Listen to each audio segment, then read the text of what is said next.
Well, shit. Am I working now? That is the question. That is the $1 million question. Stranded, can you hear me? Give me a thumbs up. Always great to see you, Stranded. Holy shite.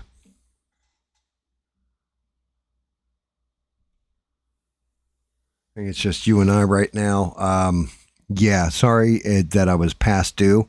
8 o'clock, I hit start stream. I have spent the past 2 days prepping up the old PC. I blew out Windows 10, completely reinstalled it and everything else because it's an old machine. I had to go find all the drivers for everything, which was a mess.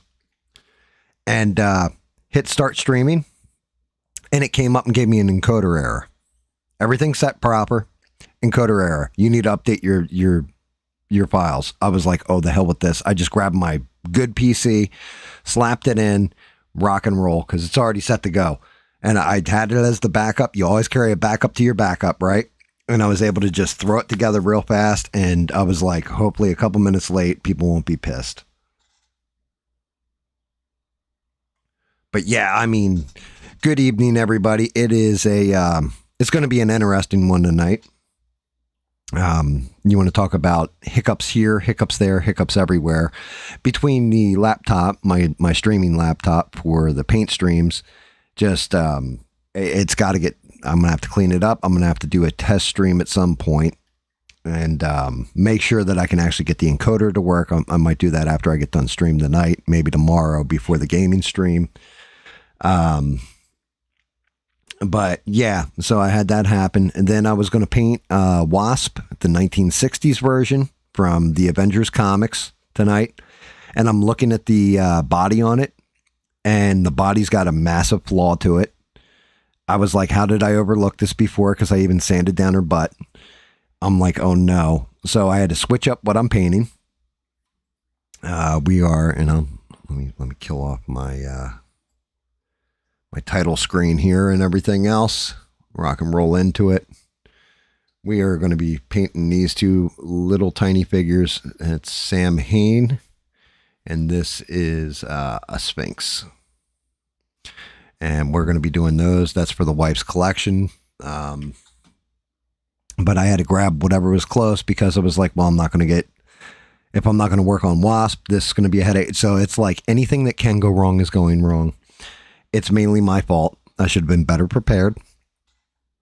I take full responsibility for this.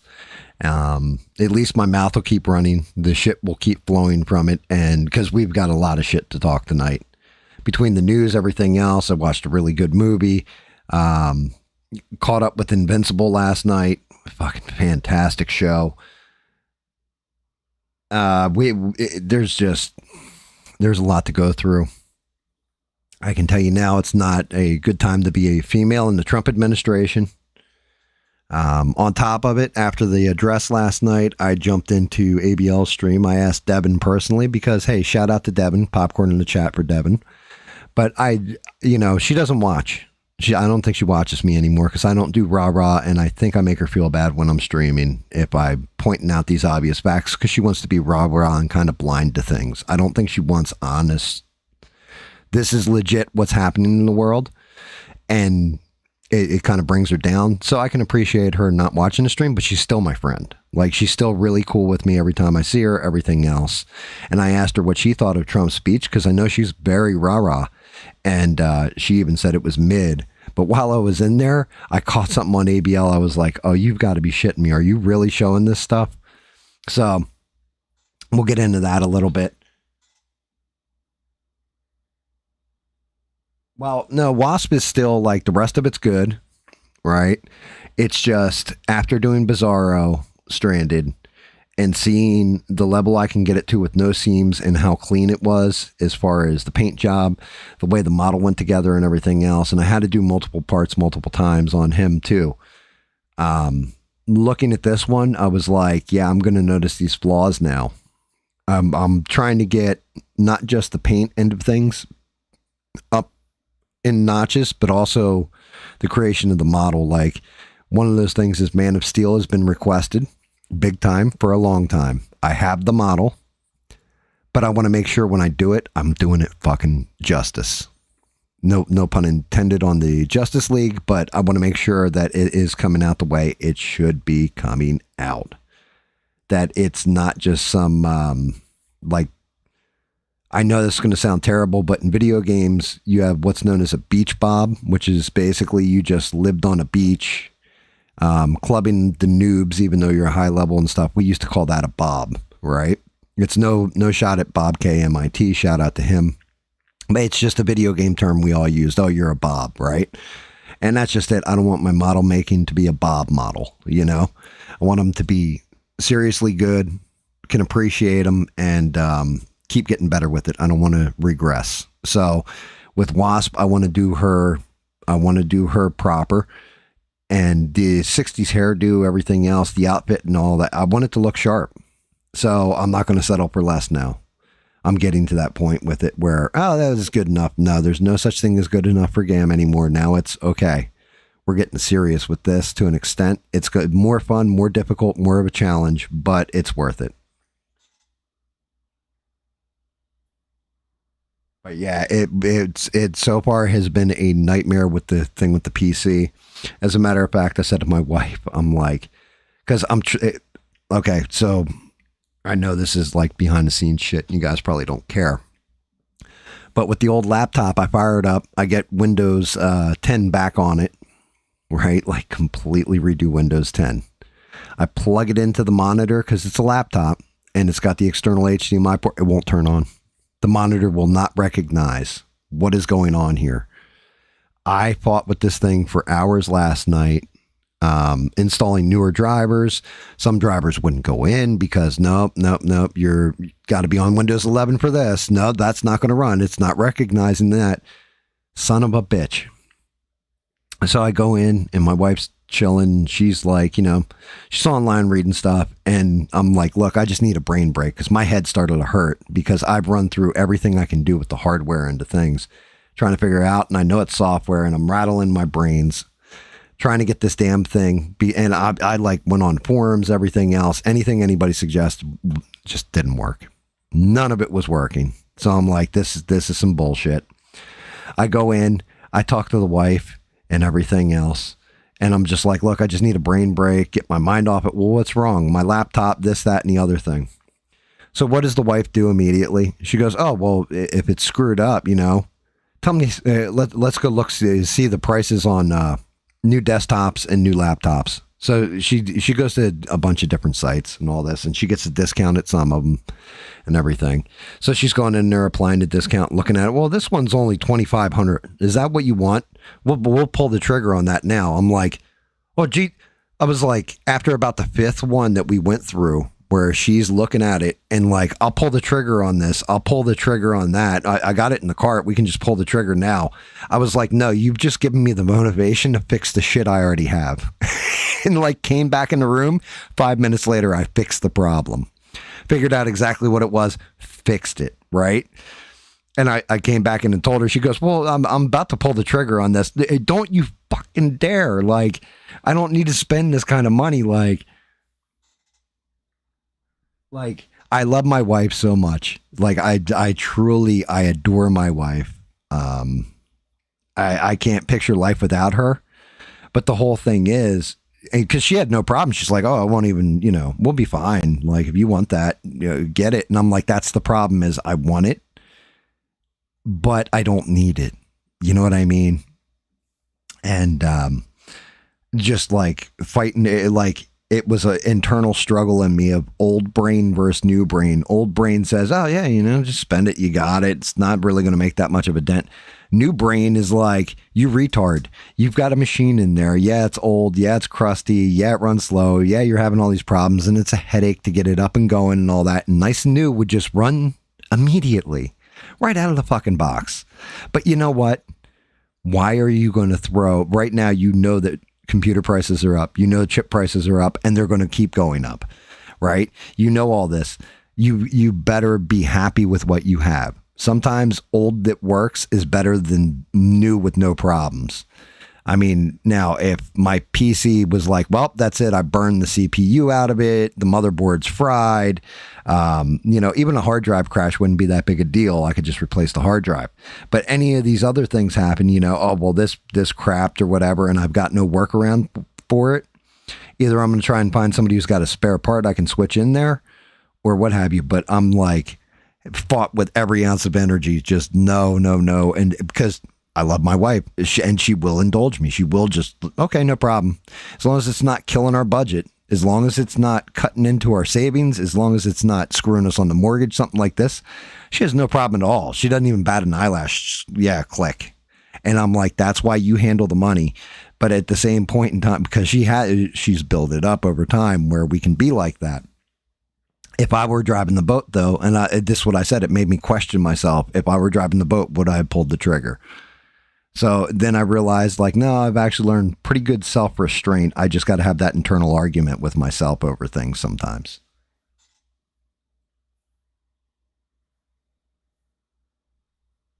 What's up, Eugene? $2,500 is nothing, though, Stranded.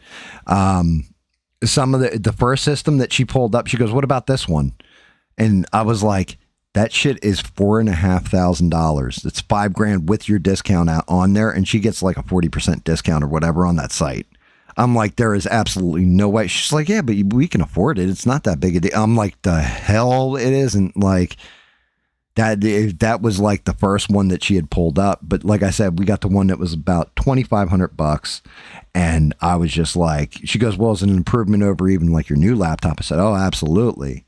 I felt like maybe I should just get that one just so I could tease David about it and be like, I got a brand new PC, David, you still got to save for it. But that's some petty shit. And I don't want to hurt my damn wallet like that. Not when I have something that I can make work for doing paint streams. If I was making money off of YouTube, okay, I can expend that money and make it make sense. But then it came down, right? Because I'm searching after I go through this whole brain struggle. And make sure you guys smash and like all that stuff. Make sure you're still subbed to me. I appreciate you. I go through this whole brain struggle. I find this document online. And the person who posted the document online is like, this is bad thinking. And this came out of an HR department that said, yes, if you're thinking like this, then clearly you will never get ahead. And I printed it out. I had to because I wasn't going to handwrite everything down. But I wanted to read it off to you guys and see what you agree with and what you disagree with. I want to see I want to see where everybody's mentality is at, because for me, I'm like, I do a lot of these things. There's a reason I do a lot of these things, and it's how come I'm comfortable in life now, right? Where if I did need to replace the PC at $2,500, I can do it without even crying about it, Like I'll still be pissed that I spent $2,500 on something, but it's not going to break. I'm not going to go hungry for 3 weeks or a year trying to pay off something, It's like I just, bam, it's there and I'm done. So I'm going to read this off to you guys. I want to see how much you agree with. Make sure you guys smash like all that stuff. Hopefully everything's coming through nice and clear. I mean, granted, I'm on my my good system right now, but just the same. What's up, Bob? And Bob, this is a good one for you too, brother. I'm happy you're here. Great to see you. I already gave you a shout out once, you son of a. But yeah. So this is what this company's HR, and like I said, I found this on Reddit, and it was from like a day ago, and this is the communique. Okay, ready? This is considered bad thinking and things that you should not do. Keep plastic bags. Do round up math in your head when shopping. Keep broken stuff just in case you'll need it later. Over tip or under tip, but never in between, like never spot on tip. Get creative with leftovers. Buy in bulk when you don't need to. Flinch at full price anything. If not on sale or no compound or coupon, you don't buy it. If you can't pay cash, you don't need it or very high credit card use. Pocket ketchup packets and hot sauce to use later. Feel guilty if you buy anything even remotely nice. Keep food container for other uses. Say things like, don't get it here. Those are cheaper at other stores you go to. Cut open things to get the last little bit. Feel weird going out to eat when you can make it cheaper at home. Panic save for no reason. And still feel in your gut, even if you make $300,000 a year, you're poor or it could go away. This is apparently bad thinking. That you have to get out of the mindset of doing these things. And yeah, where I'm at with it, whoever wrote that is a complete asshole or had wealthy parents or they're legit trying to implant in your mind to spend because then you will be a slave to whatever corporation this came from.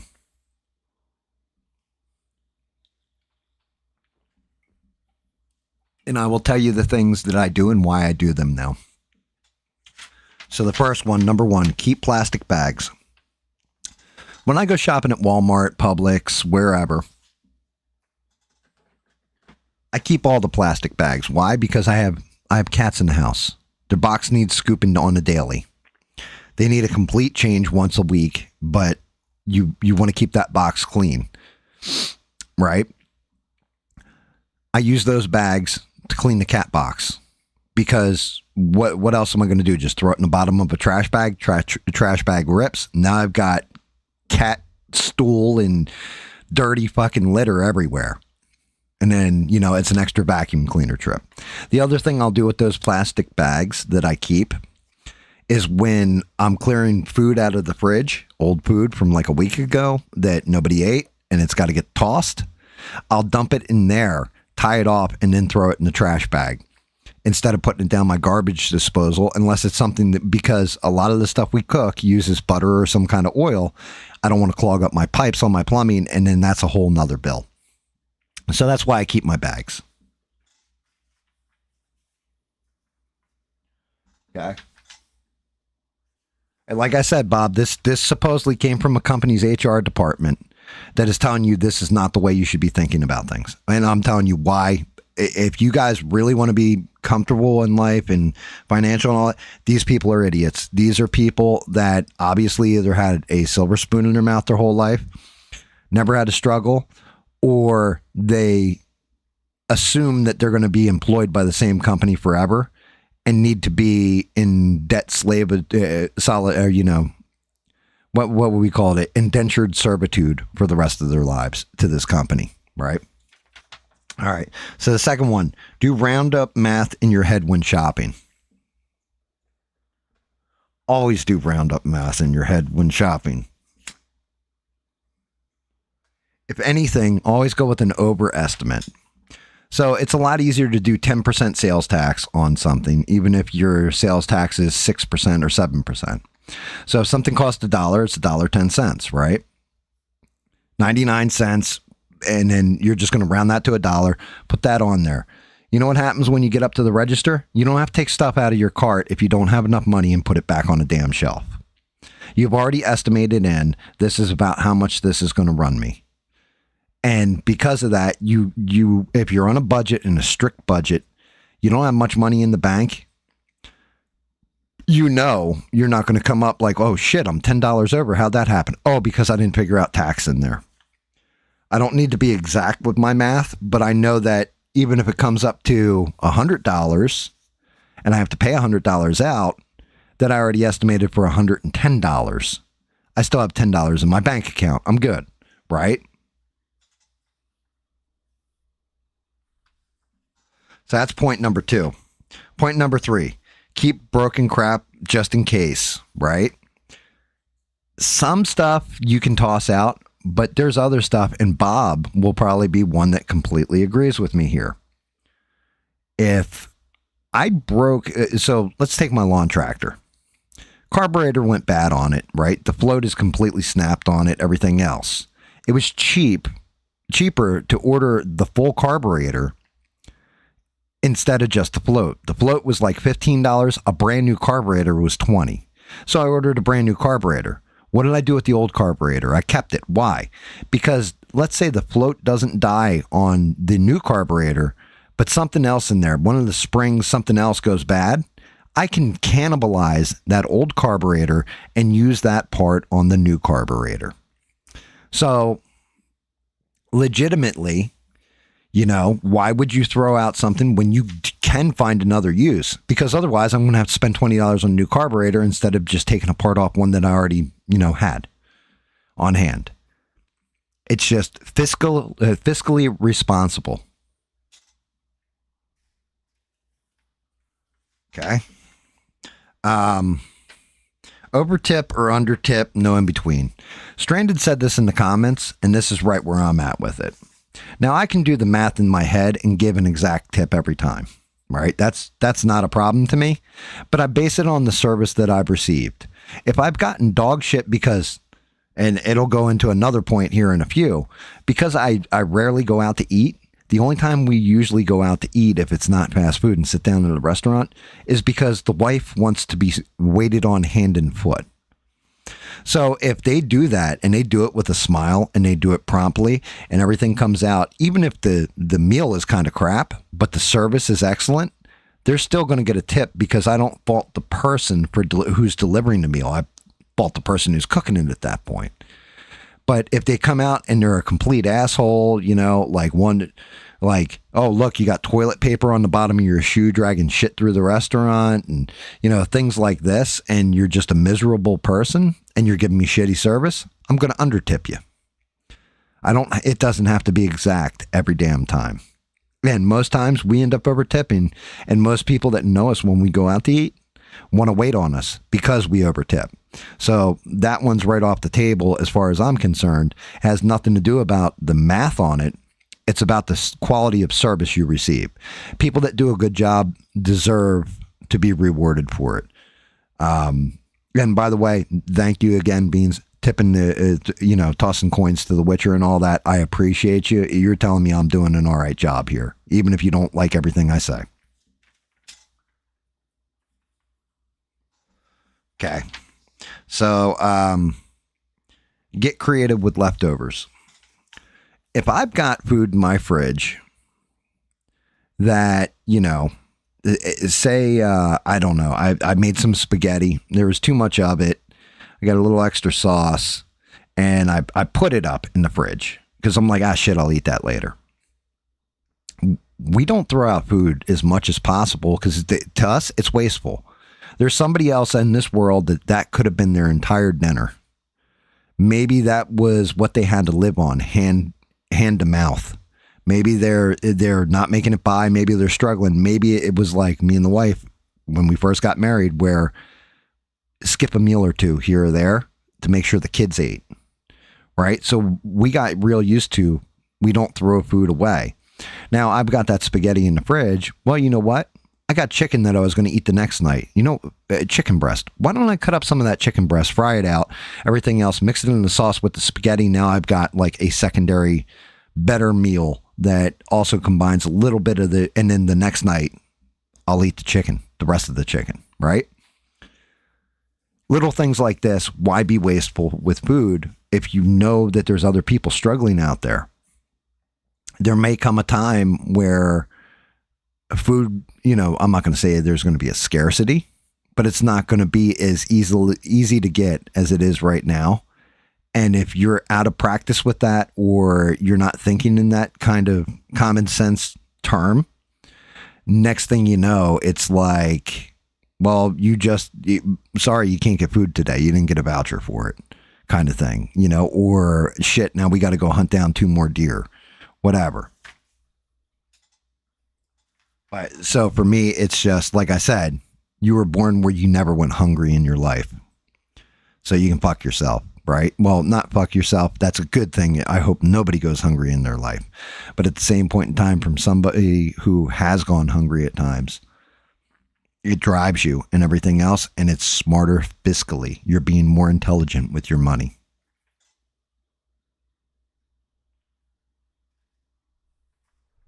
Yep, and there you go. Stranded said it. You know, my aunt used to make a whole meal out of leftovers. True story. True story, because I didn't always think this way either with the meal stuff. My roommate and I were stoned out of our fucking gourds. It's before me and my wife got married, but she had come to visit and she's staying with us. She goes, I'll make you guys some food. What do you got in the kitchen? We're like, there's nothing in that fucking kitchen. You can't make anything out of there. The wife goes in, and well, you know, she wasn't my wife at the time. She goes, let me go look. She goes, oh, I'll have you guys a meal in about 10 minutes. So me and my roommate, we're all fucking baked out of our gourds. We're looking, we're like, this chick's crazy, because we had a girl that went in there, was like, oh, I'll make something out of here. She came out with some crackers with some ketchup and American cheese on them that she threw in the microwave. And she's like, here you go. They're mini pizzas. And we're like, yeah, I ain't eating that shit. Like, what the fuck's wrong? So I'm looking at him. He's looking at me like, oh, here we go again with this, right? This woman came out with a full fucking meal out of that kitchen. And we're like, where the fuck did you find all this shit? She's like, you guys had it on hand. It's just knowing how to cook. And it was like, holy shit. And like, the wife still to this day, in my circle of friends, the girlfriends get all pissed off. Right? Well, they don't get pissed off right away. But every one of the guys is like, yeah, you know, Gam's wife, she cooks like this, and her cooking's the best cooking I've ever had, and all this other stuff, right? My buddy, the same roommate, was telling his girlfriend all this stuff. They came down to visit. They sit down, and my Puerto Rican Eddie, my old roommate, he's just like, he goes, oh man, we're in for a treat. She's cooking for us, blah, blah, blah, blah, blah, and everything else. And the girlfriend like had this face on her. This, yeah, whatever kind of face. And then my wife serves both of them at the table. She goes, here you go, here you go. And the girlfriend, she goes, yeah, I've heard how good your cooking is and all that. Like, kind of being snide, right? And then she takes a bite of it and she goes, holy shit, this is delicious. And from then on, the two of them she became very friendly with my wife, everything else. But she's like, yeah, you know what? They're not wrong. You really do outcook everybody. So it was one of those reality check moments for her. But yeah, shit like this. That's not what, you know, that's a good reason to put a ring on it, but that's not why I put a ring on it. I put a ring on it because she was the right one for me. You never find perfect, but you find the perfect for you. And she was the perfect one for me. She deals with my flaws. I deal with her flaws. We also deal with the good points and everything else, but the two of us are on the same page at all times and everything. But yeah, so that was the creative. And then buy in bulk when you don't need to. I hate to tell you guys this, but if you have the opportunity to buy in bulk and it drops the cost on something down by quite a bit, and you know you're eventually going to use it, it's not going to go bad, buy in bulk every time. Don't go overboard with it where you're like, oh yeah, I need like, you know, my spare room is full of toilet paper. But if I'm going to pay for, you know, we'll say 60 rolls of toilet tissue, the same amount I'll go over to Walmart and pay for 12 rolls. Why the hell wouldn't I get the 60 roll? I'm going to definitely be wiping my ass.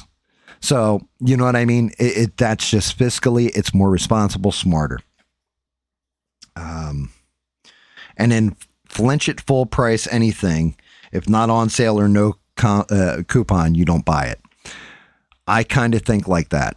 And there's a reason I think like that in certain cases. There's some cases where you have to pay the sticker price. It just is what it is. But you always, always, always use the coupons. I've watched people get money back on coupons at different points in my life, right? But it comes down to fiscal responsibility. You got $100,000 in the bank. You want to keep as much of that $100,000 in the bank in case shit goes wrong. You know, you should always have a safety net if you can help it. Some people can't help it, and maybe you're not that fortunate. But it comes back to that mentality of, okay, I would rather have it, not need it, than need it and not have it. And so why would you pay more money? Why would I spend $80 on a brand new game that just came out when I know in 3 months that shit's going to be $15? Did the game change? It didn't. It's the same damn game. So why would I spend $80? Like, it's just stupid to me. You're throwing away good money for the same product, but it's cheaper. It's just, you're being smarter with your money in that case. You know how millionaires stay millionaires? They live like they're poor in a lot of cases. They're cheap because you know, again, I swear it's like, if you came from money all the time, I know somebody that has a very nice house and very nice things, and they, you know, and they also have $50,000 in credit card debt. Their house is still mortgaged. They're upside down in their mortgage. Like, all these different things, and it's because they had a parent that was very wealthy and very smart with money, and the parent passed away and left them money. And then they bought all these fancy things, and now they, like, if they lose their job, that's it. They're homeless. They lose their job, they're screwed. You live within your means, and if you're smart, you live below your means. You ask yourself constantly, do I really need this right now? And if the answer is no, you don't buy it.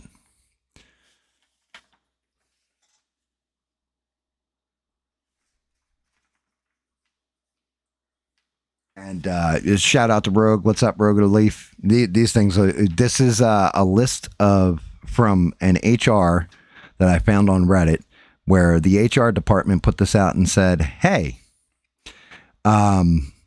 this is a bad way to think about things. You need to think. If you're doing this, then you're doing things wrong."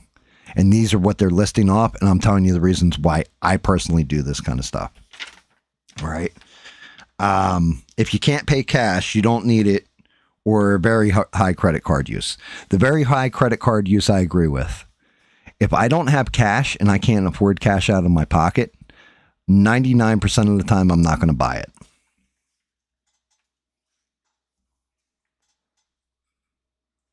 The trick is with the credit card, right? Well, the very high credit card use, yeah, you don't want to do that. But there's certain things that you have to buy. Like, you always want a credit card with maybe like a $300 limit to it. And then you want to run up the bill, but be able to afford to pay that credit card off all but $10 at the end of the month. So this way the credit card company's getting their little bit of interest off you, but at the same point in time, so you're building your credit, right? You want good credit. Not having any credit is just as bad as having bad credit in a lot of cases. But the whole thing is that if you don't have cash in pocket, you more than likely, you don't need it. Unless it's something like a car, a house, something like this, then that's a different story. You're going to mortgage it out. It's almost like using a credit card, right? But you're not going to want to drop like 40 grand on a brand new truck. You have $5,000, okay, and then, you know, pay it off over time. The big key is, and figure out ways of paying the principal down so you're not getting overrun on your interest. The whole thing is, if you just buy video games on a credit card on a constant, right? I'm using video games as one of those things. What you're not seeing is, okay, the video game cost you $50. You're paying 14.5% interest or something every month on that credit card. You can only pay $10 on a credit card, which is your minimum. Then, you know, 15% of that 50 just got added on to that bill. So now by the time you're done paying it, you actually paid like $150 for that video game instead of $50. Like, I had it at one point in time. I was so bad with my money. I was using a credit card to pay off my other credit card. That's how stupid I was.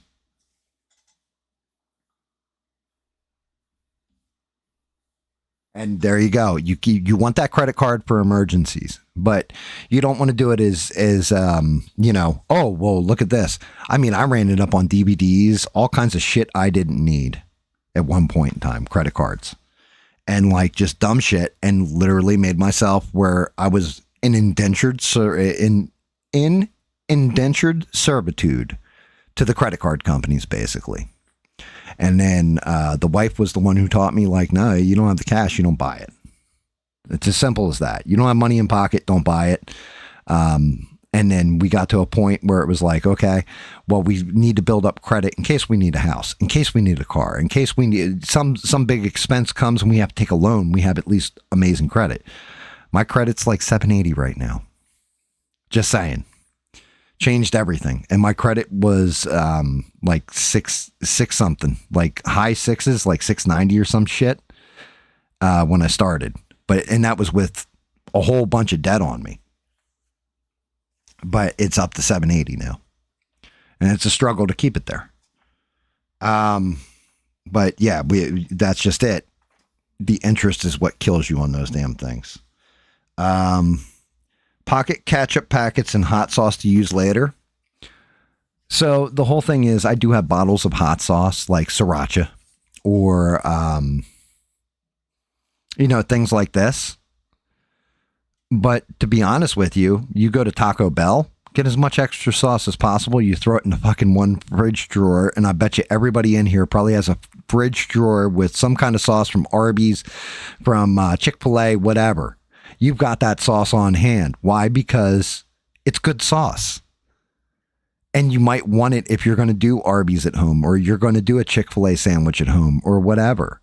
And you're like, oh yeah, I can definitely eat this sauce. So again, or I can go out and spend $30 and buy a small bottle of the Chick-fil-A sauce, for example. Well, why? Just get extra Chick-fil-A sauce and keep it on hand at home in the fridge for when you need it. Why spend that extra 30? It's stupid.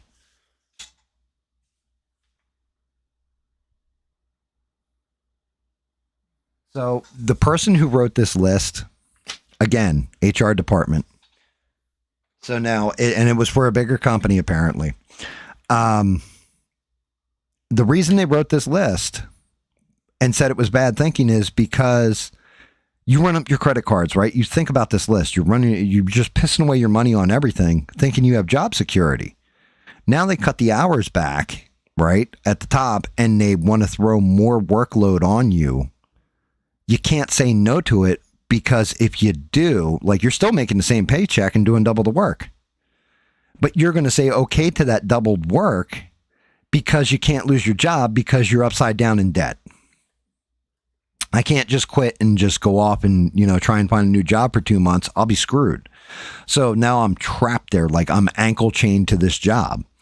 And in a way, that's what the HR department, in my opinion, was trying to do to these people, is like make them think, like, I have a job forever. What happens when AI takes your job? What happens when this happens?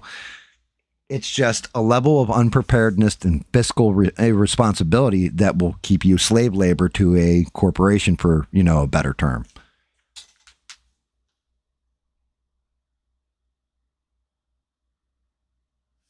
Okay, that's awesome, Rogue. But again, leave like $10 on there so that they get there, and you'll see it go up to probably 800, Always leave them a little bit, because the whole thing is, if you borrow $1,000 and you pay back immediately that $1,000, it'll actually drop your credit score a little bit.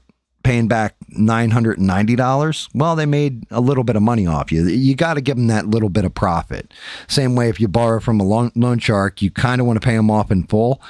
And that's pretty much what the credit card companies are, and banks and all this stuff are just fucking loan sharks.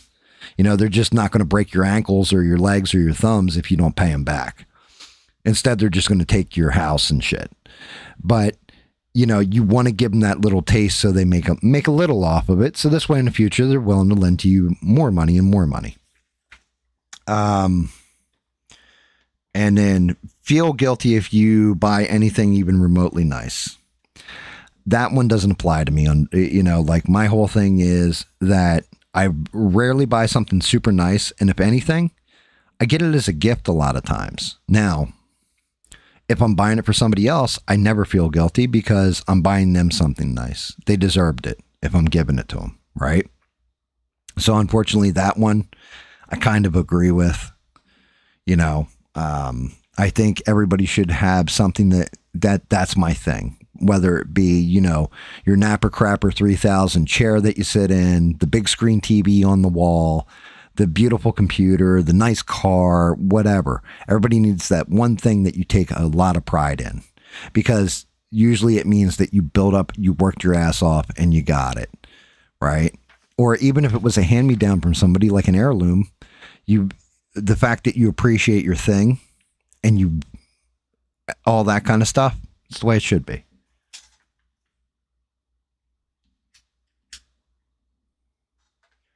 Rogue, you can say, I don't need a high limit though.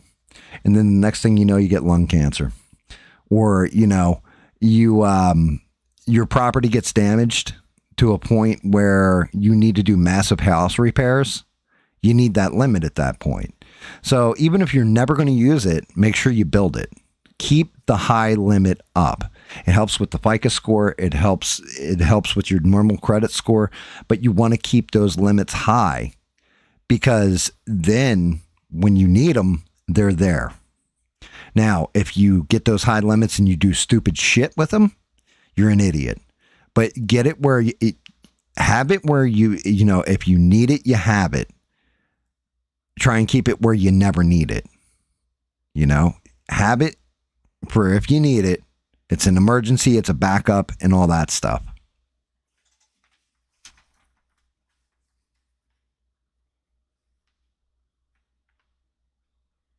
Right, exactly. There you go, Stranded. You want to be rich like me, and then the car and the mansion that you're standing in was rented for $1,000 an hour.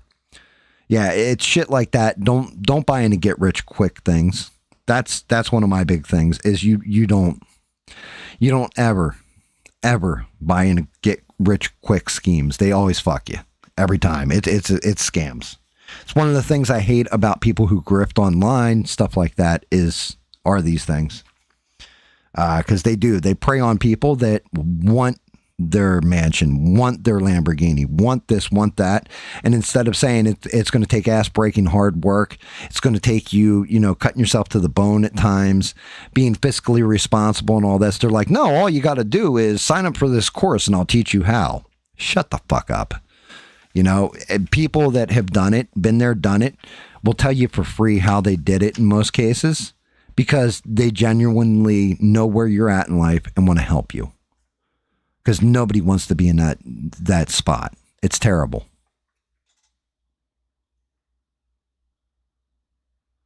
Well, that's just it. How many people have emergency funds? And what's an emergency fund, Rogue? Right? Like, what is your emergency fund? My emergency fund's $450,000. That's my emergency fund. Where's yours at? And this is why I'm saying, like, I'm sure you have one, but you're also just starting out too. I've had 51 years to fucking accumulate, and had to change my entire way of thinking. That's just it. Everybody has a safety net, and you build it over time. But it's never too late to start building that fucking safety net, especially with what's going on in the world nowadays. And that's just my advice. Doesn't mean you have to follow it. You can tell me to go fuck myself. I tell everybody this all the time. All right, it's just, I'll tell you exactly how I did things and where I was, how I got here and everything else, because I struggled. My whole life has been a fucking fight. And I got to a point where I'm comfortable where, like Bob said, well, all you guys do is play video games and you got no life experience. It's like, no, I experienced a whole lot of life. I'm appreciating the fact that now I'm at a point where I can play video games, get on the internet, talk shit, and paint my dolls, as Mr. would say. Shout out to Mr. And, but I lived a whole lot of life, and I fucked up a whole lot. And I made sure my kids learned from my fuck ups so they never repeat them. Those kind of things. And that's, both kids are successful. And Rogue will tell you, like, both my kids are successful. And that's why, is because, one, they had an amazing mother. First off, right off the rip. Greatest mother they could have ever had. The other part was because they had a fuck up for a dad that said, "This is where I fucked up, kids, and don't do the dumb shit I did." And they listened. Like, they did the most important thing. They fucking listened. Right? They absolutely listened. So, and shout out that I love my children. And like I said, one of the greatest feelings in the world is knowing that at this point, they're living their lives, everything else. In case of emergency, you break the glass and call the old man in. Outside of that, they, happy birthday, happy Father's Day, all that kind of, but they're doing their thing because they learn. They learn from my mistakes and my wife's success.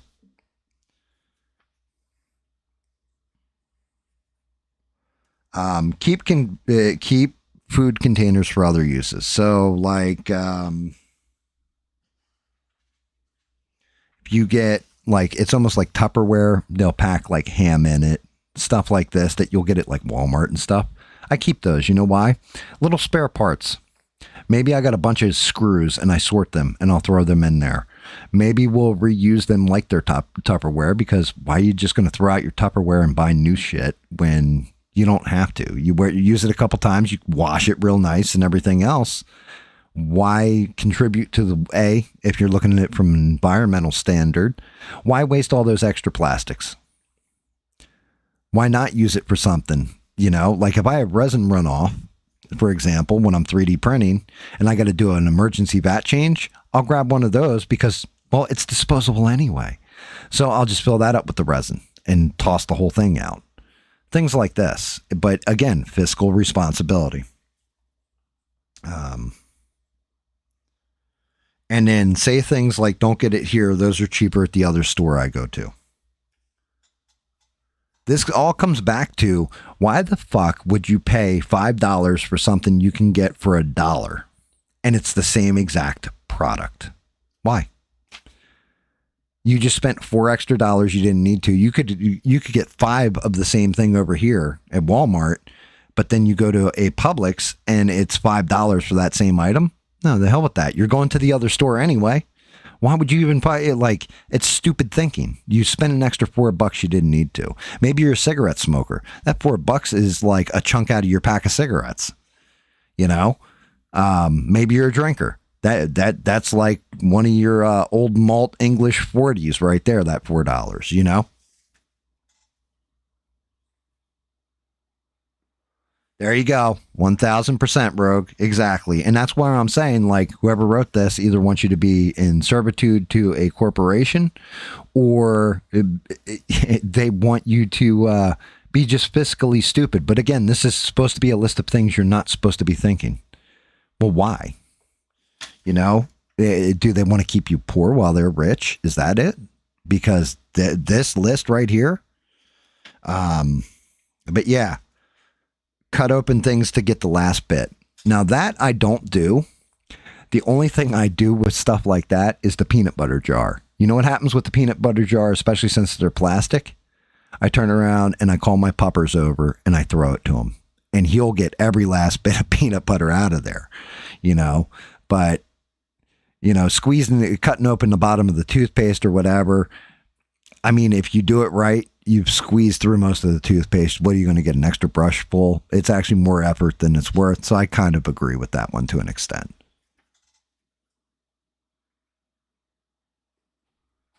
Yeah, and there you go. There's another one stranded. You burn 2 tanks of gas a week getting back and forth to work. Yeah, that $4 makes a hell of a difference right there. Feel weird going out to eat when you can make it cheaper at home? Again, tonight I'll be making pasta. I didn't say, hey, you know what? I'm doing a stream tonight, so, and my wife didn't feel like cooking. My wife already had her dinner made and all this stuff, and she's just like, yep, it's choose your own adventure night. That's what she'll say to me. Choose your own adventure. Most times she'll be like, here you go. Here's some drunken steak with some asparagus with béarnaise or whatever. She'll make whatever meal. But if it's something that I'm not going to eat because she eats seafood, stuff like this that I won't, she'll be like, well, it's choose your own adventure then. You don't like what I'm cooking? I'm not making you shit. You either eat what I'm eating or else I'm not making it. And she said to me, like, do pasta. Okay. I'm not telling her, well, you know what? Call down to Spingoli's or whatever fucking Italian restaurant there is and fucking get me some pasta from there and all this other shit. Why? Because I learned to fucking cook. Why? Because $15 down at Spingoli's for a plate of penne with blush sauce on it and chunks of chicken in it and all this, right? $15 for that plate. Or I can get triple the portion at home out of a 99-cent thing of pasta, maybe 50 cents of sauce, a little bit of half and half, spices added in, and then chopping up some cheap-ass chicken. And it tastes better. And I know my ingredients are fresh, healthy, and everything else. So, again, if some people are foodies where they love eating out, okay, that's great. For us, it's all about the service, not the quality of the food in a lot of cases. Now, unless we're going to somewhere where it's super gourmet, like my son took me out to a sushi place one time. That was a gourmet sushi place, and the prices were astronomical. And I could have killed him because I'm like, yep, I got done eating with you, and I'm still fucking hungry.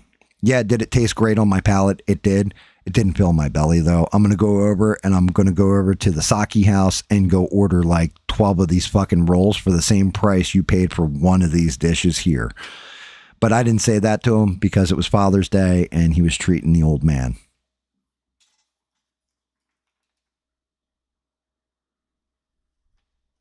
Yep. So, and like you said, Bob, you go out once a week, you eat, you spend time with the daughter, all that. That's fine. Nothing wrong with that. None of this, like I said, even if you agree with this list, nothing wrong with it. I'm just telling you my reasoning, and you guys seem to be agreeing with me in the chat. You have the same kind of reasoning, which means that you're fucking fiscally responsible people. Or, again, we've gone hungry before. We've been broke before. Or maybe you're still currently broke. Doesn't matter. Doesn't matter whatever your reasoning is. That switch has been turned on in your head where even if you hit the lottery for $10 million, you're not going to be poor in 2 weeks like most people that hit the fucking lottery because they do stupid shit like this. And we're coming to the end of this list too. Panic save for no reason. I panic save all the time. Why? Because you never know when the bottom's going to fall out. You never know when. Good times last for a long time. They're not going to last forever. Things can get rough. If you're prepared for that roughness and you packed it away, like Rogue even said, doesn't matter how much his emergency fund is. He's got an emergency fund. Why? Because life comes at you fast, hard, and fucks you up. And if you're not prepared for it, then you're sitting there like looking at your dick in your hand. And well, you know, in my case, my dick in my hand, maybe your boobs in your hand if you're a female, but you're sitting there looking at it and just going, oh man, I'm so fucked. And then now you feel like you can't get out from under anything. You always want that cushion to fall back on just in case things go terribly, terribly wrong. Because things do go wrong. And if you're not prepped for them when they go wrong, man, it's like hitting you like you're. I've seen people break. I've seen people that had it all broken, lose their home and be in the street and living in a tent on the side of the road. Not a joke. I've seen it happen. I've seen people where they were making like no joke, $500,000-$600,000 a year, get out of a job, lose their job, and then they still kept spending like they had that job. And you know what happened? They went broke fast. They ended up losing all that nice shit that they got anyway and didn't have a pot to piss in or a broken window to throw it out of. So you got to be smart with this. And then the absolute end of this is still feel in your gut, even if you make $300K a year, you're poor or it could go away. I think I just covered that point too in that. That's 1000% the absolute truth, because it can go away. Anybody that tells you it can't, oh, you can find another job. Well, let's say you are a programmer who makes that amount of money every year, and all of a sudden they train an AI to do the programming you're doing. You're done. Now what? Now you're 45, 50 years old, and you've got to learn a whole new job set. You've got to figure out how to implement things. You've got to figure out, all of a sudden it's a rebuild in your entire career at 50, 45 years old. You're screwed.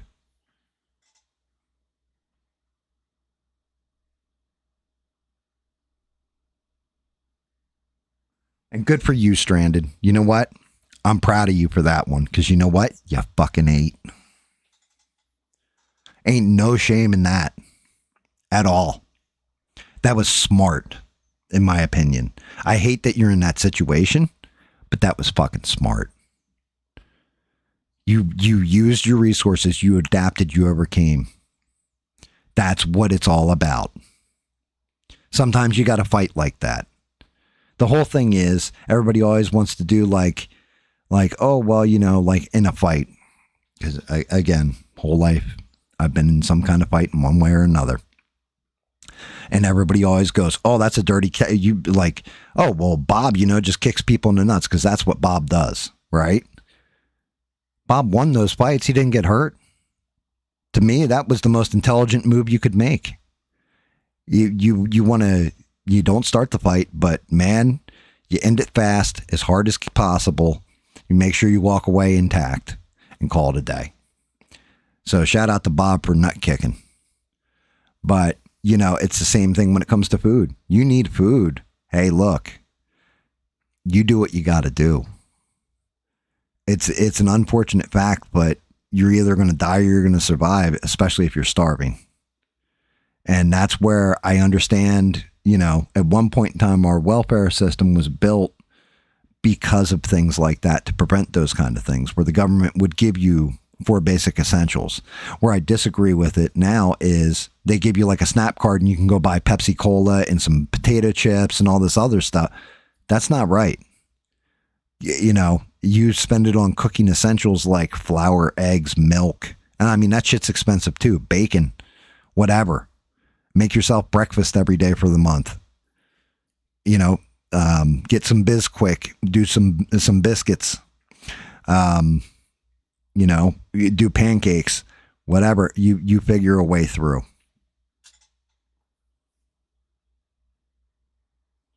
And yeah, Bob, I know you don't just go around kicking people in the nuts for no reason, only if they start shit with you. And I agree with that. But yeah, 1000%, guys. So that was the list, and I just went through it, and I tell you why I think that way. Because that's just it. My grand plan was, at one point in my life, was I'm going to drink, I'm going to smoke weed, I'm going to chase as much tail as possible. I'm going to have every video game or everything as it comes out brand new and all this, so I can brag in people's faces. And I'm going to leave a semi good looking corpse. And you know what happened? Life didn't end. I got old. I kept going, and I kept keeping on. And then it bit me. It hit me and it bit me. But the beautiful part was I got a second chance at it. And I had somebody come into my life, and I was fortunate, that was willing to sit there with the patience and the stubbornness to kick me in the nuts. I was fortunate to have children that shamed me in the way I was thinking and changed my aspects in the way I looked at everything. Not everybody's that fortunate. I can't tell you how to live. I can tell you that you got to do it for yourself, though, because nobody else is going to do it for you. And if I can just lay out my story, it is what it is. You can take it, you can leave it. Everybody's got to do their own damn thing, and I'll respect any way you go about it. I'm just saying there's a smart way of going about things, and there's dumb ways of going about things. And that's only because I failed that I can tell you. This was smart. This was stupid. This was a risk. It paid off. This was a risk. It didn't pay off. But this is the variable, and this is how I figured out how to make the next risk pay off. So hopefully you guys enjoyed that part. Shall we get to the news of doom and gloom? Actually, it's not doom and gloom. I've got some funny ass shit that's going on in this world. I mean, we'll start with the today news, the important today news.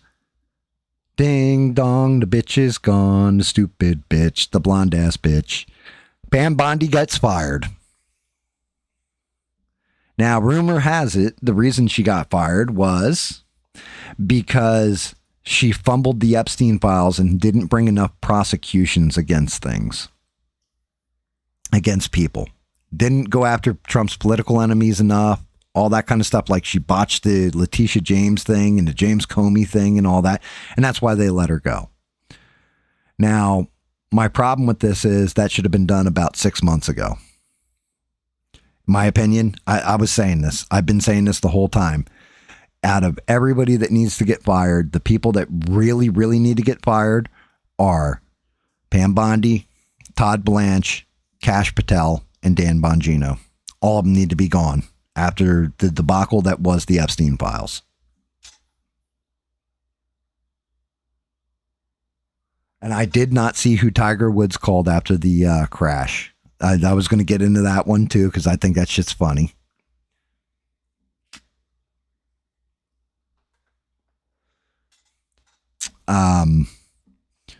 But yeah, Bondi needed to be gone. So now, you know what? At least Fox News is going to have a new talk show, you know, The Bottom Line with Bondi or whatever, where she just like preaches Trump's like basically, I don't know how she's going to get all the shit off her nose from how much he brown-nosed him. But yeah, she's gone.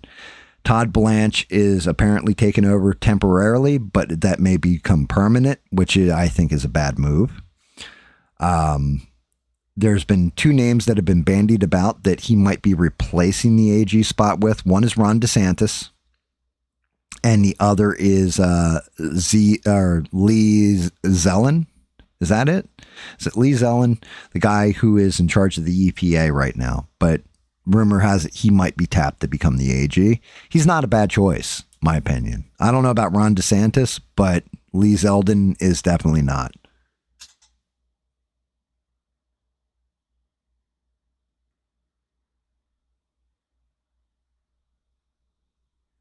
So wait, when Tiger got in the accident, he called who? Donald Trump?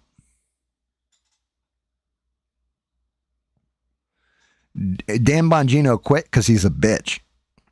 My opinion, that man quit because of Bondi.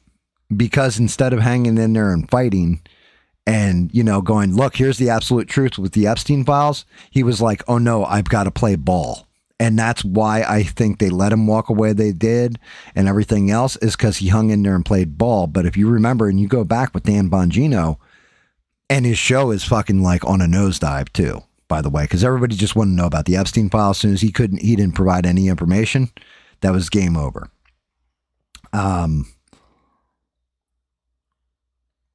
But yeah, so he quit. And like the whole thing is, now, and we'll get to it, why I think Kash Patel really needs to get fired too.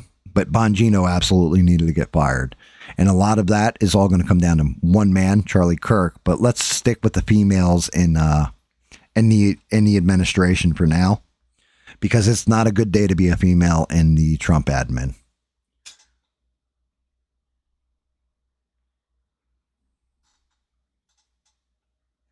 I mean, it would make sense that he would call Donald Trump.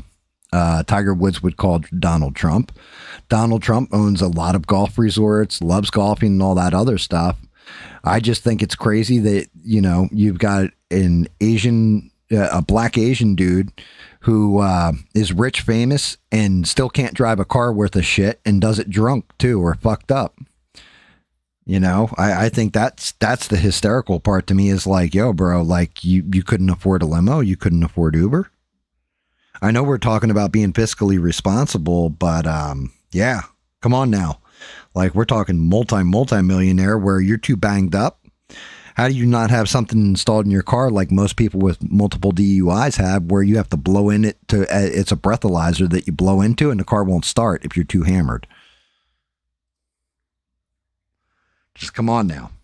Like, you deserve to go to jail. I'm pulling up my notes too, because the next female, well, I'll get to her in a minute. But one of the things that's worrisome about the whole Kristi Noem thing, Kristi Noem, that's who I'm going to next after I go to this next one. The whole thing that's disturbing about the Pam Bondi thing is there's apparently an internal leak that Trump is talking about replacing Tulsi Gabbard too. And the reason being is because Tulsi Gabbard, A, is against everything that's going on in Iran, and she's voiced it behind the scenes but won't do it in public. But the big thing is because Joe Kent had quit, Tulsi didn't immediately denounce him and call him a piece of shit. And Trump's apparently pissed about that. So we'll see, but it looks like it might not be long before Tulsi's out too. And yes, Bob, yes, this is where it's flowing to now, Bob. Another one in the administration. He fired her, whatever, because she misappropriated funds and, for basically her own campaign ad there with the ICE thing. And we also got to talk about ICE too and what's going on with that, because that's not good. But yeah, I'm guessing Trump's thanking his fucking lucky stars that she fucked up about the whole commercial thing that cost like $220 million or whatever ridiculous sum of money she put out for it, and how she did it in a corrupt way and everything else. I think he's thanking his lucky stars because it's come out that Kristi Noem's actual husband, not the guy she's sleeping with, which is the other dude that she brought on the ice with her. That's the dude she's banging. Her actual husband, well, now I know why she's banging the other dude, because her actual husband apparently is doing how shall we say, fetish adult things. I think that's a safe way of saying it. Fetish adult things where he is cross-dressing and putting it on live streams. Like, this comes out and it's like, and according to her, it's a shock and oh my God. Yeah, it's not a shock to you, lady. Like, you are so full of shit, Little Miss American Values. You are so full of shit. If I was doing some screwed up shit on the internet, my wife would 1000% know about it, even if she never said anything to me about it. But there's a reason why Kristi Noem's been cheating on her husband, and now we clearly understand why. Because that shit was hysterical when they showed the pictures of the husband and he's got like fake plastic. Did I write it down? I didn't write down what it's called. It's called like, I'm trying to remember what the fetish is. It's like plastic bomb bimboist, or, bimbo fetish or something like this. And he's legit like dressing up like a female with big old plastic prosthetic boob, like chest plate on and all kinds of stuff. Yep. Corey Lewandowski. That's it. That's the guy's name, Bob. You're 1000% right. And he left ICE. He resigned the moment she got fired and went with her wherever she's going. And that's just it. Now she's got a course of action to divorce her husband, and that's probably going to happen. And then she'll end up with this dude, Corey, and married to him. Guaranteed. Guaranteed.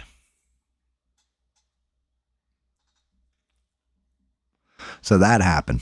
Then we had Trump's speech last night, which is where I ended up, hopping in the ABL. Like I said, I respect Devin. She doesn't watch my show all that much anymore because, again, she doesn't agree with my opinion. And she wants to remain friends with me. So this way we're not always at each other arguing or whatever. And I can respect that. She wants the rah-rah. She doesn't want the truth. She wants the rah-rah. And I can respect that.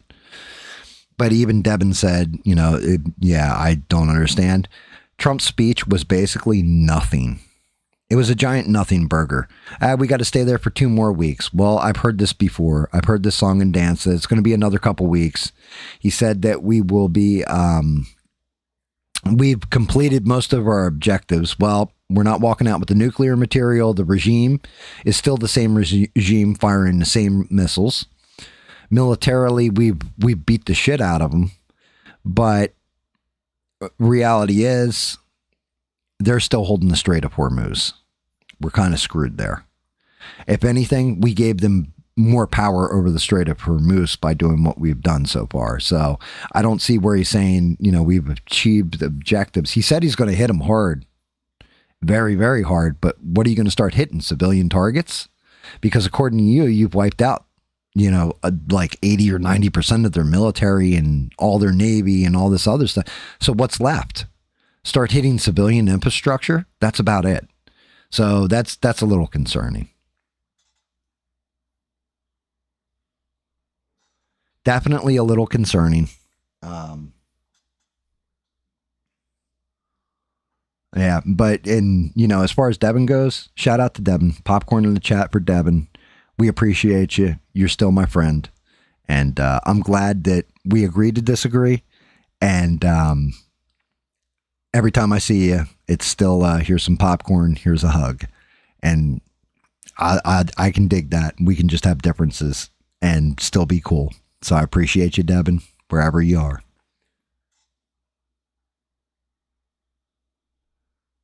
No, we're screwed, Bob. See, this is the thing. Oh, well, and that was one of the things Trump said last night. And I just started laughing because we'll get to Europe in a minute, what Keir Starmer put out. Because David Mon, of all people, the British Brit I've ever known, he even said, I'm watching Keir Starmer right now. I'm watching his speech from last night where he's basically low-key telling Trump to go fuck himself. But Europe is screwed. They're not the ones I'm worried about. The ones I'm worried about are Taiwan, Japan, and South Korea. Because they're screwed as well. Do we have enough gas infrastructure and all this other stuff? Yep. Are gas prices going up really, really steep? Real soon? Yep. Because after he made that speech, the cost on a barrel of gas spiked again, started surging again. And I swear to God, I think that speech was for nothing more than people that he knows that he's friendly with and all that kind of stuff probably bought into the gas at that lower cost because he knew after he made the speech it was going to surge, so they made money out of it, if I'm to be honest.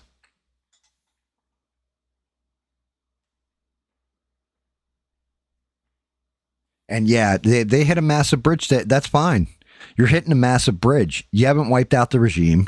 In order to recover the nukes, the nuclear material that's apparently it really is buried in all the different sites that they hit. You would need excavation vehicles. You would need to control the land. The whole time you're going to be fighting off like 1 million, 2 million of the IRG, the Iranian Revolutionary Guard, are going to be attacking you the whole time, firing drones at you, missiles and everything else while you're trying to do it. It's a fool's errand. It's basically like some shit like chasing Viet Cong into the jungle or trying to hunt people down in Afghanistan. It's not a good idea. And again, if you think that shit is not going to affect the U.S., then why are gas prices going up? Just saying, we may have enough infrastructure. Now, the one thing that I can see happening, if he wants to lower gas prices, we've been selling off our extra gas we've been exporting to Europe. I can see two things also happening now. I can see Trump pulling out of NATO, telling NATO, you know what? We needed you. You guys didn't even let us land at your bases. So guess what? I'm pulling out of NATO. I'm taking all my funding and you guys are on your own. And I can also see him saying something to the extent of, well, I'm not going to have my people suffering. And so now that we don't have that extra to export and we need it here, you guys are cut off from our gas supply. You're going to have to go and deal with the Iranians or hold down the Strait of Hormuz in order to fucking get your gas cheap again.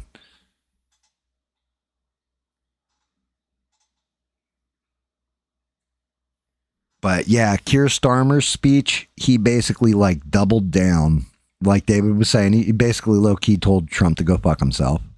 That they're meeting with other nations right now to determine how to send a peacekeeping force, I think is the way he phrased it, if I remember correct, into the Strait of Hormuz to hold shit down, to hold it open so that they can get their gas cheap again.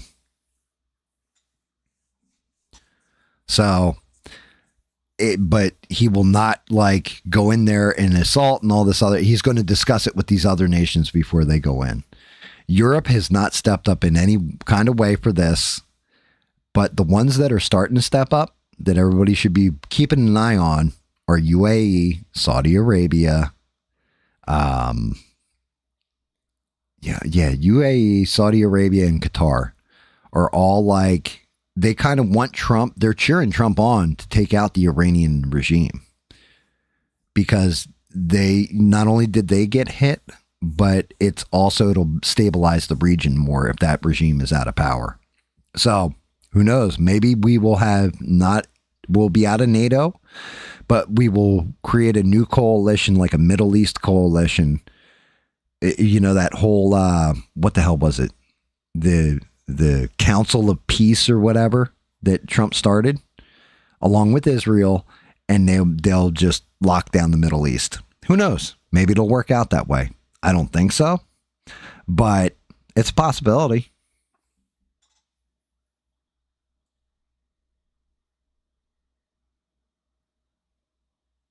I'm right there with you, Stranded. That's my opinion on it too. I see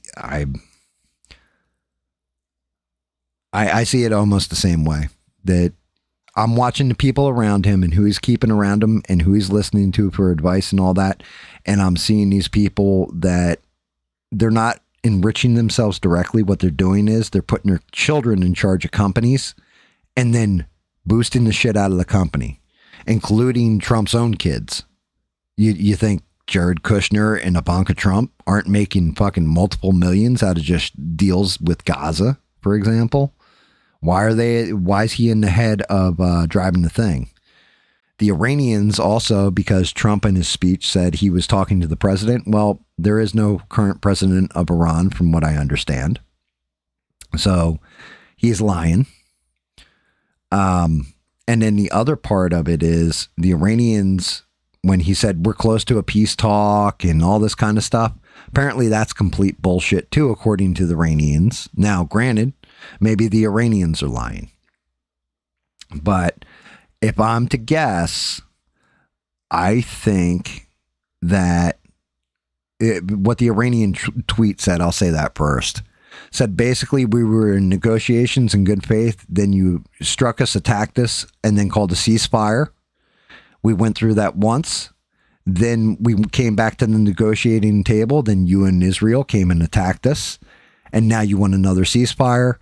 And it's going to rinse, wash, and repeat. And it's going to keep going. And we're not doing that. Because right now, if we're to be logistically honest, then Iran is kind of in the driver's seat, even with losing their military and everything else. As long as they control those Straits of Hormuz, it's impossible. One little aside on that's funny is I saw somebody mention this, and I don't know who it was, but Battlefield 3, and again, this is a video game. One of the things you do when you're playing multiplayer, you're actually battling on Karg Island. And it is one of the hardest spots. It's the easiest spot for the team that's on defense, the hardest spot for the people that are attacking, because you're just getting taken out left, right, front, and center as you're trying to take the island. And I think it's in Battlefield 3. But I remember playing it and being like, oh, Jesus, this map again. And because if you're on attack, if you're on defense, you're like, woohoo, I'm going to get like 1,000 kills. If you're on attack, you're fucked.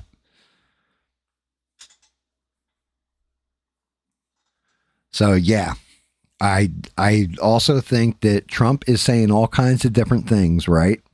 So I've talked about this, the fog of war, not knowing what's exactly up, down, left, right, front, and center. I think Trump's saying all this too, and not telling European Union, like all that kind of stuff. He's not telling anybody exactly what the plan is. And I mean, if I'm to give Trump credit on this, that's the smartest move.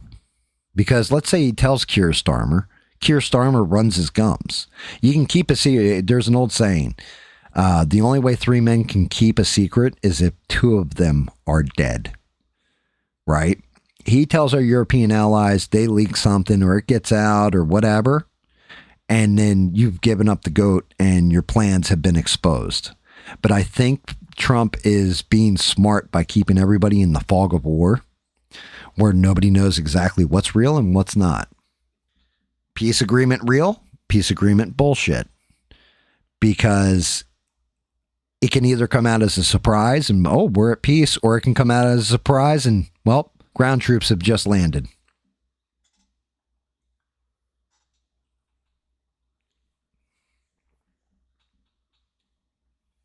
One of those 50-50s. One of those 50-50s.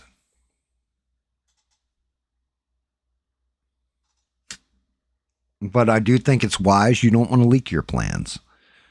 You know, maybe you want everybody off balance so that this way, when you pull whatever you're going to pull, it works. And look, that's what I'm hoping for.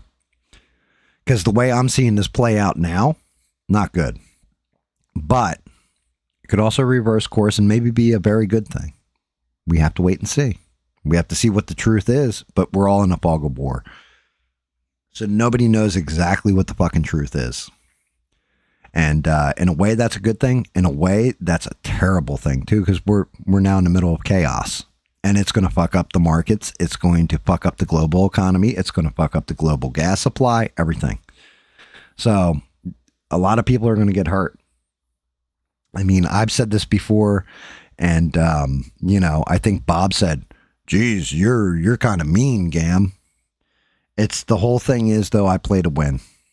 You know, I'm a special kind of crazy where it's a good thing that I don't have any kind of levers of power, because I already would have created a humanitarian crisis the world has never seen before. Because the first thing I would have hit would have been, well, it would have been their air defenses.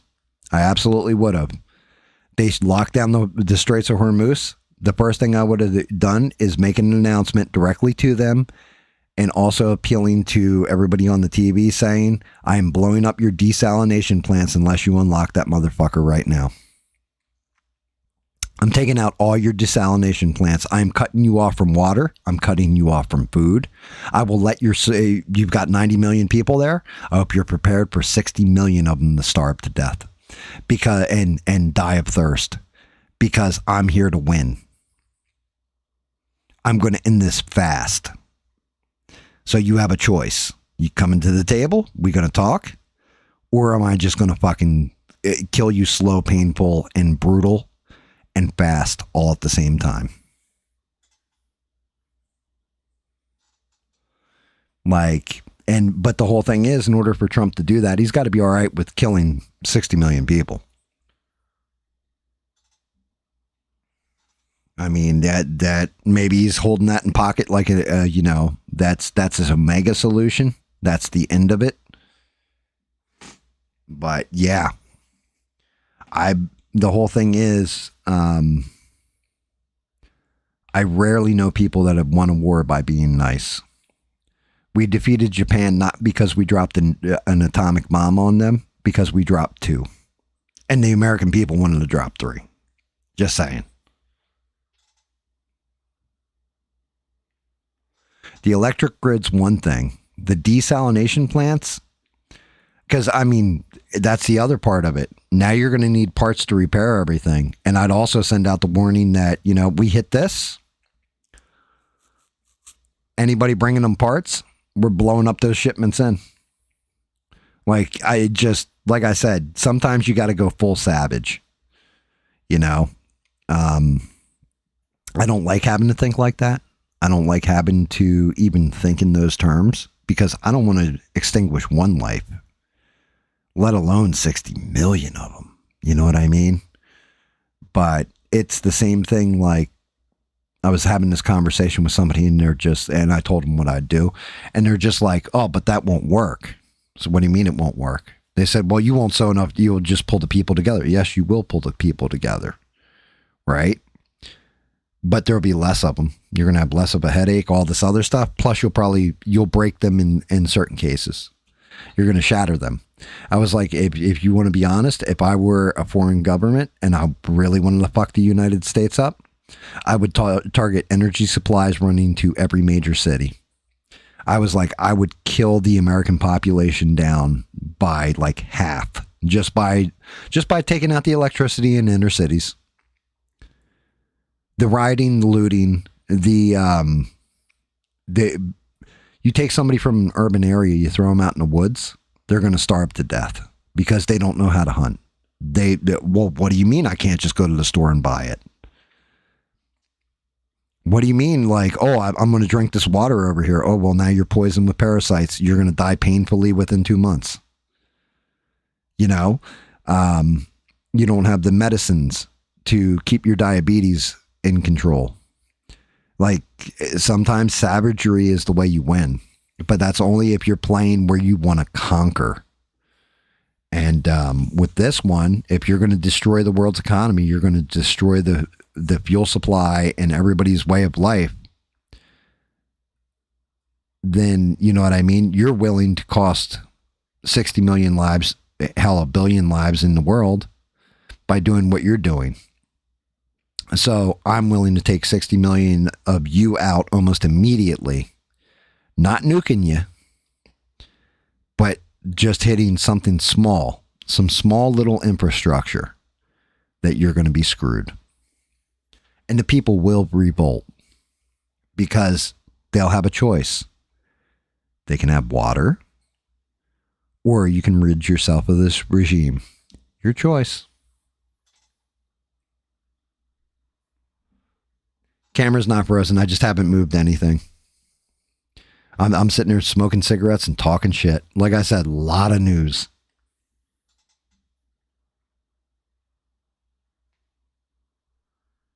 I'm on the good PC where it shouldn't fail out. I shouldn't have any kind of lag, any of that stuff.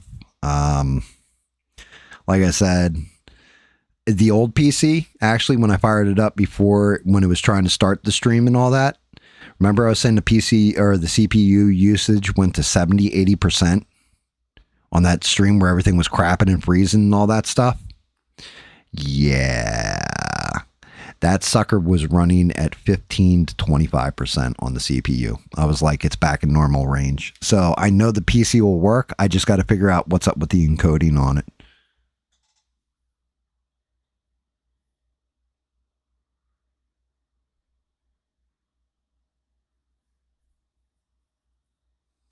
So it's not even we expected him to go scorched earth on foreign governments. What we expected out of Trump was for him to go scorched earth on our government and clean everything up and reveal everything and release all the files and show who was corrupt and clean out the swamp. And instead of cleaning up the swamp, he was like, yo, back those trucks in here and start filling up the swamp that's already drained. Make it worse. It's what's going on now, in my opinion. And yeah, it's just like Oregon Trail. You died of dysentery. Yep, exactly. And that's what I'm saying is you get people from the inner city that have never even been camping. You have kids nowadays that, like Bob likes to say, they have no life. They really do just sit in front of the video games and all that stuff and eat. You know, well, what do you mean I can't have my chicken nugs and all this other stuff? No, you got to go actually kill the chicken, gut it, crush it down, and then make it into bread it and all this, and then fry it yourself using sterno fuel for those chicken nugs now, son. You're like, you're fucked. You're dead.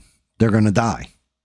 And they don't know how to survive. They've lost sight of the old ways because they only know the convenience of life in America now. They haven't had to suffer like that. And when they do, it's going to kill a lot of them. And yeah, so this is why I say Patel and Bongino, even though Bongino quit, as Bob pointed out, Bondi,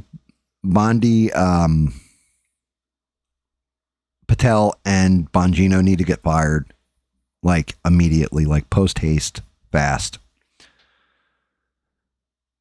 It came out, and I've said this. One, Candace Owens, she's just fucking baiting you in with, you know, oh, well, the Israelis are following Erica Kirk, all this kind of crazy shit, right? Like, she came up with every fucking conspiracy theory there is. So if she ever hits one of them right, she can say I was right the whole time. The one thing she can say she was right the whole time on, but then again, it also plays into the questions I had with things and other reasonable people had with things. So wait, you're telling me this kid climbed up on top of this building, assembled the rifle, took the shot perfect, the bullet didn't blow out of the back of Charlie Kirk's neck, disassembled the rifle, jumped off the roof, and then went into the woods, reassembled the rifle. I'll wait for the evidence to come out, is what I kept saying. As far as we can tell right now, according to the FBI, everything, all the evidence on the table, it was, you know, Tyler Robinson that killed Charlie Kirk. Well, we now have reports from a ballistics expert. The bullet that was removed from Charlie Kirk, so now we know it wasn't an exploding microphone. It wasn't like any of this fucking out there woo-woo bullshit. It was a bullet that killed him. It was a bullet that hit him precisely in the neck, exactly where it needed to turn his off switch. That bullet doesn't match the rifle.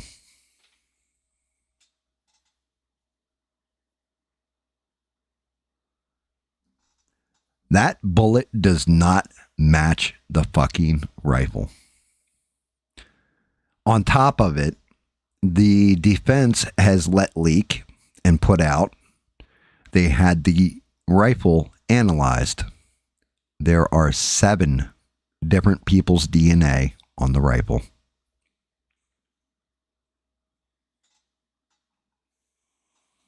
So who killed Charlie Kirk? According to Cash Patel, nope, all evidence leads to here. According to Pam Bondi, all evidence leads to here. Slam dunk case. According to Bongino, slam dunk case. Charlie Kirk was our best friend. We wouldn't let his murder go unavenged and all. You lying motherfuckers. On top of it, they never got a confession out of Tyler Robinson saying he did kill Charlie Kirk. Even his parents have come out and said, yeah, he didn't admit to it. He just nodded when we said, yeah, you know, you killed, were you the one who took the shot? And he nodded. So, who killed Charlie Kirk and why? You know, now all those conspiracy theorists, not the ones that were, you know, and shout out to these guys. Shout out to all the veterans and hunters that said, yeah, I fired 30-06. It blows straight through every time. I don't care what that fucking thing hits. I don't care if it's bone. Thick ass cow bone. It blows right through. Shout out to all of them. You know, maybe a deflection shot and all this other stuff. Right? Could possibly have done this, but you still would have seen the ripple effect from his neck, from his spine shattering. And we didn't see that on camera. From 2 different angles, too, by the way, guys. And I kept saying, well, yeah, you know, like, I could see maybe a deflection and everything else. I want the actual autopsy. I want all the fucking evidence. If that kid's innocent, I want him to walk. If he's fucking guilty, I want him nailed. Why were they keeping the furry, you know, boyfriend or whatever locked away? Maybe he was in the crowd. Maybe he hit him with a smaller caliber at the same time. One of the guys I watch, his name's Valhalla BFT. Shout out to that guy. He's amazing. He's a veteran. And, like, I mean, hardcore veteran, like on ground, SEAL team, everything else. He's been saying the whole time, there's no way it was 30-06. It would have blown straight through all this other stuff. But the big thing that he had said, and it was the day after everything happened, was they found the rifle and agents The FBI agents found the rifle, but they had a bomb-sniffing dog with them. But the dog didn't react to the rifle. For those that don't know, bomb-sniffing dogs react to basically the powder in the rifle. So if the gun was fired, the dog would have sniffed the powder, right? The residue from the powder being fired.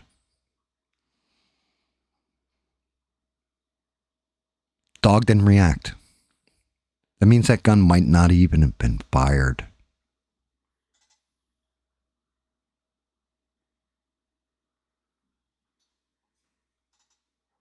And you're right, Stranded. They don't connect meat with living animals.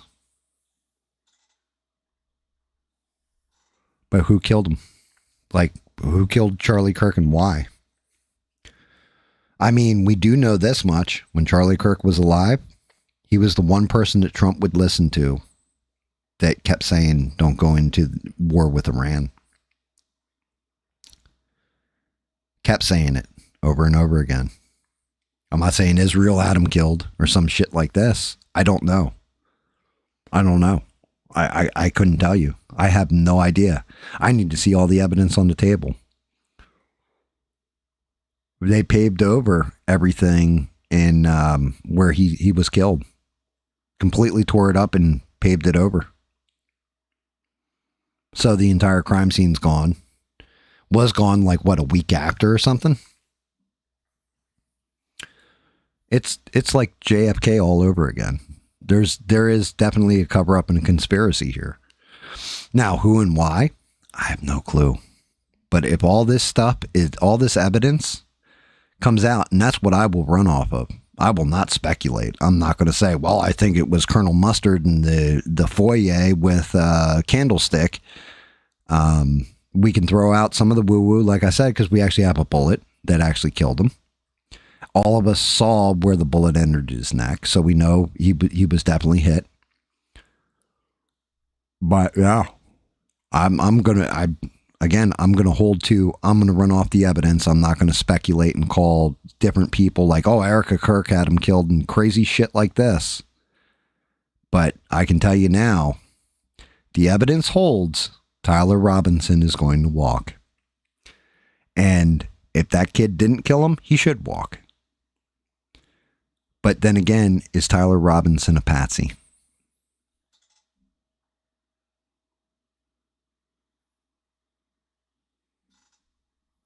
You question why they use his full name?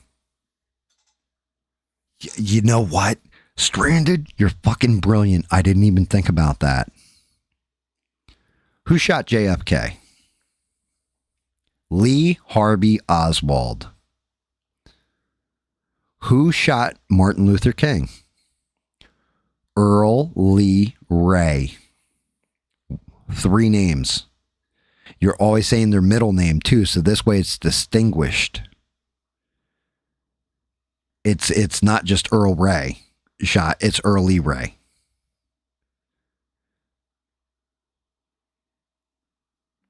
Lee Harvey Oswald. You're using all 3 names. They never say, what is Tyler Robinson's middle name? Does he just not have one?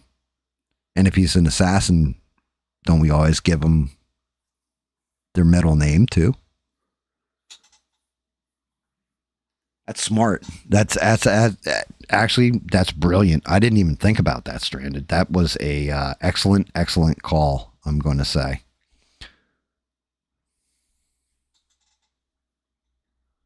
John Wilkes Booth, yes. Killed Lincoln. 3 names. So this way, John Booth, you know what I mean? Unless you say John Wilkes Booth.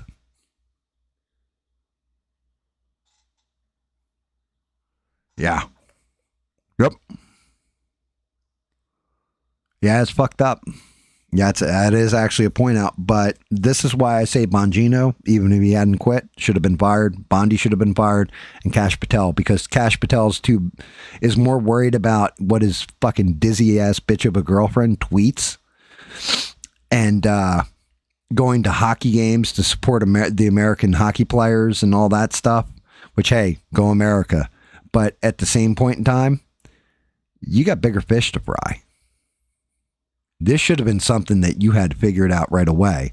As a matter of fact, if I remember correct, and like my memory isn't what it always used to be, but if I remember correct, you didn't even catch the kid. His parents turned him in. Our FBI failed, and that was under Patel's leadership. Didn't he have to go get some female agent's jacket just so he could be wearing the FBI jacket for the photo op and wouldn't come off the plane?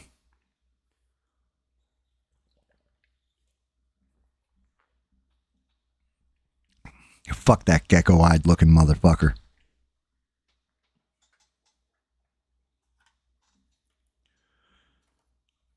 Need actual justice in this country, and we ain't getting it. The last of the news stories, I think this is the last of them, because we kind of talked about Tiger Woods' crash and shit. Not really, because honestly, he's a drunk celebrity. Fuck him.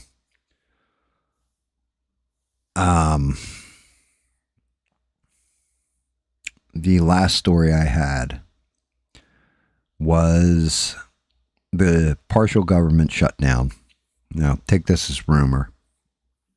As I heard this, I haven't investigated it or dug deep into it or any of this other shit.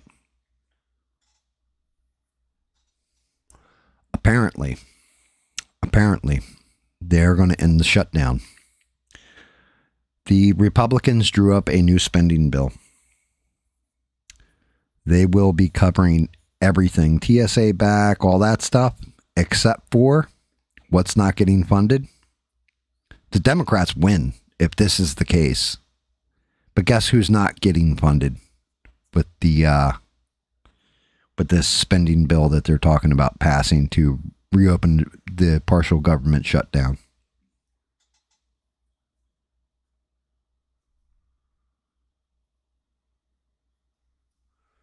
You're right, Stranded. You're 1,000% right.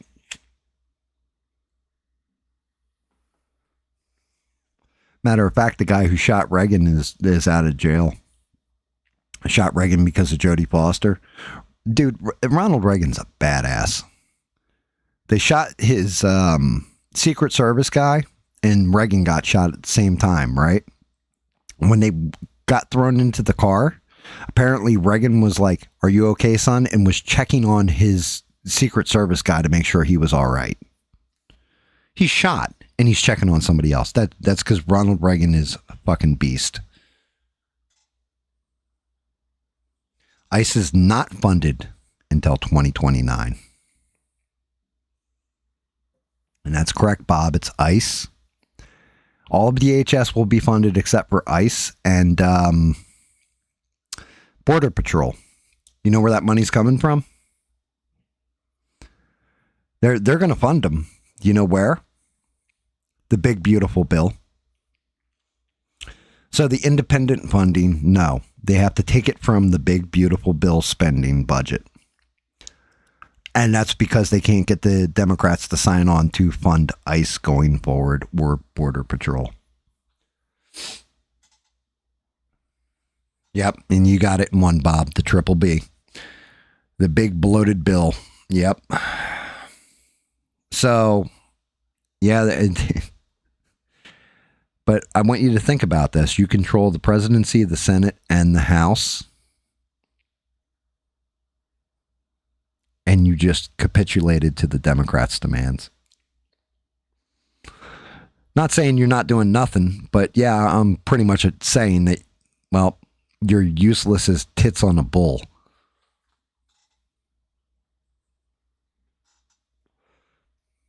But it cuts out the funding for Border Patrol and DHS. And if Democrats sweep the fucking midterms, well, impeachment number 3 is going to happen.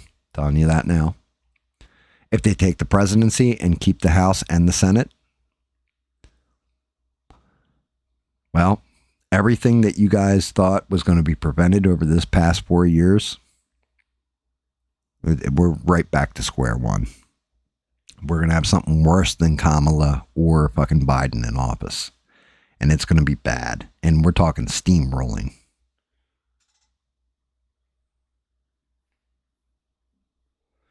You may need to have 60 in the Senate. But when I say at this point in the game, I need to know what Trump delivered on his campaign promises. Transparency. We still don't know everything with the Epstein files. We still don't know everything with JFK, MLK, any of this shit. RFK. We don't know all of it. They didn't tell us all of it. They gave us enough to make us feel like we knew a little bit more than we did, but nothing. How about the alien files? Remember all the UFO shit? Nope. No new wars. That went out the window. Drill, baby, drill. Our gas prices are low. Nope.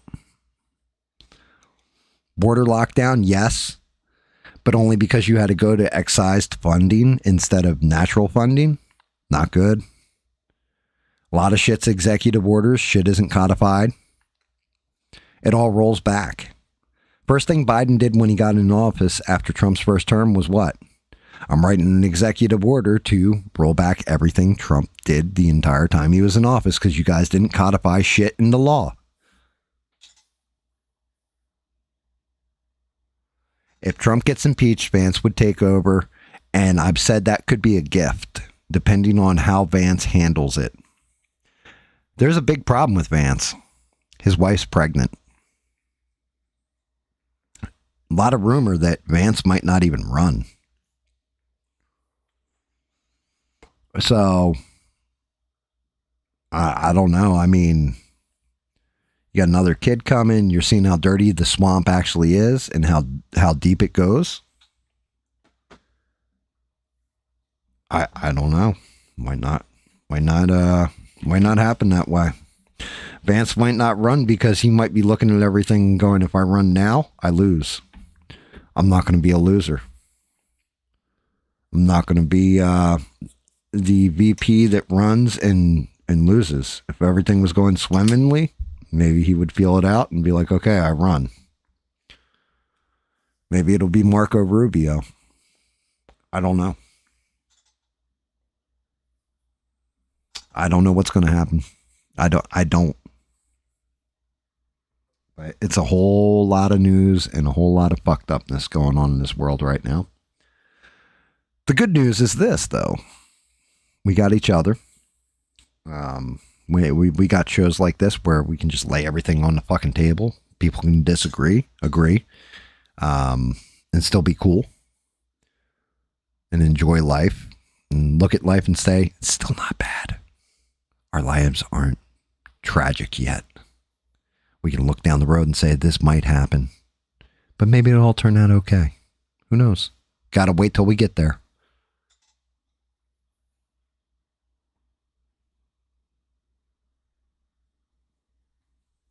Right, and he'll get those 60 votes. That's what I'm saying, Bob. How many Senate seats are up? How many Senate seats are there that are coming up in the midterms? Democrats sweep and they get to 58. Do you think there's not going to be Republican senators that'll fucking shank the shit out of Trump? Man. We're looking at a A2 Brute moment going on.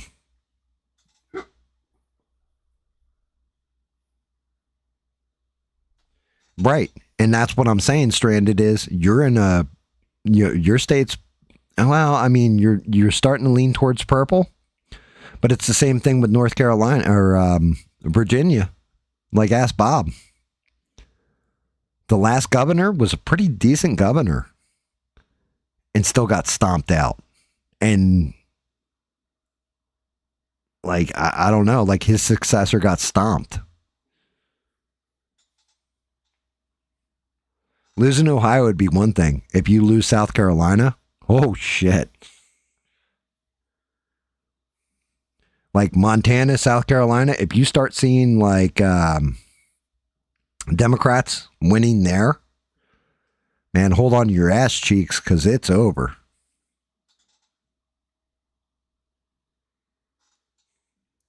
But yeah, Rather vote red than be dead. That shit's going like your coalition. You shattered your coalition because a lot of people were, well, I just, that's fine. He can fuck this up. He can fuck that up. Just don't take us to new wars. Well, you took us into a new war. Well, he can fuck this up. He can take us to war and all that, but don't fuck up my gas prices so I can get to work on the cheap. Fuck that up. The economy, inflation, all this other stuff, all the prices are going to come down when he's in there. They're starting to go up again. Why? Because of fuel, because of helium, because of fertilizer. Not good. It's just objectively, if you're looking at it and being honest, it's a whole lot of not good. Doesn't mean it's lost. Like it's not like, well, we're defeated, it's over, and it's never going to get any better and all this other stuff. I'm just saying it's not looking good right now.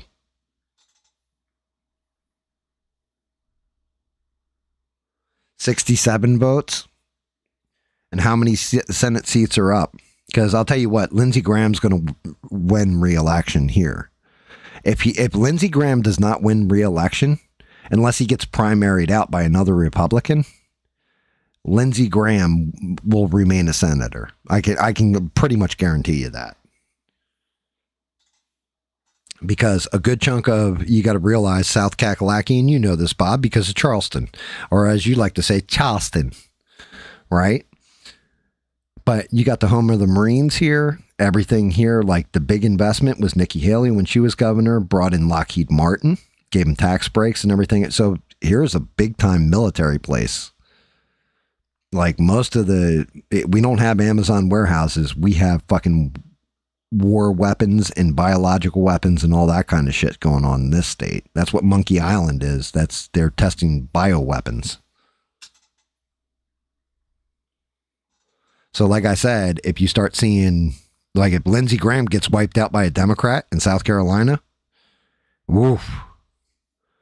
Yeah, then you better just hold on to your cheeks because they're definitely going to full on impeach him. And even if they don't get the full impeachment in on him and just dick punch him with another impeachment, that's going to take away from him being able to focus on important things to try and fix it or bring it back around.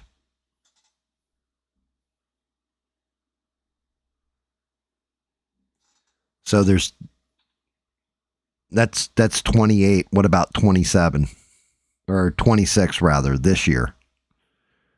Because at that point he's already out of office. So it won't matter if they go to impeach him at that point. He'll be at the end of his presidency. He'll serve this full term. So it doesn't matter. It's got to be during his president, like this midterm election is the one I'm worried about.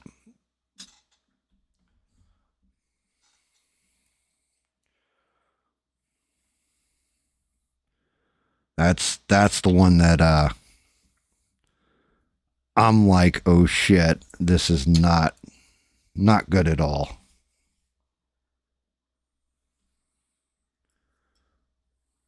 You know what? I put that on my palette, that purple on my palette, but I think I can actually get away with a spray on him right off the rip.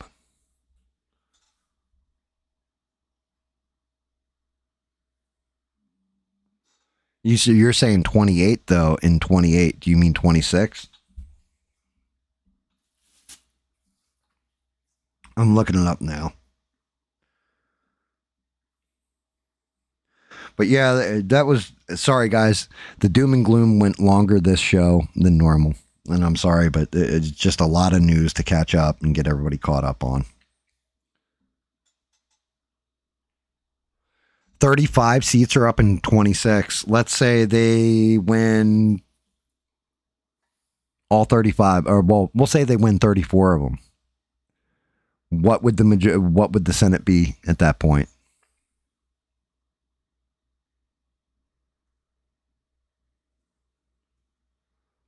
If you're looking at a 50-50 split at this point, right? That means they only have to win, well, beyond re-elections. Let me see. Matter of fact, I'll just ask. How many Democrat-held Senate seats are up for the midterms? It doesn't fucking tell me. God damn it, AI mode. do you mean you can't answer? 10 different fucking sites. Fuck you. You can't answer me straight out AI. Fuck you, Google AI. That's where I sit. Too much beer for the math, fair enough.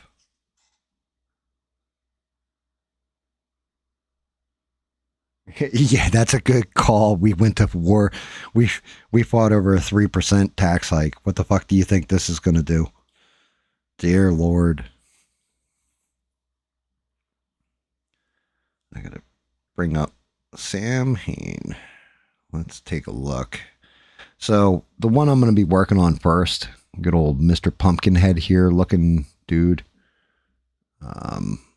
Samhain from the real Ghostbusters cartoon, but he is the spirit of Halloween.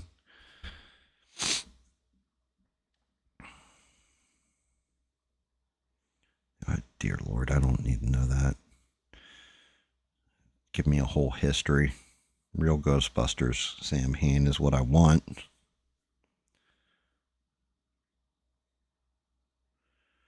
Let me get a good image.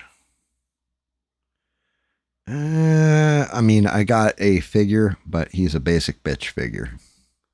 So I think I can do better than that. I can't blame you, Bob. It's fine. I don't even know if you want to get on mic and talk. But anyway, let's get out of the doom and gloom. Get to the fun shit. What do you guys say? Because we will listen to Mel's Hole tonight. You know, we'll get to that part. I know Bob hates that part, the Art Bell part, but we're going to get there and listen to the interviews with Mel and everything else about Mel's Hole. But the part I would like to get to is I watched a movie that I thought I knew exactly how it was going to be, and I was like, all right, it'll be all right, but it's going to be stupid and all. It was a fucking fun movie. The movie is called They Will Kill You. And basically, the premise behind the movie is, well, I don't want to run the entirety of the movie. It was if you took the bride from Kill Bill, but you made her where she had to survive in prison and was a street kid. You switch that up. So like Tarantino style, where they tell the backstories as the movie's going on and all that. And then you cross that over with the Evil Dead series by Sam Raimi. It was ridiculous, over the top. And when you watch it, you're just like, I don't know. I can't believe they just did that. But my God, is that it just leaned into itself and knew exactly what type of movie it was supposed to be. It was nothing serious. It was fucking brutal. Absolutely. Heads popping, people getting torn in half, brutality. But the camera, it's always doing something. It's never not doing something. It's always moving. It's always in motion. The brutality in it, like I said, just bar none. What the hell did I just even see? One part, there's an eyeball chasing the main girl, and she doesn't know it's there. That's watching her and recording her progress and stuff. Like an actual person's eyeball that's been ripped out of their head is rolling around and chasing her and stuff. It was just unreal. But the premise is basically this street girl, and it starts off with her and her sister, and they're running away from an abusive father. And she's trying to take her little sister and get away. Well, the little sister ends up disappearing at this hotel, and she's got to go into the hotel and figure out what happened to her kid sister and come rescue her. So she puts on a fake name, all that kind of stuff. And away we go. It was fantastic. Like, I was shocked at how much fun I had watching the movie, though. I thought it was just going to be kind of stupid and like, oh, we're seeing the most brutal part. We don't see the most brutal parts in the trailer. It was unreal.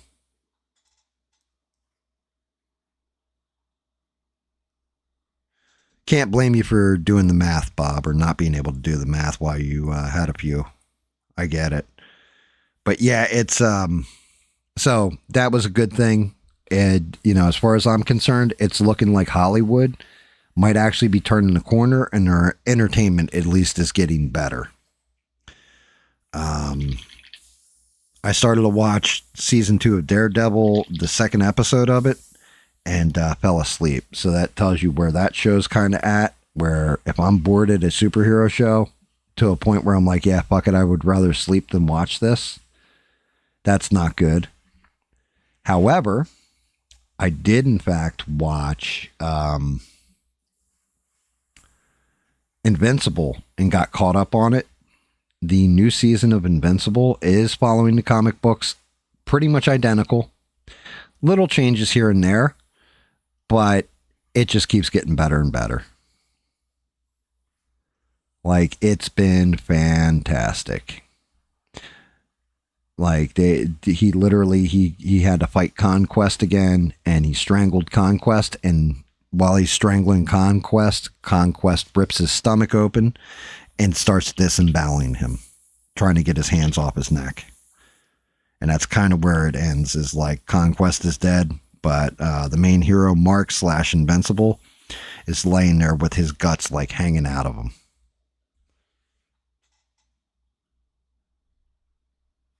Yeah, I'm going to have, it's going to look like I got a hold of a female Grimace after I'm done. You're not wrong there, Stranded. Good call on that. But yeah, our entertainment at least is getting better, I guess. So it's a positive. And again, I don't know who directed, who wrote that They Will Kill You, but God bless them. The second trailer for He-Man dropped. I actually think it looks not terrible on the second trailer. Whenever they're on Eternia, it looks not bad. Whenever they show like the modern world that he's coming from, though, Earth, it sucks. It looks like shit. They dropped another Supergirl trailer and kind of went into like some of the motivation of why she's hunting the bad guy, and it looks like Crypto gets jacked up real bad. And that's part of her motivation for going after the villain. Because he's like poisoned Crypto, and Crypto's slowly dying, and apparently Crypto's her only connection back to home, and it's the only thing she gives a shit about. So, yeah. Supergirl, I'm still on the fence about. I think it'll be an alright movie. I don't think it's going to be set the world on fire or anything, or rewrite how you do superhero movies. But it looks okay. It looks serviceable. They showed Jason Momoa more like in the Lobo makeup, everything. He looks fantastic. But I mean, I was expecting nothing less because he was born to play Lobo, basically.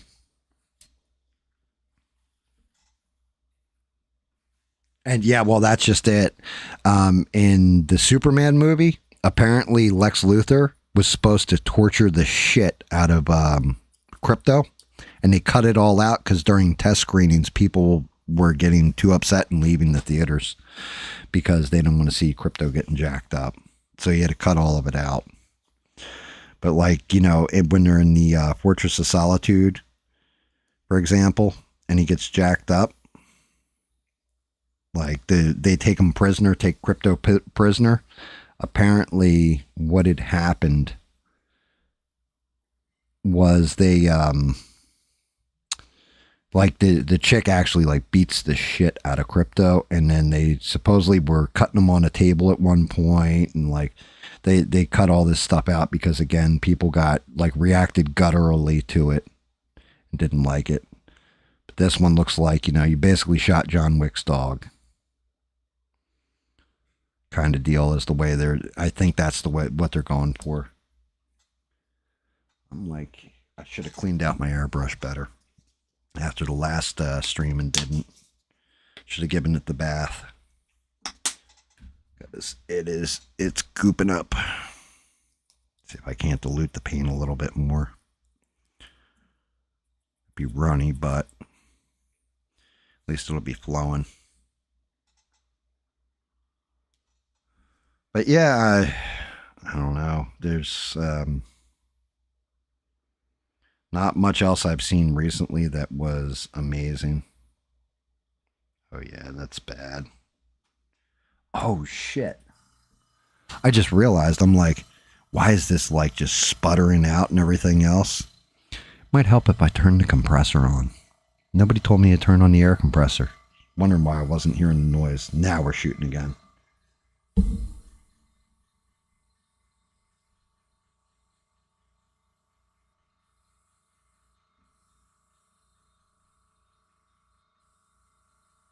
No air to atomize the damn paint out of it.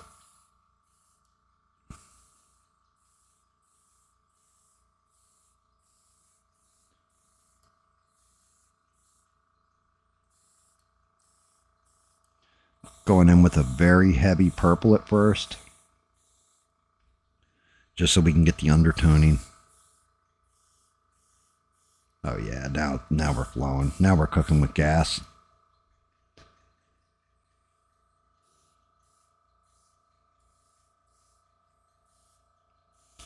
Yeah, I mean, the one thing you don't want to mess with is somebody's pet. Never ends well for you. John Wick has taught us anything, you definitely don't fuck with the dog.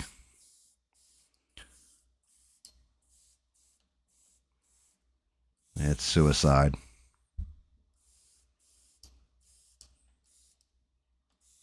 Especially if your wife died of cancer and left you said dog. Then you're really dead.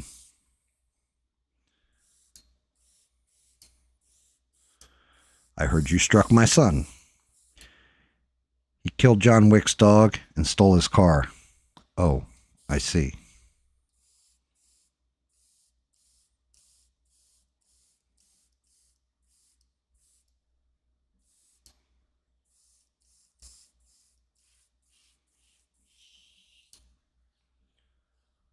Good stuff.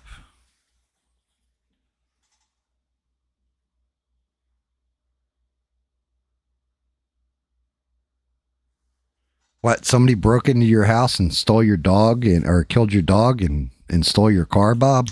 And then you went on a rampage and like murdered off the entire mob boss's family? That's crazy, Bob. That's just insane. I knew it though. Confirmed, Bob's part of the Illuminati.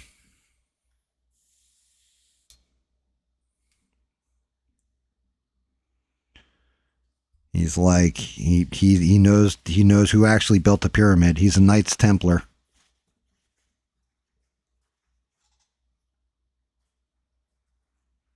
You got the dog for her. So, yeah, I mean, John Wick, his wife, well, you've seen the movie, I think. But yeah, that's one of the big things in John Wick is his wife's dying of cancer. And then after she passes away, there's a delivery at the door, and it turns out she left him the dog so he wouldn't be alone. Because he dropped his entire life as an assassin because he was in love with her. And she's like the most important driving force in his life and all that. And then the dog, at first he didn't know how to do it, but he figured it out and started to love the dog, and they killed his dog. They killed his dog, Bob. They got the dog. Which, you come into my house and you go after any member of my family. That includes my cats too and my dog. I will fucking chain you down. I will cut your eyelids off so you can, and put a mirror above you so you can watch the torture I put you through, sir.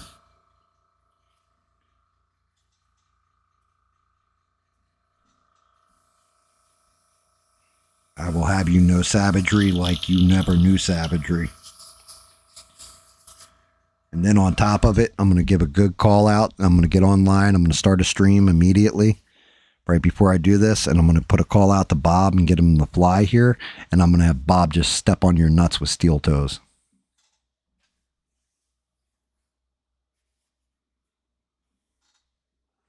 Yeah, I was probably one of those people who your people would call Bob, so I can understand, buddy.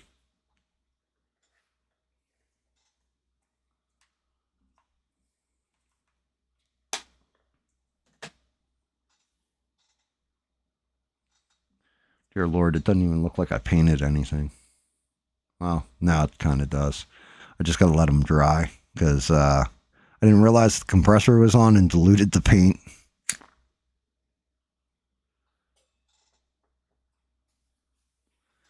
But anyway, guys, let me see. I might have jotted something else down. I jot things down now on my tablet and the notepad. It's pretty much all I had. I mean, the main ones that I had written down were Christy Gnome's husband is a cross-dresser. The bullet that killed Charlie Kirk doesn't match the rifle. They will kill you. Explaining how that looks really, really good. The best part in the He-Man 2 trailer was best part in it, they show Trapjaw, and he didn't look terrible. Like, I think his jaw should have been a little bit more squared out and big, but he actually looked, it was serviceable. It wasn't bad. If it's a woman that breaks into my house,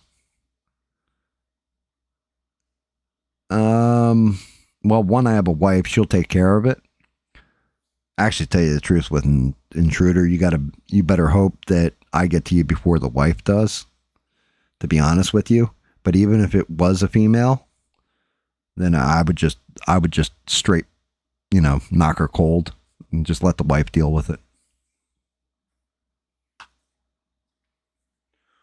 Or hold her at either knife or gun point or sword point or whatever and tell the wife, be like, hey, honey, get out here. We got us a dumb one.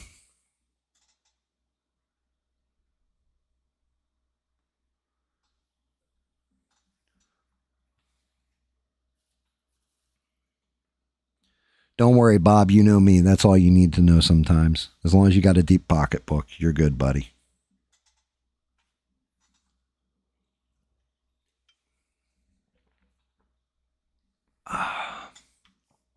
And I mean a deep pocketbook. My life's nice and calm and good. I don't want to fuck that up for anything, really, at this point. Stranded's laughing. Hey, look, that's just it. I do live by a moral code of no women, no children. I just, little kid could beat the shit out of me with a baseball bat and I probably wouldn't even hit him. A woman could beat the shit out of me. I'm not going to swing back. I'll just block like a motherfucker. I live by that code. But then again, I've got kids and I've got a wife. So I figure I'm covered on those ends too. You got to live by a moral code sometimes. This chick's going to be hard to paint though, this Sphinx. So much little detail in there and everything else. She's got the nice little head thing going. Which I don't know if I'm going to paint that like it's a halo or a crown. Yeah, I mean, that's just it, Bob. Like, every man has to have some kind of code. It's, I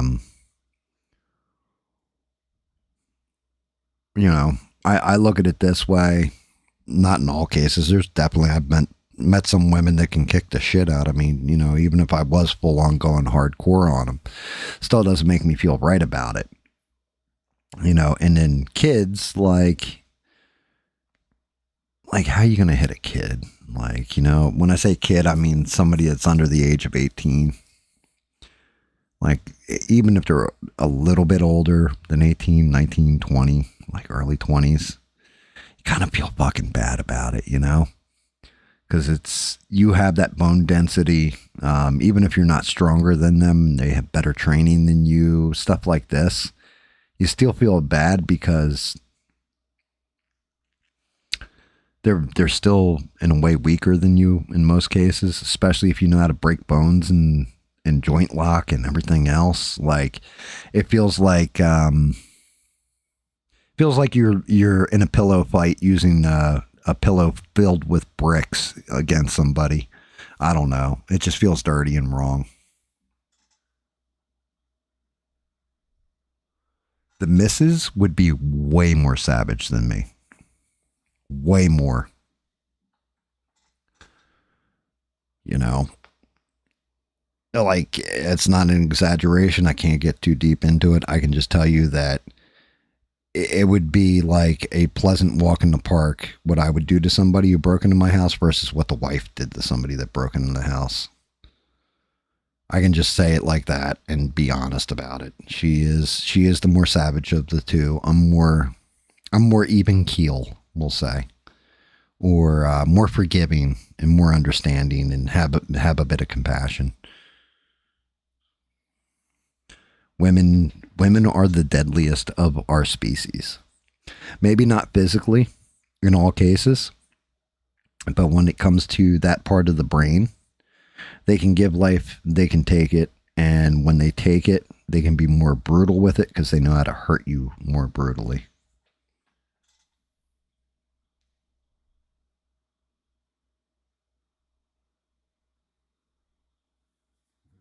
Everybody needs a code. Everybody should live by a code.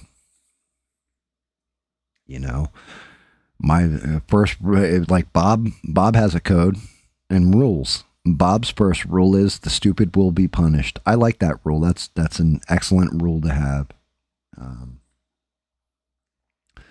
My first rule is usually do no harm unless it's absolutely necessary. You know, don't start it, end it if you can help it. Sometimes you know, I hate to say it this way, but sometimes you do have to assert, I'm not going to say dominance, but you do have to, matter of fact, let me see if I can find it. There's this great quote from a movie called Pool Hall Junkies. And it's a speech that Christopher Walken gives to the kid. And if I can find it, I'll eat the copyright on it.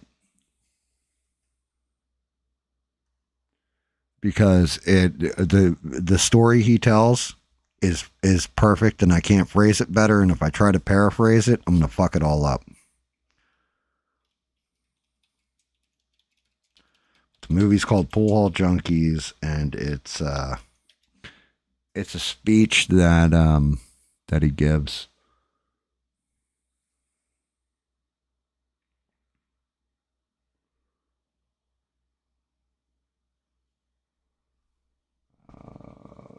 Where the hell?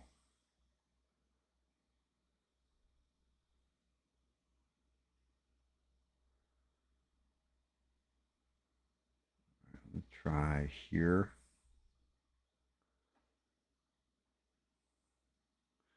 Hopefully you guys can hear it. Let me know if you can hear it, Stranded. When it starts. Think safety. Think Grainger. For I mean, you're probably hearing the commercial right there. Contain and protect. Grainger.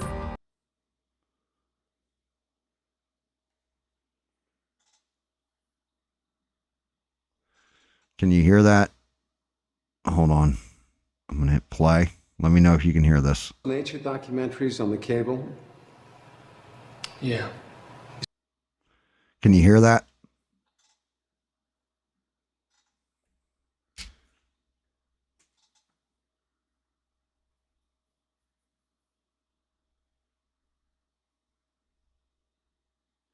Yep, there you go. Bob's 3 rules. I like those 3 rules, Bob. That's great. All right, here we go. So this speech, this is actually one to live by for guys, right? Is it nice and loud too, Stranded, when it played? But for guys, for people out there that are men, this is the perfect summary is this fucking speech.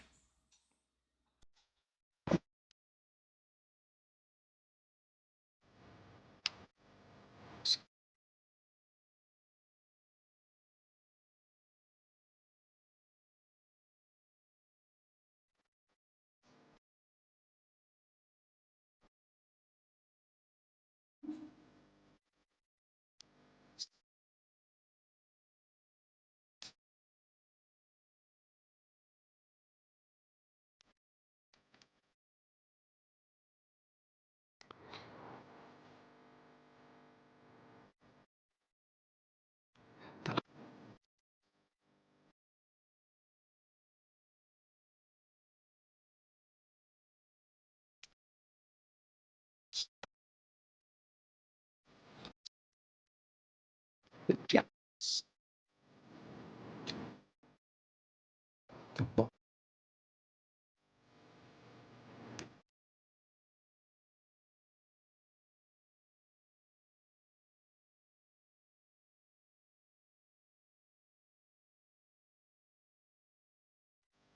That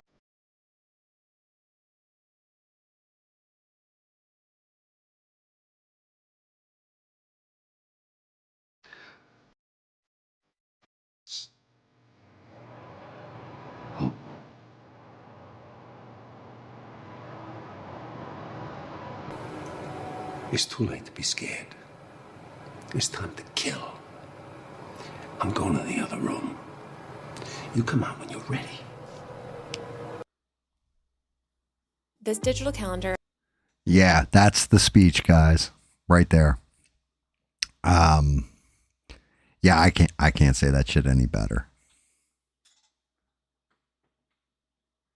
I can't say that shit any better. Do that any but yeah, it's the truth. Sometimes the lion's just got to show who he is. Sometimes a man like sometimes you have to assert yourself, and you do it in a pretty just way. But you don't do it all the time. You just do it when you need to. And yeah. But I love that fucking speech. Like the way he lays out that speech, that scenario, everything else, he's not wrong. None of it's wrong. It's okay to be scared, but you better, like, nut up when it comes time to nut up. Definitely. I've always listened. I've listened to that speech. I listened to Patton's speech. I used to listen to all the time. We're going to rip out their living guts and grease our tank treads with them. Like from the movie Patton. That was always one of my favorites. Just fantastic. There are some motivational speeches out there that are just unbelievably good. And Christopher Walken, the way he delivers it, his facial expressions, like, I recommend going to watch the scene. I don't think I'll get hit for the audio, but if I put up the video, I definitely would have gotten hit. We'll see. We'll see if I get hit for it. Probably still will, just because, that's the way shit goes on the internet nowadays in 2025.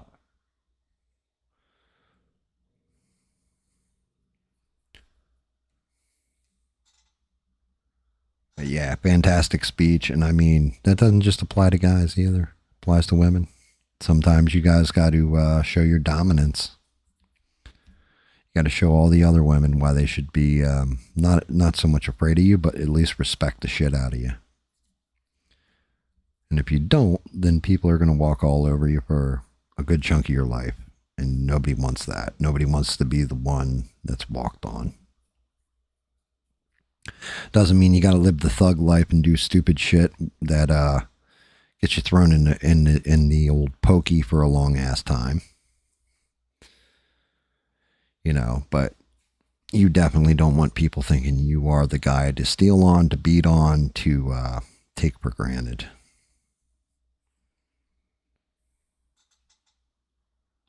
I mean, basically, like, Bob may only be the size of Simba when he was a baby, but Bob's got a hell of a bite.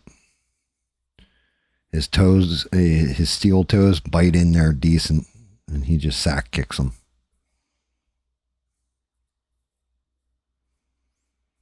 He likes his savagery. Bob's crazy. I bet you guys didn't know this true story about Bob. I didn't know this about Bob. He shared it off stream one time. Bob went skydiving naked once. And he didn't even have a parachute. He just used his balls. And his nutsack inflated like a parachute, and he just came to the ground nice and gentle. Just using nothing but his nuts. I know, you're thinking it's unbelievable, but, you know, you don't know Bob. Right, Bob?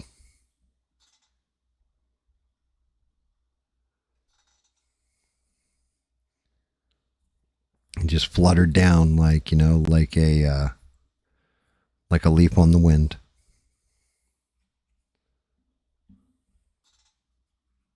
Yeah, I knew Stranded would believe it. Stranded knows. We all know about Bob. Wild man Bob. I was a little disappointed too, if I'm to be honest. Shout out to Smurf. I wanted to jump on the damn game with him yesterday. I was debating streaming, but Smurf said, there's no point in streaming it or whatever. But I just wanted to get in there and jam that Icarus game with him. And the reset on the computer, Jesus.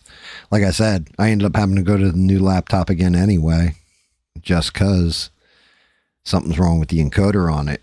But yeah, it was a fucking nightmare.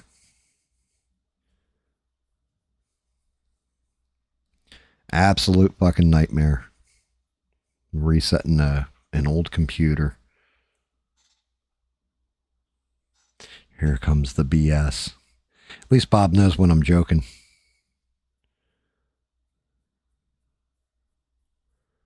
I still think Bob should run for state senate for 2028, 2026. I think he's still got time to register. He'll go in and just be the nominee.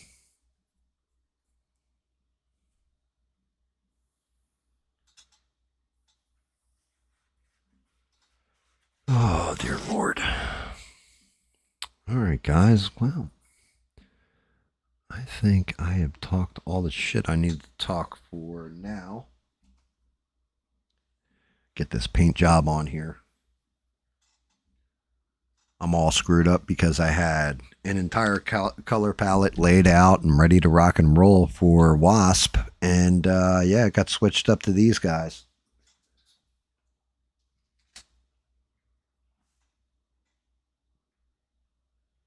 My background would keep me out. Yeah, I could believe it, Bob. I could believe it.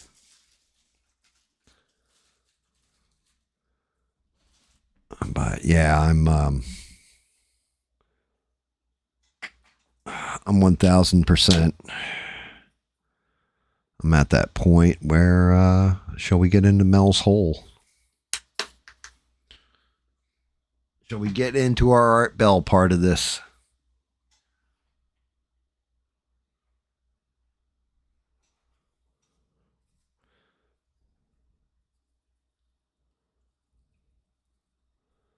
I don't know. I'll look for consensus in the chat.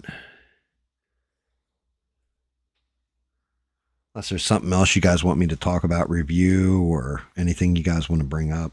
I mean, I did have one other thing, but I don't even know if I want to go into it. I mean, I kind of can. And I'm not even going to show the video. I'm just going to explain it to you. Because I could go to ABL's live stream, show you exactly what he was saying. He was talking about how all Democrats are racist and all that's one. Everybody in this collective agrees it's never all. It's not all. It's never all, right? But every Democrat's a racist and all this stuff. And he showed a TikTok video of this dude who was clearly, I guess, Mexican, going to, I think it was a No Kings protest. And these old white people are saying, because of your brown skin and they'll deport you so fast and all this, right? What ABL didn't catch was the guy who filmed the video was jump cutting it. So at first I was like, I saw it. It was right as I was leaving the stream, and had talked to Devin. And then I was like, yeah, that's cut out of context, because I realized pretty damn fast what this guy did was he went in and said, well, what would Republicans say to me? But he cut out the part where he asked them the question and just went to the answer for it. And then they were like, oh, they'd say that your skin is, you're brown, so you'll be deported. And he cut it right to that part. So it looked like these people were super racist, but it was cut out of context.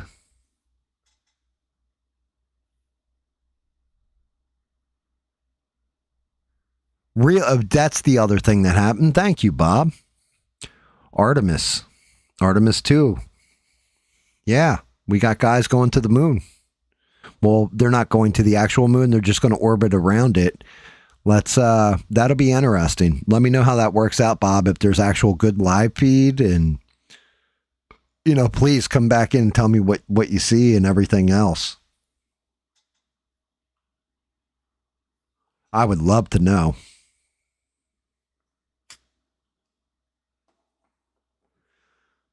But I'm not going to be able to watch it because while I'm on stream and trying to play that at the same time, it's not like we're going to have the visuals for it. So that kind of sucks.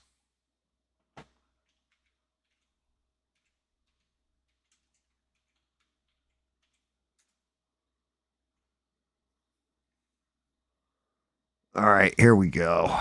Let's load this up. Hopefully I don't get hit with ads. That was the one thing I do enjoy about my other PC. For some reason, it doesn't detect the ad blocker I've got on there. I got to figure out which one I'm using.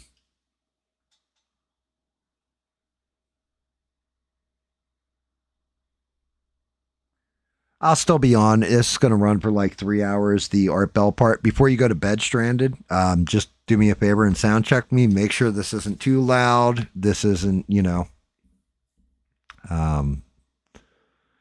this is even keel. Art, you'll love this. It was sent to me a couple of days ago by email, and it's all about another one on the Indian reservation in Colville. There we go. Could you hear that? Okay, Stranded, just give me my thumbs up, and we'll say good night to you, sweetheart, and please have a pleasant day tomorrow.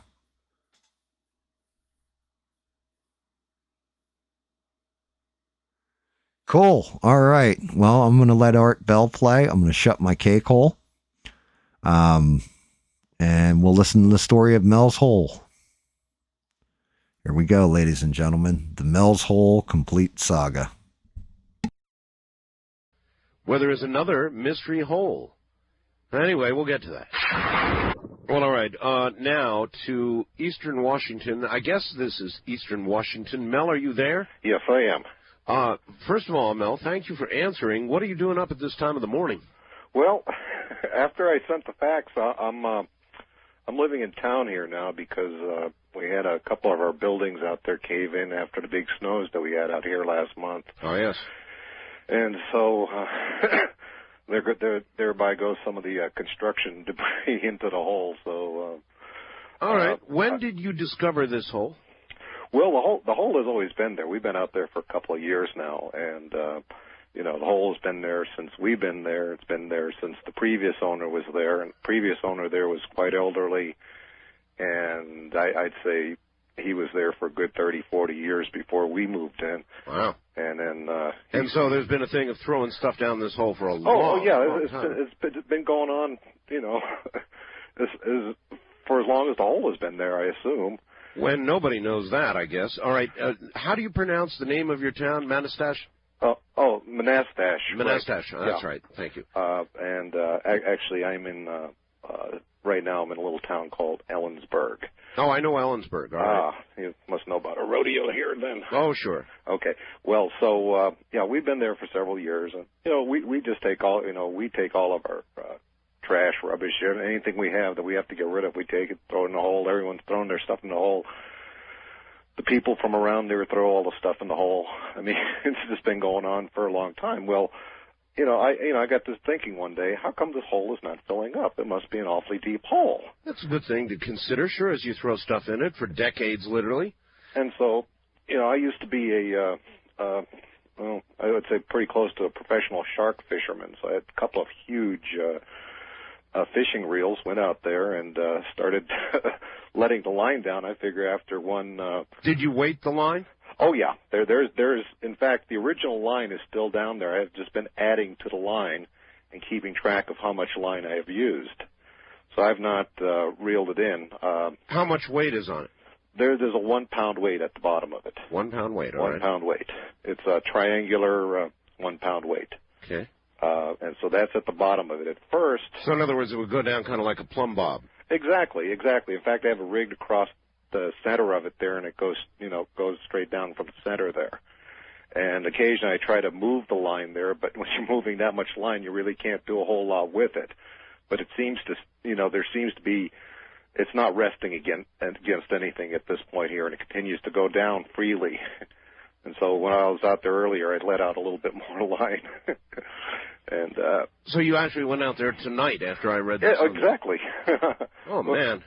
Well, it's not too bad out here right now. It's only about 25 degrees, so it's not too cold. Have you ever heard anything coming from any sounds or anything? Well, the normal thing to do is kind of like yell into it there, to see an echo, and I've never heard an echo come out of that thing. No echo. At all. That's one of the first things I noticed about it. As usual, I brought the dogs with me. They wouldn't go anywhere near the damn thing, and I went back to the Suburban and hung out over there. So it was kind of if I try to bring them there on a leash, they'll just dig their feet in. They do not want to go anywhere near the hole. And so that's, I don't know. It's just. Well, you've got miles and miles of. Yeah, I think. Well, I'm measuring it by feet. I convert feet to yards, so I don't know how many miles that is. I assume it's a fair number of miles, though.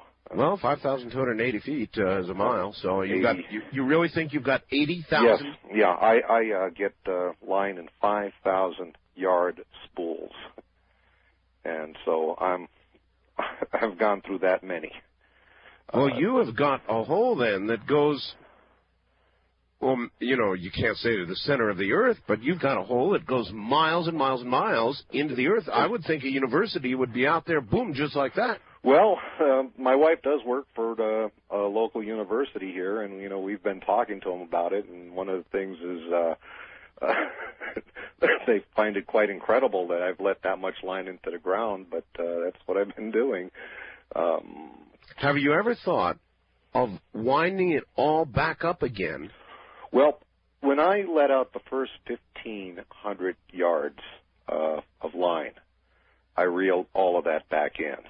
Yeah. And I wanted to know if I had hit water down there, because I thought that's a lot of feet. You bet.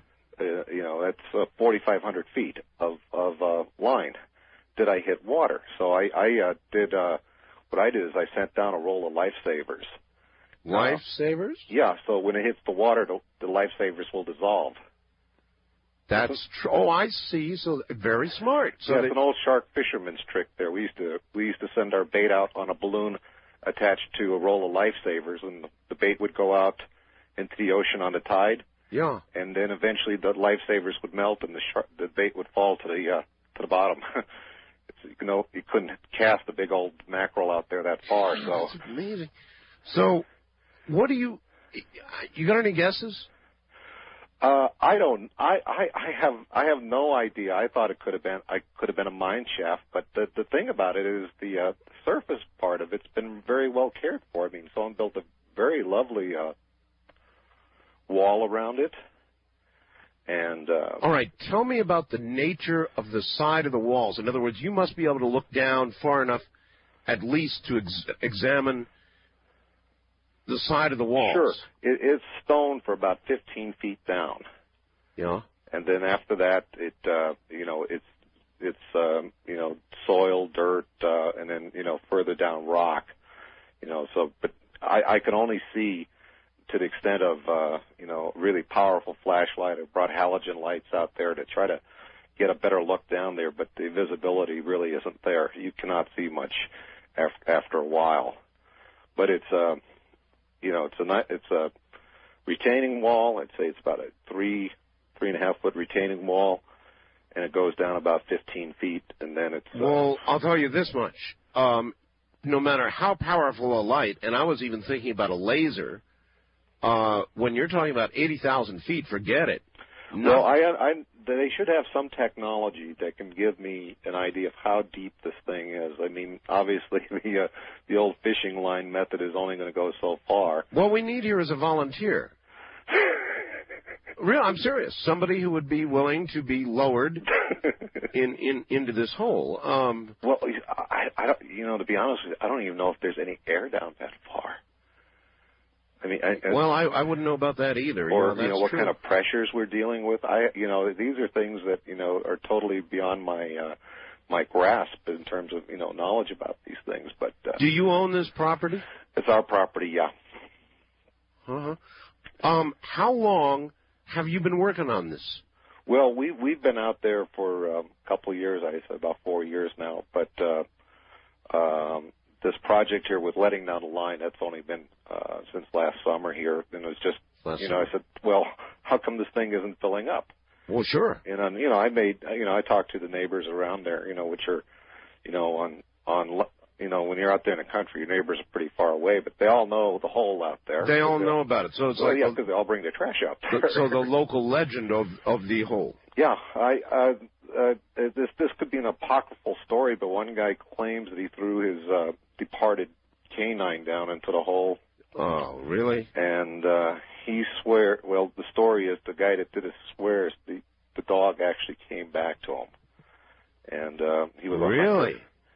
He was a hunt. The story is that he was a hunter, and he was out there hunting, and he saw the same dog. He had the same collar. He had the same little little metal thing on his collar there, and he said it was the same dog. And he says he knew he threw the dog into the hole. But that's not my dog. That's not my. It's not your story, but it's a story of a resurrected dog. Yeah. This is as you can well imagine, this is all Native American land around here, and so one of the lines of inquiries I'd like to make is is there anything about this hole in regards to the Native Americans? That's something I haven't really pursued right now. But if you had a fatal disease, Mel, would you jump in the hole? I would. You would? Just based on the dog story? It is in my will. What? Should I meet my demise, that you would be thrown in the hole, disposed of into the well. I'm not sure the health department would allow that. Well, one of the things that I thought about later on is, what if this is like contaminating our water, And, we've had, I'm sure you do this out there in Pahrump, too. Well, you have your water checked all the time. Oh, yeah, no personal offense to you, Mel, but if there was a possible contamination problem, I'm sure you're a clean guy. Yeah. But, as you deteriorated, you would possibly produce E. coli or something horrible in the local water supply. Well, again, so far it hasn't. If you weren't resurrected. I mean, the water around that area is absolutely pure water. It is, And so nothing thrown down, all the old junk and trash, and nothing has polluted the water. No, I can't speak for everything that's been thrown down there, but none of that has been showing up in the water that people draw from their wells. I mean, the water's as clean as it's ever been out there. I think we get water that comes off the Cascades or something. Yeah. It's just really great. It's really wonderful water. Mel, you wouldn't be pulling my leg. No, I'm not. And I'm one of the reasons that I went out to the property tonight, other than it just it's something that weighs heavily on my mind. I was afraid that after I sent the fax out, that there would be people around there because it's... Well, there may be, but we have not identified specifically where it is. Well, there aren't, as far as I could tell, too many big holes like that around. And so least the people in my neck of the woods are familiar with it, and I kind of almost expected to see a small party of people. Well, there may be. Now, I mean, come daylight, there may be. But remember, folks, this is private property. This is Mel's hole. It is posted, too. Oh, it is. All right. Well, there you are. So without knowing exactly where it is, I wouldn't look for that to occur, but there is going to be substantial curiosity about it now, Mel. Well, I think I've, let you know as much as I know about it. I certainly want to find out more. I'm mostly curious. I was mostly curious about the depth of it. I mean, how deep is the deepest hole anyone has ever found? Well, I've never heard of anything deeper than this. I thought maybe this would be like Guinness World Book So, of Records type, full spoiler there. There's been plenty of people that went looking for Mel's hole, and apparently, even on Google Maps, it's blanked out where it supposedly is. Could have been like an old mine. Well, now, here's a couple things to think about. I've heard as you go down into the earth, Mel, that it gets hotter. Ooh. Right? So you would think that your fishing line with a weight on it at some point would melt or, something, but there's still weight on it, huh? Yeah. The line is not moving freely. I mean, it still falls under its own weight. Oh, that's amazing. Let's let some of the audience ask you questions. Okay, I think I can do that. All right, because I just might be missing something. West of the Rockies, you're on the air with Mel, who's got the hole in Washington. Hello. Hello. Do you have any questions for Mel? Hello? Okay, well, I guess that guy gave up. East of the Rockies, you're on the air with Mel. Hello. Hello. Oh, you got a guess now? I did. Well, I mean, sort of. Oh, well, I was calling about something else. All right. Well, thank you. First time caller line. You're on the air with Mel. Hello. Mel. Yes, Mel. Oh, Mel. I wanted to talk to Art. I'm on the wrong line. Yeah, you are. I'm sorry. That's the 222 line. 1222 is first time caller line. That's what I thought I was calling. Well, that's what you got. But we're talking with Mel right now. He's the guy with the hole in Eastern Washington. Okay. I just have something for Art. All right. Mel. Well, call me back when we're into open lines. Wild card line, you're on the air with Mel. Hello. Hi, Art. This is Dave in Milwaukee. Hi, Dave. Hey, I was listening to this. Very interesting. Yeah, it is. I just wanted to let you know, I looked up in the encyclopedia, and the Marianas Trench, which is the deepest hole we know about. That's in the ocean, right? Right. Is 36,000 feet deep. So this is, certainly over double that already. Right. And it also says, under mining, that with current technology, we can only go down about 1,600 feet. Wow. That's great. That is great. So you've got something here that already qualifies for Guinness. That is wonderful. Definitely. Oh, gosh, I like that. That's great. You said 1,600 feet? That's what they said, yeah. 1,640 feet, it says, with current technology is about as deep as. All right. Thank you very much for that information. So already we now learn that you may have a Guinness qualifying hole there, no question about it. Gee. But I want to know, inquiring minds want to know, I would think even if we just had somebody lowered past the 1,600-foot mark to see what's down there. That would be cool, but it wouldn't be me. You wouldn't do it? I wouldn't go down in the hole. At least not while you're still alive. No, then I will, but I mean, for the time being, no. I understand. All right, east of the Rockies, you're on the air with Mel. Mel. What if the rope broke? Yeah. Well, that's true. Mel? Yeah, hi. Where are you calling from, sir? I'm in Austin, Texas. Austin, Texas, all right. Yeah, you mentioned earlier that you would like somebody to be lowered down into the hole. That's right. I would be willing to do that. See, there you go, sir, a volunteer. We've got a volunteer. I mean, obviously under certain conditions. Like what? Just a cage, for one. A cage? Yeah, just in the event that there's some kind of weird subterranean thing eating all of this garbage down there. Obviously, I would want to be in some kind of a cage. Well, what makes you think, though, that anything that could gobble up, say, a refrigerator... wouldn't get the cage? Well, I would have obviously a very powerful light, and I'd be able to see it at some point before it's too late. So we'd have radio contact with you, and we could hear you scream at least. Yeah. Sounds too much or like an Jaws. instant up button. An up button? An instant up button. On back up. At like a high speed. And you could take a camera with you? Yeah. With a light and show us everything as it... Yeah, I've got a pretty adventurous nature to me anyway. So this, plus I have a very... If the hole's real, then it's suicidal nature, sir, not adventurous. Naturally, in my personality. Well, nobody's saying there's anything supernatural about this, but... Well, the dog story would indicate something supernatural. Well, that's true. Everyone's dogs are scared of the hole. Yeah. It's not just my dogs. No, that's a very good point. In other words, other dogs won't go anywhere near the hole, huh? Yeah, my dogs will follow me everywhere. I mean, no matter where I go, they're, Except to the well. Uh-huh. Now, you call is this possibly at a grid point on the planet? I wouldn't know about grid points, other than I know they exist. Do you know anything about the grid points in that area? Well, I know. Yes, thank you, sir, from Austin. I've heard about grid points, but I would have no way of knowing where they are and whether this is one of them. I wouldn't know. Now, this is just a hole, and he's right. There is something a little paranormal about it when you consider. First-time caller line, you're on the air with Mel with the hole. Art, why don't you have somebody, I know you're connected with somebody that's got radar available. Radar would be the way to go to find out the depth. Well, would radar go down a hole absolutely without hitting the sides? You don't need a fancy radar to do it. You mean like a... What about sonar? No, I guess No, sonar you couldn't use because you don't have anything for the medium to go through, like underwater for sonar. Yeah. But radar would definitely work.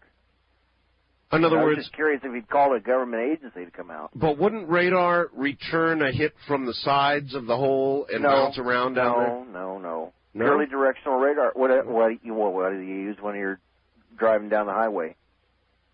Well, you use radar, but that's out in the open. That's not in. I don't know enough about radar to know if that would work, but it's a good idea. Well, I've used it for years, but that's the way to try it. All right, that's. How about a cop's radar? I'm not sure if they'll return an echo off of that. Possible. All right. Well, it would tell you how fast the hole was going, wouldn't it? Yeah. Tell you how fast. Cute, Mel. Wild card line. You're on the air with Mel. Hello. This is pretty funny. Good evening, Mel. Hi. My name's Barry. I'm just hop, skipping, and jumping away from you down here in Yakima. All right. And I'm awful surprised I haven't heard of this before now. Well, now, Mel hasn't made this public as far as I know. Have you, Mel? No, it's just on my land. I see. So my neighbors know about it. Well, I mean, wait. This is the first public announcement of the hole? As far as I know, there's no newspaper accounts of it, not in the Daily Record or in the Well, there will be now. Herald. There will be now. Well, as usual, you've heard it here first, folks, on our bill. Before I get serious, I just wanted to kind of lighten things up here and ask if you'd considered making a contract with the refuse collection department from Yakima County, so I make a killing on that. I read an article in the paper how they wanted to close down our local dump out here, and I almost seriously suggested. Listen, here's another possibility for you. Do you know that I live near an area where there's supposed to be a high-level nuclear dump? Now, if this is really, in effect, a bottomless pit, whoa, you may have something that the U.S. government wants. So I could, wrep throw some nukes in there. Right. That's a good call. And move away as quick as possible. Well, yeah. Anyways, I wanted to mention here, we've got many mediums of technology, and the gentleman who suggested radar, I think, was onto something. Mm-hmm. Say, for instance, that Guinness was came out and was going to, they're pretty thorough with their investigation before they're going to print you. Yeah, that's but true. Anyways, maybe the way to go is to have someone lower in a sensors package, which is something that measures for noxious gases, temperature, and I'm sure they could focus a radar, probably pencil thin, and just hook it up to an endless supply of cable and lower it down. I think that'd be awful interesting. Look, I'd be interested, even if we don't get a hold of the guy from Austin, to lower a camera and a light down. You know, when I was out there this evening, it's kind of a sort of a full moon out there, and one of the things that occurred to me is maybe this has some sort of astronomical type thing. What do you mean, Mel? Well, you know, it's like, you know, how the various pyramids and things in Egypt, you know, are supposed to be lined up on various star systems or whatever. Well, was it a thing like where the moonlight was shining into the hole? Well, no, but I just, happened to notice, the full moon, and all of a sudden it just sort of put two and two together there, you know. You've never felt drawn to the hole personally, have you? I mean, in terms of, you know. You mean in terms of some sort of spiritual involvement, or no suicide? No suicide. No. I mean, I keep the lid on it there because it's come to Mel's hole. You don't want finish yourself. They're climbing on the wall and falling in. There's actually no way of knowing whether people have gone in.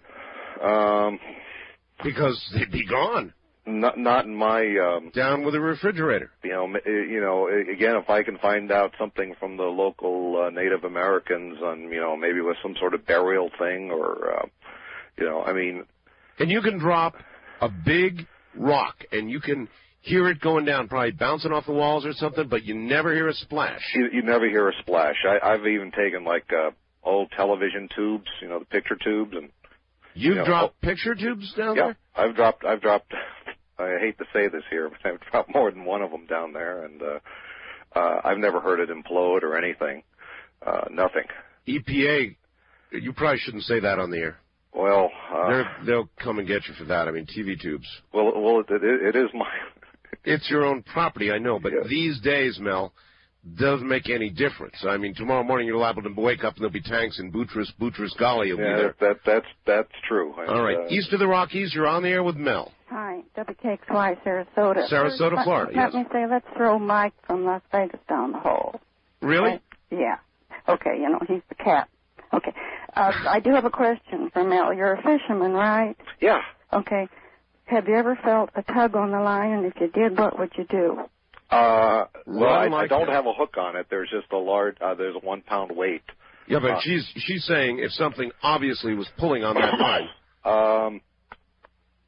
What would I do? Yeah. What you do? I'd run. Yeah. I'd seal that damn thing up, and I'd never get near it again. Yeah, I'd put the lid down on it at that point there and say, that's it, the dump is closed. And at any point, did you ever pull up the weight and look at it? Yeah, I asked that too. The first series of letting down line, when I got about 4,500 feet down there, I had a roll of lifesavers down on the bottom to determine if there was any water down there, and of course, if there was water, the lifesavers would melt. I didn't do that. But since that time, I've let the line continuously go down. I've just spliced onto the end of the line and continued. Yeah, just trying to find out where the bottom is. Yeah, that was my main question. It's like, how deep is this thing? Where does it go?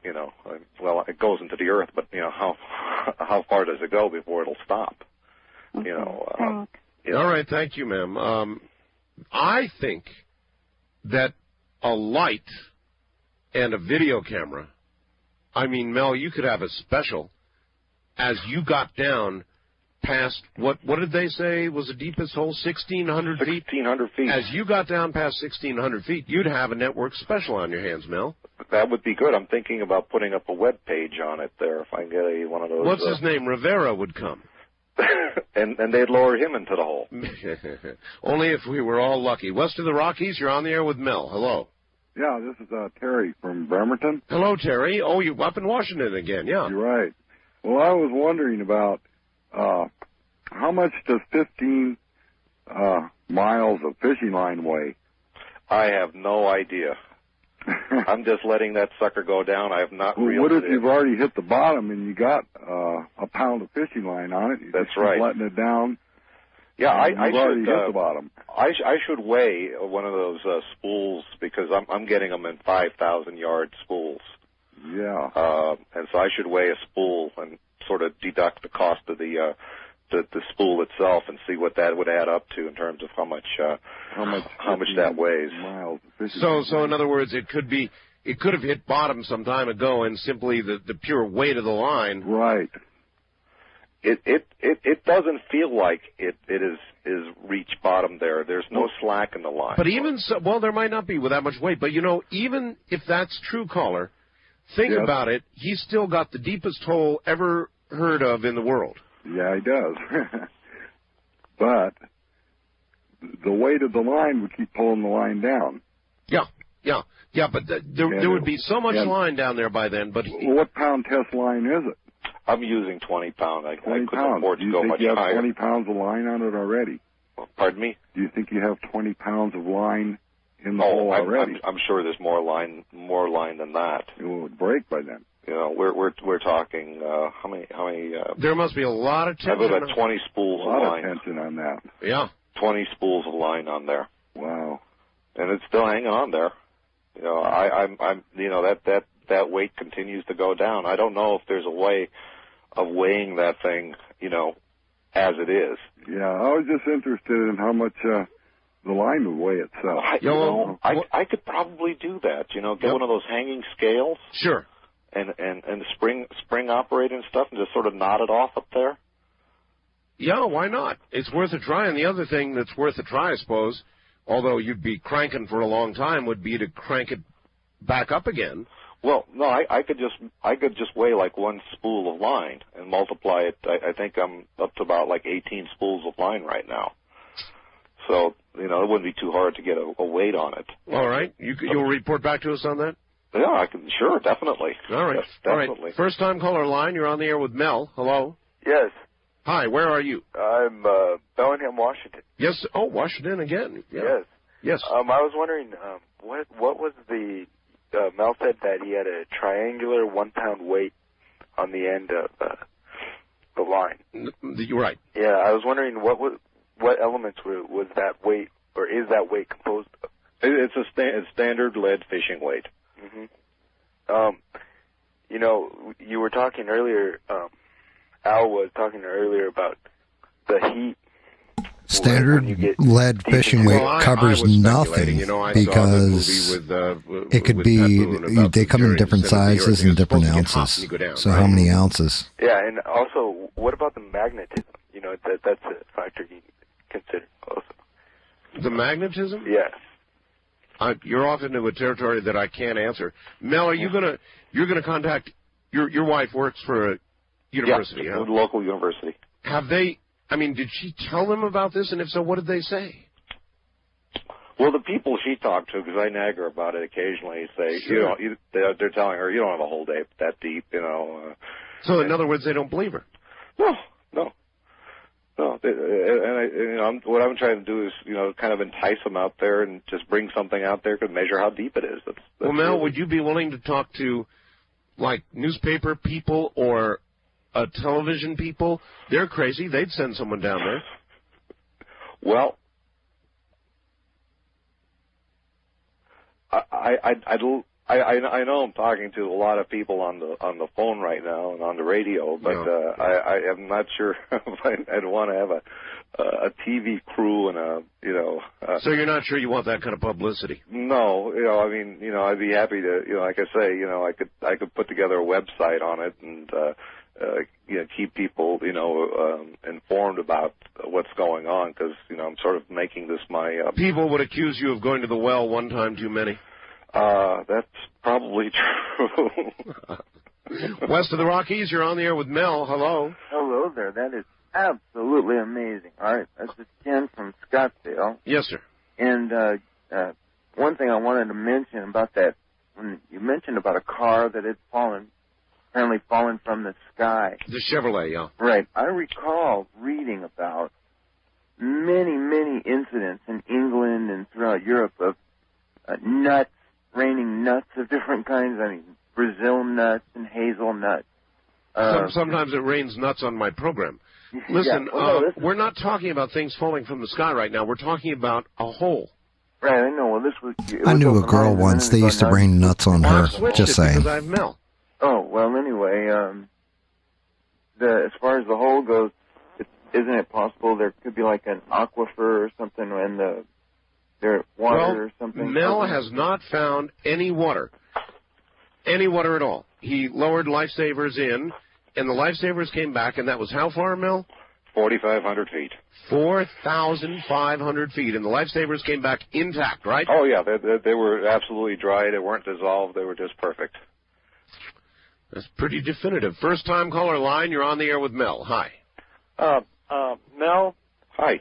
Hi, this is Conrad in Grass Valley, and I've got some thoughts about this whole well problem. Sure. First of all, if he's putting line down the well...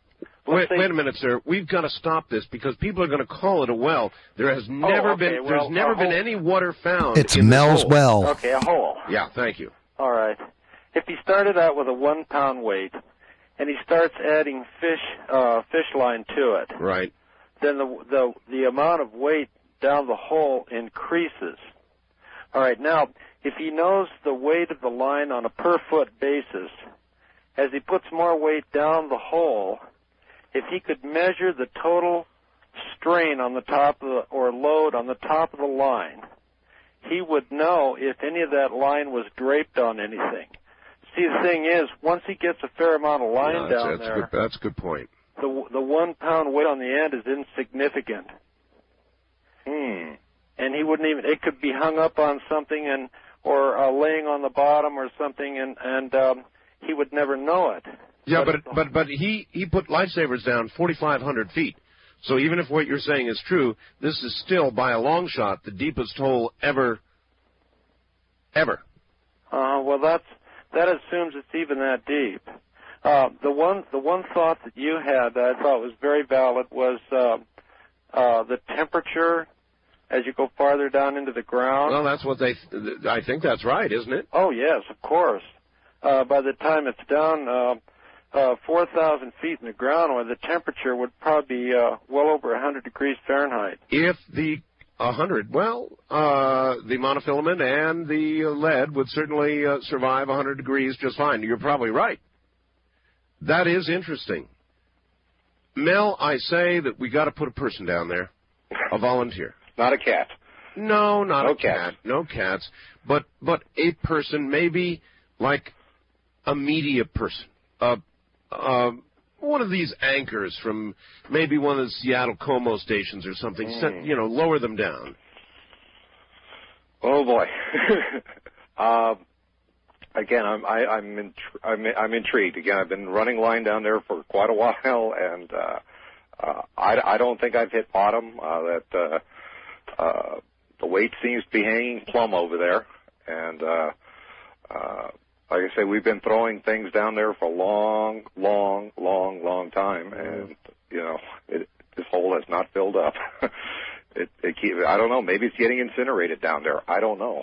All right, and you would swear on all that is sacred to you that what you have told us is the absolute, unadulterated truth. This is my hole, and this is the truth about it. God, it's an amazing story, Mel. Who else besides your wife, the people you've tried to talk to at the university, and yourself? I guess your neighbors know about the hole? Oh, yeah. There's probably good. Oh, well, in terms, not families, but individuals, probably a good 20 people that use the hole regularly. To throw junk into. Yeah. It's always been done. Well, I remember when I was a kid, I used to like to throw stuff off bridges and stuff like that, and into holes just to hear it hit bottom. Never heard anything hit. I mean, if you hit the side, of course, but if you just drop it straight down. Straight down, yeah, 9.5 feet. To go straight. 9.5 feet is certainly large enough so that if you got in the center and dropped it straight down, it would go straight down, right? Yeah, you can just lean right over there and get it going straight down. And as far as anything I could see, visually, with the halogens and flashlights. The light just what? fades away. I got to prep for. It sounds like he's got the music coming in, so got to be careful with it. Will go, and that's it. Does anybody have any theories about? You said a dog was thrown into the hole, dead, and then came back alive again, right? The story is the guy was out hunting and he saw his dog, and he knew it was his dog because it was the same dog. It had the same collar, it had the same tag on it, and the whole thing. Oh man! Does anybody have any theories about what properties would be in the hole to resurrect a canine? Gosh, I'd like to think that this is something like really benign, like, I mean, cows have gone down there. I mean, I haven't heard any cows coming back, or at least that you would know, but I don't, boy. Well, it's not the creator. Well, look, we're out of time. Mel, you get the honors from near the hole in Washington State. Tell them. From the hole. It is good night to everyone from coast to coast. And beyond. Thank you, Mel. Hey, you're about to get an update on Mel's hole. Okay, so that was the first interview with actual Mel, and it's going to get a little bit more interesting from here. It just keeps getting crazier and crazier. Again, it could just be a bullshit call, but the story's great. So, as Art Bell logic dictates, one, that extraordinary claims require extraordinary evidence if you're going to run with it that it's real. The other one is never let the truth get in the way of a good story. So who knows if everything Mel's saying is true or not, but it's a good story. We'll tell you all about that in a moment. Now, we talked about it Friday night, Saturday morning, last hour. Now, a lot of you might not have heard that last hour, so I've got Mel, and there's an update. It may be the deepest hole anywhere in the ground. It may go on forever, for all we know. I'll catch you up here in a moment. I received the following facts last week. Dear Art, I'm writing to you to see if I can get some help from you or your vast listening audience. I live in rural eastern Washington near the Manastosh Ridge. I think I'm pronouncing that correctly now. On our property, there is a hole. Like the previous owners and the owners before them, we've been throwing our trash into the hole. Apparently, the hole has been there as long as anyone can remember.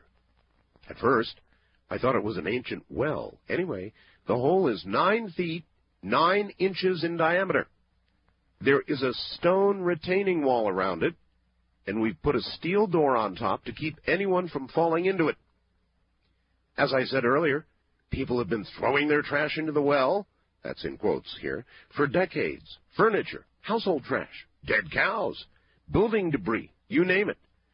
The thing is, I noticed the hole never filled up. So I got curious, actually obsessed, began trying to measure the depth of the hole. I emptied 3 fishing reels of about 1,500 yards of monofilament trying to determine the depth. Soon I was buying fishing line in bulk. So far, I've sunk about 80,000 feet of line into the hole without reaching bottom. My wife works at a local university with a geology department. We hope to get some professional scholarly help in determining the depth of the hole, as far as I can tell. There's nothing else particularly strange about it, except for 2 other things. Dogs refuse to get within 100 feet of the hole. Birds won't sit on the retaining wall or metal door. Another strange thing is there's no echo when you yell into the hole. Indeed, I've never heard anything hit bottom when tossed in. We once tossed in an old refrigerator, and we never heard it hit bottom, no crash, splash, or crunch. I hope your listeners can help with possible explanations. I'm wondering if this, based on my measurements thus far, might be the deepest hole on Earth. Signed, Mel Waters. Well, you know me. I get a fax like this, and I jump right on it. So I called Mel in the middle of the night. We put him on the air. Last hour of the show last week, and we got the story of Mel's Hole. But now, Mel's Hole Part 2. I get the following fax earlier today. Art, you're receiving this fax simultaneously with a fax I attempted to send you earlier today. Much has developed since the first fax. I'll try to explain as rationally as possible what has transpired since my earlier fax. Around 1 p.m., I drove to Yakima to shop at the Costco there. On my way back, I decided to stop at the property. When I got there, my access road was blocked by military personnel that were armed. I noticed that several pieces of yellow gear had entered and exited my property based on the direction of their thread. I asked one of the guards, "What's going on?" He said there was a plane crash on the property. I said, "Well, that's strange." I told him there's no smoke. I don't see any in the distance. He asked who I was, and I let him know I own the property. I then asked to talk to the officer in charge. A non-uniformed man came up to my Suburban and let me know that I won't have access to my property until the crash has been completely investigated. I mentioned the yellow gear and the lack of smoke, and that they were on my property. I was told by this man that it's not necessarily my property, and that it would be very easy to find a drug lab on my property. Well, I got the drift. I asked if I could leave. He said, "Sure, don't come back until we contact you." I asked if he wanted a way to contact me. He said, "They know how to contact me." I said, "I suppose you don't want me to talk to anybody about this." He said, "Nobody would believe it anyway." That's about it for now. Oh, I talked to one of my neighbors earlier today, and he told me something very interesting. He said that some time ago he was driving up to the hole at night and thought he saw the most bizarre thing. He said he saw a beam of solid black coming out of the then uncovered hole. I said, "What do you mean?" He said he saw something blacker than black coming out of the hole, like a searchlight reaching into the sky as far as he could see. So there you have it. There actually is more. Here is from the state of Washington. Here's Mel. Mel. Hello, Art Bell and listeners. Hi. When I got this second fax from you, I called you up, and you were totally freaked out. Oh my God, I was. I tell you, I feel a lot better now. Let me tell you, but yeah, you were just a pile of nerves when I talked to you. Now, what? Explain again. You went up to your property. You were going to examine the hole because we were talking about it. I'm sure you had interest. So, and they stopped you there, huh? Yeah. Well, I'd originally after the show on Friday night, I went out there and in the evening and noticed there were some helicopter activity around the property. There was further helicopter activity the next day. And so I figured that clearly somebody out there listens to your program. Oh, yes. And I think... Son, I'm really sorry I brought this They're always listening, watching, judging, look at the baby, look at the baby. Well, when we talked yesterday, you felt that probably the best thing to do is to be public in this matter. And that's right. Your best protection is to be public, Mel. Well, anyway, so there was a lot of activity around there. And, I've had some thoughts about this. And if they knew where the hole was, I would imagine that they could take some readings of the depth of the hole from, like, satellites. I don't know about that. I'm sure they have a way to measure it from ground. I'm not sure about satellites. Well, we did have a lot of hovering up there in the air, I'll tell you that. So we did have that situation. And they stopped you, right? In other words, there was a barrier there? Well, there was on, I'll tell you, I'm getting a little confused about days. I guess this is now Tuesday morning. Yeah, that's right. But since what they had originally there was a barrier, not a barrier, but just armed soldiers, basically. Armed soldiers. Armed soldiers. Since then, they've erected some further down the road. I mean, you can't even, basically, there's the road, there's the access road, and then finally kind of meander into the property. Okay. They now have Jersey barriers at the road. What are those? Jersey barriers, those are they're kind of like big chunks of concrete. Like the bomb barriers they have at the White House. Those kind of things. More or less. So you could squeeze maybe one vehicle through there. But Jersey barriers are a bunch of angry Italian men going, "Hey, get out of my place here, Mel. Get out of my hole, Mel." Well, you're in the bank. We're all in the same situation. So they won't let you on your own property, and they're claiming there was a plane that crashed. Yeah, that was the thing. And I said, well, "Where's the smoke? I've seen plane crashes before. There's got to be smoke." And again, I asked to talk to the officer in charge there, and I figured, one of these military types would come up, and I don't know, maybe he was just dressed in civilian clothes because of, the nature of what happened there. But he told me that I won't be able to go out there until the accident's been investigated, and I was insistent about my property rights, and he seemed to indicate that this might not necessarily be my property in regards to the drug lab. So. But the problem is, I do have a sort of a lab on the property. But no, wait a minute. Ooh. You have a sort of lab? What kind of lab? Well, I work working in the alternative health field here and on the property, and that's one of the reasons. And this can all come out now. I imported some plant life from northern Nevada. They were Native American plants that the Indians used there for treatment of various illnesses, mostly cold and flu. Yeah. Anyway, so we, because of the nature of the climate, and it's very similar to northern Nevada, we thought we would cultivate these plants and then use it as a cure. It's a very effective cure. It's not a narcotic, is it? No, it's not narcotic. Well, then what the hell are they talking about drug lab? Well, there is a lab there, though. I mean, and but there's no.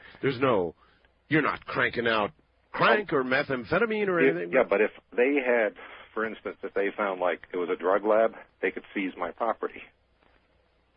So it was their way of telling you, listen, brother, stay away. Let us do what we're doing, or we might find a drug lab here. Then it wouldn't be your property anymore, and you might even be in jail. Yeah. So they were clearly letting me know, and my feeling was that they were in control. So what have we got? We got some kind of national security hole now, or is it what? Well, excuse me. I assume by now they've made a lot of determinations about it, and it sounds like it's something they want. Today on my my answering machine, I had a message from my real estate agent. Oh. And he says that he had someone who is very interested in purchasing my property, and would make me a very generous offer. Now, I haven't gotten back to him, but I think we can put two and two together here. Somebody wants to get their hands on my property. So what are you going to do, Mel? Are you going to accept the, quote, generous offer and get out of this with your skin intact and a few bucks, or are you going to fight? Well, that's a good question. That's one of the reasons why I didn't get back to my agent today, is that I wanted to sit down and think about it before I did anything. I don't know what their so-called very generous offer is. But on one side, you have a possible drug lab, and on the other side, you have a very generous offer. And so I would kind of be curious to know what their generous offer was. Well, that's the carrot-stick approach, no question about it. Yeah, they're working me both ends here, I think. And I'm, like I say, I feel a lot calmer about this now than I did before. It was. Now, you were almost panicked, weren't you? Yeah. It was just a little bit too much. All right, you did some measurements. People were asking about the weight of the line that you were putting into the hole. And so, what have you determined? Yeah, I did some real quick and dirty work here with this here. First of all, when I was out there on the weekend, I was able to actually measure or weigh the line that's in the hole, and basically I tied it onto one of these little fisherman's scales, okay? And, all right. It's a little spring-operated thing there, but I had a weight on that, including the 1 pound sinker on there. It looks like it weighs about 17, 18 pounds. What does? The line that's in the hole. In totality? Yeah, the entire weight of the line. Basically, the line weighs 10 ounces for every 1,000 yards. Okay, so 17 or 18 pounds. Yeah. It's 20-pound test line, right? Mm-hmm. And you have got 1 pound down at the end of it, tied on the end of it, right? That's right. So one of the things is and this has become a moot point at this point, but if I drop much more line down there, and based on what your caller said, this line will break at probably at the top of the line, because that's where all the pressure will be. So but you believe you're down 80,000 feet? Yeah, without a doubt. 80,000 feet? 8 with, what is that, 4 zeros on there? Well, so miles, 5,280 feet, so yeah, you can figure it from there. Someone's, I believe me, I haven't done the math on there. I always forget how long a mile is, but... how long have you owned this property with a hole? We've had the property for about 4 years now, and... you know, the guy that had it there had been there for a long time. I believe he'd been there for over 40 years. It's very rustic. I think I might have indicated to you we do not have electricity there. We do not have phone service. No, it's just raw property, right? Well, we have some buildings and the housing structures. All of those were basically damaged with the heavy snowfall. All right, Mel, that's right. Recent snowfall. Mel, hold on. We'll be back after the bottom of the hour, right? Stay right there. Now back to Mel. And Mel, a lot of this audience would not have heard, but there was another little bit of the legend of the hole. Apparently, at some point, somebody threw a dead dog into the hole, right? Oh, yeah, I was telling you about that before the other night. And, that people throw everything in there. There's dead cows going down the hole. There's, sheep, whatever. You name it, it's gone down there. One guy threw his old hunting dog down into the hole, I guess, as a form of burial. And the story that I heard was that the hunter, was out there hunting one day, and he saw his old departed dog. It looked exactly the same. And they named the hole collar, Baby K. The same tags on it. So he was the story is they were like absolutely believed the dog came back somehow. And you believed it to the degree that you changed your will so that when you die, they were going to throw your body into the hole, right? When I'm gone, I go into the hole. Oh, well, but maybe not now, huh? Well, that's a matter for conjecture. Today, I didn't have a chance to mention this.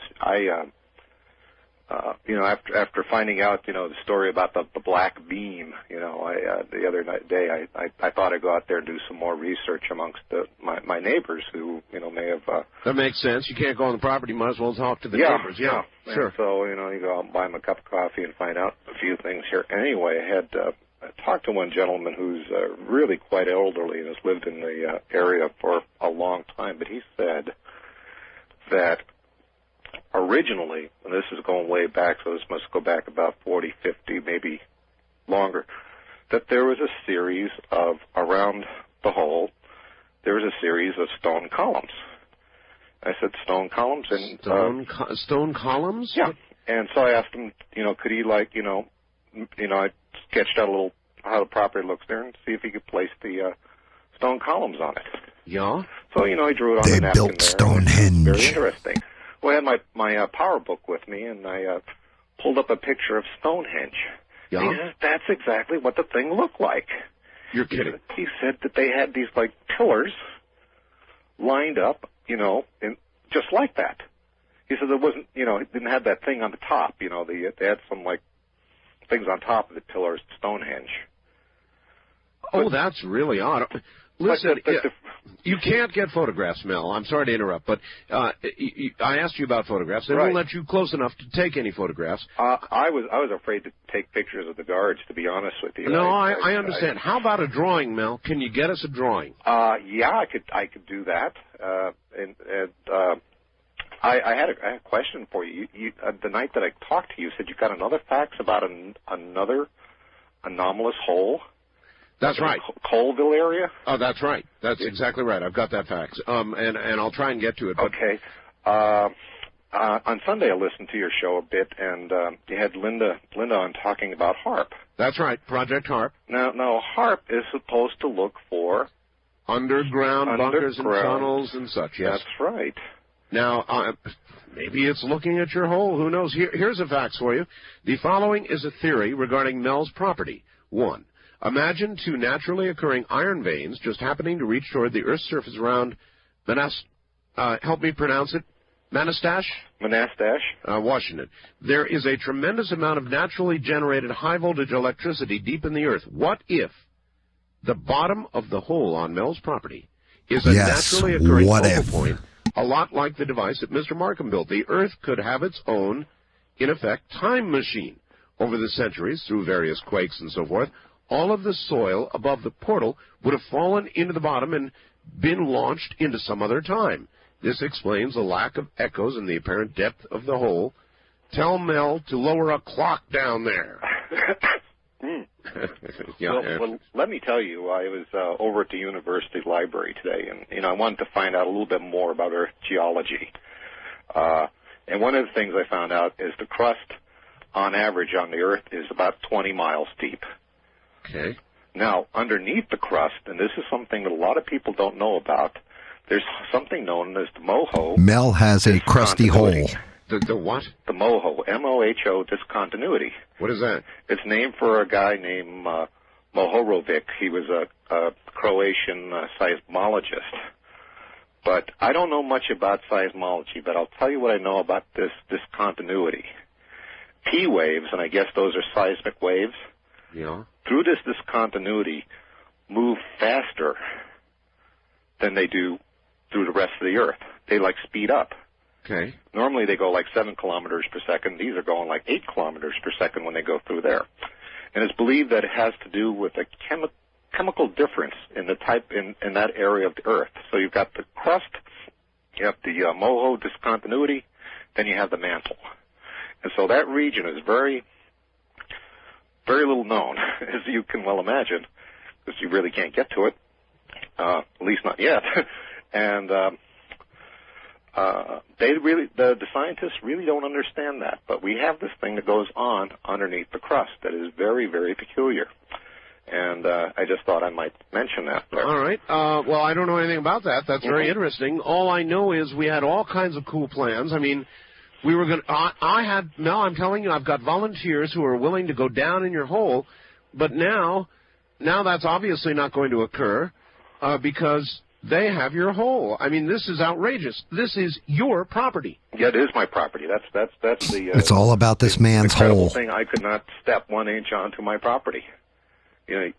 My deepest incursion only got me onto the access road.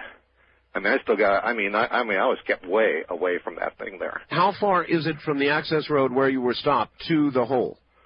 Oh, gosh, you'd have to travel, I would say it's from the access road it's very hilly ground over there, so you kind of have to go around all the low spots there. You might go about 1.5 miles or more. You can't even see the little valley that I'm in. Before you began dropping this monofilament line into the hole with a weight, you threw an entire refrigerator down this hole, and then listened and listened and listened and never heard a thing? Nothing. The refrigerator, I didn't hear anything. I mean, I expected, something that massive, and I expected something. But, I've thrown things there that I knew would make interesting sounds, like television tubes, picture tubes. Yeah, they explode. Yeah, those are my favorite. And, no, I couldn't get an explosion, or anything out of them. So I have not heard anything actually touch bottom in that thing. It's almost impossible, it seems. If the hole right now, I don't know, is 15, 16, 17 miles, how long would it take for the sound to travel back, if it is hitting bottom? Let's say it's hitting bottom at, say, 15 miles. How long would it take? Or would I hear it at all? Those are things, I don't know. I don't think so. I mean, you don't hear things that occur. Well, on the other hand, though, it's a channeled... It sure is. I don't know the physics involved in such a deep hole. Have you ever heard of any other holes? No. That's why I was curious about the Colville hole. I did find out that actually the deepest mine is 2.3 miles into the Earth. So this is way, way beyond anything that anybody's ever heard about. Yeah, but that's a mine. That's a mine structure. Another thing I was curious about was that channel that they built underneath the English Channel between England and France? How deep is not how deep it is, but how long is it? You know, is it several miles or? I almost rode on it. It's funny you should mention. I almost rode on it last time I was in London, but I didn't. So I don't exactly know. I saw the entrance to it. I rode right by the entrance to it. I would be leery of going. Oh, you are interrupting nothing, Anthony. Well, good to see you, man. Would you go in this hole? How are you? If you could. I can pause this. I'm listening to Mel's Hole, like Art Bell. It's an old broadcast. It's actually a very famous story. A great story, but hello. Great to see you. Thank you for coming in, smashing the like and everything else. I'm just working on good old Samhain here. As a matter of fact, I'm pretty good on his outfit. I got to look and see what color this is going to be, like his little etches across.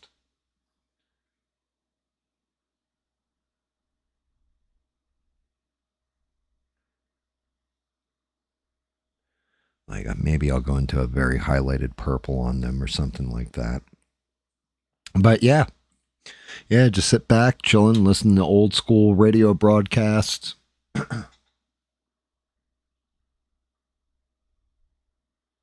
I'm doing good, and hey, what's up, Beans? How are you? Yeah, it's coming out okay. I went back in, I hit back in some of the darker purple spots in the outfit. He's a work in progress. It's the only way I can describe him. Once I start getting the yellows and the oranges in on these hands and on the face, should start coming out and starting to pop a little bit more, because you can't see like the teeth, the mouth, the light in the eyes. Should get real interesting here. I mean, there's two different color schemes for him. The wife prefers purple, and that's who I'm doing it for. So I'm going with the purple version, but you could also do this in a burgundy or a red. I hate painting minis, if I'm to be honest. I like doing big statues, but the statue I was going to work on, I noticed certain flaws in the torso, and wanted to reprint it and then get it all squared away before I start working on her. I'm going to do the 1960s version of Wasp next. But yes, back to Mel's Hole. And thank you again, Anthony. You're awesome. Thank you for coming and smashing the like, saying hello. Great to see you. Going down into a hole in the future will be federal prisoners, I imagine.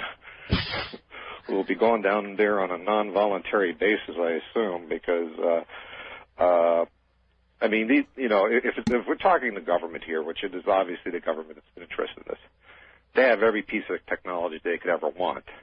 They could send down cameras, they could send down whatever they wanted, So, I assume at some point if they determined that was safe for a human being to go down, they'll send a person down, and they take air readings, if it's got good air, bad air, find out what's going on. I'd say that they would do that. I'm just like a poor ordinary little guy here who doesn't have a lot of technology as back. Well, how would you like to get a whole bunch of citizens together, Mel, and go marching on that property and challenge their authority to take your property like that?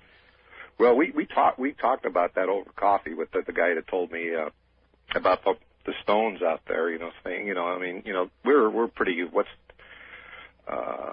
we're big on property rights here. Yeah, this is your hole, not theirs. And we're very very militant about that. And they say how can they do that here? This story is, I want to say it's 97, maybe from 1997. Art Bell is a famous broadcaster. He's done over the years many, like aliens, all this other stuff. He talked politics too, here and there. But for the most part, he would talk about aliens, spaceships, cryptids, anything supernatural. And the story that's going on now is there's a guy named Mel, and he, the first thing to know about Art Bell is he has 2 rules. Rule number 1 is if you're going to present an extraordinary story, then you need extraordinary evidence to go with it. Right. And then the other part is his second rule was basically never let the truth get in the way of a good story. So you're definitely going to have people telling yarns and stuff like that on it. But this story was famous because this guy Mel calls in, says, you know, I've got this hole. It's like 9 foot wide in my backyard, and it's bottomless, basically. Like I've dropped down, I think it was like 85,000 yards or something like this, or feet of fishing line, never hit the bottom with a weight on there. Somebody threw a dog in there that had passed away once, and it came back to life. People are throwing their trash, dead cows, all kinds of stuff into the hole, and it just vanishes. Like it never fills up. And he's like, so he went out and measured it or whatever. Now we're in the second interview in the story, and basically he went out there to go keep dropping line into the hole, and the government apparently showed up and locked down his land on him. And that's kind of where the story's at right now. But yeah, it would have been epic if it was if Art Bell was still around. He's basically, Art Bell was the precursor to every great you've ever heard. Precursor to Howard Stern, actually. Precursor to the Y-Files. Actually, tell you the truth, the Y-Files covers a lot of stuff that Art Bell, people he's had on his show and stuff like that. They'll cover a lot of it.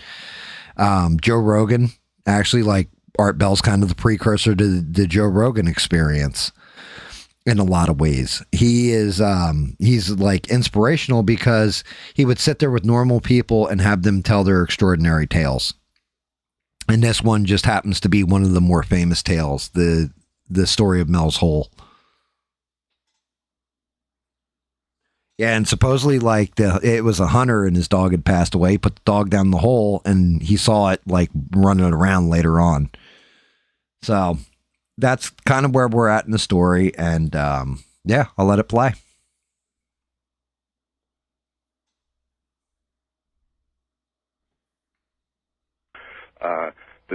The truth is, if they say a plane crashed on property, yeah, and I don't have any evidence of that, but I mean, I expect to see some smoke. But if they're telling people this is an accident scene, we got the investigation, FAA and all that business there. And all right, did they tell you what kind of airplane, civilian, military, or what? No. All right. Well, are there any reports? I mean, after all, you can check on plane crashes, right? First of all, over here, if a kid throws a snowball at your car in wintertime, that makes the newspaper. I mean, so there should have been big news if a plane went down. Oh, you bet. I mean, we've had planes go down here before. I mean, we've had planes go down, on the other side of the mountains and makes newspaper here. I mean, that's a big deal here. All right, well, look. Then instead of a crowd of civilians, maybe that was a bad idea. How about a crowd of media? I mean, I could get Seattle media by your side and go marching right up to that group, right up to the barrier. Yeah, and then I end up being a convicted drug cooker. I am, They actually said that to you. Those were almost verbatim the exact words they said. We could find a drug lab on this property if you get my drift. Just very easily. All right. Mel, let's take a few calls, see if anybody has any ideas. This one has me stumped. East of the Rockies, you're on the air with Mel. Hello. Hello there. Yes. This is Robert in Milwaukee. Hi, Robert. Art, I just had a thought connecting Stephen Greer at CSETI with what he said on concerning interplanetary travel, and drew a connection to the cloning. I find it very interesting that the scientists say they're not going to consider cloning humans. Oh, baloney. So, just a heads up, when he takes the live calls, you got people that, again, you're going to have a lot of wacky-ass callers. You're also going to have the skeptics, stuff like that, but you are going to get these crazy-ass callers that call in. That's a bunch of crap. You know, don't listen to that. Excuse me for a second, Mel, on the subject of cloning. You know, all day I've been listening to this drivel from the scientists about the cloning thing, that we're not going to do it. Oh, well, yes, this technology will allow cloning, but we're not going to do it. That is utter garbage, and when we get around to talking about cloning, which we will, we're going to talk about it in an entirely different vein, because unless you are naive beyond belief, spending your time talking about whether we should or shouldn't, will or won't, is baloney, because we will. I guess you can say, should we? But we will. I guarantee we're going to clone. Anyway, that is not tonight's subject or the moment's subject. Mel's Hole is. First time caller line, you're on the air. Hey, Mel? Yeah, hi there. Hi there. Where are you, sir? I'm in Oregon. My name's Pete. All right, Pete. Okay. Where in Oregon are you? In Corvallis. Corvallis. Okay, I know where that is, sure. Okay, yeah, I was listening to the show, and I guess it's a delayed broadcast out here. I was listening to earlier stuff. No, this is about Mel's Hole. Mm-hmm. Go ahead, sir. And, yeah, I would just say to Mel that you need to get in contact with just about every media person that you can think of, and get them out there. He's done that with me, and I agree with you. I just said to Mel that he should take, like an army of cameras out there. But yeah, exactly. He's afraid that he's going to end up in jail. Mm-hmm. Now, he's got a point. Well, I mean, think, suppose the army of cameras with Mel in tow arrive, and there's feds there saying, "Sorry, this is a crime scene." Are you? Is this Mel Waters? Well, you're under arrest, Mel. Well, I have to tell you that as far as what I believe is now that the surface of the hole there has been, there's a lot of snow on the property, has been covered up with snow. I think that's what the yellow gear was there for, is to groom it all, so you can't see it from the air. Well, I think there's a lot of questions that need to be answered. And if the military's out there, if there was a plane crash, I think the media would want to know what kind of plane it was, who was flying it. I will. Well, you see, the thing is, I'm the one that's saying that there was a plane crash. Yeah, Mel, I'll tell you something. And for what it's worth, if it was a civilian airplane that crashed, that would be in the news. Mm-hmm. If it was a regular military airplane that crashed, that would be in the news. But there are some type of aircraft that crash, Mel, that, believe me, it does not make the news. We have them out here. They crash, and you see the military cordon off miles of area, and there's no news about it at all. There's secret aircraft that fly and crash. But I don't think that's what happened there, and neither do you. Do you? No, I don't believe that anything crashed there, because I didn't have the smell of the smoke. I didn't see any smoke. It was a beautiful clear day. I mean, if there was any, and it wasn't particularly windy. If there was a crash, there'd be evidence of it. There'd be smoke clouds. Well, I'll tell you one thing. I would be very cautious, Mel, about accepting a generous offer for the property with the hole, because you know what? No matter what else, Mel, your hole is worth millions of dollars if it's what you say it is. If it's as deep as you say it is, man, you could fence the property and Mel sell has an amazing hole. Well, I think I also mentioned that they actually moved onto the property several mobile, those like temporary buildings. Oh, actually moved that onto the property. Oh, really? Mm-hmm. Yeah, one of the neighbors says he saw almost like a parade of these things going out there, like 3-4 of them, plus some generator equipment there too. Oh, God. That stuff. How long after the broadcast did this parade begin? Well, it was Saturday night. I was out there pretty late. And we did the broadcast between, I think, 3 and 4 o'clock Pacific time Saturday morning. Yeah, so I got some sleep, and then went out there, in the evening and did my weighing of the line in the hole, and that's when I saw the first helicopter out there, and that was a very strange experience. I actually looked up at this thing here for about 20 minutes. There were more helicopters out there Saturday morning early, several of them coming in and out. That was Saturday morning.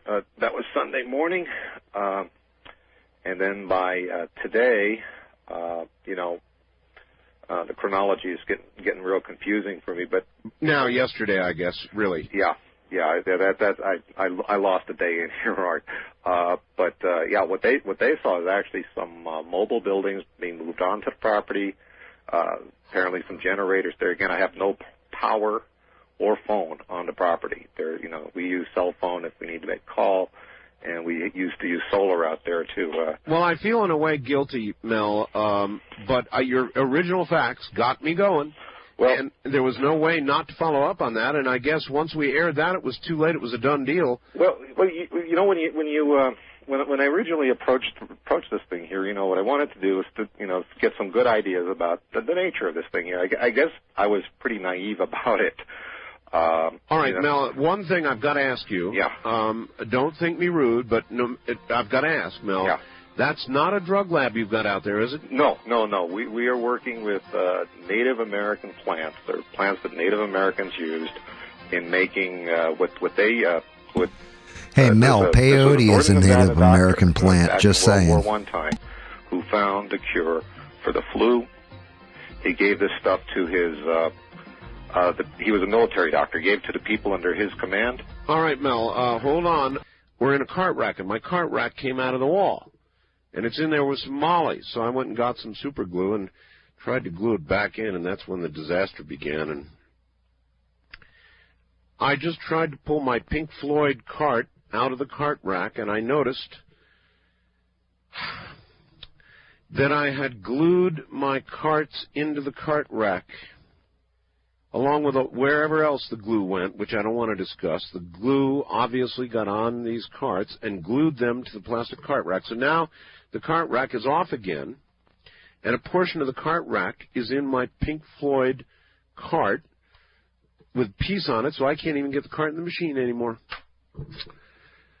I'm telling you, folks, you get sick, you get stupid. That's all there is to it. We're going to get back to Mel. We're going to get back to Mel in a moment with his sad story of the hole, deepest hole maybe in the whole world, as a matter of fact. We don't know.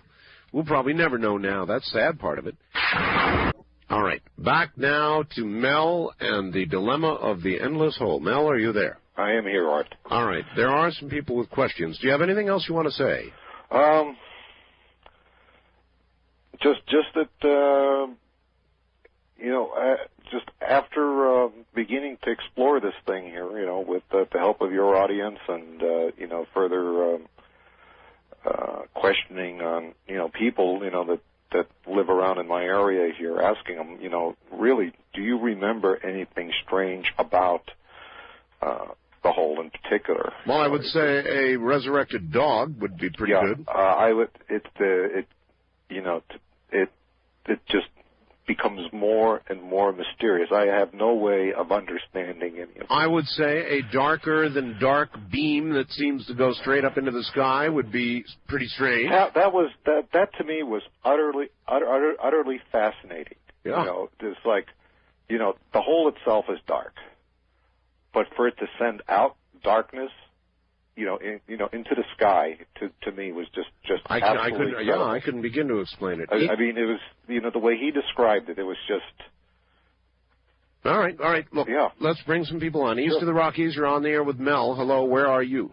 This is Philip in Tulsa, Oklahoma. Hello, Philip. How you doing? Great. Love your show. Thank you. Mel, what type of work do you do for a living? Well, I'm a retired person.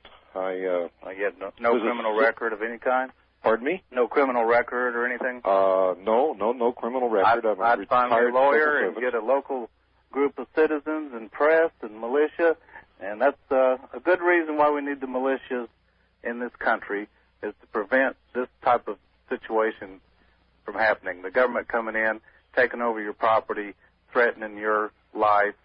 I would call their bluff. I don't see how they can. Well, that's easy to say, from a distance. I'm not sure I'd call their bluff. I've got to be honest. Look, if you had a property, sir, and you're trying to get on it, and they had it all roped off, and they said, go away, we could find... I would come back with a gun. Well... And they haul in a bunch of then trailers. You know what you'd be? You'd be a dead martyr. You take a gun up to a military I'd have the press with me, and, I would not go at this alone. Oh, I see. But they're not going to drag in a bunch of military trailers to examine a drug lab. Well, that's just not logical. I agree with you. So they're obviously after the secret of the hole. West of the Rockies, you're on the air with Mel. Hello. Hi, this is Stan from San Diego. Hi, Stan. I just got a question there for Mel. If there was like any way that you could charter a plane so you can do a flyover of your property. I suppose I could do that. I mean, there is a small airport here in Ellensburg, and I'm sure that can be arranged for. Well, what I'd be interested in to know is if actually planes can fly over that area, and I suppose I could try to find that out. To get some photographs. Yeah, but again, I do believe that the hole itself has been covered over with the surrounding snow. They probably did a really nice job with what they brought in there of keeping it invisible from the air.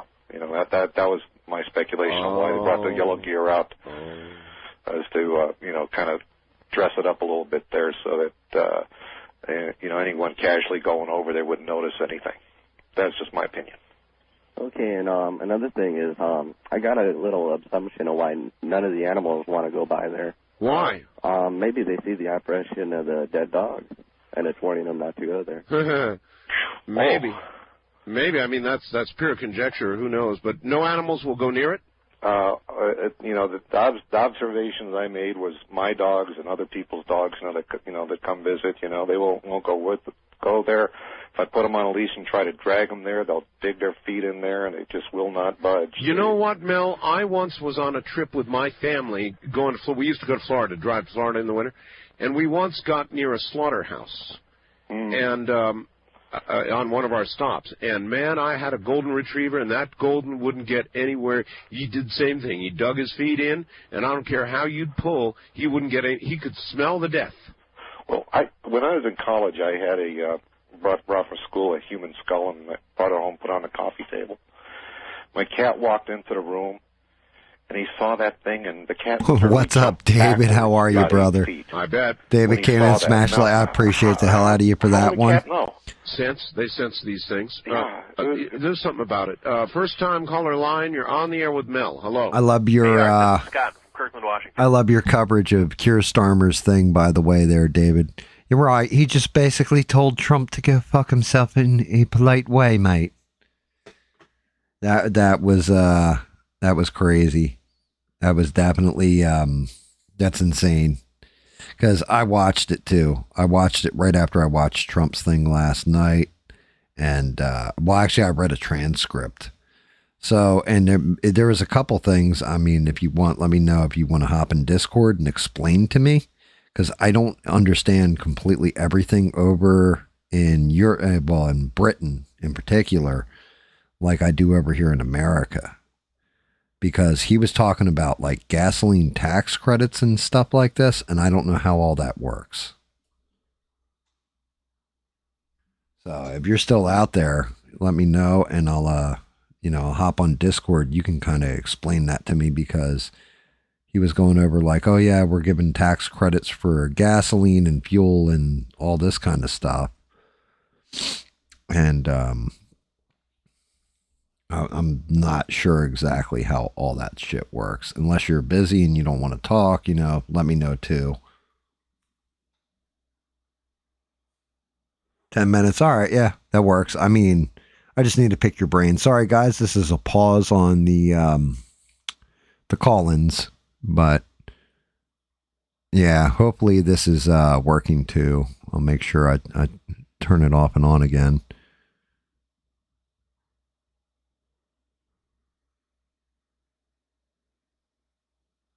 Let's see.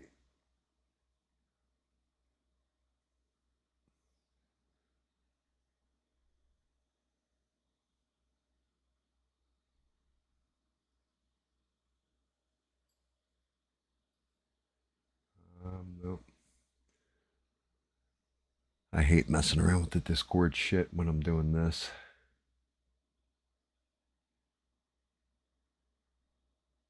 You old bastard. You old bastard. I think...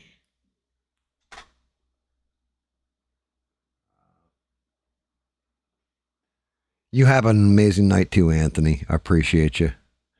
So... you don't know how the tax credits work, David?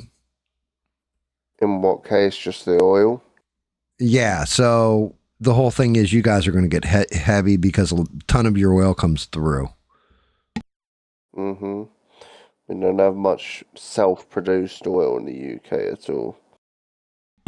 So I'm not surprised. Yeah, well, I mean, he said that you guys are going to sit down with, I think it's 31 other nations to decide what to do. To be honest with you, the way he made it sounds like they're going to undo Brexit and you guys are going to join the EU. Yeah, that's, he doesn't get that choice. Well, that's what it sounded like. And if he does, then there will be fucking uproar. Because that was put to a public vote for a fucking reason. And that loaned this dick had already fucking loaded shit up to pull out of such one of the biggest influence deals in the whole of the UK history. Like, you know what I mean? Right, I got you. Without a vote, with just his personal feelings, yeah, no, that ain't gonna go well, bro. It's like fucking old Lionheart or fucking whatever, fucking off the Magna Carta because he didn't want to do it no more. You know what I mean? Gotcha. Yeah, because I mean, I listened to what he said, and the whole thing was when he first announced he would be doing the press conference same time as Trump. I was like, well, either they're coming in with us, or maybe they're announcing that Trump's leaving NATO, which might still be a possibility. Yeah, in the end of the day, I'm not completely surprised. But the thing is, if you think about it, NATO is technically a defense alliance. Right. Well, I mean, and that's just it. This is, in a way, it's unfortunate, but this is where I do defend the European countries on this one.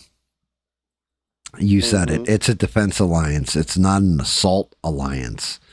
Just because one NATO country goes into war with another country doesn't mean that all the NATO allies have to capitulate and come into the war with them. Now it's supposed to be if one of them gets attacked, all of them gets attacked, and then everybody gets into it because defensive war. Which again goes back to my original point of Trump's kind of stupid for following Israel in. If he had just let Israel go and do their attack like they said they were going to do, they struck back but then hit a bunch of our bases, then at that point, it would have been, he could have rallied more people to his side. You know what I mean? Because he would be like, look, they're attacking us. Are you guys going to come help us? And then if NATO said no, it would have given them plenty of reason to just be like, yeah, well, then what the fuck are we even doing here? Like, if you guys are supposed to be our allies, you're not coming in with us, I'm out. Like, I'm dealing out of it. But the fact we went in there, we stirred up a hornet's nest. And the big fear now is, what should be scary is if Trump just drops it and goes, well, that's it. We did what we came to do. We killed off the Ayatollah and we blew up a bunch of their stuff. Their nuclear material is buried under like miles of rock or whatever. And just fucks off and leaves the Strait of Hormuz in Iran's control completely. Because you guys will be completely cut off from a good chunk of your oil supply. Like, it will not be good. Yep. And it's already bad enough that these fuckers around here are like just, mate, it's like when COVID happened, all the toilet roll got bought up to a point there was no more. The same with the oil or the petrol, even. Yep. And now the same queues that were there when COVID was here, that go down like half a mile down the fucking road. Yeah. Well, I mean, prices are through the fucking roof. Yep. They're going to be because over your oil costs. Added per litre. Really? Or it was 25p. It was one or the other. I remember one of my mum's mates saying to me, so. Yeah, they're going to start price gouging the shit out of people. Oh, yes, they are. Yeah, that's it's a whole lot of not good. Nope, definitely is not good.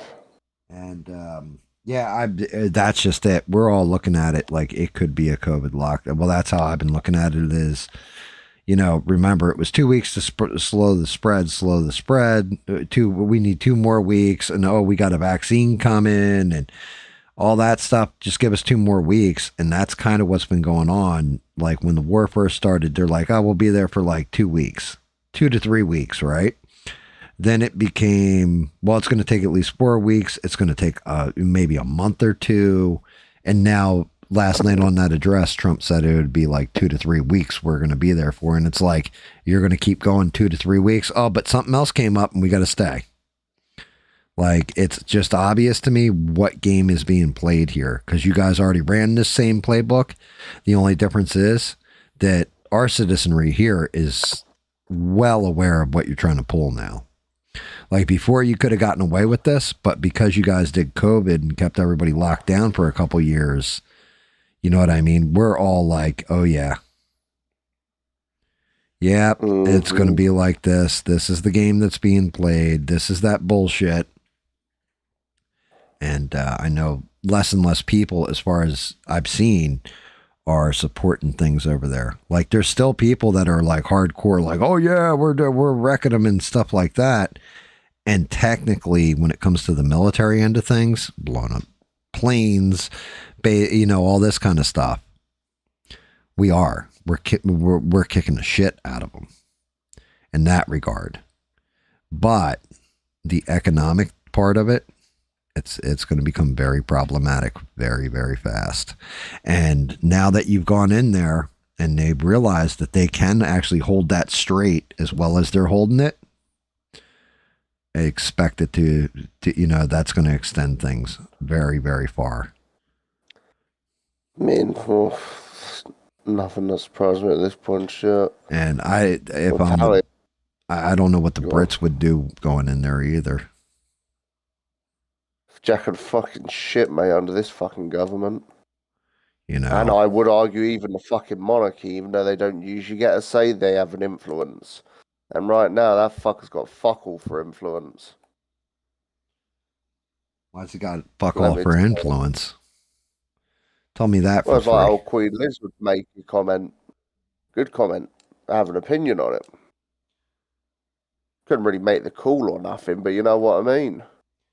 She had a few says here and there. Yeah, this big dickhead now. Yeah, well, the Queen Mother was epic, is the only way I can put it. The Queen of England was an amazing, amazing woman. Like she fought in the war, so she kind of knows how that plays out. Yeah, this dickhead, he's lived in a fucking little shitty, or not little shitty, but a big fuck off mansion his whole life. Yeah. Yep. Yeah, I mean, that's just it. But, Harry and, what's the other kid's name? William. Oh, that one. Both of them served in the military. Now, granted, Harry, not a big fan of, but William, I think he's the direct successor, and he's a fucking badass. Like he'll follow kind of in the Queen Mother's footsteps. And because Charles has cancer, he does have cancer, right? I believe I've heard that. I believe that was announced at some point. Yeah. Because I can't actually confirm it. Because he has cancer, you look at like the line of succession might go real, real fast to Harry. I mean, he did start off when he was like well old, so I'm not entirely surprised at that statement. No, I mean, it'll be badass though. And Bob says that the Queen drove a Jeep in the military. Big old Jeep. Yeah. So that's just it. It's like, yeah, it's a whole kerfuffle. Bob, what's going on? Did you see we launched astronauts are orbiting the moon and all that? Or on their way or whatever? David? Hmm? Did you see America sent people to the moon again? I thought that was a whole ass April Fool's joke. I'm not even going to lie. No, that's a legit thing. It's a very convenient date. Yeah. Tell me, well, so was the speech last night, you know? Yeah, well, that's... there was definitely, unfortunately, no joking going on. No joking at all. Yeah, I didn't quite figure that one fucking through, did I?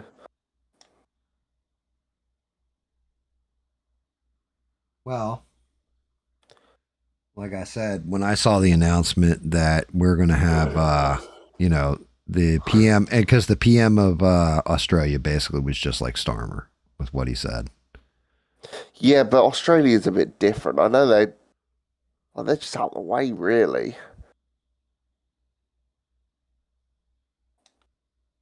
Yeah, but Australia right now, they're already running out of gas.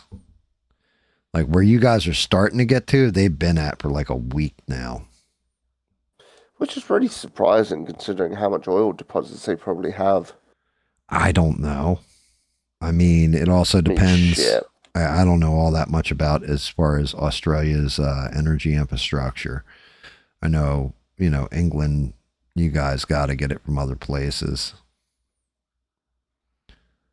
which will be interesting. I mean, which is kind of a crazy thought because with how much oil there is off the coast in the sea off our coasts, there should be a fucking shitload coming in. But these dickheads don't want to be doing all that. Well, yeah, that's part of it. You know, everybody went super environmentalist, you know, well, we need to get off of fossil fuels and go to like green energies and all that. That really, while that's been picking up a little bit of steam here in America, that really was more of a European thing. And, you know, it's not a bad idea except for the batteries that they build right now. They can't handle the amount of power you would technically need to store all the energy. So you're collecting it, but if you don't use it right then and there, you're fucked. Mm-hmm.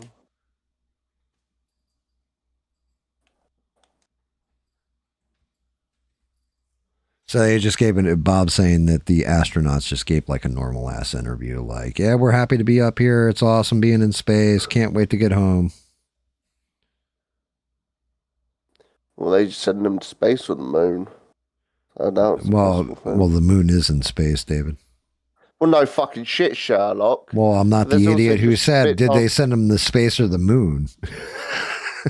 Yeah, because the moon is a fucking little... You know, we're not even going to do this. What is it, David? Tell me, what is it? Yeah, Earth's in space as well, but you won't say we've been going to fucking space, would you, dickhead? Right.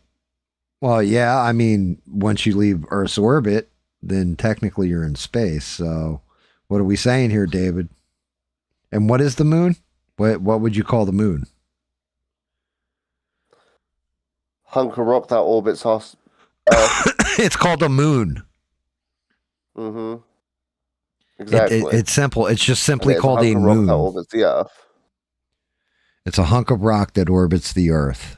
It's a satellite of the Earth, yes. But it's a moon. Exactly. And if they were going to the moon and just only going to space, they're two different things, bruv. But they're not actually going to the moon. They're orbiting the moon. Well, then, so they're just going to be sitting right. You they're not landing on the moon. They just went to the moon and orbited it. Like spin around in a tin can.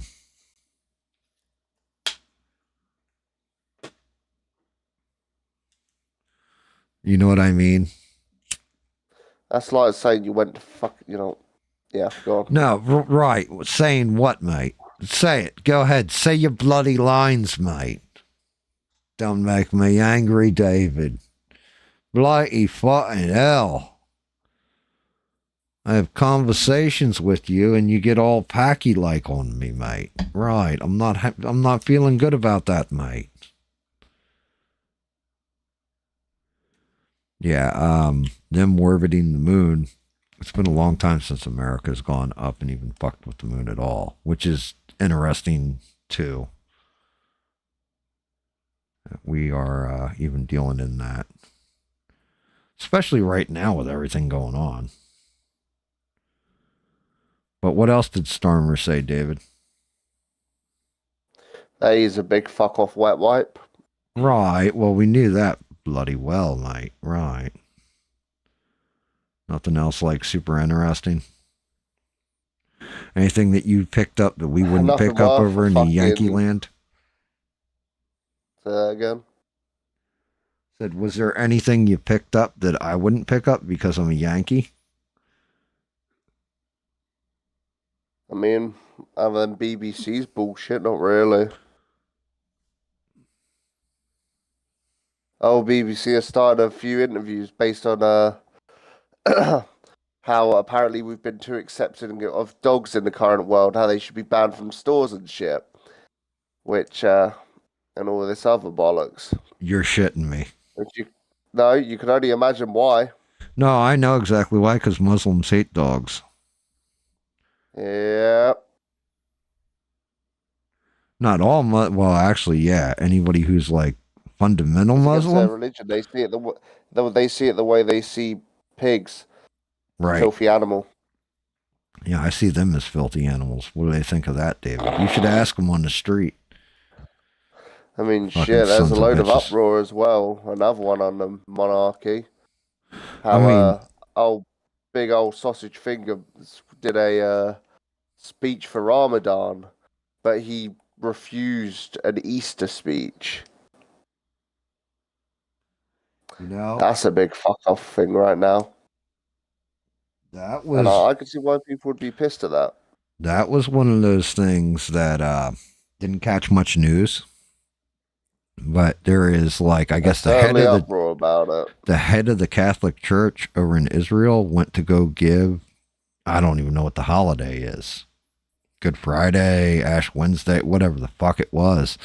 He went and they basically warned him it was a security issue and all this and it could get bombed. But he was going to go and just go by himself and broadcast it out from whatever the holy site is that's there. And the cops, the Israeli police force stopped him from going to deliver his address. That's how safety concerned, though, isn't it? Really. And fortunately, I got Bob in the chat who said Passover. It was Passover. I don't know. I'm not Catholic. I'm not religious. So a lot of these things, like my wife's like, yeah, you know, Sunday's Easter. What? She's like, yeah, it's Easter on Sunday. I was like, it's Zombie Jesus Day again. Well, I mean, I want you to think about the story. What happened, right? Easter? No, you ain't wrong. I'm not denying you. Right. Like, that's when Jesus rose from the grave, which means if he came back to life after being dead, that makes him the world's first zombie. Just saying. So it's Zombie Jesus Day on, it's a reanimated corpse. So Zombie Jesus Day is coming.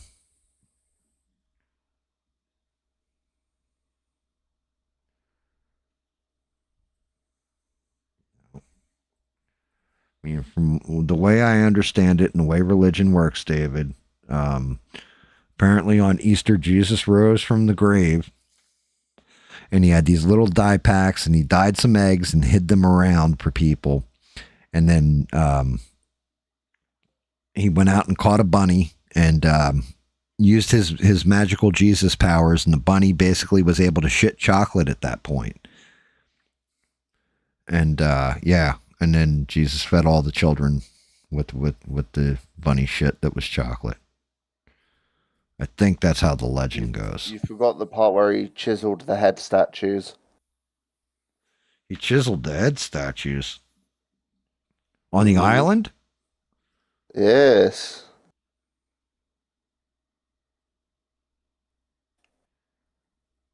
I see. Yes. Is that why it's called Easter Island then? I never knew that. That's interesting. Dude, that's great facts, David. Yeah, big boy, very real, very realistic facts. Yeah, I mean, there's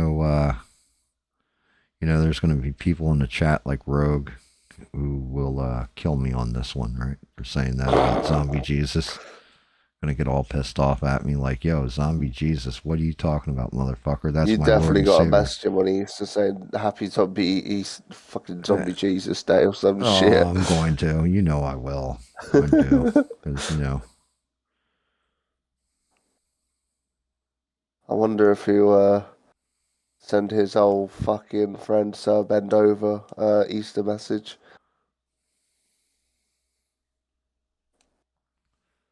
Yeah, possibly. Possibly. I got to do something with those. I don't like the way that looks.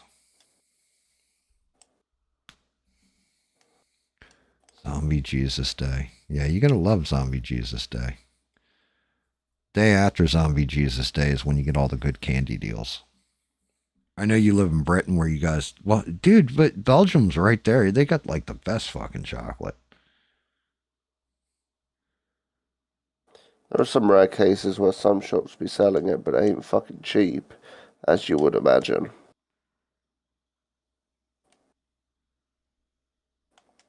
I'm still trying to figure out, like, they start passing laws for you guys to get rid of all the fucking dogs. What are you going to do? Unfortunately, that don't affect me no more. Well, No, I understand affect me. that, but I'm saying the people it does affect, what do you think the normal citizenry is going to do? Let's just say, when they banned pit bulls, and yes, that actually went through, pit bull ban went through, there was outrage. Until they allowed that chip to be put in or whatever the fuck. I didn't really know the finer details, but there was a scenario where they would let you keep it. You had to do some shit. I think it was some sort of chip or something. But for all the dogs, there be no scenario. Yeah, no, that's not going to go fucking well at all. Yeah, I mean, I would think the Pikeys would be upset if you try to ban all the pit bulls. Oh, they probably were. There were actually quite a few videos going about their pit bulls getting nicked. Like, oh, that is rough. Yeah, I mean, the more and more between you and Danny Boss, the more and more you guys tell me about your, you know, the culture and the shit Lovely you see country. with moosies over there. Like they hate dogs and stuff like this. And like Danny told That's me not the culture, story that's about he's religion, like, bro. right. But what I'm saying is because they follow their religion so staunchly, they apply it to their culture. And Danny was telling me about like, yeah, he spoke to somebody in this cave and it was a shadow and all this and he couldn't look upon and all this stuff. But the way he described it, I was like, like an angel. Like, I don't know, whoever their fucking like main dude is, right? In that religion. I can't remember. Danny told me about it. And when he described it to me, he was like in a cave. And he was telling me all about it. I was like, dude, that doesn't sound like an angel. That sounds like a fucking demon. Right? And now, like, and then hearing about the dogs and all that, I'm like, the only reason why you wouldn't like dogs sense evil. That's a well-known thing. If there's somebody who's really evil, usually your dog is the one who picks it up and freaks the fuck out on it. So it's like the more and more I hear, it's like, man, are these people actually fucking evil? Like just pure evil?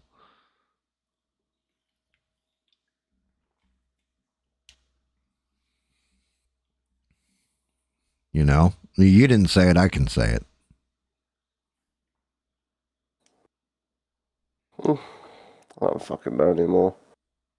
Like, there ain't nothing against the moosies in general, but fuck. There comes to a point. Like, it's the hardcore ones that are immigrating over. Like, that's the thing. The British, like, born ones, they're taught respect and all this shit. Like, this is fucking an immigration one. Like, fuck. Like, I've been to college and high school with many British Muslims, and even ones that are Pakistani and Indian, but they were raised in Britain. Right, but they was raised here, mate. They're good people, mate. They're not all terrible. Didn't have to always be cunts. There was the odd percentage, but that's just because they Right, are. the see you next Tuesdays, mate. That's what they are, mate. Right. That's just it. The ones that are immigrating over that are like 100% hardcore way of life Muslim. Like, Well, yeah. Well, they would kill for their religion. Yes, and blow themselves up and think they're going to get a whole bunch of virgins. And when they get to the other side, they're just like, oh, shit. What do you mean? It's a bunch of virgin goats? This is terrible. I mean, that's what I was about to say. Fuck. It's not even that. That's the piss take. The piss take is how much the government is actually bending over backwards and allowing as much bullshit as they are about the subject. Your government? Yeah. Yeah, but that's not a shock because now they're afraid. Yeah, no doubt. Fucking mate, watch next month they're going to allow goat marriage.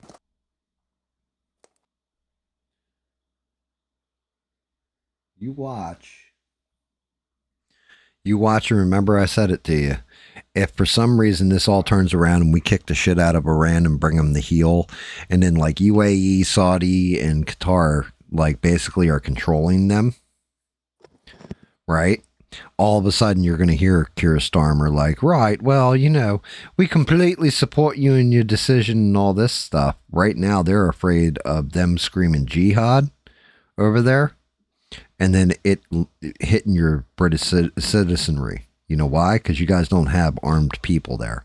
We're here, every redneck twisted with a gun will take up arms and just start dropping fools.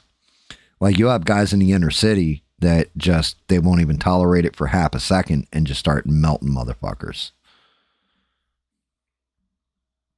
Like, I mean, just going whole hog on them.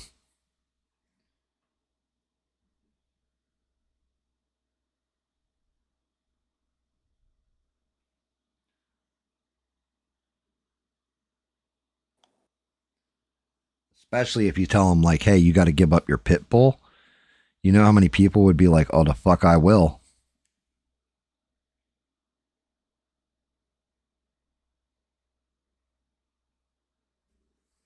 So here's a very unrelated question. To chuck a saddle on a horse, do I have to put the saddle then the cart on or the cart? Try just putting the cart on there by itself. I lost my foot. So last night I was playing, right? I went out and I was searching for, you know, I built the scanner. I built 2 of the miners, like the extractors, got my horse leveled up so you can carry 2 of them. Had like all that shit on him and all that. And I had like the solar panel and 1 battery and the scanner on me. I was coming over this hill because it was a separation and I couldn't get down from there because it turns out it's in a whole nother part of the map where my shit landed, like the extraction points up in the desert region. So it's still in the forest or whatever, but I have like 5 or 10 fucking different world bosses on the map. And I had my horse on follow. I go over the cliff, I die. Like I fell too far and died. I was like, ah, shit. Start back at base. The horse is nowhere with me. I see him on the map up on the cliffside. Like all the way fuck far. I go running back, get all the way to where he's at. I look again. He's not on the map anymore. I'm like, what the hell? Dude, I can tell you why. A wolf jumped down. And his name was like Shakur, the scheming, I think his name was. It was actually named, and it had like a good third of its health bar was missing from the hill and ran off. I was like, that motherfucker ate my horse. It's either that or they actually do take full damage on their own, and that's a confirm off my own discovery. Dude, Bob says if they show up at his house, try to get his dog will warn them, and Bob will let old Martha know what's up. Like, he'll greet them at the door. Bob said he won't even put pants on. He'll just take them right out. I see, so a double distraction. Right, exactly. Bob said, and then if they're female, he'll let them ride Bob. That's what he said.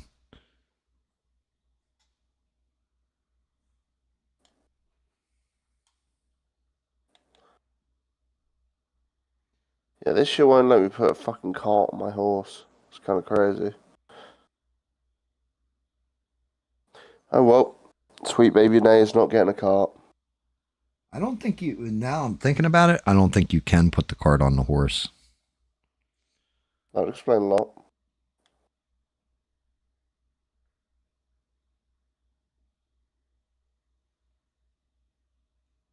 You bastard.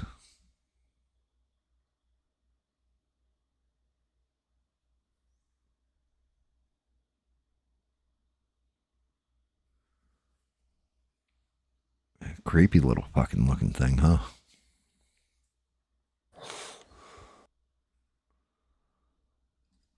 This Samhain's actually coming out pretty good. He's fucking creepy as shit looking.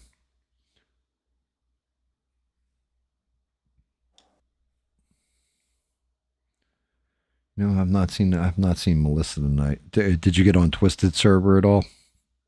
Talk to him. Yeah, I was speaking to him earlier. I went for like a 3-hour nap because I had to do my bosses on Black Desert for the week, and then hopped in here for 10 minutes. I was going to go back to bed, but I think I got my second wind. It's all right, mate. I'll let you go. I'll put back on Mel's hole if you're tired. I was saying, fuck. Got a second wind now anyway, shit. Only issue is his neighbors who are cops might beat him to it. Damn, Bob's ready to go whole hog if they come fuck with his dog. He's not even playing. You try to touch my puppers, man.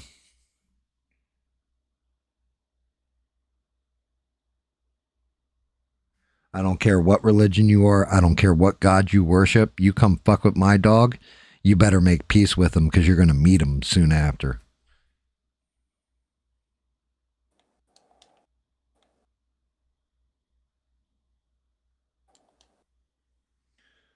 Hurt my puppers. Like full on savagery. Full on psychotic mode from Gam on that one. You don't fuck with my animals. The things you don't fuck with. Number 1, my kids. Number 2, my wife. Number 3, my animals. It's as simple as that. Then it comes down to you don't fuck with my British friend and you don't fuck with my rednecks. Interesting.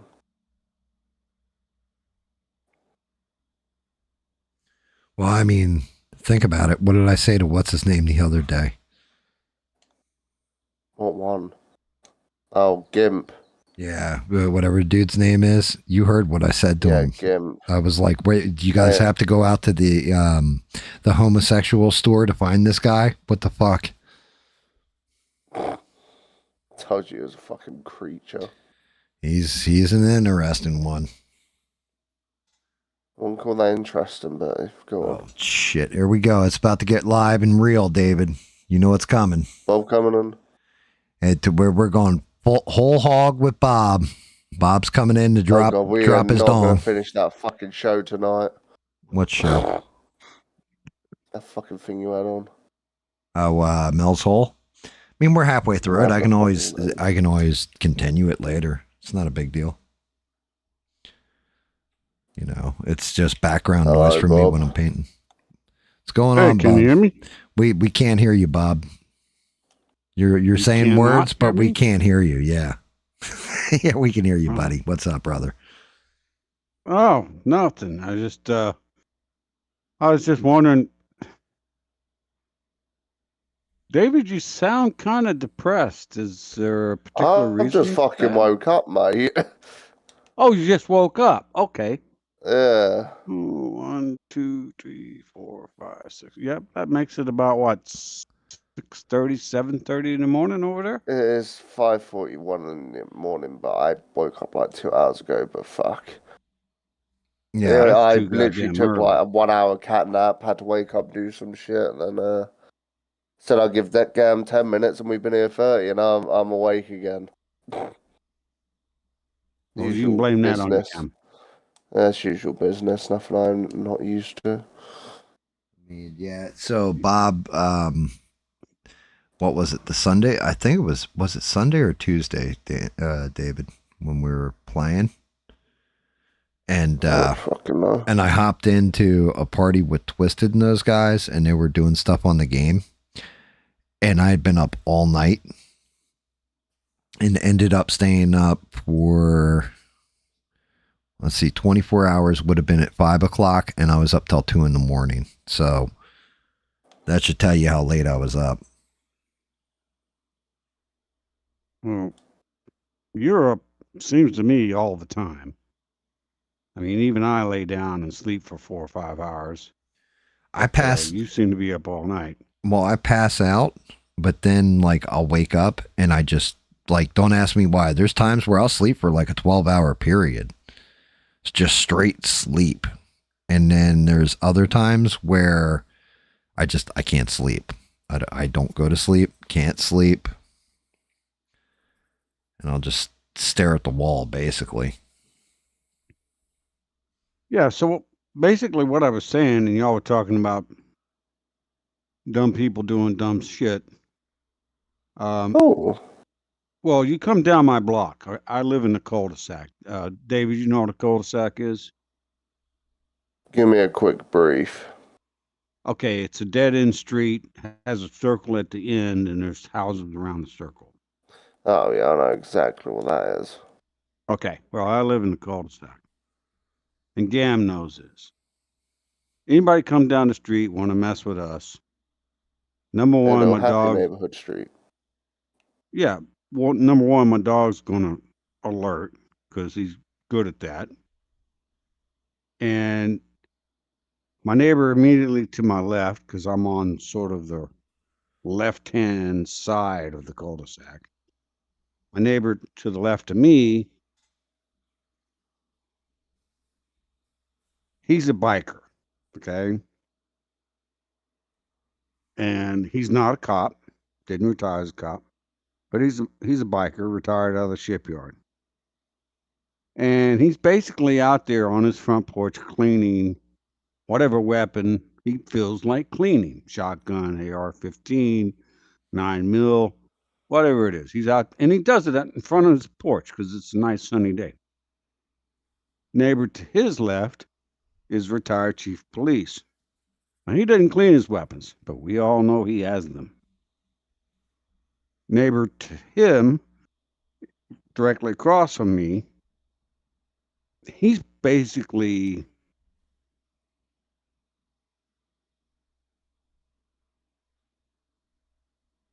a maniac. So down underneath his house, he's basically got a shooting range down there.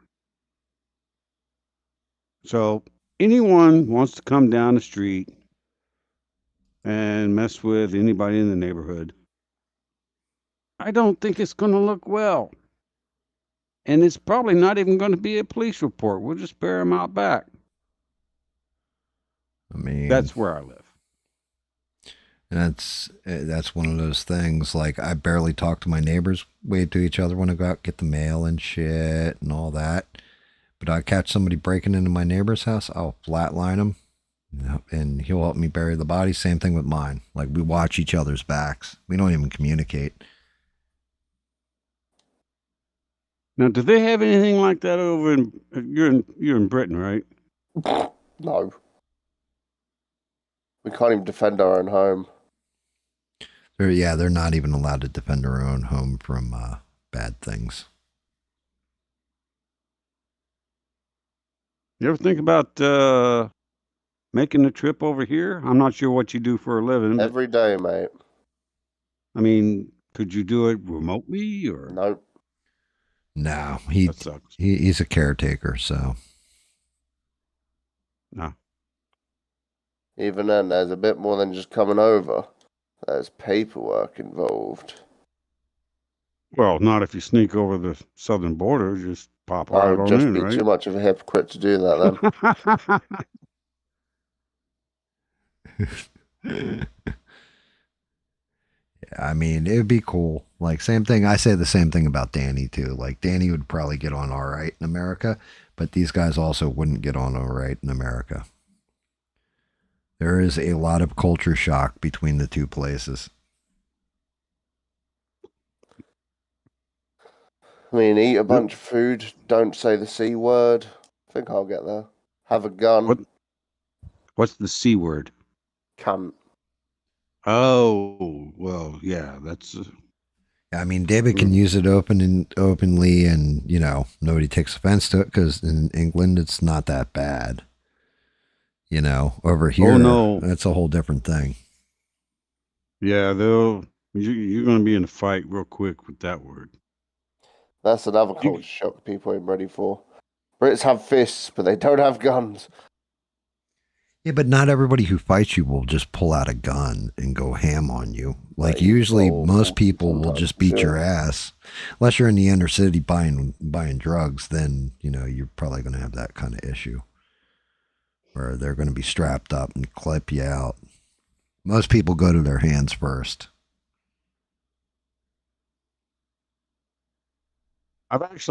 Britain is one of the countries I've actually never been in, which is kind of weird, but I don't want to go. No offense, David. I just don't want to go. Well, no, David doesn't want to be there, so. Yeah, that's shit. You're in good company there. Note to others and self, you drag a tame into the lava, it physically cannot move till it dies.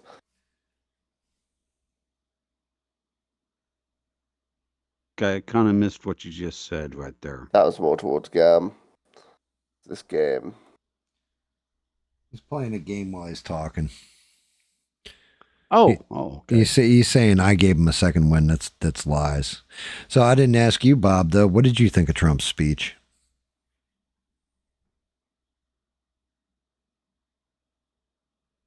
I don't think I got any information I didn't already know. So, yeah, you got nothing from it, right? That's not to say I don't agree that he needed to have it.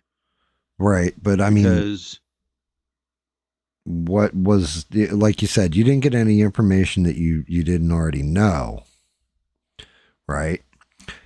But hasn't he been saying this shit since it was the same thing I've heard over and over again? The only thing that was kind of a little bit different was when he was talking about hitting their energy infrastructure. That was different because that goes into something I said, Bob, about bombing the desalination plants. Yeah, you mentioned that before. I mean, that would end the war, in my opinion, fast. You would kill off we're talking like, if there's 90 million people, you're talking about 2/3 of the population would probably die, and it would be the young and the weak and the women. You know what I mean? The men, the actual fighting men, though, would just give them more to rally around and fight for. Well, I think that Trump's goal here is different than what most people think it is. What do you think it is, Bob? He wants to find somebody he can deal with. Okay, and I agree. Behind the scenes, he's saying that he's found somebody he can deal with. Right, but the whole thing. I think he wants to leave the whole country intact. I think you're right. And have somebody that is favorable to be negotiable with him. And we can all make money together. To be honest with you, I think that's that makes sense. I agree. The only problem is every time we get somebody that's like that, Israel comes in, drops bombs, and kills them. Israel is an issue. I'll give you that. But you and I, Gam, don't suffer from this. We do. Yeah, our gas prices go. Our gas prices go up a little bit because gas is tied to the global economy, not to the U.S. economy. So our gas prices do go up a little bit. But the people who actually suffer from this, for the most part, people overseas. Yeah, I mean, I thought like that too at first until I started digging in and realizing that it's going to be a lot more than that, though, Bob. Because with us hurting the people that are overseas, right? Like the people that are going to hurt from the gas prices, you have to look at what we're taking in from them as exports. Like imports here, exports there, right? Like what are they exporting out? And if you do, you look at any of the countries that are going to be affected by the Straits of Hormuz closing down. Okay, so you're talking about China, Japan, right, Indonesia, and India. India, right? Well, I think India can probably just, if they want legitimately, could probably go drilling. But you also got to remember Taiwan, too. So there are resources that we don't have that have to be shipped in that are going to be vital. One thing that is scary as fuck that is cut off right now is going to be fertilizer. Helium is another export that is going to be cut off, and that's important because it's used in the building of the microchip. So without the fertilizer coming in, because like the whole war in Ukraine bullshit was already cut down. And now if we got less fertilizer coming in, that's less crops that can grow. That means your food prices are going to go up. Right? Or if you're paying to ship it in and it costs more on the fuel to get it here, you're going to have to pay more for the fertilizer, not going to be able to afford it as much. And again, the price goes up on food. Same thing for our microchips. We still don't have a way of manufacturing microchips here. Like we do, but it's negligible compared to other countries because we don't have the rare earth resources. We don't have the manufacturing infrastructure to do it. We could have it. Just that's what I thought Trump was going to do in this term was, like this run, his second term as president. I thought he was going to make it where we were kind of industrializing again, like maybe revitalize Detroit with nothing but microchips. And that hasn't actually they are. They're building a brand new plant just outside down here from NVIDIA. NVIDIA's building a huge plant just outside Norfolk. And you know where that was signed off on? You know who signed that shit in? No, it just started. The construction just started. Right. So it was signed. Right. It was signed under Biden. I don't believe that. But yeah, anyway. I know you don't believe that. It's the same thing with the Intel plant. It was also signed under Biden. And this is where I'm saying is that anytime they put these policies in place, it's going to take like a year to 2 years for that shit to actually come to fruition because they've got to build the plant, set it all up, they got to move all the equipment in, they got to hire all the fucking people to run the plant, all that kind of shit. So yeah, that stuff was all under Biden, believe it or not. Now, the AI, when AI kicks in, President Trump will probably be out of office, but that'll all be under Trump.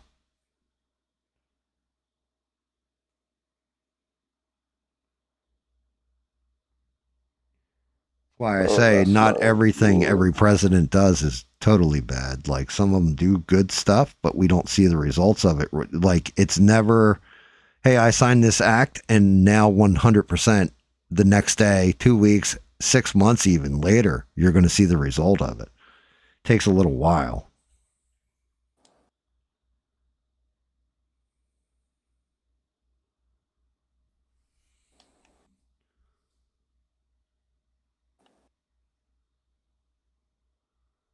Oh, Samhain set. I'll start working on the tits on this Sphinx. Yes, I said tits on the Sphinx. She's actually got nipples and everything. Bob's favorite part. Okay. I'll be honest with you. I stepped away for about a minute. But now he's back. As soon as he heard tits. Tits on the minx. Yep. As soon as he heard tits on the Sphinx, Bob was like, wait, what? Missing the good stuff. That's exactly when I came back. But, David, I want to ask you something. How does this military incursion, how is that affecting where you live? Or is it? Me or the UK? You personally. I mean, fuck all to me, mate. God. Give it a few years, I might get bombed in America, won't help. That'd be about it. Okay, what about the UK? Oil prices through the fucking roof, petrol as well, but that could be a fear factor from all this war bollocks. It's not a fear factor, it's a lack of supply. There was a lot of people that all of a sudden started buying bullshit extra as well, though. So David's saying it's like COVID. That war started. Mm-hmm. He said it's a lot like COVID. Like no more toilet paper in the store shelves. Oh, so you had a rush on stuff. Yeah, that's what he said. We're having a run on stuff. Don't know if toilet paper is a bad thing here at the moment, but the point of the matter is people are panic buying. Yeah, I mean, David wipes his ass with the same bath towel he's been using for the past 5 years now. Ain't that right? Right. That has to be my Lord of the Rings one. Nice. You know more about David than I do. Unfortunately, David knows more about me than anybody else does, too. That's why we don't talk about your... Yeah, I'm not even going to go there. Right, exactly. Like, I'll make a joke here or there that nobody gets, and that's why, because I know way too much about David. Not a bad thing. David's a very good friend, is all. He's like my little brother. I see Eugene join the chat. Who's Eugene? The guy who does music?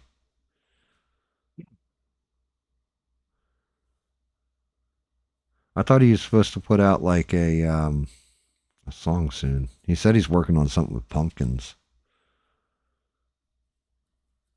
I'll give you this much about him, Bob. Every year, Gam does one thing. He gets a big fuck off tobacco leaf. He gets a few of them. He adds substance to it, shreds it up, puts it in a roll, and he calls it a cummy cigar. Unironically, explain some of this. That's the basic name. Usually it's called the Cuban cummy, but well, that's a different story. Dude, you know what's great about that, Bob? David just completely made all that shit up the same way I do to you. Okay. I was like, okay, this is going to be, I'm going to be Ivan saying. Hey, Bob, explaining. You know, I thought about this, right? You don't cross-dress or anything. You're a pretty stand-up guy.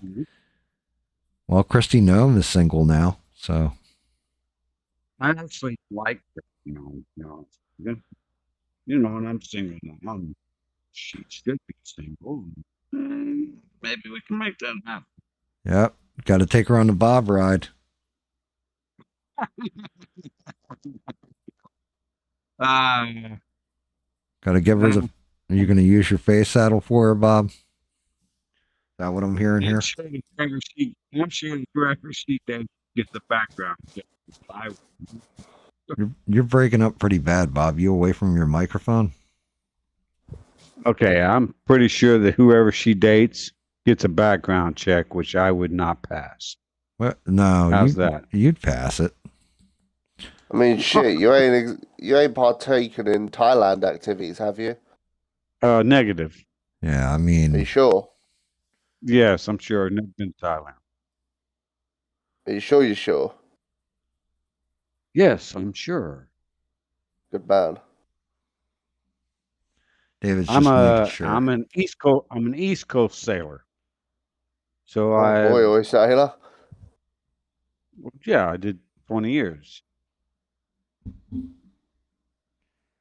Yeah, he was a fireman on a ship.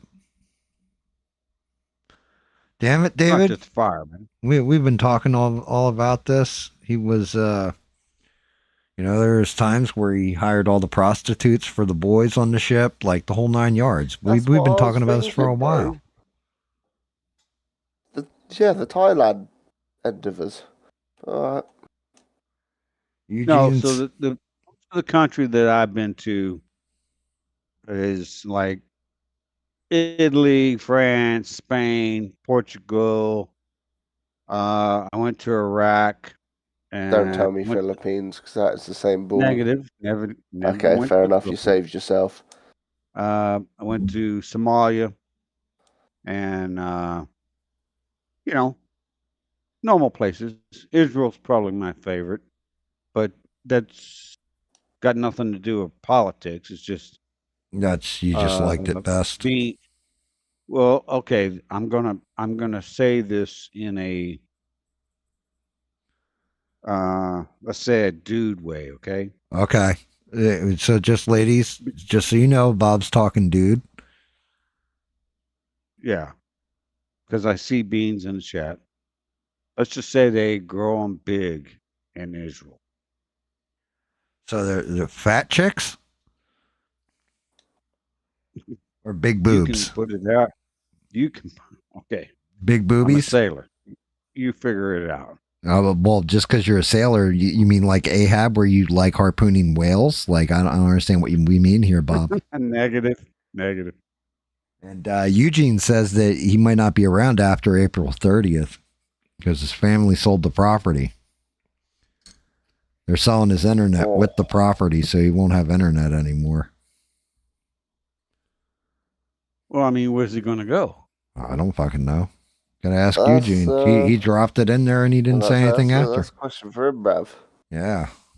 Now, I mean, that's Bob's question to you. Where are you going to go, Eugene? Eugenzel.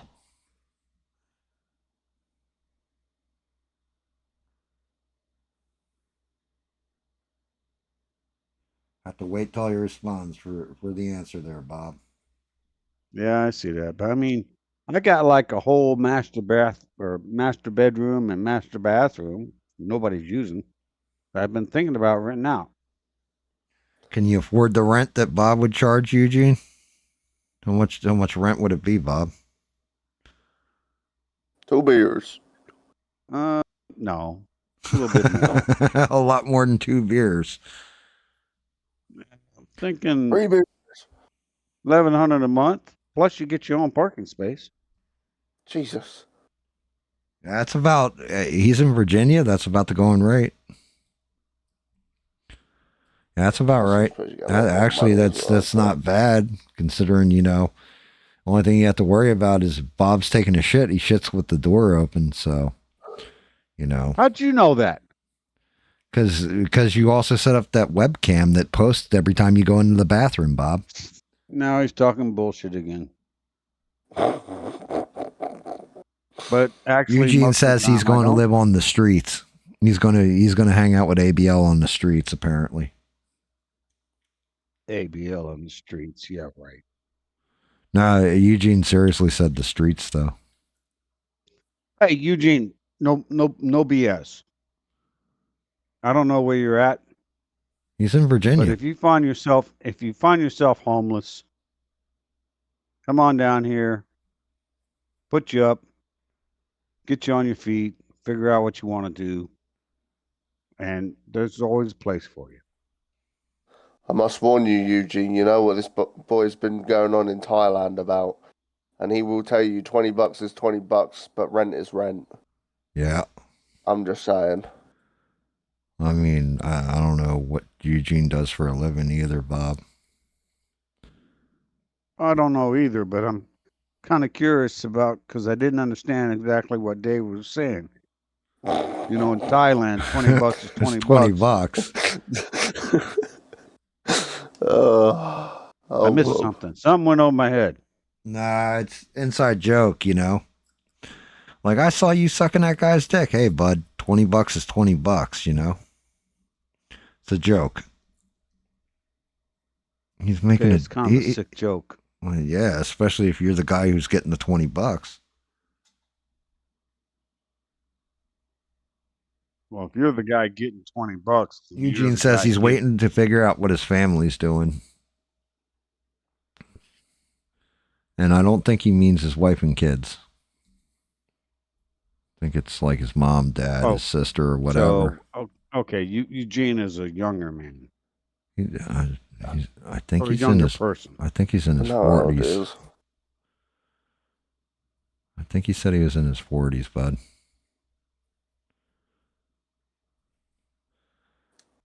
I don't know. Eugene would have to answer that, but I'm pretty sure Eugene said he was like 42 or something like this. Hell, you know what, Eugene? You're right at the cutoff. If you're 42 or less, you got nowhere to go. There's a place that you can call home in the United States military. Oh, Jesus. Oh, yeah, dude. They just raised the age. About this. No, you think I'm joking, David. They just raised the age. No, I just meant the topic. Jesus. Yeah, well, I mean, Bob, look, you can say what you want about Bob. About, he likes to touch people when they're sleeping.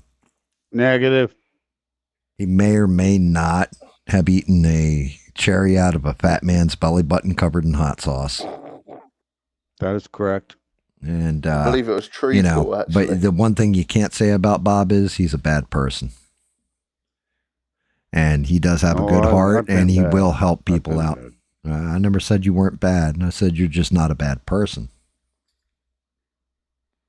He'll help you out, but if you got a pair of fun bags, he'll definitely help you out. He'll be more than key. Well, there is that now too, but I'm pretty sure his handles Eugene. If you have fun bags like who's the girl's husband who likes to wear like prosthetic Christy Nome. Is that Christy Nome? Yeah, Christy Nome's husband. Well, I mean, Jesus Christ. She, in my opinion, just my opinion, she is gorgeous. I mean, she really is, in my mind. I hear you. Why did you go out and wear some fun bags on your chest and do whatever the hell you're doing? I don't fucking know either. That's the one part that confuses the shit out of me. The other part that bothered me real bad about the whole story was that Christy Nome said it was a shock and a surprise, and I didn't know he was doing that. Like, get the fuck. No. She knew. There's no way you don't know that your husband is, hey, where are my underwear? I can't find my underwear. And like you're doing the wash and like, oh, here's my underwear. Why is it in with my husband's pants with shit stains in it? What your significant other's doing, man. My wife would know immediately if I was fucking doing something like that, especially on the internet and everything else in this day and age.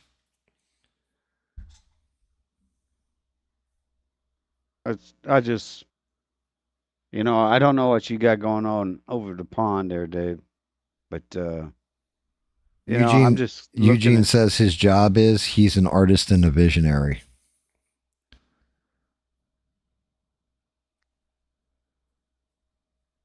An artist and a visionary. I'm just gonna let that sit there for you for a minute there. Yeah, I'm toasting it over my brain. Yeah, I hear you. I knew you would be. What the fuck is that? It almost sounds, Eugene, I don't know you personally. Oh, shit. Here we go. Never will.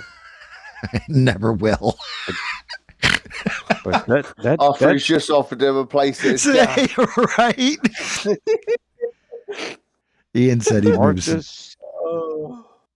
Artist and a visionary. And whatchamacallit said, Ian, shout out to Ian too. Good to see you, brother.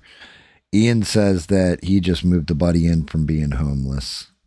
I did it for my buddy Bubba at one point in time. He had lost his job, and the rent he was paying, he couldn't afford it anymore, and we moved him in down here with me. I did that one time, and it wasn't like I didn't even offer him the place. My wife did. My wife was like, yeah, you tell him to get down here. We'll take care of him for a minute.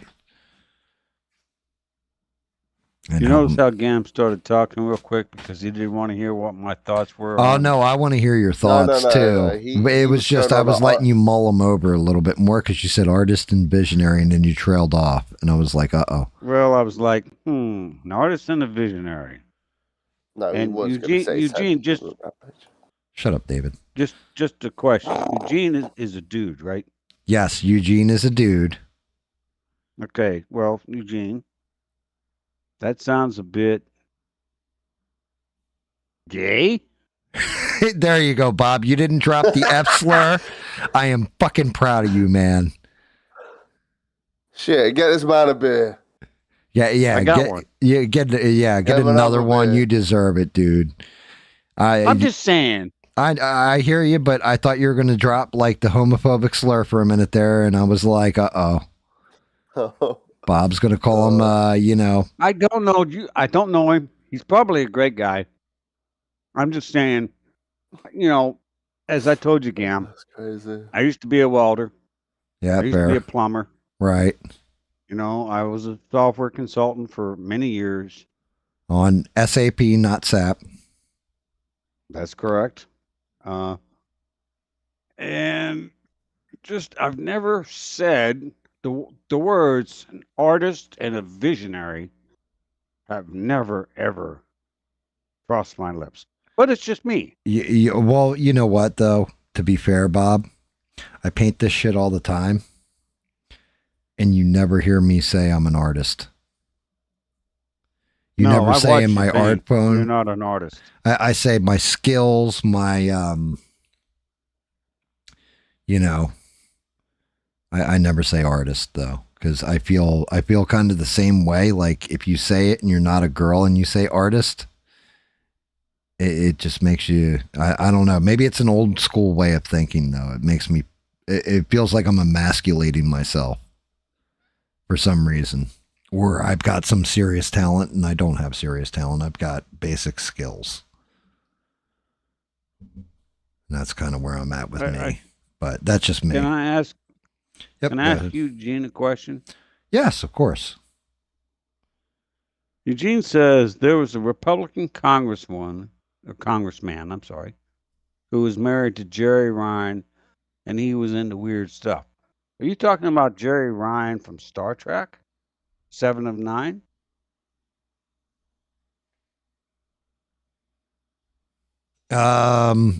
Wait, what's your question? Who's the congressman? Because I'm not sure. No, my question is, was he married to the actor Jerry Ryan from Star Trek? Apparently 7 of so. 9? Yeah, apparently so. I think that's what Eugene's saying. Holy Jesus Christ. Yeah, she's a hottie. Oh yeah, smoking. Yeah, she was absolutely a hottie. I mean, Gavin Newsom lost his first wife to one of Trump's kids. I can't remember which one. Kimberly Guilfoyle. Yeah, that's it. So, I mean... Now, David, do you know who Jerry Ryan is? No. Have you ever seen Star Trek Voyager? No. No? You should look it up. Star Trek's my brother's thing, was not. No. You should look up 7 and 9. Just look up Jerry Ryan. Did you ever see the webisode? Like, they did a web series that was Mortal Kombat. Jerry, what was the bitch's name? A long time ago. Jerry, Jeri, Ryan is her last name. She's pretty hot. Not pretty hot. She's freaking hot. I thought she was decent looking, although I liked the chick who played T'Pol better on Star Trek Enterprise. She's got more Asian qualities. She was married to Paul Ryan. Paul Ryan was into weird shit. He was Speaker of the House for a minute there. And he left to go raise his kids. I don't remember him being into weird shit, though. Paul Ryan was a punk. Yeah, he kind of, well, he actually didn't want the fucking job to begin with. He kind of got forced into it. So, but yeah, he fucked up Trump, a good part of Trump's first 2 years.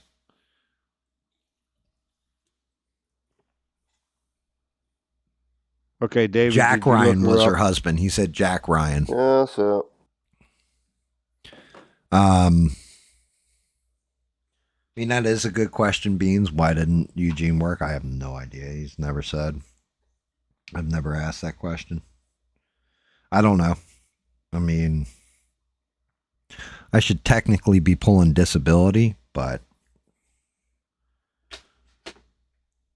just the same, like, if shit hit the fan, regardless how banged up I am now, I'd be at work.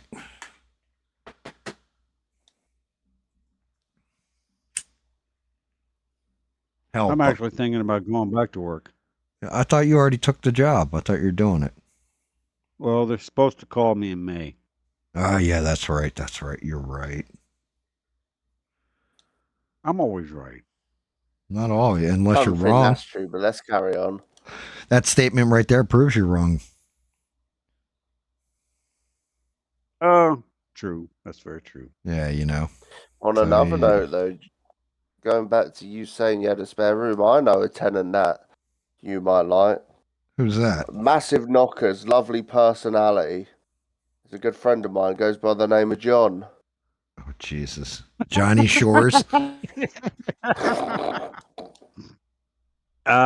Okay.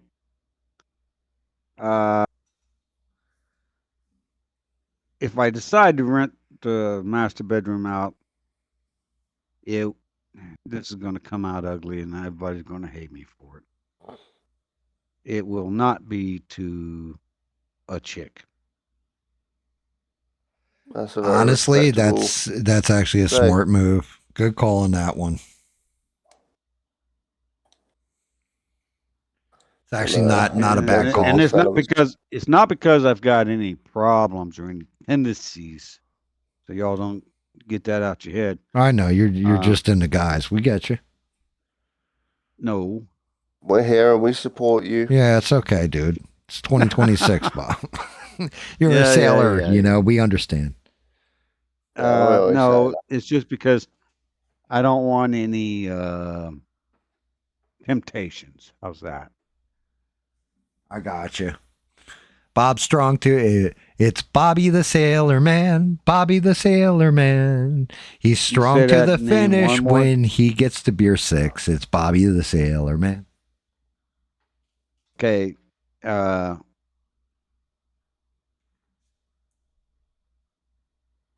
don't like the name Bobby. It is my given name. Well, I'm sorry, but I did not name you. No, you did not. That was your parents, dude. That's not my fault. My name is Bob. Sir Bob. Spell it backwards, it still says Bob. Yes, David. That's okay. Beans' name spelled backwards is, yeah. Beans' name backwards is Sneeb. Snabe. So, David, did you have a question for me? No, I was just giving you your new certified name of Sir Bob. He's calling. Oh, you said Sir. Okay, you said Sir Bob. Yes, indeed. Sir. He's showing you that fucking respect, Bob. I get that. Unfortunately, the Queen of England or the King of England has not knighted me, so. Well, it doesn't matter. You can still be a sir. Unless you're a Madam Bob. Madame Bob. Madame Bob doesn't sound good to me. Why are you always pushing my buttons? Why you always got to go and dig? I ain't digging. Eugene says if you got a powered shed, he'll take that, Bob. Actually, I do have a powered shed. How do you know that? Shit, look at that. Eugene, you might be in business. Apparently, Bob has a powered shed. You can live in the powered shed. How much would you rent it to him for? Powered shed and not a shit shack. No, it's a powered shed. It's about 25 feet back behind my house, and I run an electric power to it, and I put it in there. Fair enough. The only problem, Any spiders? Just lights. That's just it, David. There are a few spiders in there. Oh, see, you have roommates, Eugene. Could work. Got some friends. There you go. No, I went in there. Actually, I went in there a couple days ago because I had to take the wheelbarrow out and do some work. Oh, Eugene, hopefully you can live with a wheelbarrow. Hey, there's your bed sorted. What else? Yeah, you know what? Good call, David. Shit. Eugene could use that as his bed. Your wheelbarrow. Well, no, I got it. I got a table saw. I got a lot of stuff. I wouldn't sleep on that though. I'm just saying. Wait, but it's powered. It's got lights. Hold on. This could be the deal breaker. I got to ask. Oh no. Eugene, what type of beer do you drink? And Bob, what type of beer do you drink? Oh. You know. I'll wait for Eugene to respond. Oh, shit. No, I think that was the best call you've made all night. Yeah, bruh. Yeah. You know, like if Eugene's like, nah, I only drink Heineken, like that might be it. That may be a no-go.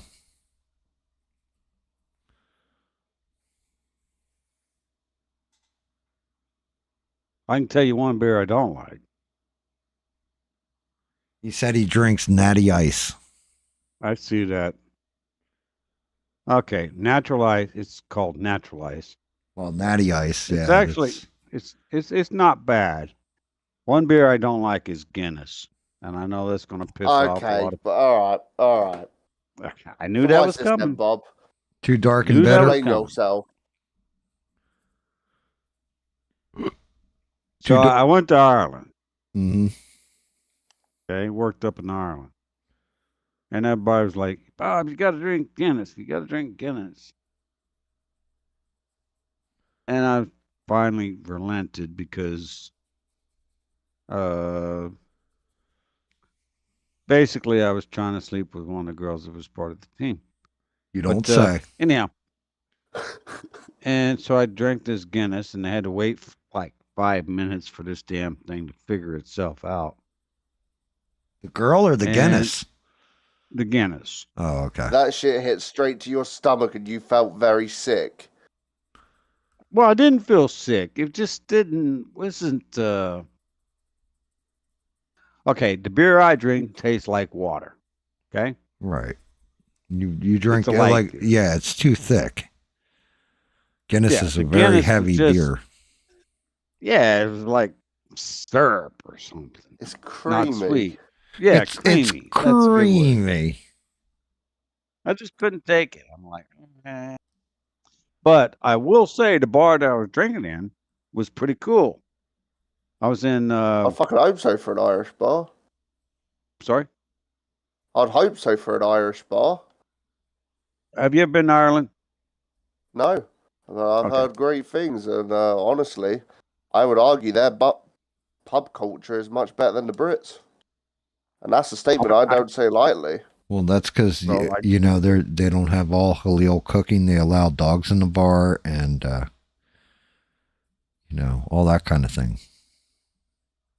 Well, I was in a town called Letterkenny. You can look it up. It's in Northern Ireland. Letterkenny.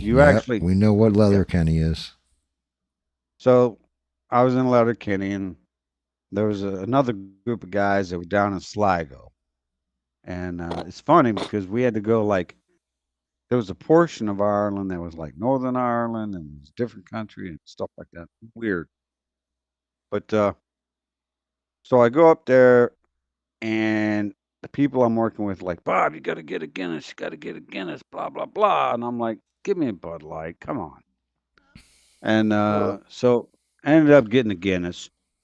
But the really cool place about this was out back of the bar, they had a smoking area with Right. the heating lamps. You know, the heating lamps? Oh, yeah. So I was like, well, I could get used to this. And I'm a smoker. So basically, I went back to that bar every night for like 3 weeks. I was over there for 3 weeks, came back for 4 weeks, came back to 3 weeks, went back for 4 weeks. That was the routine. Gotcha. So what about Amsterdam? Did you ever go to Amsterdam, Bob? I went through Amsterdam. Well, that doesn't not count. Go.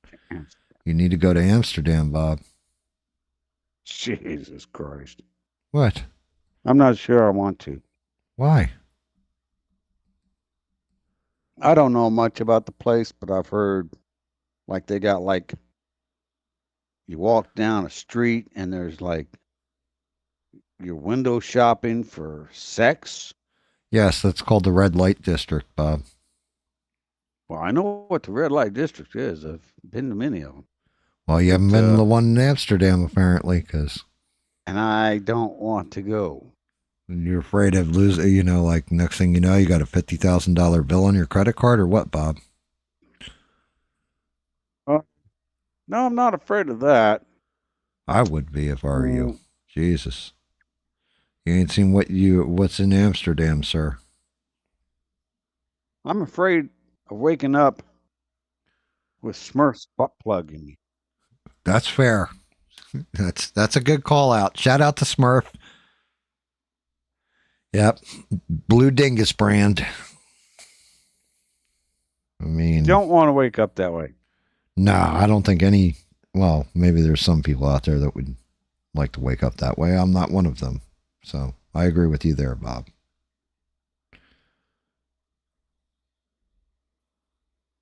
I think David's sitting there saying, what are these guys talking about?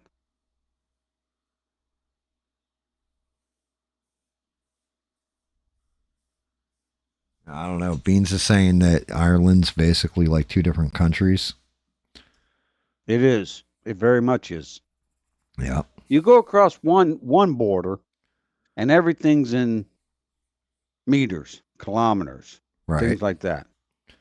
And then you go just, 15 miles, go across another border, and everything are in miles, yards, feet. That's kind of crazy. Throws you off. Yeah, I believe it. Fortunately, I did not have to drive there because I had a driver. Which is something Tiger Woods should have freaking hired. Yeah, you're not wrong. You are not wrong on that one. I don't have as much money as Tiger Woods, but I had a freaking driver. So just a heads up on this one, too. I just want to let you know that when Smurf did release his butt plugs, right? The Blue Dingus brand butt plugs, Eugene actually got one, and he's got one autographed from Smurf. Just a heads up on that. So, okay, that's TMI. Means Smurf sent me out one, but it's not blue, it's gold, and it's the prototype. Apparently, I've got it like hung like a trophy on the wall. And what does Mrs. Gam think about it? Oh, she doesn't care because it's basically like like giving up your first dollar to your company or whatever. Smurf just hooked me up. Like he was like, "Hey, yeah, you made this possible," and he put it on a plaque and everything. It's unusable. Okay. And David's still on, that's or fine. did he drop? David's still here. David didn't get one. He always calls Smurf a dickhead, so Smurf didn't hook him up. Wait, what? Smurf was here? What the hell? Like, why did I hear a cat meow? I did too. I think you did. No. I absolutely heard meow. Like you did too, right, Bob? I did. Yeah, dude. Could genuinely be my he's game playing sound the you game. heard for a sec. It doesn't matter. There's He's playing horses the and game. stuff. There's no cats in that game. There is absolutely cats. Oh, see? David got himself a cat on the game. He just didn't want to tell us about it. Okay. I mean, I'm not passing judgment on him. He may be gay, but you probably heard you know, he's my brother. So. I heard you, Gam. I did not hear what David said. What'd you say, David? I said I was just scrolling videos. You probably heard whatever the fuck. He was scrolling videos of people having sex with cats, apparently. Yep, exactly what I was doing. Okay, well then I'll be sure to put David down as my next reference for a job. It's a good call. Let me know. I'll put them in. I'll put them on. Tell them about the feline fuckers and carry on. Feline fuckers, Jesus. Yeah, I don't think I'll be putting David down as a reference. I mean, hey, look, David can bullshit with the best of them, so it might actually help you out. I mean, shit. They call me. Eugene says they hear that a good old-fashioned British fella. So they know there's a good reference. Eugene said that, you know, the thing that Smurf sent him, the blue dingus, he uses it to repel squirrels.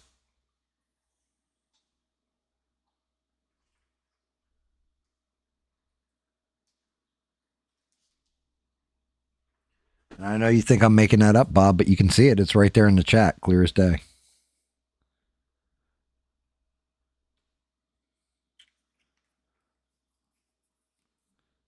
You know, can't make certain things up.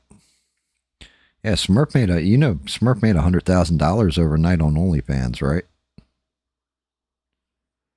I did tell you about that, didn't I?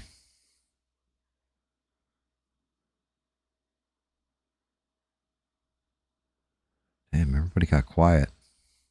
Did I lose everybody? Did I lose Bob? Did I lose David? Did I lose Discord entirely? What the hell? No. No, mate. Bloody no. Sorry, I was taking a piss. I'm back now. What'd I miss? You know it's coming. You know it's coming. Beans is like, you guys are hilarious.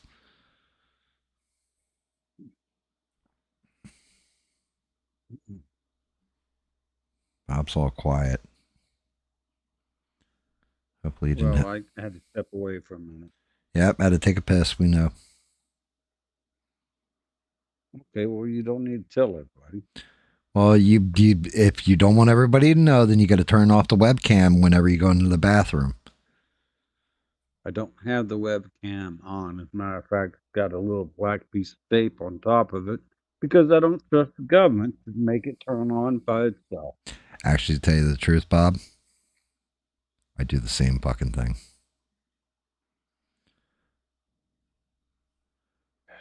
It's pretty fucking bad when, you know, as a private citizen, you're like, yeah, this laptop came with a camera, and you're just like, yep, I'm putting a piece of tape over on it, even though I disabled it in the system and everything else, because I don't know if it turns on.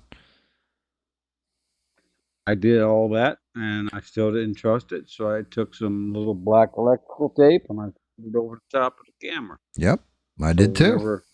I'm agreeing with you. I think that's the right move. I don't trust that shit.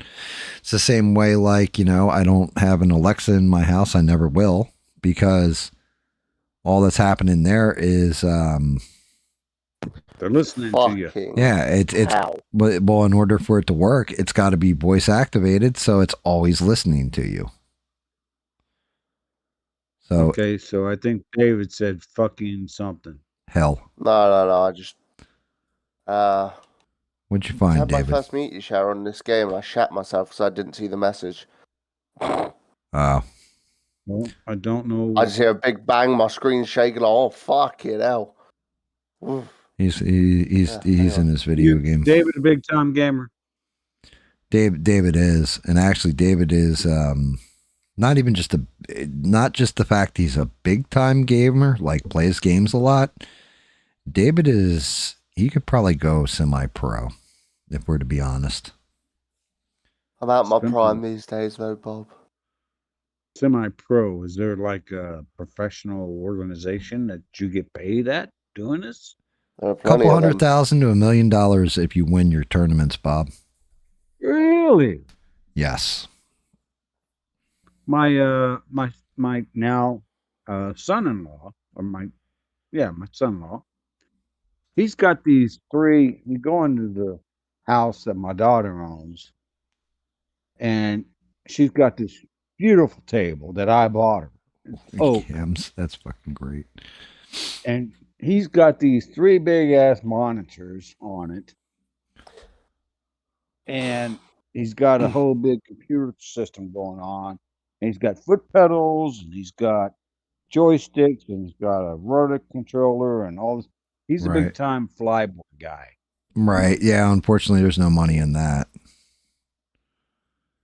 I mean, he loves it, apparently. Yeah. I mean, well, it's fun. I'd say give it a month. I'll have the 3 monitors and the computer, but I don't know about no fucking pedals.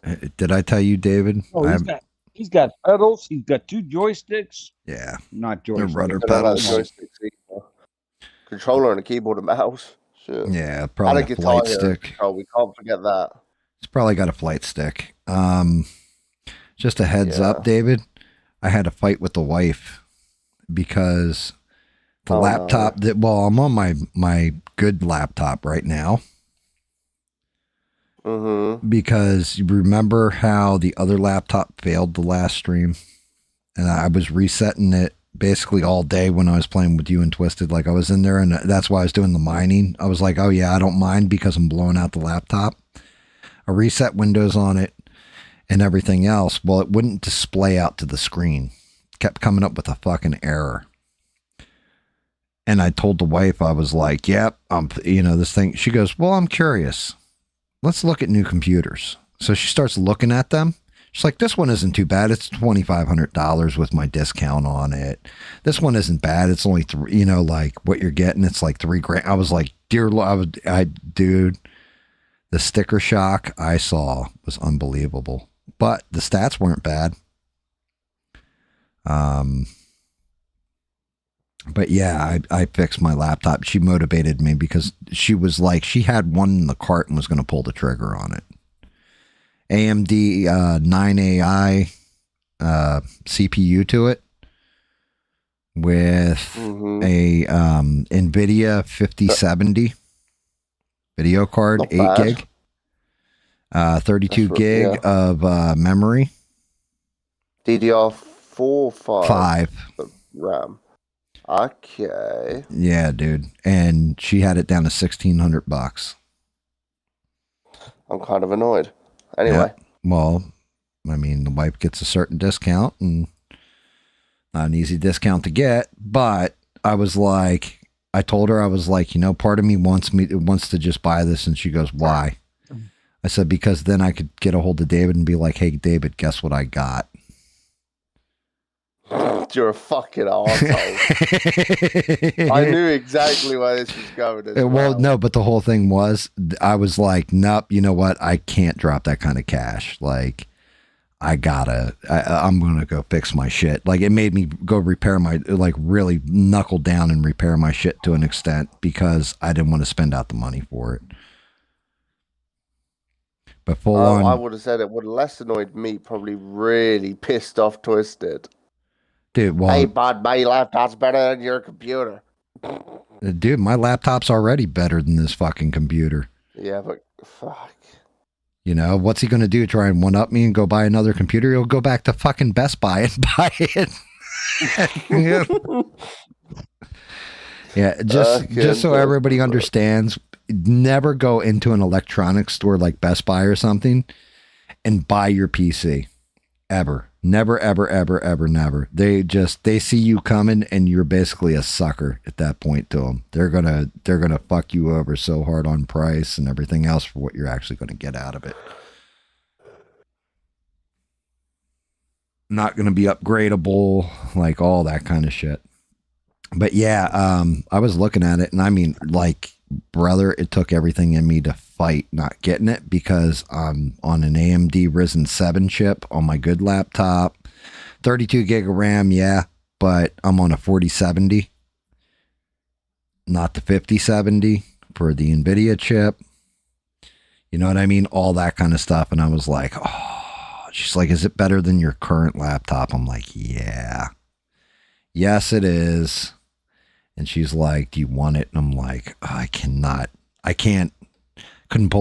get myself to say, yeah, I want it. But I flat out did say to her, and you know, next time we're in a party or whatever, and you can hear her, I'll have her come in and say, hey, do you remember what I said about buying the computer just to fucking piss in David's Cheerios? And she'll be like, oh yeah. Fucking great. The AMD 9AI, is it any good? Is that a good chip for CPU, David? Ryzen 9 is always good, but the 9030 3D is probably the best. Really? Personal opinion, I think. The AI, you know how I feel about the AI shit in chips and parts. Bean says that our government already knows everything they need to know about us. For the most part, they do, and for the most part, they kind of don't. And if they do, then the incompetent people in charge just don't give a shit. If they really, really cared about us, then they already would have arrested me for being friends with David.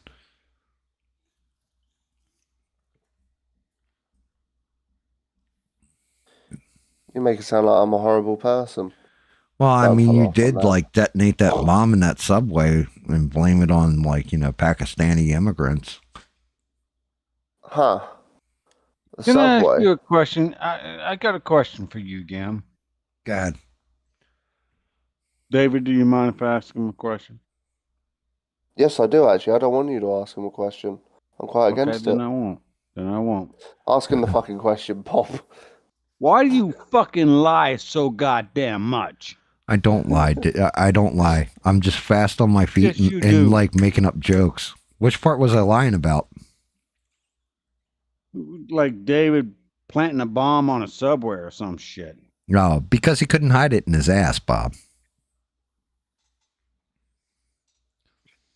How do you know? But maybe David is actually an international terrorist. You never know. I don't know either. Well, he wouldn't tell me if he was. I've only spoken to him like, what, twice? I don't think he's an international terrorist. You don't think he's an international terrorist? I don't. And I'm a pretty good judge of character. I mean, hey, you never know. How many, if you ask David how many men have you killed, David can say none because he only kills women and children.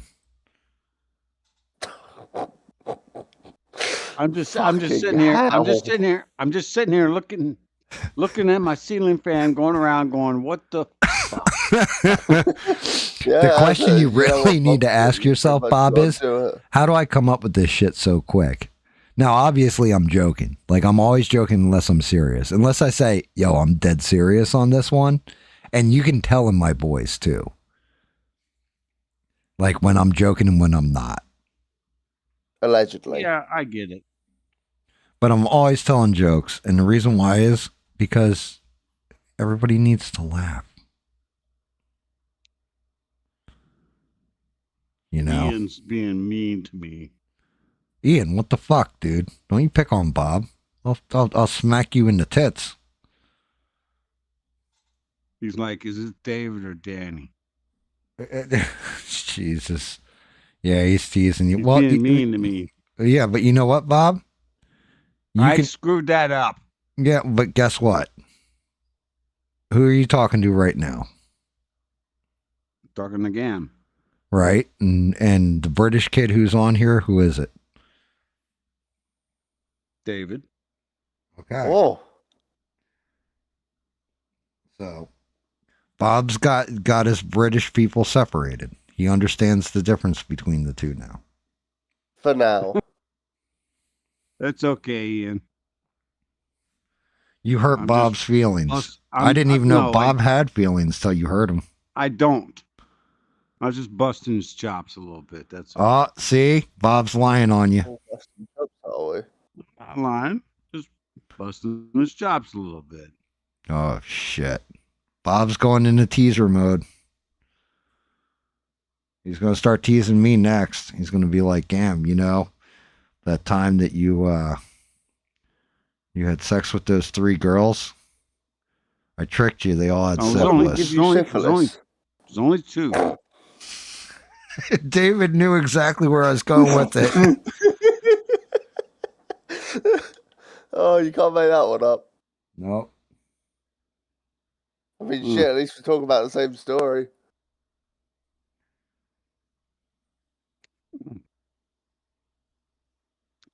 Got a Bob story. You want to hear it? Oh, of course. Yeah. We always want to hear the Bob story. Yes. David, you down with that? Oh, give me the Bob story. All right. So, I got bad teeth. Had bad teeth since I was a kid. Didn't own a toothbrush. Went in the Navy. Okay. I go to my first dentist appointment. Very first dentist appointment. I think there's 38 teeth in the mouth, something like that. 36, 38, somewhere in there. Yeah. I had 64 cavities. Whoa. Some of them were really big. I mean, like, your canines in the front, very tops of them. Gotcha. Black, like half moon carved out kind of stuff. Oh, yeah. I know what you mean. West Virginia kind of stuff. Right. And so I go down to the dentist, had a dentist on the boat, and he's just like, ooh, making all kinds of notes. And I'm down there. I was supposed to be down there for like a 20-minute tooth check. I'm down there for like an hour.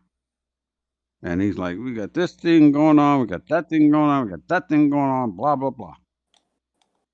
And I'm like, okay, well, can I still eat? He's like, yeah. But you need to brush your teeth. So I started brushing my teeth. And my every time I brushed my teeth, they would bleed. I mean, not just a little bit, a lot. And so I went back down to dentist, Doc. We called him Doc, even though he was a dentist. And said I need to get my teeth fixed. And he's like, okay, well, you need to do this, that, and the other thing. And I said, well, okay, I'll do all that. What's it going to take? He's like, basically a year. That sounds right. Maybe a year and a half. About a year and a half. And you got to come down every 2 weeks or every 10 days or whatever. And he's like, but I don't have time. Doc was honestly, looking back at it, basically was a liberal.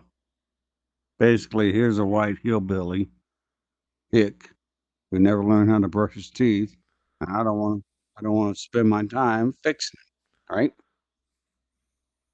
And I'm like, okay, I get it. So about a week went by, and I get the call. You know, the little suction machine that they have down there in the dentist's office where they... Yeah, the receptionist. Yeah, I put my dick in that once. TMI again, David. TMI. So it doesn't work. Now I'm the plumber on the boat, and I get the call, and Doc says, "Oh, my suction machine doesn't work." Wait, hold on. So you were a fireman who handled hose, and you were also a plumber that handled pipe. Okay. I'm following. Okay. Actually, I understand his confusion. Yeah. Because my particular job, you know what an MOS, David? What? MOS? No. Gam, do you know what an MOS It's is? basically his specialization in his branch of military. That's his job.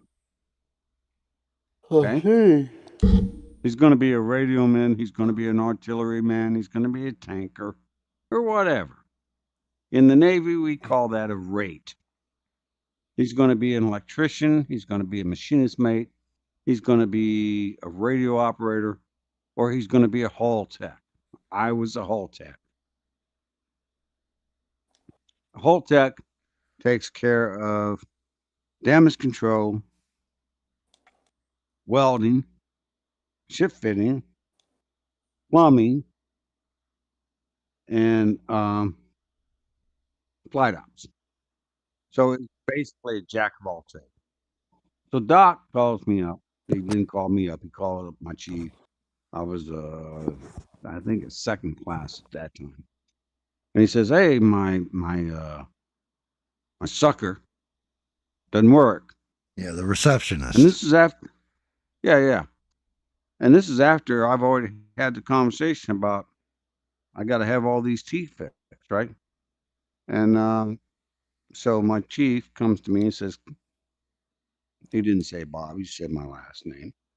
He's like, "Go fix Doc's problem." So I go down there and I check it out. You know, they got the chair with all the tubes and stuff on the side. And I figure out what his problem is pretty quickly. And I was like, okay, I can fix this. And he's like, "That's great." And I said, "Here's the issue. I want you to fix my teeth." And he's like, "Well, yeah, we'll send you off to the clinic and all this stuff." I'm like, no. You're going to fix my teeth. Exactly. That's exactly correct. Because they send you off into the Navy bureaucracy and you get lost and you never ended up getting fixed. I said, no. You're going to fix my teeth. And he's like, "Well, I'm not sure I can do that." I was okay. "Well, I'm not sure I can fix your sucker." And do you have to get a new receptionist or what? Okay, set that aside for a second. Receptionist is a different issue. But so he's like, "Okay, fine. You can come down here every Thursday and we'll work on this cavity, we'll work on that cavity, we'll work on that cavity, blah, blah, blah." And I said, "Fine, I'll fix your sucker." And I went down the next deck down, took it apart, cleaned it all out, fixed it, and it worked like a charm. He's like, "That's great." I said, "Good. I'll be here on Thursday." And to his credit, he was a man of his word. So we spent probably, I won't say 9 months. It was about 9 months. Where every Thursday for an hour, he would shoot me up with Novocaine and just fill all my cavities and you know, contour all my teeth. But to this day,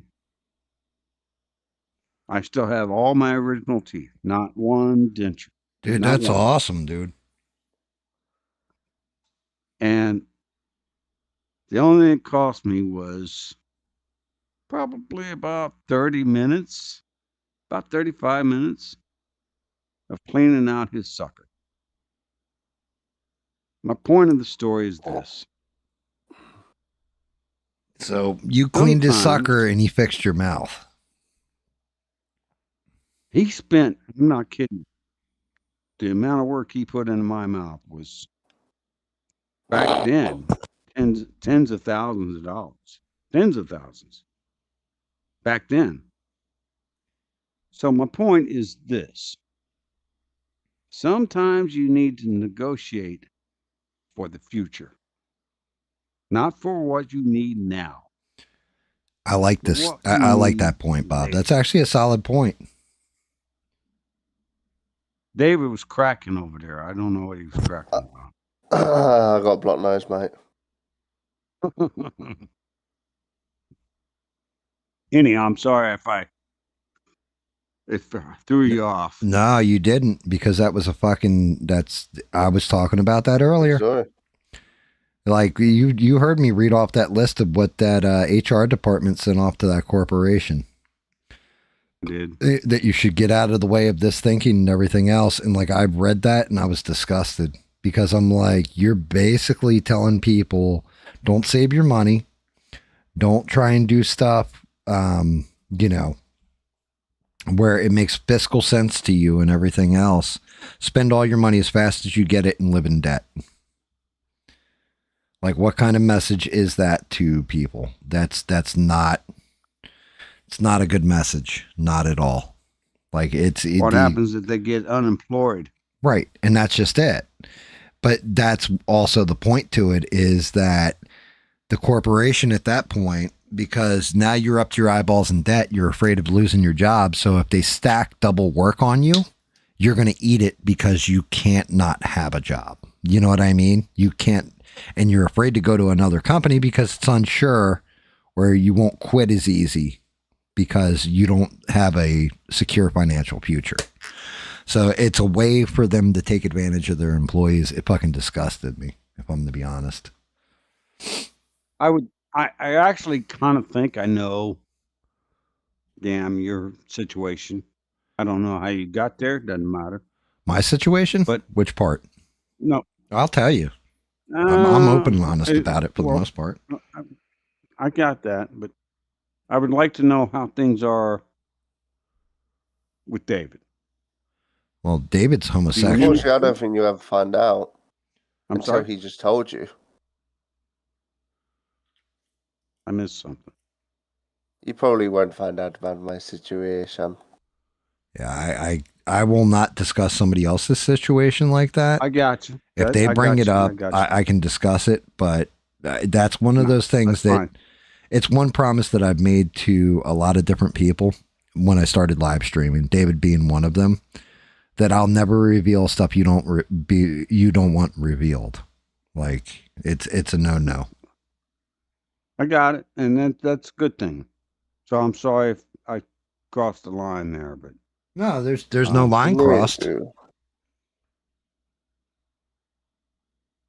Just get in trouble, David, and need help, need something. Let me know. I'll help out. David's situation is David's situation, but like I said, I can't. When it comes to, in fact, I'd like to take you up on Alpha, Bob. I want your help. I want your steel-toe cap boots on. I want you to get a flight over here and kick my PM in the nuts. Well, then that might be a problem, because I'm pretty sure your PM's got security. And yeah, and you've got a boot with fucking steel-toe cap. Well, they make them in UK too, but I don't want to go to jail for the rest of my life. What's wrong? Bootstrap Bob can't handle it.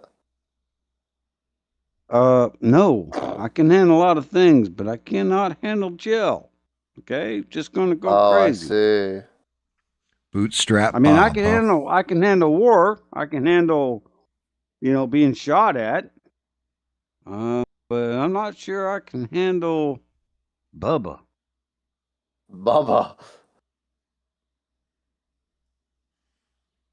They're gonna take one look at me. If I go to jail, they're gonna take one look at me and say, "Yeah, we got just the cell for you," and put me in with Bubba. I'm just saying. I don't know that for a fact, but I don't want to find out. Well, you know what to say if they put you in a cell with Bubba, right? Say, my friend is Smurf, and he sent me a gift since I've been in here, and you can have it if you leave me alone. Yeah, well, I don't want to meet Bubba.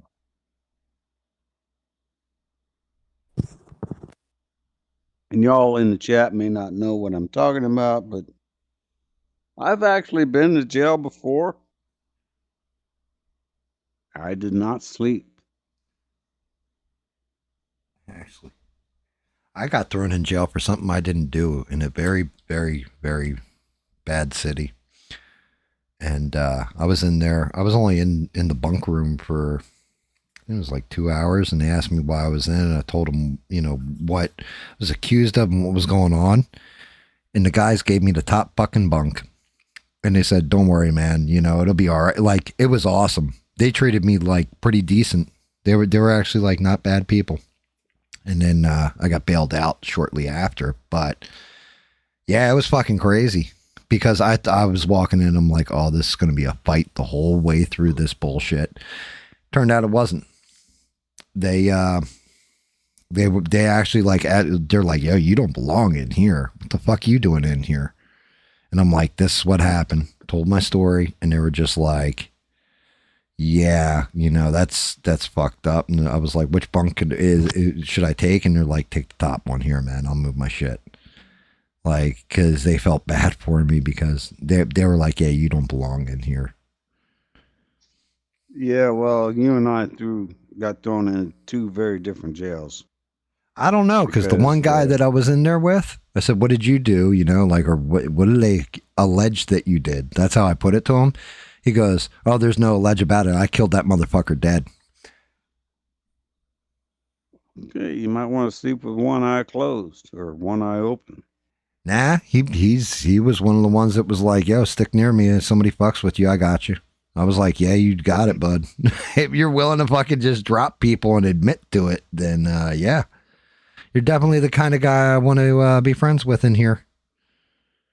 I'll be making it through swiftly. Gam may say he was innocent, but he definitely touched that geezer's ass. I don't know what anyone. I don't care what anyone says. Yeah, they didn't says. put me to jail for that. I got a $50 tip. Fuck you, David. Yeah, you got a tip, all right. Right. Just a tip. That's Bob's favorite game. I don't play games, but I got thrown into jail and there was no bunks. There was no racks. It was basically a square concrete cement floor. And this is what I learned about floor, jail. Did you just say? Cement, yeah. Semen? Cement. Oh, cement. No, Bob was a seaman. Actually, he was a fireman. On the floor. And a pipe layer. He laid pipe? Well, okay. No, he just fixed the one sucker. Oh, I see. How y'all can take my stories and turn it all around and make it come out like Bob's a gay motherfucker. These are words you said, word for word. Yes, I did. I said it word for word. I fixed the sucker so I could get my teeth fixed. Right. You fixed the sucker so you get in your mouth. I got it. And fix them teeth. I don't blame you. My teeth are all fucked up. Y'all some sick puppies. If we're so sick, then why are you laughing? Because it's kind of funny. Because you're still one of the guys, Bob. That's why. Because you're still one of the guys. I'm not one of the guys. I'm the guy. We should have a stream, and I don't care if it makes money or not. But believe it or not, maybe I'm just being gratuitous. Okay. I think people would like to listen to what I got to say. Bob, people like to listen to what you say every fucking time you're on the show. Every time you're on here, every stream. You already do it. You just don't realize you do. Oh, no, David, you like to hear my stories or not? I'd like to hear your stories. I ain't got no fucking stories. I'm boring, cunt. David's stories are basically I hang out with Gam and another hillbilly named Twisted. I don't know Twisted that well. I should know more about. Might not be a bad thing. Oh my God. Well, you hear some, so Twisted's whole stories, right? And, like I said, I don't pass judgment on people at all. Most of Twisted's stories are either going to be about sex, how hammered he got, or one of his either mud trucks or motorcycles. Mm-hmm. We call Twisted Stories the Chronicles of the Bed Knobs and Broomsticks. That's no joke. I actually like Bed Knobs and Broomsticks. That was a good movie. I bet you do. If you knew the story behind it. And I've told Twisted, don't you dare tell that shit on my stream. Because, yeah, like, woo!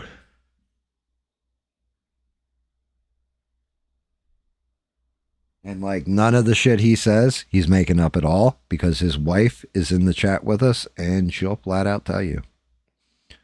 She'll tell you all about it. And she'll be the one to say it. Right. She'll be the one telling the story. And you're like, out of the two of them, he's more reserved.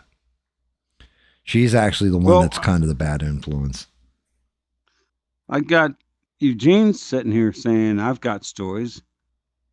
My band got our song played at Aussie Fest, and they didn't invite me. Your band got played at Aussie Fest, and you wasn't there?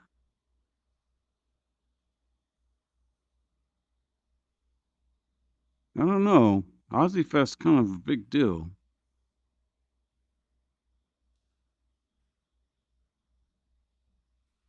And the band just like, what'd they do? Just like, yeah, sorry, Eugene, you can't come to Ozfest with us. Stole the shit. I mean, damn.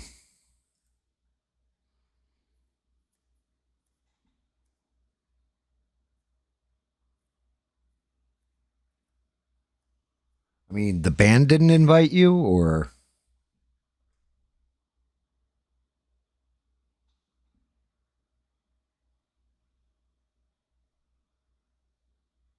So he said it was just audio, but his bandmates were there. He played with Soundgarden, if you didn't know, Bob. I don't know if you ever heard of Eugene's old band, but it was called Soundgarden. No, I've never heard of that, Mike. To tell you how old I am, the only band I've been to in person, actually, was Jethro Tull. And if you don't know who that is... Yeah, I know. You've told us the Aqualung tour, which is probably one of the greatest tours they ever did. And you had the one dude that you went with was like stripping in the aisle and stuff. I remember you telling us about this. My executive officer. Yep. And the other one was Boston. Boston is fucking... I would have loved to see Boston back in the day. Was that during their first album, their second album? No, it was the first album. They only played 3 times. Their first album has got to be one of the great rock albums that of all time for a debut. It has to be.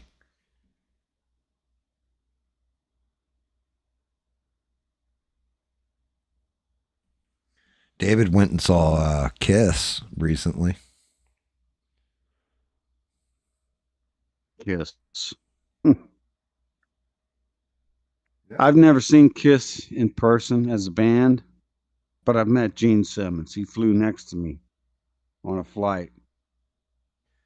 Yeah, like that's just the one thing about David, he was always pretty staunch with his music, playing guitar and what have you. But whenever I'd tell him a band to look up or listen to, he always did. And some he liked, some he didn't, but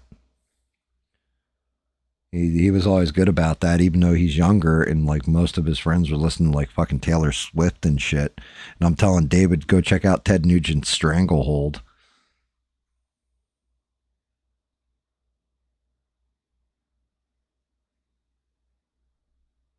Did I ever tell you a story?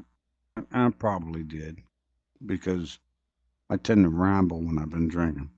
Well, which one before you go so silent on said story? No, go ahead, David. What'd you say? I was saying which story? about when I met Alan Alden. Yeah, Alan Alda. Yeah. Yeah. You Okay, told us, never mind. you told us about that one. You said he was an asshole. Yep. Yeah, you said he was actually. Don't worry about it. Yeah, you said he was actually like kind of a jerk off. No, he was a dick. Yeah. Anyhow. But I did actually get to set with Gene Simmons.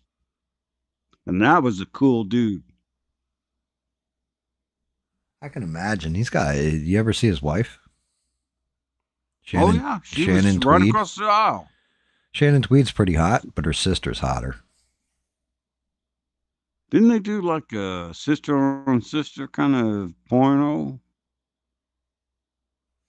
If they did, Bob, I never was privy to it. You might want to look it up. I'll do some research. David, get on that. Found that. I'm not wrong. Nah, Jake, I'm not even looking at that shit. I'm fucking running to get my loot back. My shit's... Yeah, Tracy Tweed, I think her name is the sister. But yeah, Shannon Tweed's pretty hot, but her sister was hotter. She's like a natural redhead. Yeah, I don't know, Beans. I don't know if they did a sister kind of thing. I have no idea.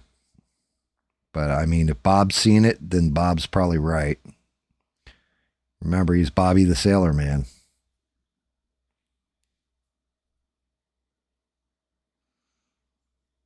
He's strong to the finish because he don't drink no Guinness. I'm sorry?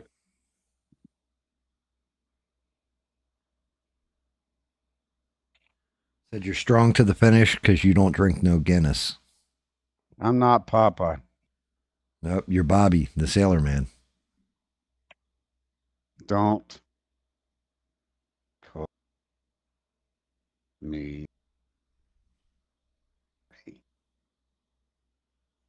Okay. No problem, Bob. Teasing, Bob. I'm teasing.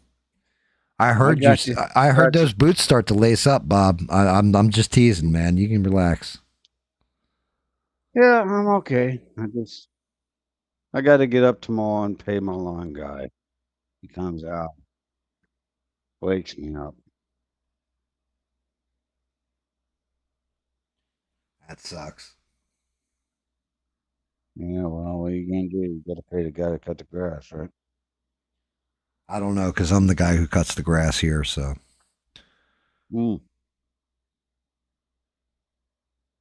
Well, teach his own. Yeah, I never let another man mow my lawn. Why not? Well, maybe when I get older, I won't. But yeah, it's like kind of my thing. I always do the groundskeeping and all that. Matter of fact, I have to, and I've been putting it off and putting it off and putting it off, but it's too late. We're in springtime, so yeah, I got to cut back some trees. I've got to pull out the old lawn tractor and fucking probably order new blades. I know I need a new wheel bearing. I've got to do all the maintenance on all my lawn equipment, like all the fun shit. Okay, I got a question for Ian. He says, Ian? how'd the conversation go with the insurance company, Bob? Yeah, that's a good question. Honestly, at 2:15 in the morning, I need to know what insurance conversation was I supposed to have. Nationwide is on your side. You had to call Nationwide in the morning. That was like a week ago. Yes. Yeah. Y'all remembers too much. Yeah. Bob, we do. You got to be flattered. People like listen to what you're saying. If he didn't know about it, he wouldn't ask you about it. Why the hell do people listen to what I got to say? Because you do it while you're sitting around in your boxers staring in the ceiling fan while 4 beers in. Well, I'm actually, not in boxers. I'm in sweats. Okay. Don't lie. I didn't, Okay, the conversation with Nationwide went like this. They sent me a bill, okay, and it was a rather large bill, and I was like, what the fuck? So I called them up, and they said, oh, no, we screwed that bill up. Don't pay it. So I didn't pay it. And then I got another letter from Nationwide saying, you're late on this bill. And I was like, Now Bob pissed. Okay. You don't want Bob to be pissed. It's not a good thing. Not kicking time. Well, yeah, but I don't have anybody to kick. That's not a good nut kick. That's not good. Yeah. If you don't have anybody to frustrating as kick. hell. So I called him back again. I said, I got this letter. And the lady on the phone's like, don't pay that bill, because it basically said you're like 10 days overdue. Right. And the lady said, oh, don't pay that bill. You've already paid it. We've got it on record. Blah, blah, blah. I'm like, send me a letter that says, because I do everything by mail. I don't know about you guys, David. Even you, I'm Gam. very technological personally, but Nope. mother's I the get mail. everything in fucking writing too. I get everything in the mail. So I can track it. Right. And a lot of companies don't like that. They just don't. But I'm not going to change. I want everything in the mail, in writing, like Gam says. And so she's like, don't pay that bill. Don't pay that bill. We'll send you another letter that says, we received your payment and you're all paid up to date. So that's basically where I'm at. And who asked that question? Ian. Yeah, Ian did. So that's where I'm standing there, Ian. I'm waiting on a letter from the company that says, okay, we're all good. I'm expecting that letter in the next, 5 to 7 days, depending on the mail.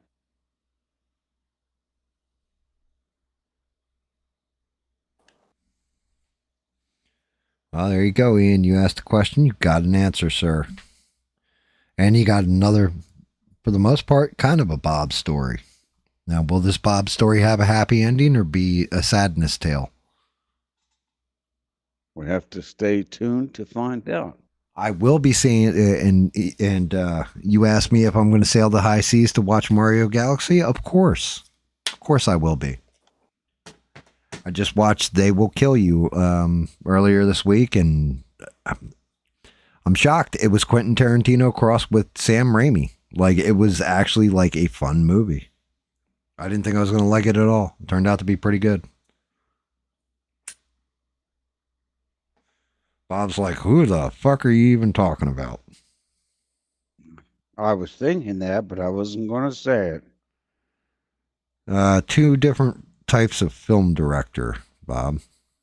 Quentin Tarantino and Sam Raimi. Well, Quentin Tarantino I'm familiar with because Sam Raimi, all his movies.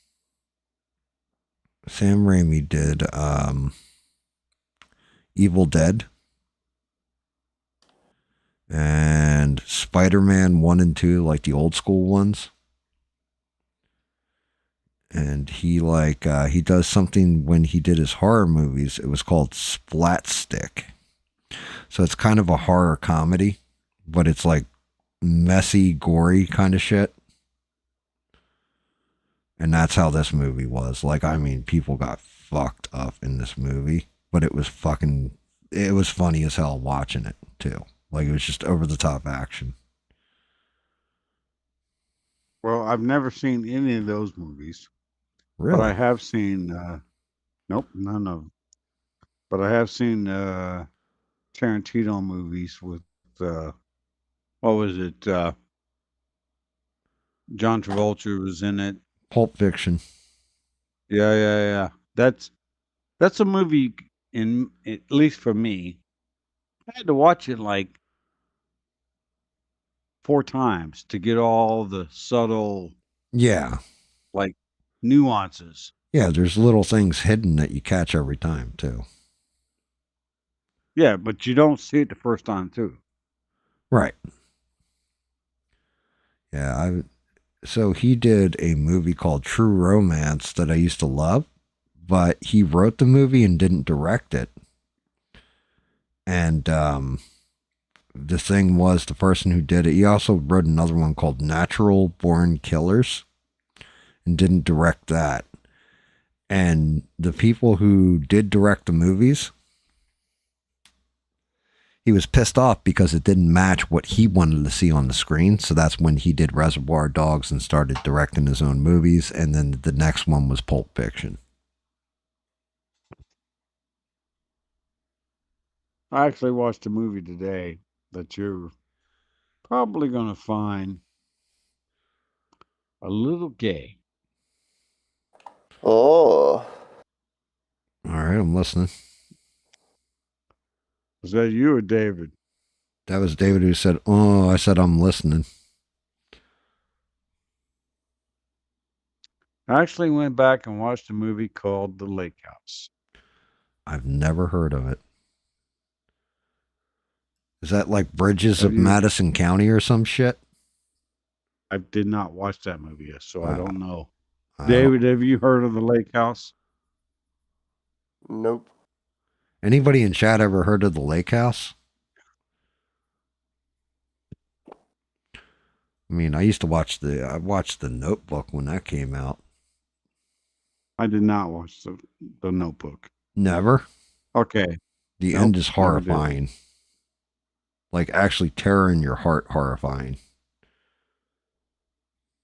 The Lake House was a movie. Okay, so for a big guy, well, not a big guy, but for let's just say a tough guy. The Lake House is a chick flick. Okay. You know what chick flick is? Yeah, that's what The Notebook is. So it's Sandra Bullock and Keanu Reeves before we knew he was gay. Wait, who's gay? Keanu Reeves. He's not gay. Your fucking wife. Keanu Reeves is gay. No, he's not gay. No, it's not. Can confirm he is not gay. He was married to a woman who got cancer and passed away, and he never remarried. He's not gay, though. Well, that's what the story is in the movie. Oh, that's what the movie's about. Yeah. I thought you meant like in real life Keanu Reeves was gay. I'm going to look it up right now. Yeah, Keanu Reeves is not gay. But if that's what the movie's about, okay. But Keanu Reeves in real life isn't gay.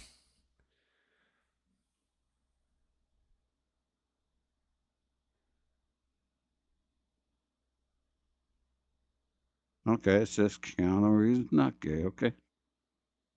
Yeah. But anyhow, the movie had a lot of complexity to it. And his father built a lake house. It's a lake, it's a house on stilts over a lake. Mm-hmm. And years later, he buys a lake house. This is sort of a flashback kind of movie. So you got things jumping between now, the present, and the past. And Sandra Bullock is the current resident of that house. Gotcha. And they send letters back and forth in the mailbox that are 2 years apart from each other. So she's in 2022 and he's in 2024. So things are going back and forth. It's a time traveling kind of thing. Gotcha. Well, eventually. Actually, I have heard of this movie. Yeah, he dies. He gets run over by a car because he's going to go see her in current time. But she doesn't find this out for 2 years. And she eventually sends him a letter through the mailbox that says, don't go to Daily Plaza. And he ends up not going. And he ends up meeting her at the lake house at the end. And it's a very romantic movie. And you guys can think whatever you want. I see y'all snapping on me. Ready? Talking about, oh, it's a chick flick, Bob. You're a pussy, or you're a Yeah, we got you. weak. So, But no, it was just like a good movie. so The Notebook is my favorite of the chick flicks, and it horrifies me every time I've ever seen that movie, right?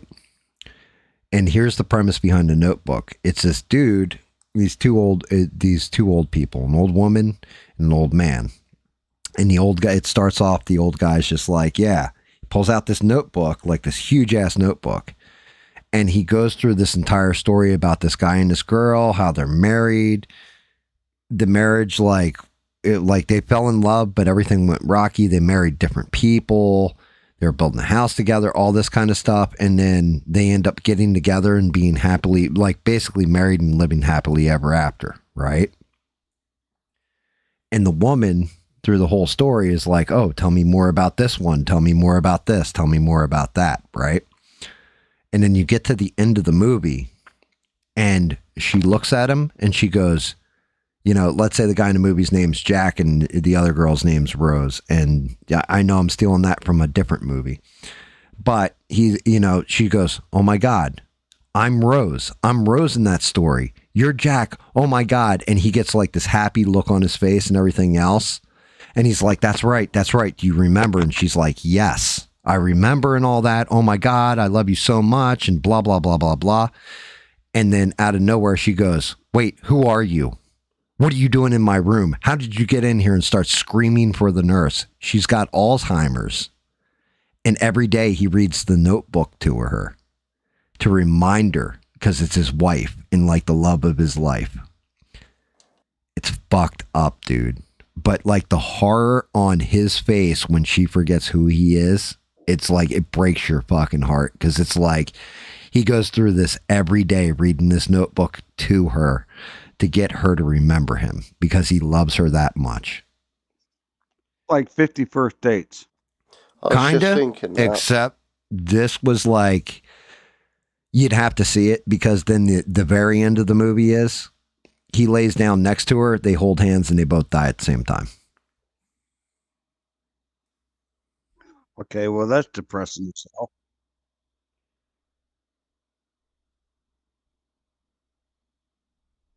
Yep. Yeah, like I said, dark ass movie. David was saying something. What were you saying, David?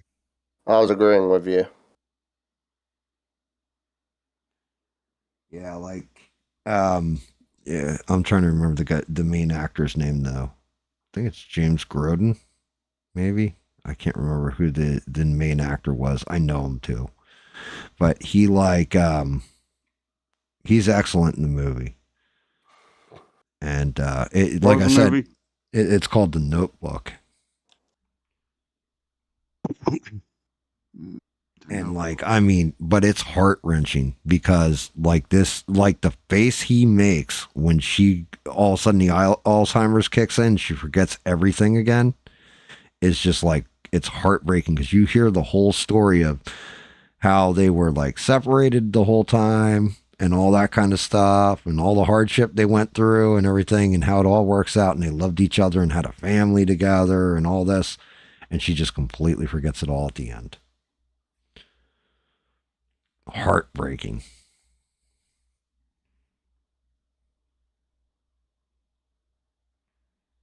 And then the other chick flick that I don't know why I always liked it, but it's also heart-wrenching, is called A Walk to Remember with Mandy Moore. That was another good chick flick.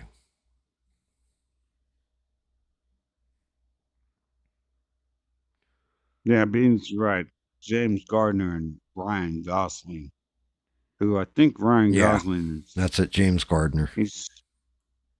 Yeah, but I think Ryan Gosling is a little. I don't know. I just don't trust him. Eugene says, and he gets accused of being gay.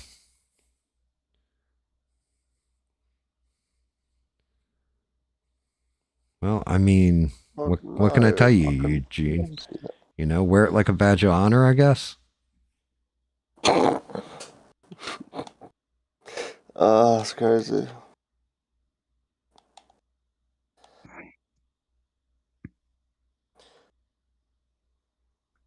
Well, Beans, I don't only like sad chick flicks. Okay, I like. I don't know. Sometimes I like action movies. I like John Wayne. I like Clint Eastwood. I'm sorry. Like, I mean. But sometimes, you know, I might want to I only like, no, Beans is right. When it comes to chick flicks in particular, I only watch sad ones. I can't watch, like, you know, I don't know, Thelma and Louise or some shit like this. Like, it's got to be like, damn, that's some heart-wrenching shit right there. That's the only kind of chick flick I can watch where everybody, like, dies Well, it at the doesn't help end. in the current age. They force a lot of other genres on it. That just makes it feel unnatural. Right, exactly. Like, when they're forced into other genres, it just does feel unnatural. Like, I mean, you have some epic stuff like, you know, Uma Thurman as the bride in Kill Bill. Oh, I love that show. That's a Quentin Tarantino movie, by the way, Bob. Yep, I know. And you got to watch it 5 times to figure it out.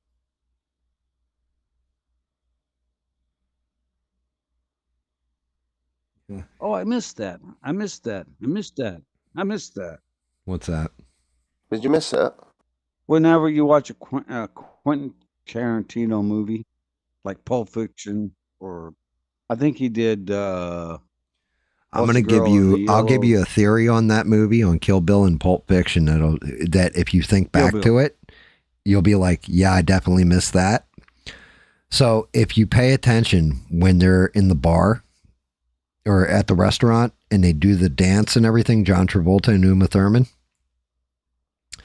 You know, Uma Thurman's like, yeah, I was cast in a pilot for a TV series called Fox Force 5. And she starts talking about the TV series, right? And she got to tell a joke. Right. You remember all that, right? If you go back and think about Kill Bill and the plot to Kill Bill, she's on a 5-man team. It's basically the pilot she shot for the show.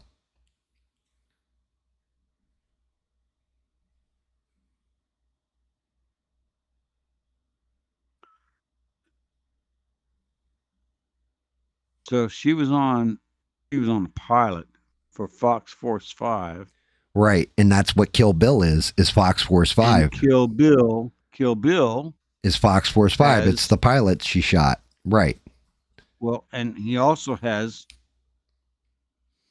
5 people he has to kill. Right. It's Fox Force 5. Because remember, you have... See, how does this guy interweave all this stuff that 15 years later, I'm still trying to put the pieces together. Because like the whole thing is, when he does one project, he has another project in mind. He just incorporates it.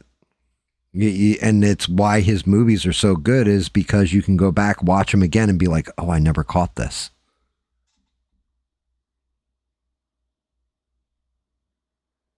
Bean says her favorite movie is Sweet Home Alabama.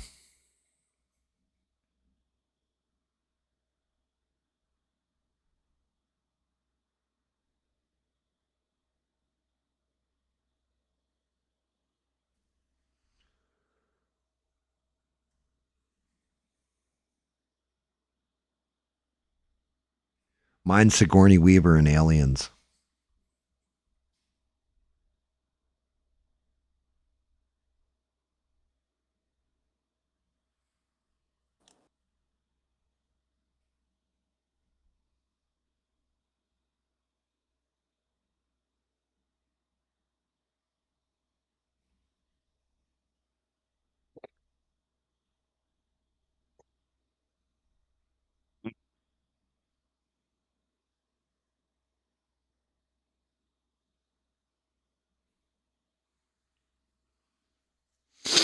Oh, yeah, I don't know, Bob. Yeah, like,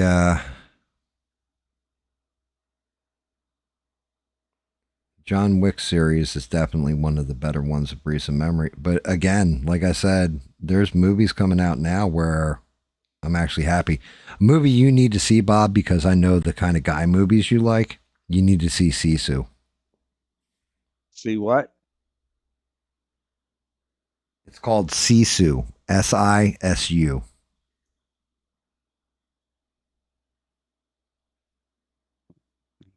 This up. Is it in the theaters? No, it's got to be out on like you could probably rent it. The premise behind it is it's like World War II towards the end of the war. And it's a Norwegian man who's out mining for gold. Hits a big strike of gold, and the Nazis are falling back, and they're falling back through the territory, and realizes like they start fucking with him as he's leaving. He ends up killing like all of them, like, well, one good chunk of them, and then they're hunting him down, and it turns out that his family was murdered by the Russians during World War II, and he went out and like he's like the Norwegian version of Rambo. And he's like an old man, but man, he fucks people up bad. And they made 2 of them. Because the second one, they send a Russian guy to go hunt him down to correct the mistake of letting him live.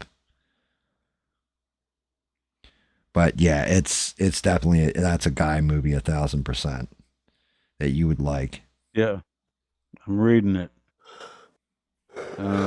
It does not.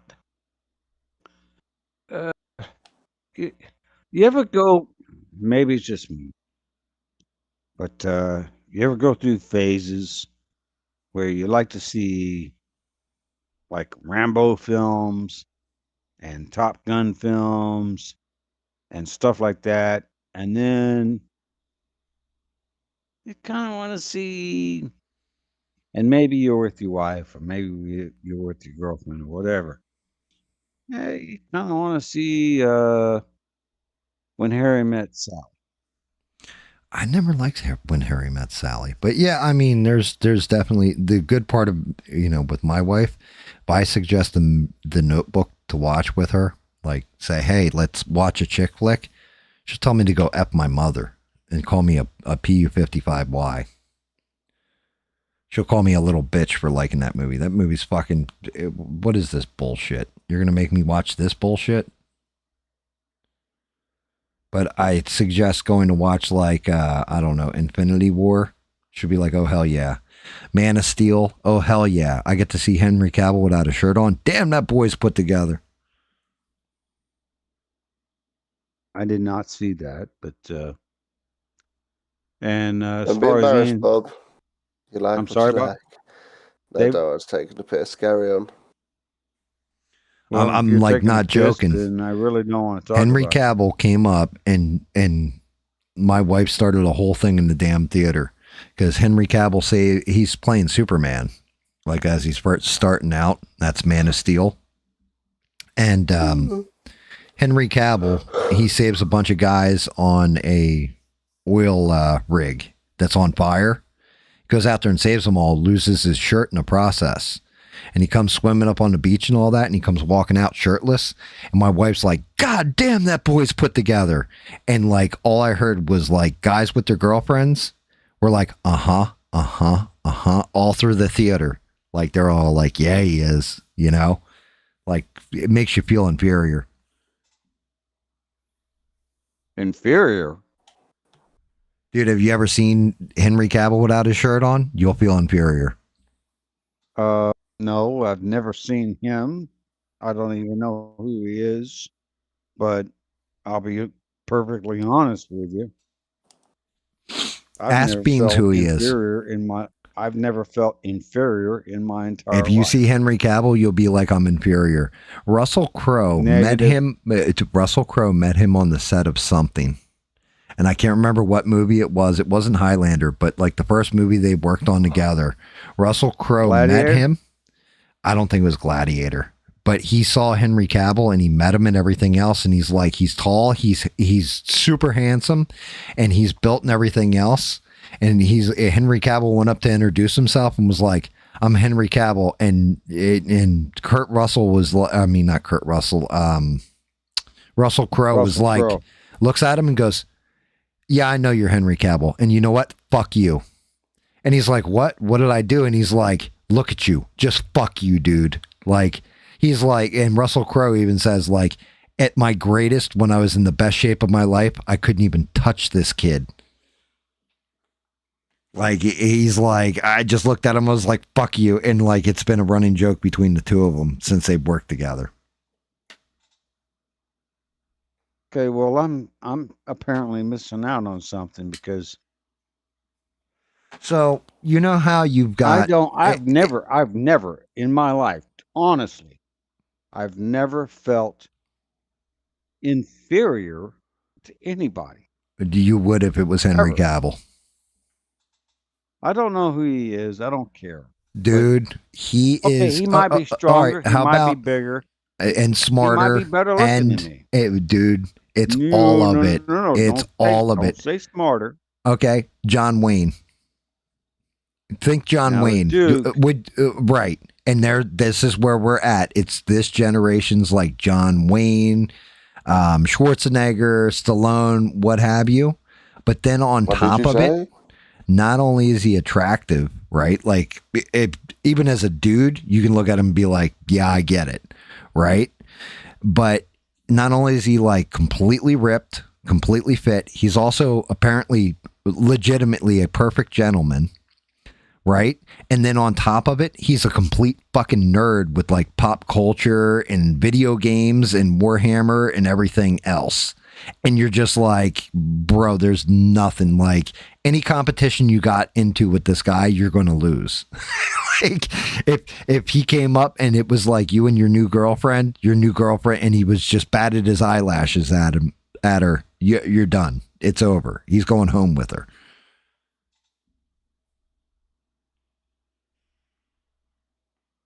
It's like Beans is saying in the chat, he's like the finest man alive. He's also a nerd, which makes him adorable, where most girls would be like, you fucking geek. Like, if you got a fat, sweaty neckbeard geek who's playing with Warhammer minis, like painting, like the painting I do on these like miniatures like I'm doing tonight, he does it on a constant. And like, girls are like, oh my God, that's amazing. That's so attractive. I do it, and it's like, yeah, you're playing with your dolls, Gam. Like, fuck. He just like, Bob, I'm telling you, when I say like every now and again you get that total package person, he's the total package. Like, he's an alpha male. It's the only way of putting it. He's just, that's what an alpha male is. Okay, well, I will just say this, and this is my own experience. I was at summer camp, church camp, in, I want to say 79 or 80, something like that. So I was 16, 17, something like that. And I found out John Wayne passed away. The Duke. And honestly, cried? That probably had more. I just didn't know how to. I didn't know how to feel. I was sad, obviously, because John Wayne was John Wayne. Right. I mean, I don't disagree with you. I think he was amazing. I mean, he had his flaws, don't get me wrong, but even though I'm nothing like John Wayne, nothing. Well, I wouldn't say nothing, but I think that... Fill your hands, you son of a bitch. Well, no, his traits were similar to mine, and his traits were pretty straightforward. You don't hit a woman. You don't take anything from anybody. And when somebody needs to be kicked in the nuts, then you kick them in the nuts. That's the third one is not his trait, but it's mine. Right. But I'm just saying, even though I'm short, not small women, not small, I'm short, but those are the quantities or the qualities, the qualities that I grew up with. And my wife actually told me, she added one. She says, "You're all those things." And you got a small but penis. You're also. Oh, I thought you were going a different way with this, Bob. If I could go through this computer and hit you right in the head, I would.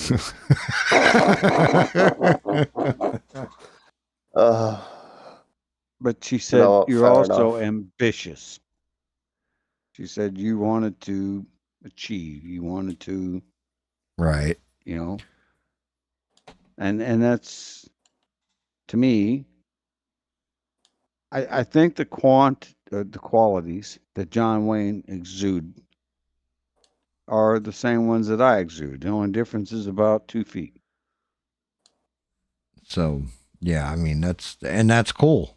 You know what I mean? So I'm going to say the kindest person in Hollywood has got to be Keanu Reeves. Like he honestly is. As a matter of fact, Keanu Reeves is such a gentleman that when he takes pictures with girl fans, they'll be hugged up on him and everything else. If you look at where his hand is, he always has it hovering. It never touches them because he doesn't, he doesn't want them to take it the wrong way. But with Henry Cavill, so here's a true story. He has a nephew over because he's British. He's actually a fucking Brit, and he has a bunch of brothers, all this stuff. Well, I don't know if it's his sister or one of his brother's kids, but the kid went to school and was telling everybody my uncle is Superman. So all the kids are making fun of him. The teachers are making fun of him. Everybody's making fun of him. But his uncle is fucking Henry Cavill Superman, right? Henry Cavill shows up at the kid's school wearing the Superman outfit and had lunch with him because they were all picking on him.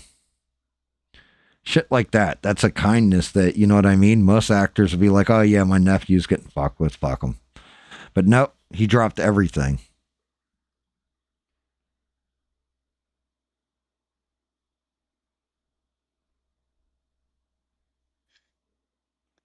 I got another Bob story for you.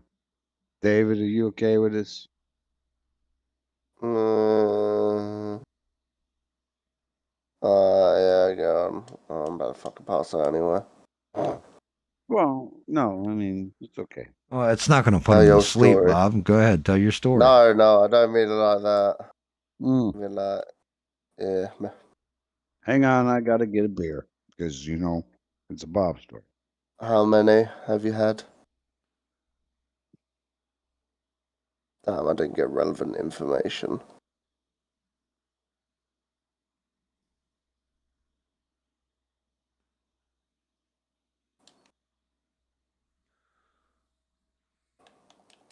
Hey, Gam. What's up? What do I use to shear these fucking sheep? There's metal shears in the tech tree. What level are you at anyway? 45. It's still slow, but I'm getting most of my SPF craft. I'm at like 65. Yeah, I don't doubt that. Don't said, doubt what. We're talking game shit. I was going to say, I've been chucking up a load of EXO. I think I did more than what you and Twist had done the night before on my own. Right. I don't know. Here's the Bob story for you. Bob story. So I'm in a class, Gordon Cooper Votech. Okay, you know what a Votech school is, David? Nope. Really? Okay, that's where you The vocational technical school, you learn trades such as welding, plumbing, We electronics. just call that trade school round here, mate. Yeah, it's a trade school. Okay. Trade school. So I'm at Gordon Cooper Road Tech. And originally I went into the electronics class where they're hooking up circuit boards and they got wires and stuff like that. And I ended up blowing up the Variac. That's a variable amperage thing. It went poof, and little black fuzzy things kind of floated in the air. And my teacher, who was light in the loafers, was like, maybe this is not for you, Bob. I'm like, okay. The only thing I was good at that was soldering. You know what soldering is? Dave? I know of the term, I've heard it before, but do remind me. Okay, so it's basically you take a heat source and put it down on a metal thing, and you take some solder, so basically a soft metal, and you connect it. And you basically like miniature weld the circuit board, right? It's electronics welding, David. Yeah, but good way of putting it, yeah. So the instructor came up after I blew up the Variac because I didn't pay attention. He said, measure the entire voltage between the circuit. So I took my ohm meter and I put it between the positive and the negative inputs. And it basically, I found out later, short circuited the whole thing and it blew up. And little black fuzzy things started flying around the ground. And the instructor with his pocket protector, you know what a pocket protector is? Nope. It's this thing nerds used to wear in like a dress shirt in their pocket to put their pens in so the ink didn't spill into the shirt and stain it. Anyhow, that's very good, by the way, Gam, for explaining that. Yeah, he's like, maybe you should go to a different class. And I'm like, okay, well, pretty good at soldering. He's like, well, maybe you should go to welding. So I'm like, okay, fine, go to welding class. So they put me in a welding class, and welding class has been going on for like 2 months, so everybody knows everybody. So I'm the new guy, right? And they tell me, well, you got to get some fire retardant coveralls. Well, I couldn't afford fire retardant coveralls, so they gave me coveralls, blue ones.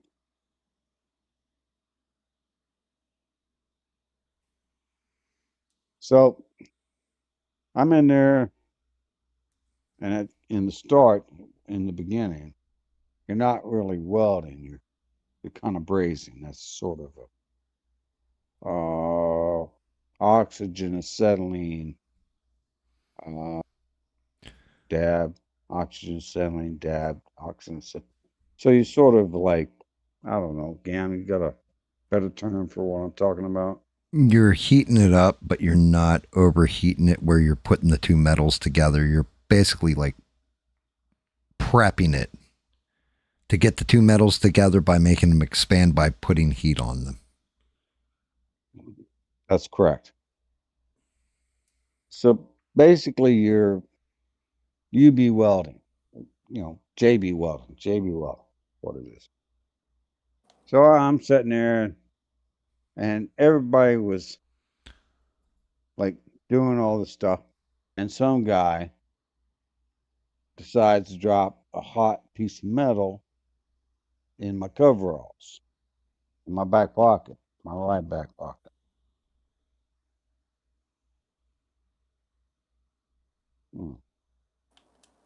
Bob, before you continue your story, I got a question for you. You're on beer 7 right now, aren't you? 6. Ian, you were close. What? Go ahead, Bob. They were debating on which beer you were on, No. 6 or 7. I'm on 6. Okay. I'm not sure why you asked that question. The story stands. So anyhow, somebody slips on a hot piece of slag in my coveralls, and it lights on fire. Slag is molten metal, by the way, David. I know what slag is, both definitions. Now, anyhow, so I'm kind of soldering. All of a sudden, I feel some heat coming up the side of my back, my right side. And I take my mask off because I'm wearing a mask. I'm like, what the hell? I'm slapping it down, trying to put the fire out. So basically, my backside's on fire. By the way, I still got scars on the right side of my lower back and my butt from that fire. So they put it out. I get up, and these guys are all laughing at me. And I go to we had, the phone, with the coins and stuff, the pay phone. And I call my brother, Mike. One that likes to fight. Well, all my brothers like to fight. Mike is hard ass. Like, I mean, Joe's crazy. Mike's tactical. So I call Mike, and I'm like, what are you going? Got burned up. I want you to, this is what I told him. I said, I want you to come out here and protect me. That's what I said. Mike, I'm like, nope, not going to do it. I'm like, what should I do? What should I do? He says, you take care of it. Just, I don't know what to do. I'm sitting there, I got the phone, Mike. And I'm like, what am I supposed to do? Okay, so this is where I went a little nuts. Stepped over the line. I didn't recognize it at the time, but I do now. So I went and got about an inch and a half steel pipe. About, I don't know, 3.5 feet long, something like that. Dude dropped the slag down in my coveralls.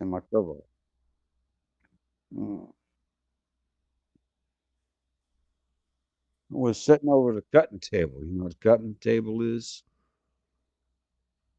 Where the arc, they're cutting out, pieces of metal, and this back before they had automated plasma arcs and all that stuff. So he's sitting at the cutting table. I come up, I slam that freaking pipe down on a cutting table, and he popped up with the torch. And here's the thing. This particular school was a Votech school. So you had both students, kids, and you had people who were going to that school that the company had paid for them to go to that school to learn the skill. I don't know if they have that anymore. Have you ever heard of that? David? Say that again. He said, okay, so you have a school. It basically had adult students there too. Yes. You had a school with adult students learning a technical trade. Mm-hmm. Do you have that over there? Yeah, trade school. So anyhow, this particular gentleman who dropped the slag in my coveralls to set me on fire was an adult student.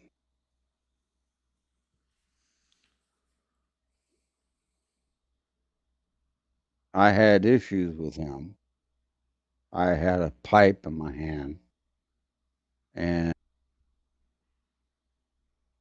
I had talked to my older brother, Mike, who was a maniac and would have shot him in the head without a thought.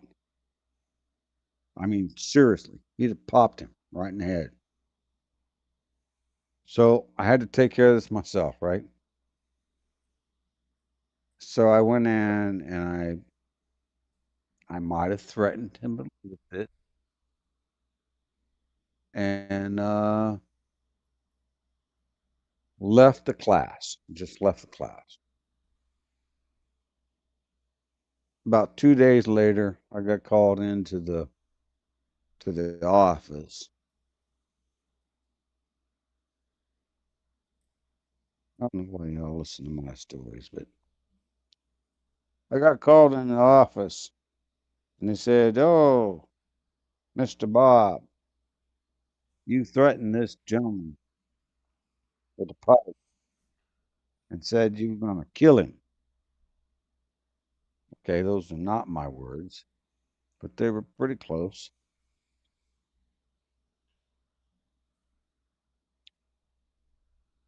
And they said, "What do you mean by that?" And I don't know, 16, 17 at the time. And I said, I was going to take that pipe and smash him right in the freaking head.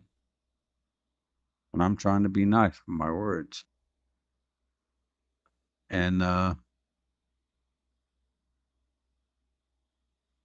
I got suspended. I was kicked out of class. And so I didn't know what else to do. I just went home. And a couple days later, I got called back in the principal's office. And they said, "We interviewed everybody at the class, and the story seems to have changed." And I'm like, "I'm not sure what you mean. My story hasn't changed." And they said, "Well, some people have come forward and said, yeah, you might have been lit on fire by this dude who was not a student, but somebody that was paying us to put him through the class." I was like, "I don't know anything about that, but all I know is this is what happens." And the principal asked me, "Well, what were you going to do with that pipe?"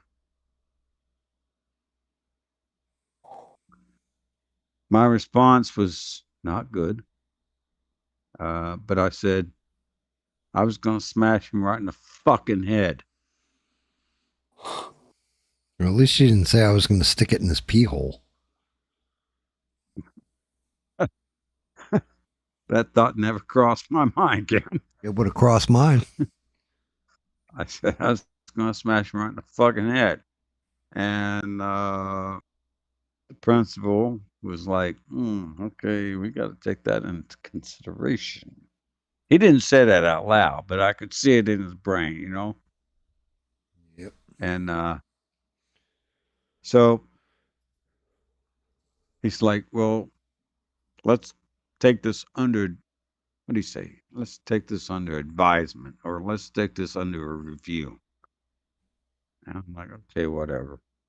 And I went back to work at the Holiday Inn Express where I was working as a dishwasher.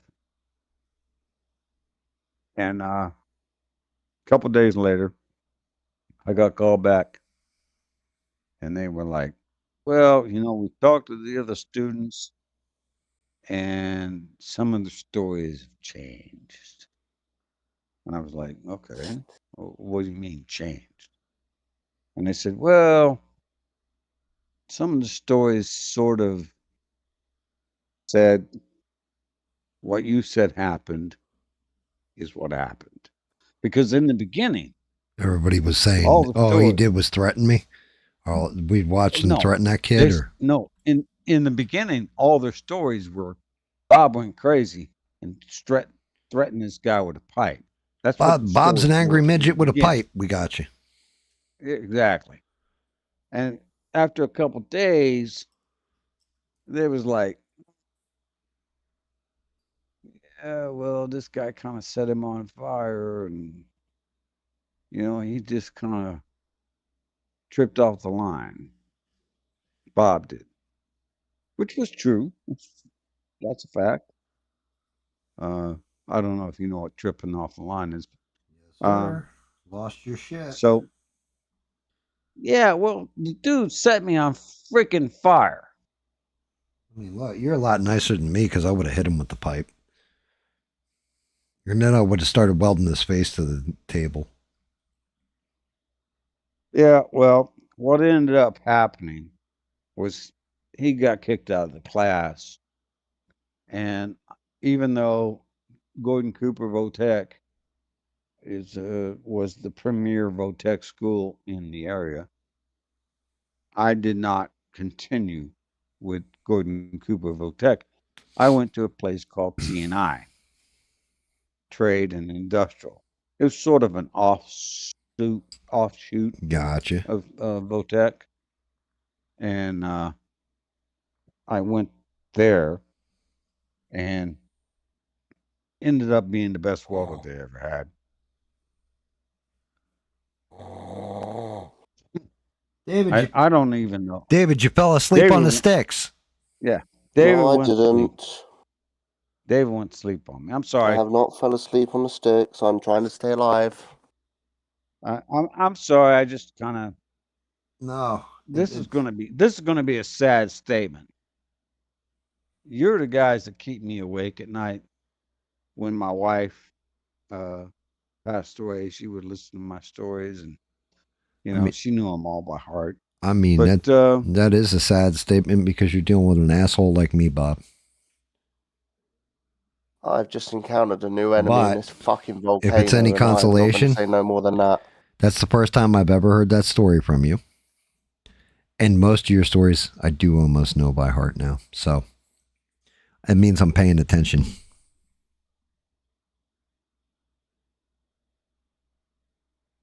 Well, and I appreciate it. I really do. And Beans. And David. I'm just an old. No. Yeah, I should probably hang up. You're fine. No worries, buddy. You understand, I'm old too. Most of my tales happened years and years ago. You're just a pup. That's what you think. You only got me by a decade, bud. Decade. Yeah, a decade. David's a pup. Say that out loud. You got me by a decade. Oh, yeah. Well, 10 years don't really mean all that much when you start getting older. I mean, shit. One of these days, Bob, I'll have to tell you one of my stories, but you have to tell me what kind of story you want. No. It's not the story that I want. It's the story that you want to tell. Well, that's just it, Bob. So usually my stories, if we're having a conversation, like usually I talk with the chat, or I'll be talking and then something will come up and I'll be like, okay, well, there's this one time, right? But with you directly, because you really did, like, and I know you thought this shit. You thought that all I ever did in my life was like play video games and chill, right? One day you'll say something about a story, like, and I'll go into a whole diatribe of stories for you. So, like, it could be about like the fact that I started working in a bar when I was 14 years old, where people rode Harleys from the front door through the back door, like straight across, stuff like this. some of the people that I worked with and knew that came into the bar because it was all connected. It was all mob connected. I can't drop actual names in most cases, and I omit last names definitely. But yeah, because, you know, in my mind still to this day, snitches get stitches. But that's just one facet of it. Then you have the whole, you know, me living on the edge of a fucking the murder capital of the world for a while, and all the crazy shit I got myself into, or maybe it's just about the different girls that I chased and like some of those exploits or fights I've gotten into. Like, I mean, I told you earlier, I ended up in jail in like a very bad city, and you know, stuff like that. Like, I've got a whole bunch of stories, but it's just a matter of what comes up.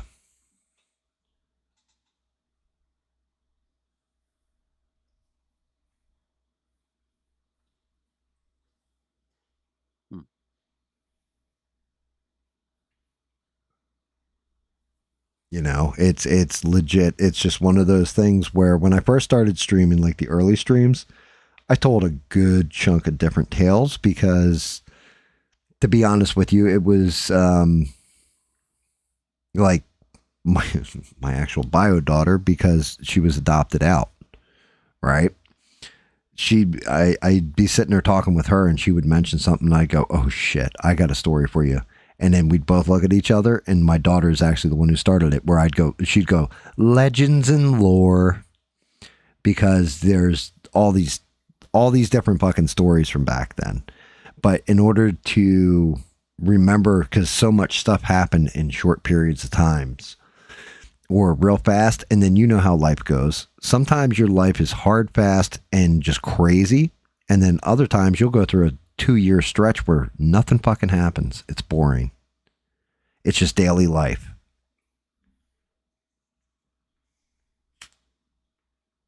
So one time you'll say something to me and it'll jog my memory, and I'll just be like, oh yeah. Or somebody in the chat will say something and I'll be like, oh, let me tell you this story.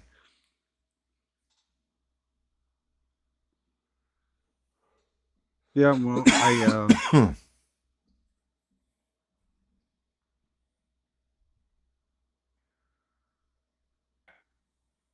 it's gonna sound ugly. Can be as ugly as Gam. That's true. I've never seen a person, and I probably hope to not to. But oh, this is gonna really bum out things. No, Yeah. I'm not gonna do that. I'm not gonna do that. It won't bum out things, Bob. You'll be all right. We'll survive. We'll survive, buddy. These type of nights, Mm-hmm. I'm actually sitting on, as I told you before, I'm sitting on the bricks in front of my fireplace. You know what that is, David? Yes, I know what a fireplace is. Well, you know the bricks in front of it? Is that a saying? If so, no. No, it's 1, 2, 2.5 bricks right in front of my fireplace. So you're literally sitting on bricks in front of your fireplace. All right. That's correct. And just to my right is a big old lazy boy. And my wife would sit there and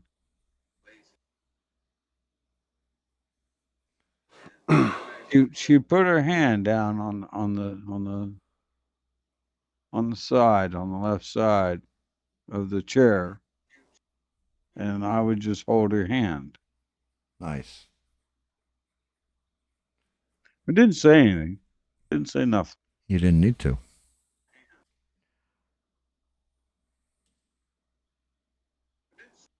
Those are the times I miss, David. And I don't know how old you are. I don't know anything about you. He's young as shit. He's 22. Well, okay. Hell, when I was 22, I just wanted to fuck everything around. But, I mean, that was just me. You know, I was fucking everything around. I hope someday, sir, you meet somebody that just sits there and holds your hand, doesn't say a word. Bob, that's one of the coolest Can I fucking fuck that things said you... hand? Dude, that is one of the coolest things you've ever said, Bob.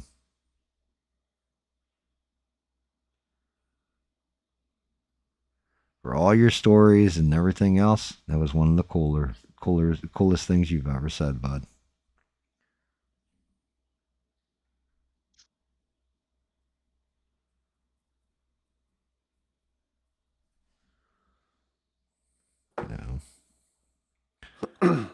Really was.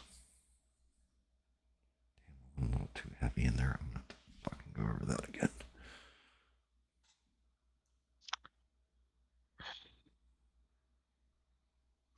No. Well, Yeah, I hate to be a bummer. Ain't a bummer, Bob. That's a good thing.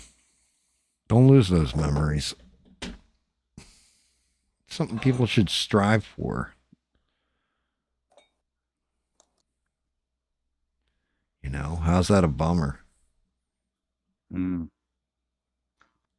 learn to maybe be happy about the memories, not be a miserable old cunt like Gam. Yeah, it's true. Perhaps that's just me. Yeah, he's got a kind of a point there. I used to lament different things. I always lamented them. And then I got married, and now, like, the whole thing is I'm in my golden time right now, but I know I'm in my gold. I was blessed enough where I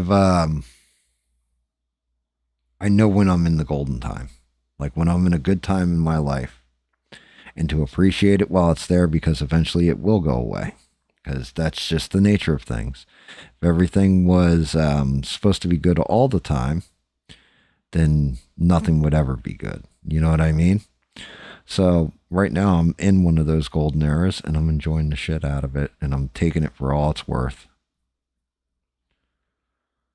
Enjoying it for everything it has to bring me, because I've been through fucking dark times. I've been through good times, and I didn't appreciate some of those good times when I was in the middle of them.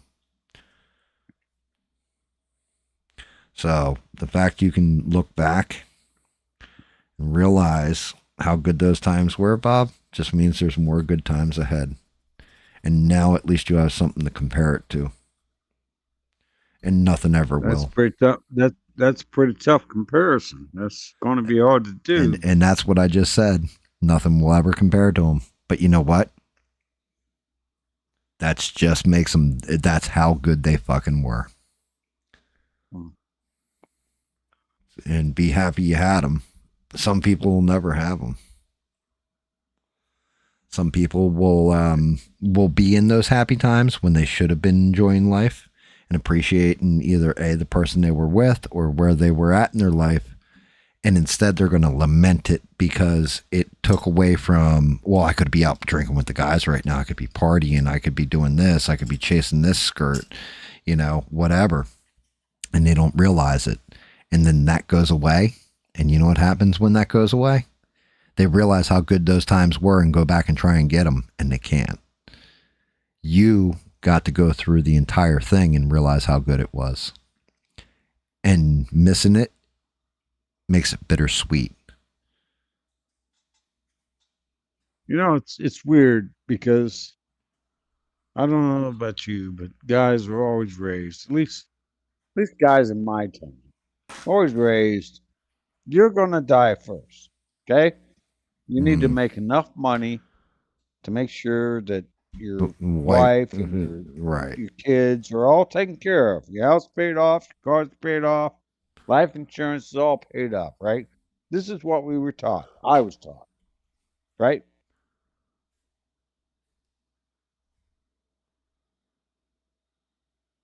That was a question. Yeah. I mean, I was always taught just survive. Not to take care of a family because I never would have one. never to take care of a house because I would never have one. I was taught that if I was able to make it into my 30s and still be alive, I was lucky. That's what I was taught. To always be out. Upbringing. To always be dependent on no one else other than yourself. To trust no one. To survive no matter what the cost was, and no matter what it cost anybody, no matter what the damage you did to them. That's what I was taught when I was a kid by my mom. Were you raised by a tiger? A malignant narcissist. And a dickhead. But you know what she did? She raised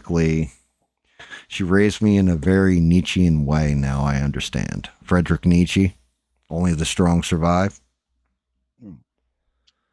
Only the weak will perish, the strong will survive. If you're not stronger, better in everything than everybody around you, you're dead. The only problem was I wasn't stronger than a lot of guys. I wasn't faster than a lot of guys. I wasn't smarter than guys. I wasn't, there's always somebody better in one category or another. So what I ended up having to do was become more clever than everybody else around me. Think fast and try and master everything all at once. And that's why there's a couple skills I've mastered, but there's a lot of failing in it too. But there are some aspects where I am really good. There's other aspects where I'm fucking terrible.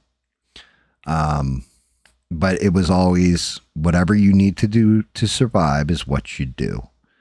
And then, and that's how I got myself in a lot of crazy fucked up situations.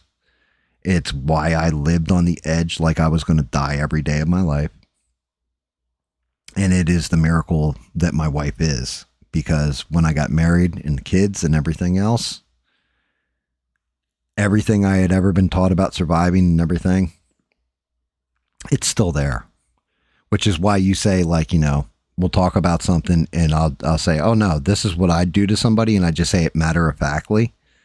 Like, somebody broke into my house, I'd basically take them hostage. I wouldn't call the cops, and I'd torture them to death. And I'd cut their eyelids off and put a mirror above the bed so they could watch what I was doing to them as I was doing it. Right? Things like this I can say and just not even bat an eyelash. I can still sleep peacefully at night without some kind of horror bouncing around in my head. Because that's just survival. That's just, you fuck with me, you fucked up.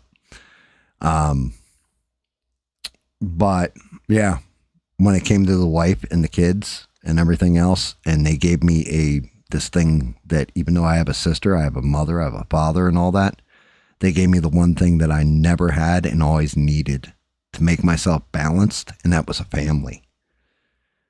Like an actual honest to God family. The closest thing I had were friends, like my best friend Guido, who passed away from a stroke, coming up on 5 years now. He was my family. He was my brother. He tried to make me like a normal ass person, because I wasn't. And, true story, Bob, when I was a kid, and when I say kid, I mean like teens, like 16, 17, my buddy Bubba, who comes on here and talks every now and again, will tell you about this too.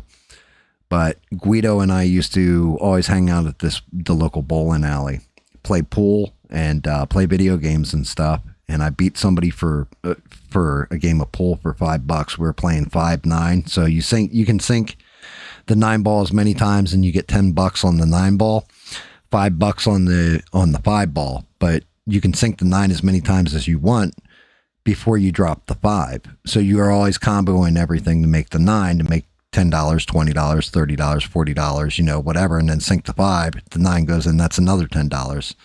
So that's like $55. Well, this dude I was playing against, I was like, all right, dude, it's 55. You owe me. And he was like, yo, fuck you, dude. I'm like, what? Fuck me? Man, I fucking grabbed that dude by his throat, slammed him against the wall, then grabbed the cue stick and snapped it over his fucking head. Split him wide the fuck open and left him on the floor. My buddy Guido grabs me. Now, Guido is a big Scottish dude. He's, he was 6'3", and he weighed probably at this time going to say about 300 pounds, 310 maybe. And he's only a couple years older than me, but he's a big Scottish guy. Like, he's been big his whole life. Picked me up with me, let me go. I'm going to fucking kill that guy, everything. Tell me, fuck you, blah, blah, blah. Drags me out into the car and sits me down, puts one hand on my shoulder. And he said, look, man, I'm not always going to be there. I'm not always going to be there to have your back. One day you're going to get in a fight with somebody because they talk some shit to you. They said the wrong damn thing. And you're going to light them up like you just lit that boy in there up. He's like, and they're going to come back with guns. They're going to come back in a group. They're going to get you and they're going to fucking kill you. And then I'm going to lose my brother. And he started, like, his eyes started to well up with tears. No bullshit. Can't make this story up. And Guido looks at me and he keeps one hand on my shoulder. And he said, I love you, man. And you are like my brother. You're like my younger brother. You're my best friend. And I'm going to teach you this thing that you needed to learn a long time ago. And nobody ever had the intelligence to teach you because they just wanted to see you fight your whole fucking life. And I'm like, what the hell is that? He goes, tact and diplomacy. And I said, and if I don't want to learn it, he said, then I'm going to beat the shit out of you for the rest of your life. So I learned tact and diplomacy from Guido and how to take things in stride and how to think in a totally different way. But my mom never gave me that. She never gave a fuck. And, you know, as an adult, having kids and all that, I made sure that all they ever knew from their parent, well, my wife did too, besides discipline, actual discipline, was that this is how you survive. You use it if you need it, but you don't have to because I got you, kid. I love you. And that was the thing I taught my children was, I love you. And, you know, that guy fucks with you and everything else.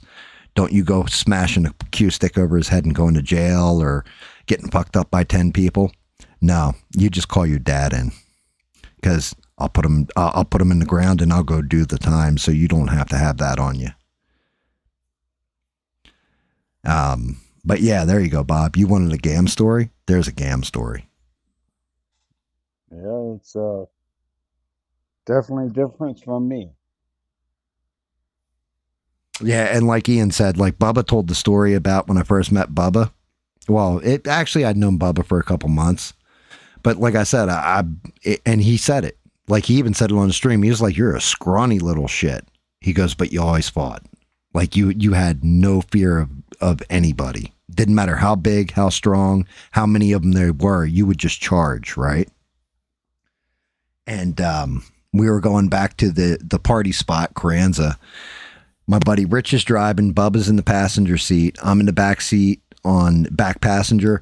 And my buddy Chucky Buttfucky, this little fucker, and he was younger than all of us by 3 years, was on the back driver's seat. And these guys, like we did the whole thing where we're passing each other and speeding up and passing each other and then fucking with each other and stuff. Well, as they're going past the last time, Chucky fucking flips him the bird. And these guys got in front of us, started to lock up the wheels. Rich steers around them, goes flying, like, I mean, guns it down this road that you should probably not be doing more than 40 miles an hour on. And he just gunned that shit. Takes us back to Carranza Memorial behind it. We get out of the car and everything. And I had always told Bubba, you know, like, I have no fear. I'll throw down with anybody and all this kind of stuff. And he always took it like I was a cocky little bastard because I was skinny. And we get out of the car. Bubba starts getting ready with his hands. Rich grabs a baseball bat from under his front seat. Chucky's hiding in the back seat. I go running off in the woods. And Bubba's yelling as I go running the woods. I knew it. You talk all this shit. You're just a female body part. Pussy. Right. Thank you. Right. You little bitch, you know, all this other stuff. And then Bubba's standing there and he said all he heard was snap, crack, crack, crack, snap. And I came walking out. I had found a pine tree that was probably the width around of like the skinny end of a baseball bat, but was about, I'm going to say it was about 5.5 feet tall. And I'm snapping the branches off of it. I had to run out into the woods. I kicked it and broke it and then started snapping off the branches. Said, yeah, I'm ready to fucking rock and roll. Now, according to Bubba, when he told the story on stream, he said that was the moment I knew you were my brother. Because all the shit you talked and everything else, you backed it up right then and there. And like Bubba screaming, he's like, yeah, I love this kid. And like we were ready to get in a fight and all that. Nobody showed up, so we just partied. But yeah, shit like that. Like, why? Because I'm clever. If I had gotten in a fight and I'm skinny and I'm scrawny and everything else, the guys in the other car, I saw them when they went past. They were big as shit. They would have kicked the fuck out of me, Bob. But you know what I can do? I can improvise a weapon on the spot to fuck people up, and I have no problem doing it. And yeah, Beans is right. You know, like the whole thing is, Bob, I know memories are good, but do not get trapped in them. You know, I look at what I have now, and I can sit here and I paint my figures and talk shit on the internet and joke with everybody and tell stories and make shit up about you, Bob. You know, like, you know, the time you went down. Yeah, you lie about me a lot. Yeah, like the time you went down when you went down to the circus and they were like, hey, the freak tent's over there, you know, go stand with the rest of the midgets and all that stuff. I mean, yeah. We all get it. We all get it. But the whole thing is, that's not who I was when I was younger. When I was younger, I was a savage. As an adult, I'm a savage. David, does he lie about me a lot? I don't know. This sounds like the truth. Really? I don't know. You tell me, mate. Okay, I think Gam lies about me a lot, and that's okay. I'm cool with it. No, I don't lie about you, Bob. I'm joking. If I was actually lying about you, I would tell some real shit in a fucked up way. You know what I mean? I'm not I don't know what's going on with your sound, but it's all screwed up. It is? It's just you moving shit. Oh, well, I mean, I am moving the camera right now. Did my voice change at all and everything else? Because I'm wondering if a little bit further. I'm wondering if the microphone is picking up the camera. I think you moved a little bit further by the sounds of it. It does. It sounds like I moved further. A little bit. You know what? I wonder if the microphone, let me see. I need to see. Sounds good right now. I sound good right now? I don't know. I mean, I was moving the camera around, but it could be.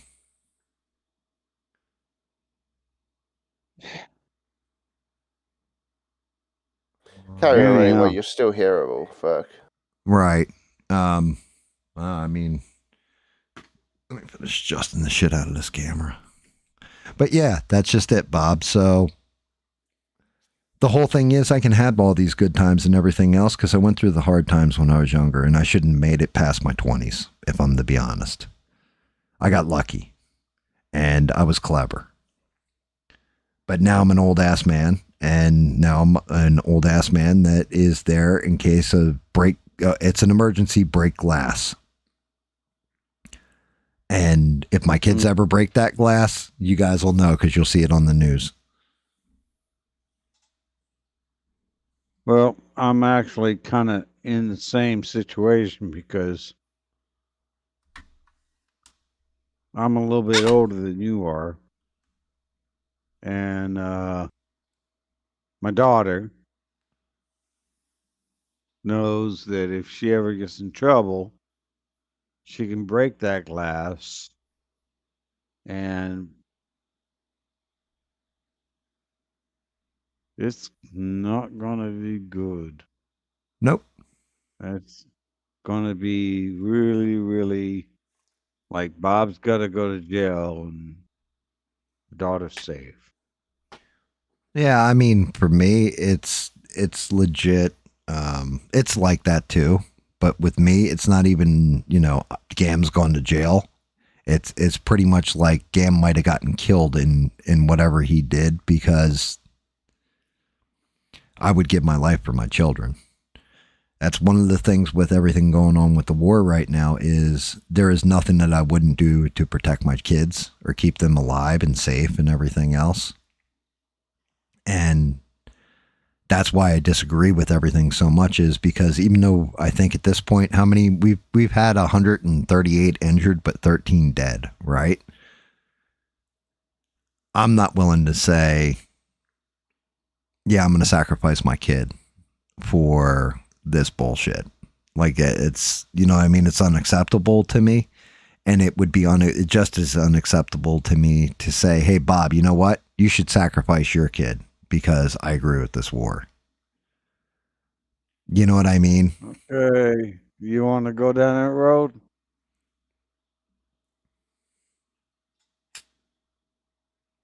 What road? Well, yeah, I was going to say, which road? All right.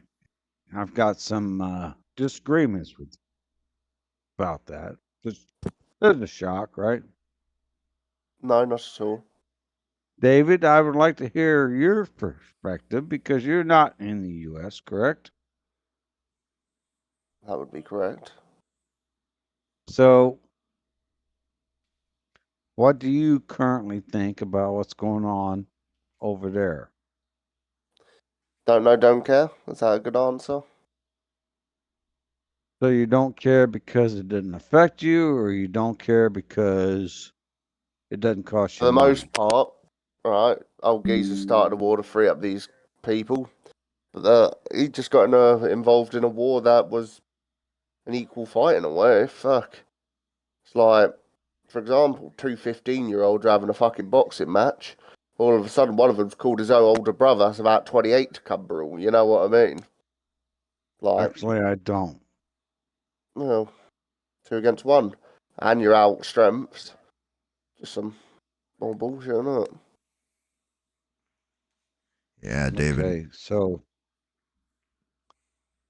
I'm not quite understanding what he's saying.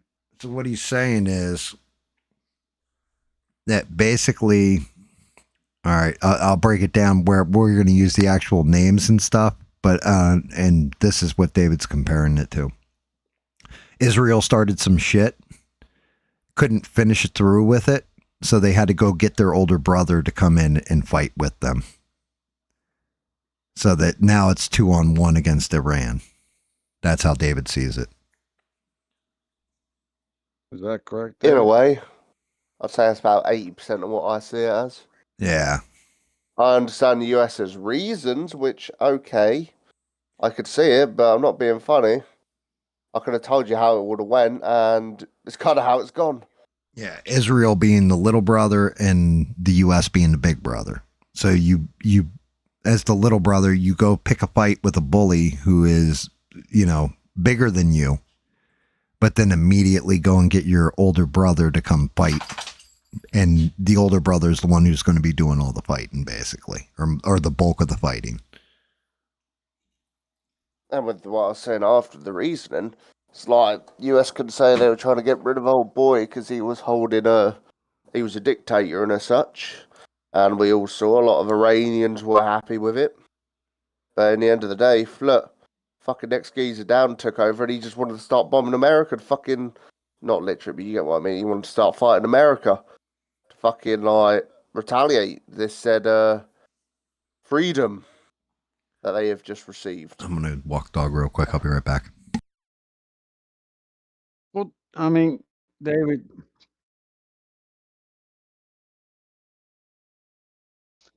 how does this conflict affect?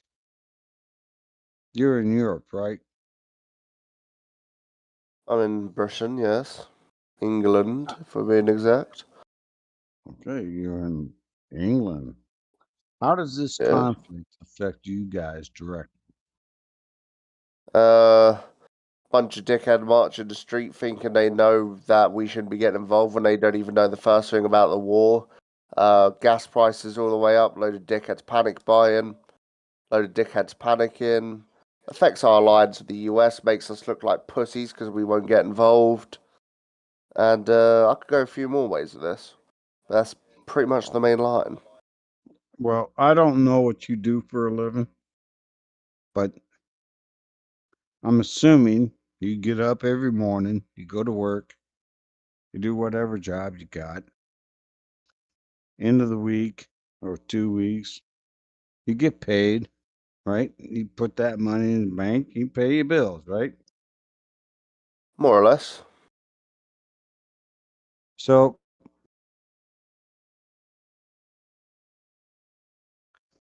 I can see how, you guys not getting oil because you guys don't have oil. So I can see how you guys not getting oil raises your gas prices to the point that you say, ouch. Well, you also got a load of dickheads panic buying like they did in COVID because they think the world's going to end. They need all the gasoline now. I'm just saying, eventually you guys get to the point that you say, this hurts. Who does? I mean, to what point? Who gets to the point where they say it hurts? Iran or Britain? He's banging on about the oil prices, so I'm assuming he means us. But well, either way, that hurts or whatever. But the whole thing is, let me ask you this, Bob. Have you ever dealt with somebody that always got picked on and never fought back? No. That was just completely weak, where no matter what happened, they would sit there and just cry if they got picked on? No. Well, okay, because then I'll tell you a story. if you ever met Keir Starmer, then you will have met a man that can be picked on to no end, embarrassed, shamed, and everything else, and we'll just sit there and cry and never do anything. I don't know who you're talking about. Our Prime Minister. The Prime Minister of Britain. Your Prime Minister? That's what he's like, yes. You're talking like Margaret Thatcher, Prime Minister? Yes. Yeah, our President. Should we go with that? Make things easier for you? Our President. And he's just like, please fuck me in the ass harder? Yeah. Well, Beans. So Beans, your Beans is correct, right? I don't like the, bullying the bully stuff because they didn't hit us. They had to hit us first in order for us to react, right? Because again, you have children. Which one of those children are you willing to send over there to die for that cause? Let me know. Right? That's the first part of it. Obviously not your own. But the actual part of it is, Beans is 1,000% correct. At this point, it's too late. Once that first strike went down, if we pull out now, they'll annihilate Israel. If we pull out now, they'll lock down the Strait of Hormuz. It's too late. Like, we already went in. We're in this. It's over. There is no, we can just pull up stakes and bail out because we fucked everything up. We're screwed. We're fucked. I'm not sure I agree with that. Well, so, okay. Let's look at it. Let's look at it strategically, right? Logically. We're over there right now and we're bombing the shit out of them. We're hitting all kinds of stuff and hitting everything else, right? Have we landed anybody on the mainland at all? Negative. Correct. No boots on the ground yet. Let's pray it stays that way. If we were to pull out at this point, what would that do to the standing of the United States of America on the world stage? Okay, well, we went in there and we killed the regime. Yay. But his son took up the thing, and the people firing the missiles are the same people that were firing the missiles before. So what happens? We pull out of there, and how does America look now? Looks like we couldn't beat a bunch of fucking backwoods, or, well, not in this case backwoods, but, a bunch of desert hillbillies. That's what it looks like. We couldn't beat people that were, and this is the big quagmire of Iraq and Afghanistan. It makes you look weak on the world stage, that you couldn't take on another enemy, even with the greatest military ever put together. You have that part of it. Now, if you can figure out an off-ramp to a peace treaty where they surrendering this or that or the other thing, you don't look so weak because you accomplished something. But what have we accomplished at this point? Military victories? That's nothing compared to the world economy. We now left it where Iran actually has slammed down the Straits of Hormuz and controls it. We can't just back out now. There's no off-ramp. When we hit their nuke sites, there was an off-ramp. To Trump's credit, he immediately took that off-ramp. He got the fuck out of it. He got us back. He didn't send troops in. He didn't, to his credit. The moment we went in there and killed not only the leader and the head of state, but also the religious leader. You think people, like the people that were all for us and hated that son of a bitch for the way he treated his fucking people, you realize like they're rallying against us now. We went into the trailer. I got a question. We fucked up.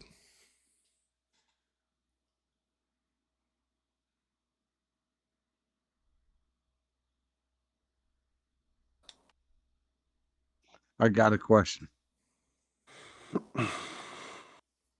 And Dave is breathing hard. Hmm? Good. Go with your question. And Beans, to answer that one about the different sizes, then those motherfuckers should start fighting themselves. Build up your military. You've got trillions of dollars in oil and everything else over there. You got all these rich people living in luxury and everything in UAE, Qatar, everything else. That's fine. Build your fucking military and go stomp the shit out of them. Fight your own fucking wars. All of you.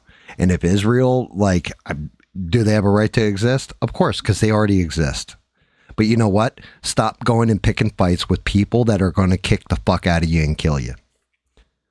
At that point, you deserve to get the shit knocked out of you.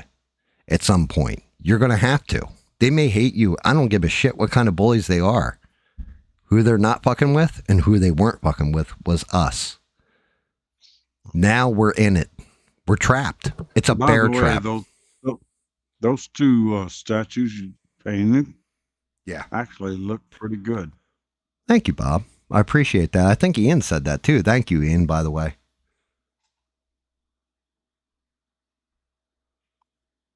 Here's my question.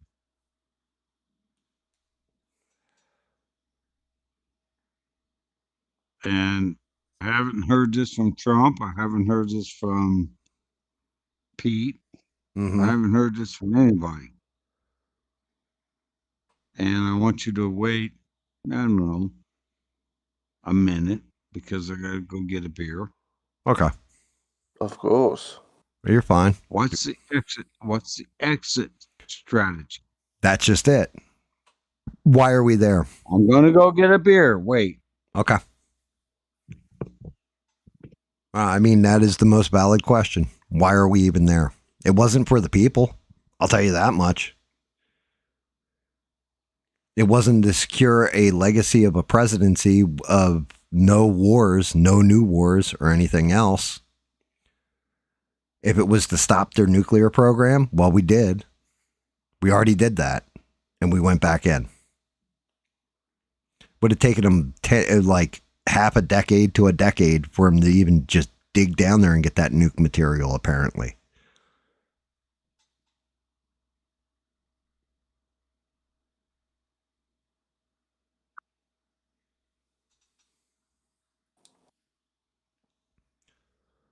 And that's just it. I don't know how do you win in this situation? The only way is if... Okay, I'm back. All right. So what is our exit strategy? That's the question. Right. What does winning look like? What thing can he accomplish or our military and everything else accomplish that is winning? Where people will actually... Hiroshima. But no, that's not winning. That's I'm joking. That's the worst fucking case scenario, to be honest with you. That's the one thing I don't want to see happen. I mean, again, what is winning to us? Winning to Israel is having a destabilized state that they can push into to create greater Israel. Flat out, just the way it is. They did it with Syria, Lebanon. You know, so for them, it's easier for them to handle. But what is winning to America? What is it? You already killed the Ayatollah. So if it was all about just, you know, killing off the head of the snake, you already did that. I think they killed off people that they actually wanted to negotiate with because they were all together. Israel killed off the ones that they wanted to talk to. But that wasn't us. That's the whole point. We didn't kill off the people we wanted to negotiate with. Israel did. Do you remember in Qatar? It was a big thing during the Gaza conflict. We were in negotiations with Hamas to try and end the Gaza thing. Like Trump was trying to negotiate peace or whatever. And all their leaders had met in Qatar. All their negotiators. And Israel fired a missile where they were. And struck and didn't kill any of them, but killed all their bodyguards and shit. Do you remember that? It's not America. Americans, our shots, if we're watching everything you watch on the news, with the exception of the little girl's school, has been precise, surgical, and tactical.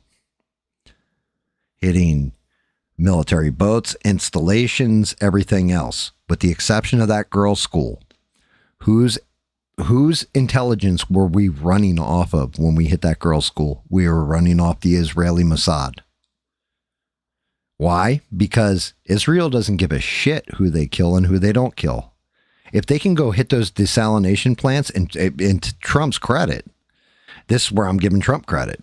He's the one with the restraint that's going, no, we don't do that. No, we don't do this. No, we don't. I think what has happened here was that leaked phone call, which apparently the quote unquote leaked phone call between J.D. Vance and Netanyahu, where J.D. Vance was like, you lied to the president and told him basically that the people were going to revolt. All we had to do was kill the Ayatollah, and that it would be easy. It would be quick in and out, just like, and then we would negotiate with them and everything else. I think that's factual. I think that's accurate. I think that's exactly what Netanyahu did, was like, look, the people are revolting. They're going to revolt. All you got to do is kill the head of the snake. Trump did that, and it was not the way things are. That was not the intelligence on the ground. Instead, it emboldened the fighters. It made everybody like enraged. So back to your question, what does winning look like? Well, that depends. Depends on which day of the week it is and which talking point you want to come out. Was it regime change? Because we're not changing the regime unless we wipe out the entire IRG. That's just the way it is. That's like 50,000 people that are heading that organization. You kill one general, they got 20 more. So unless we're willing to wipe out the entire Iranian Revolutionary Guard, is that what it is? Is that what the IRG is? I think that's what it is. But correct. They're heads of them. Unless you kill every one of the heads of that Hydra, it's just going to come back and it's going to be nasty. So you can throw regime change because, you know, Trump came out and said it was a regime change war. You can throw that out the window. Their nuclear material, unless we're going to go in there and excavate it ourselves, in which case we would need to negotiate and dig that shit out.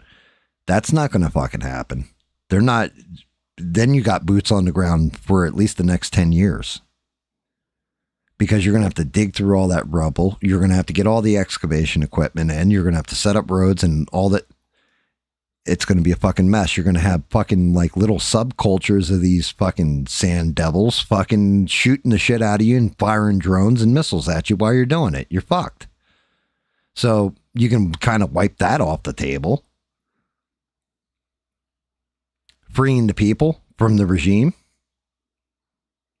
If you couldn't change it already, you're not going to change it going forward. So what is winning, Bob? What is the exit strategy? I don't fucking know. I don't see it. Well, in my opinion, only in my opinion, the exit strategy is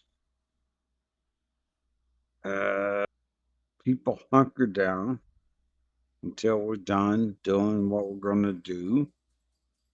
And then Iran rises up and say, oh, death to the great Satan, death to the small Satan, and the people of Iran say, no, we want something different. Let's put this guy, whoever that guy is, let's put him in charge and let's do what he wants to do. Right. But that's not the way that works. How does it work? Well, let me ask you this. The new Ayatollah that's in there, Khomeini's son, did the people install him?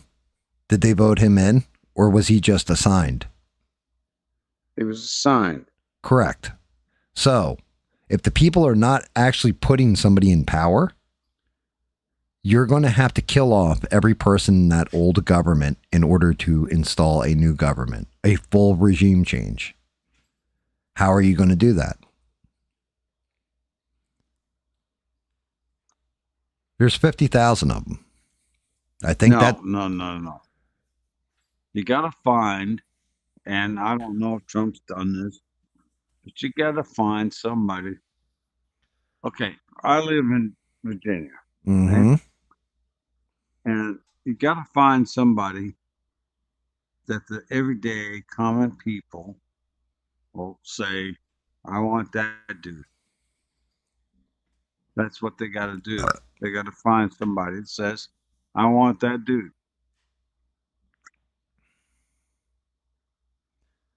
Right. But again, let's say you find that dude. How do you get him in power? Wait, he walks in and goes, the people want me to be in power? And then they just shoot him in the fucking head. No, that's going to take money. That don't take anything other than a fucking 50-cent bullet. Like, Beans is talking about, like, the IRG is the bully and everything. I agree. They're terrible. I think they're awful and they're, all this other shit. I also think it's a whole lot of not my fucking problem. That's what I think.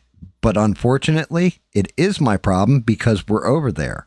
And if we just pull out, like if we just pull up stakes right now, we have fucked over a good chunk of Asia and we fucked over a good chunk of Europe. And on top of it... No, yeah. Because now you got to look at what they're going to do. Because now if they're controlling the Straits of Hormuz, any tanker that wants safe passage through has to pay, I don't know, we'll say $2 million a boat on that oil leaving that port. So now what's happened is 2 million times, like that's one ship times 30 ships that leave there a day. That's $60 million a day.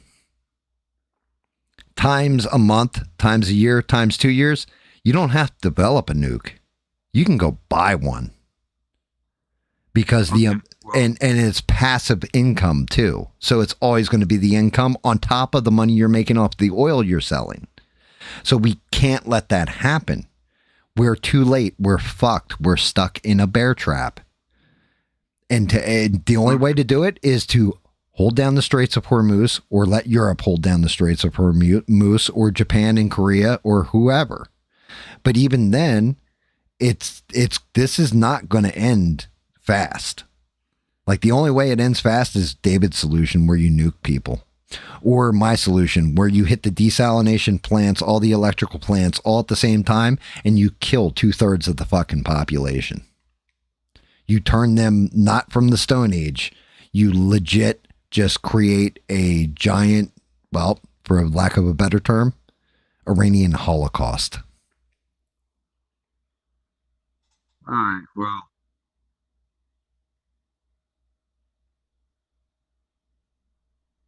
And I mean, I'm in 1,000% agreement. I wish there was peace over there. I wish those like the people in there, nothing but peace and happiness and a good life and all that stuff. You're fucked. Like they're fucked. And that's why Britain's flooded with people fleeing Pakistan for the same kind of fucking reasons. Are we going to take all those refugees here in America? I don't fucking think so. You got a spare room in your house? Are you willing to take in these refugees, Bob? Because I fucking sure as hell ain't.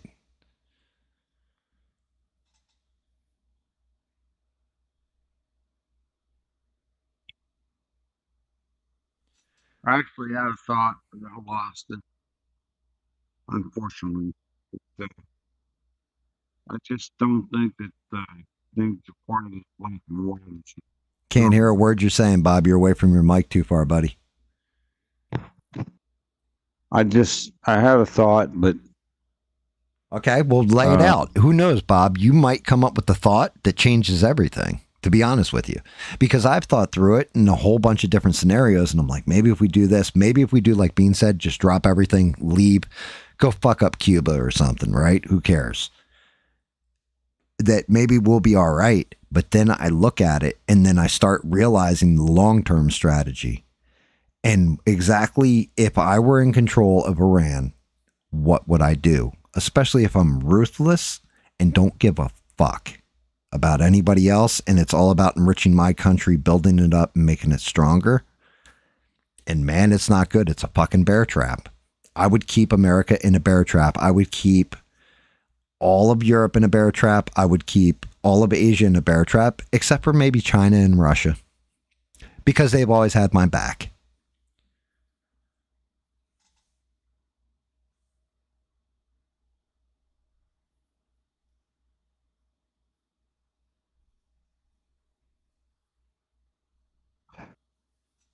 The problem there, though, with the gas prices in Germany and all that stuff, that's their own fucking fault. This is what you get for getting rid of your nuke plants and trying to go green energy with everything. Europe fucked themselves up with that whole fucking environmental shit. And instead of like looking at actual practical solutions like nuclear energy, which nowadays can be manufactured clean, safe, and efficient, they went to solar panels with weak ass battery technology or wind or whatever. And like, they don't have that power. They're not getting the power they could from just one little nuke facility, because they were like, oh, well, shit, Chernobyl. Well, Chernobyl was back in the 80s when we were first getting that shit down. It's not like it is now with modern tech. So Europe kind of did it to themselves. And as far as gas and all that kind of stuff, they need to get it from Russia, but that's just it. You're basically buying all your fuel and energy from Russia, who's fighting Ukraine, that you're sending billions of dollars to. Make that make sense.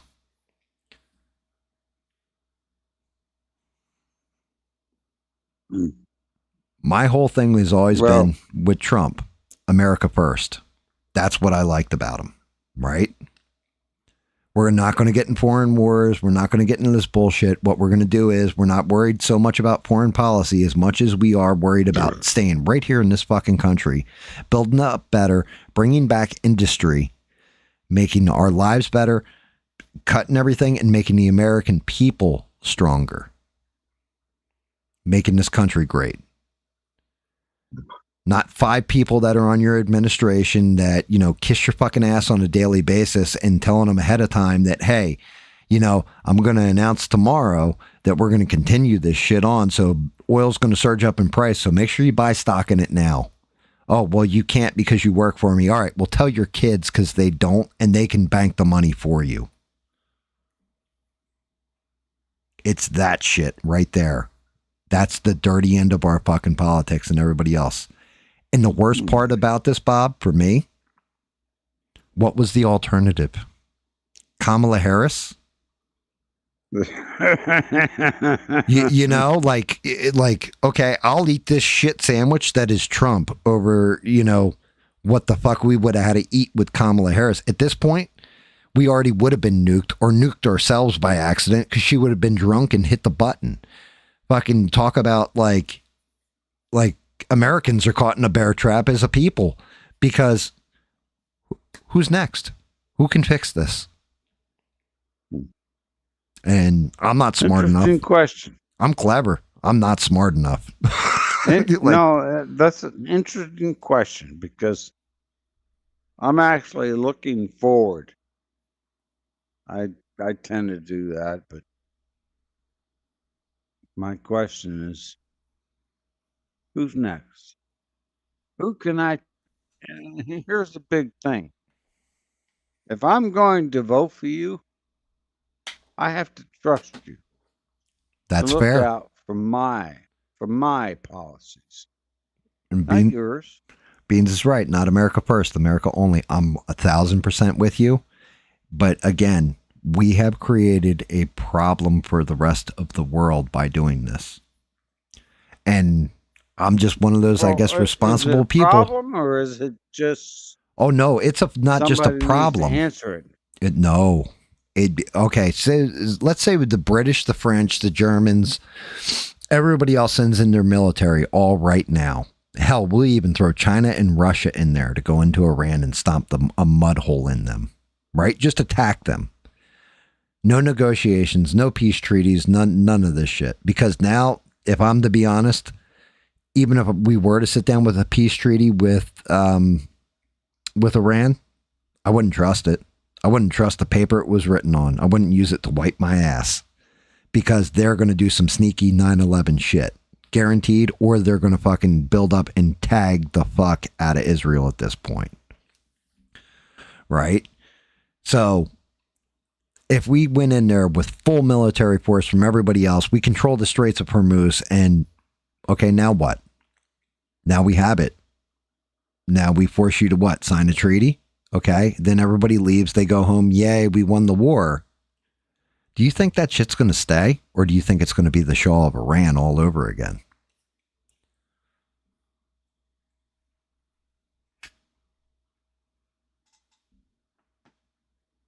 Honestly, I don't. I'm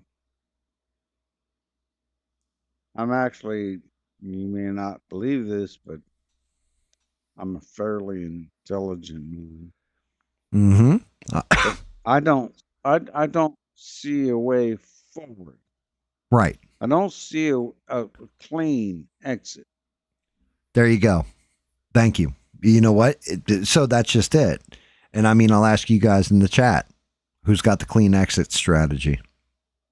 I mean, Beans' strategy is probably the best one yet, of just, you know what? Just go, fuck it, we killed the Ayatollah. It was a victory. Yeah, that's it. We got better things to do back home. You know what? This is y'all's problem, and we're out. That's some smart money there in that, right? That's probably how this is going to end up playing out. But I look at it. I look at everything like Putin versus Ukraine. Why hasn't, even though Putin spent all this fucking money and lost all this blood, treasure, and everything else on it, how come he's not backing down from it? Because he's making money out of it. Well, there's part of that is part of that, right? And that's the same thing you can kind of say about some of the billionaires over here in America. They're making billions off the fucking stock market being completely haywire and having insider information. I made a ton of money on the stock market when I bought oil at 55 and I sold it at 110. Right. You made a shit ton, right? Now imagine if you were a billionaire doing that and knew what was going to happen. Just saying. I didn't know what was going to happen. But the whole thing is, why doesn't Putin, he's made a ton of money, all this, and he gave up blood and treasure and everything else. Why didn't he just back the fuck off? Why is he still in Ukraine? Why are they still fighting? Why? Because if Russia were to back off now without gaining territory or any kind of clear victory in one way or another, shows a sign of weakness. Correct. It's the same reason why China hasn't gone into Taiwan, for the same fear. Instead, China's doing this neat little thing because nobody's paying attention to Taiwan right now, but they've been slowly starving them. Slowly. Cutting off their fucking supply chains. They're not doing it like they're going to ground invade. They've been doing it slowly over time, and it's slowly increasing because China's playing a very long game. Because they know when they want to go, if they're going to go in or they're going to make these people tap out. One of the two, but they're going to take Taiwan eventually. And that's their plan. If America were to just drop everything, then again, I want you to think how weak it will make America look. Is it the smart play? It's the smart play. Is it what you need to project when you are the global leader in the world? You can scream victory militarily. There is no doubt we've kicked the shit out of them when it comes to the military. Not all victories come from a game of strength, though. Some of them are world perception and world standing. To be honest with you, when it comes to like NATO, that alliance is shattered at this point, in my opinion. Between everything that was going on with the Greenland and like all the arguments over that, and then Spain, what was it? It was Spain, Britain, and there was another place that wouldn't even let us land at their fucking bases. I think it was France. Would not even let us land at their bases to refuel our aircraft. Britain loosened up and let us land there, but only partially. Just saying, that's not good. Because it wasn't like we asked them to get into the war. We just needed a place to refuel. That's like, hey man, can I crash over your house tonight, Bob? And you're like, you know what, Gam? Nah, go get a fucking motel. But the motel's 20 miles away. Well, I don't care, Gam. Go to a motel. Like, what the fuck, Bob? I thought we were boys.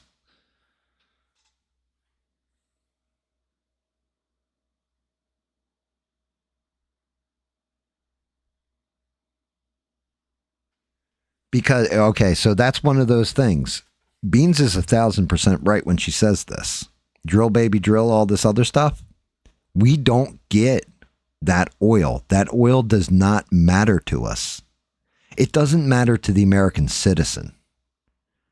If Iran has the oil, Russia has the oil, whoever, because we don't get their oil. We have our own. We're actually exporting oil and gas and all this. The problem is the people that do manufacture are shit because we don't manufacture anything here anymore because of labor costs, taxes, all that stuff. The cost of doing business here, it's cheaper to move even a car factory to Mexico and then just ship it back to America. It's actually fucking cheaper, which is what Trump was trying to do with the tariffs. The problem is the people that are reliant on that Middle Eastern oil are the people that make all our shit. Therefore, raising the cost of goods, and I think Bean said it, but it's also, what's everything based on? It's based on the petrodollar. Everybody trades oil and all this stuff, those commodities, in the American dollar. It's the world's currency. So if you're not dealing in that currency anymore and you switch it over to, I don't know, the yuan or the ruble, we're fucked. Like our economy will go tits up immediately because we're in so much fucking debt. What, like 39 trillion, $40 trillion in debt? We're fucked. We will hit the Great Depression again.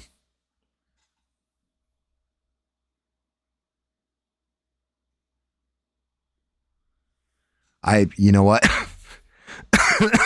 I can't believe I need you to read that, Bob, what Beans just wrote in there.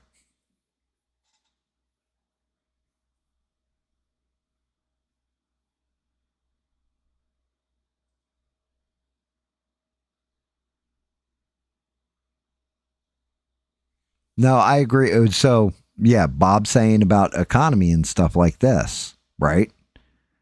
The thing is, our economy, get ready for inflation again. I'm just letting you guys know that's probably coming. It's probably going to happen. And a lot of it is because, to Bean's point, we need to be America only. We need to just start building our own infrastructure for manufacturing, for all this other shit. We need to just remember, there is a point in time, and shout out to Six. I wish he was here because he could say it better than I probably could because he lives there. But like fucking Detroit, it was Motor City. Like all cars, American cars were manufactured in Detroit. But they got better tax breaks in different countries by moving their plants over there and cheaper labor and everything else. And so they just abandoned the entire city. And you can look at Detroit. And unfortunately, we never rebuilt. Like we don't what do we export? Some food to China, maybe. China's got a food problem. If we cut China off from food here and said, look, all the land you guys own, you forfeit now. We're buying it back from you. We'll give you $1 on $1. Dead nuts even. And we're buying it back and selling it to just American citizens. You got to get the fuck out. Okay, maybe we can talk then. But we're not doing that. Our pharmaceuticals come from overseas. All this shit, we've got major problems. And COVID, we should have taken this lesson from it. We don't make anything here. And instead of investing in building and everything else, they gave us all a bunch of lip service and pretty much put it in our ass.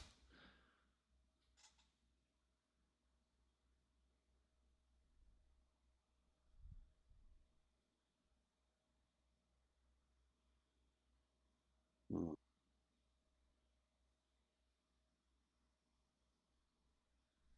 2008 was nothing compared to the Great Depression. 2008 was a bubble that popped in the housing market, and there was a mild run on the banks. And what immediately happened was they bailed out. The government came in and bailed those banks out because they're too big to fail. How many trillions did that add to our debt line? Because that's just it. What are we selling? We're selling our debt. If people stop buying the debt, we're fucked.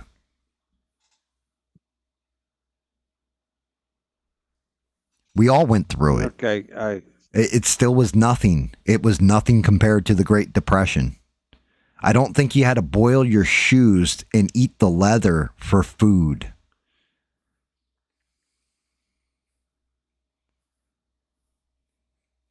Big difference. Big difference. Go look up shit with the old, like, I've been watching shit on the Great Depression, believe it or not, recently, because I didn't even know the extent to some of it. And there's a lot more that I don't know. But what I saw was the entire stock market tipped and fucking people lost all their money. And it was fucking bad. Like, I mean, you're talking about no more meatless Tuesdays, right? It was a song on an old Bugs Bunny cartoon, and I never quite knew what the fuck that meant. It's fucking crazy. You can also look at it, go back to the 70s, and you can look at the oil with the gas stations. Bob, do you remember that shit? I do. That was fucking crazy, dude. Cars like lining up, able to get 1 gallon of gas on a car that fucking probably ate it in the first 5 miles.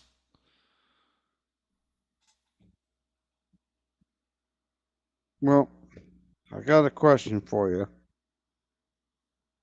How do we make this all better?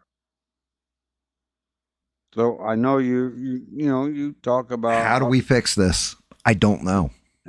I want to know. Well, I want the solution. Do you have any idea what that solution is? I mean, hate to put you on the spot. Outside of committing like almost a genocide, not really, because the only way you get somebody who is going to tap out in order to make somebody that is an opponent, that is fearless, believes God's on their side, and thinks they're in control.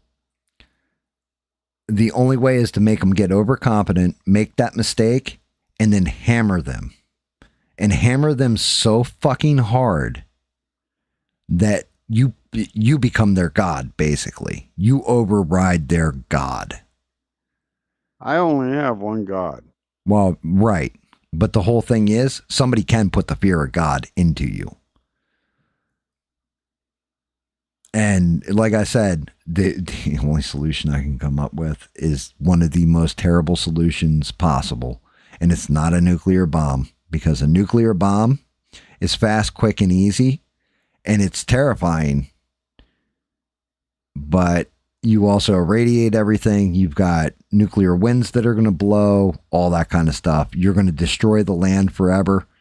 And at the same point in time, you're fucking the oil over too that you're going to need for those countries. The only way that I can see where you take them out is to cut every fucking supply chain they have and then blow up those desalinators. Hit them so hard that they can't be rebuilt, and just watch as the population slowly dies. You're talking a mass murder of not just men and fighting soldiers, but women and children. You're talking about killing 2/3 of a population in a matter of 2 months by way of fucking dehydration, where they're cutting their animals' throats and drinking the blood to get the fluid out of it. Okay. Well,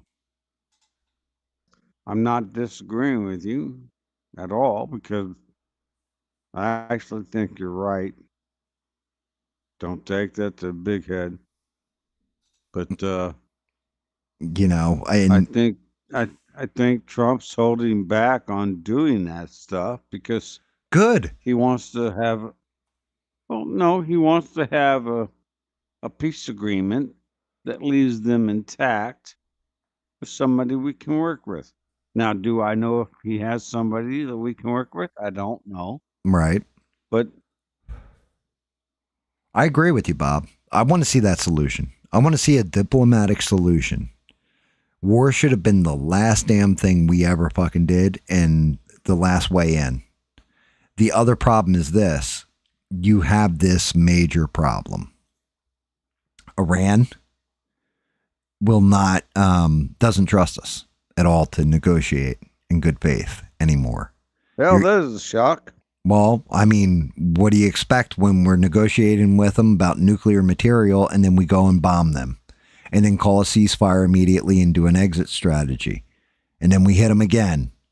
And now, you know, like, oh, well, we blew up all your military targets, killed your leader and everything else. We want a ceasefire. Let's have diplomatic negotiations. The way they're looking at it, and if I was looking at it from the eyes of an Iranian general, I hold the cards. Because now I hold the Straits of Hormuz. I control the oil flow to the rest of the world. I've got you by the fucking balls, technically. And not just you, the rest of the world. No. They don't have us by the balls. Oh, they do. They've got everybody else by the balls. Bob, we'll go through it again. We don't need the oil. Right. Who gives a fuck if we don't have the oil? If we're not getting product from everywhere else and all the rare earth materials and all this because people can't manufacture because they don't have the gas, then we're going to feel it just as damn hard. Especially when it comes to things like, I don't know, fertilizer and helium for fucking chips and things like this. We do need that gas flowing, but not to us. We don't need their oil, but the people we deal with need that oil. Because we don't manufacture anything here. We're fucked. Look right now at your phone. Right? That's what you're talking on your phone? Who makes it? No, I'm talking on my computer. Okay, on your computer. Who makes those chips? My phone. Where do they come from? HP. Right? They come from Taiwan. They come from Taiwan. They come from an Asian country that relies on, you guessed it, Iranian oil. China runs off of fucking coal mostly. They have coal. They have a natural resource. But that Iranian oil flows to all those other countries. Samsung, that's Korea. This is what I'm saying, is that where we're at the mercy and where we're fucked is that the other people that are creating the things for us that we buy and everything else, we need their oil. They need their oil. And unless we're going to start exporting our oil all the way over to China, which would be inefficient, but also very fucking expensive to do, well, we're screwed. Well, I'm but yeah, honestly, so that's my solution. Well, hang on. I'm actually very drunk, and I need to just go to sleep. That's I would fair, Bob. recommend that you do as well. I'm not far behind, Bob. I'm not far behind. I took my power nap already. I think that so far I don't have any big issues with what has been going on in the Middle East. But I mean, we'll leave it at that, and I'll talk to you a little bit later, okay? Okay, Bob. Get some sleep, buddy. Yeah, Always I'm appreciate you, Bob. Always appreciate you. I won't lie on you for the rest of the night, okay? You can lie on me all you want, because you always do. It's only because you're my buddy, Bob, and I like teasing you. You take care. You too, brother. Later up. And yes, and Eugene's right. There's plenty of pipelines that are connecting and all this kind of shit. That's great. One missile, one drone into one of them. What happens? Why do you think Trump flipped out when they hit the Pars oil field? Because Iran only owns partial. They own the bulk of that oil field, but they don't own all of it. So one of our allies ended up taking it on the chin. I can't remember if it was Saudi or UAE or Qatar, but one of the three of them, they own the other part of that oil field. And it's like, well, if that whole oil field goes, that country's going bankrupt. So now you got another refugee crisis. You have a whole nother humanitarian crisis.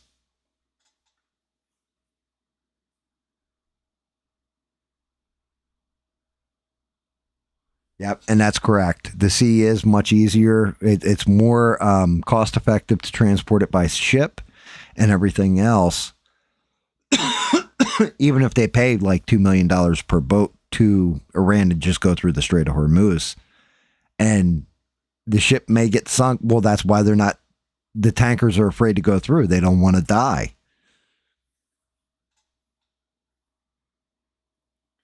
Which part doesn't add up? I mean, there's a lot of stuff here that doesn't add up. There's a lot of stuff that makes sense, but there's a lot of shit that doesn't add up.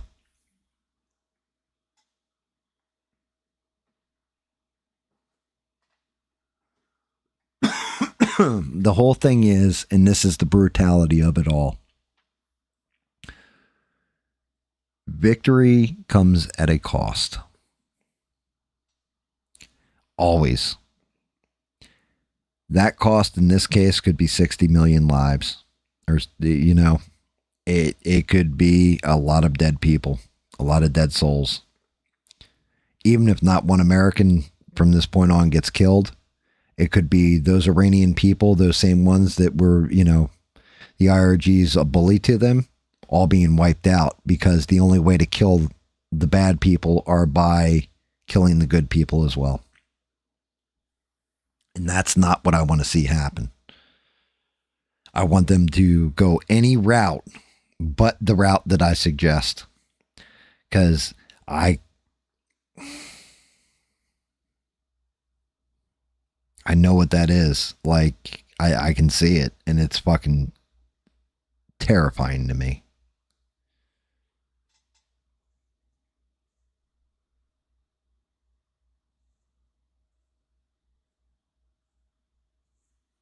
Oh, yeah, there you go. The insurance industry for it. Well, that's just it. The insurance industry is like, I don't know. We want to pony up this cash.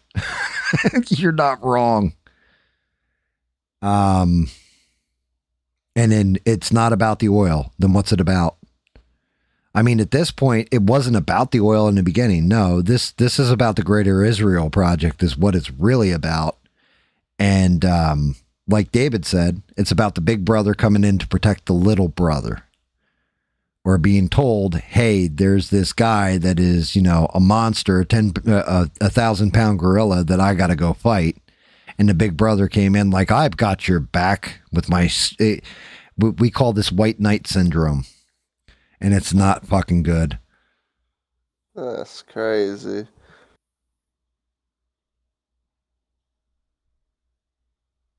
Yeah, and you know what Beans is right, though. If we controlled the Straits of Hormuz, that, if actually, you know what? I have another solution. The only thing is, we got to get some cards back in order to play this kind of card in this solution. But I actually just did think of another fucking solution that could work and nobody has to die. If you took, and it's Beans, actually thank you because you made me think of this, made me think outside the box a little bit here.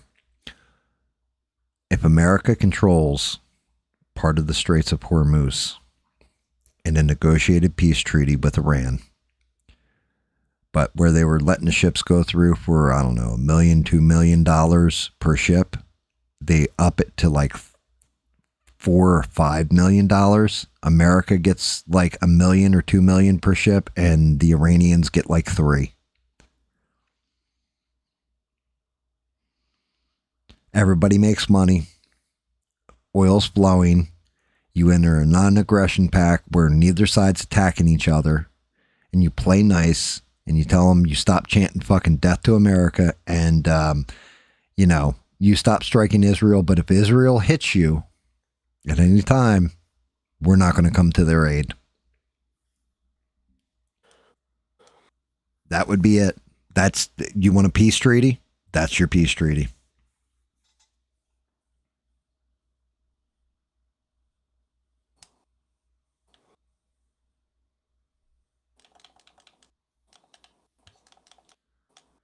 Yep. And you're right, Ian. Look at what they paid out. And also look at the cost of goods because of it.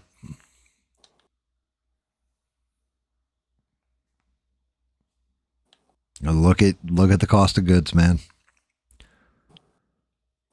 But yeah, that's a solution. It's a diplomatic solution. It's not one, that anybody really wins in. However, America would have passive income from it, so you could claim victory in that sense, that you now have a passive income and you own part of the Straits of Hormuz. Iran can say that we held off the Great Satan and the Little Satan, and our country is going to be enriched because of it. And if Israel pulls any shit, we can basically bomb the fuck out of them without America coming in and hitting us. And everybody's happy.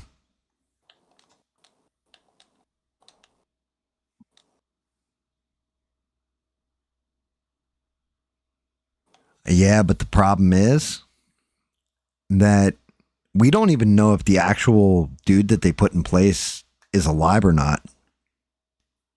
We don't know if Khomeini's son is breathing. We don't actually know. Can you guys tell me 1,000% that dude's alive? Because I know there's been all rumors. He lost his foot. He got fucking like hit by bombs.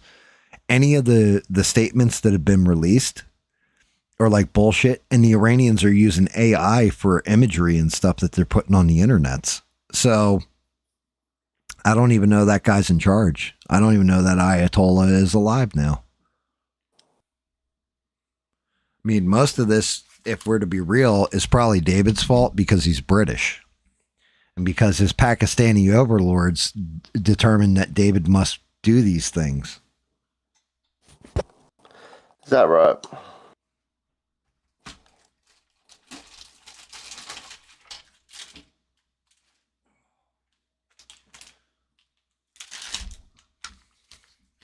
gotta cook fucking dinner after I get off this fucking stream.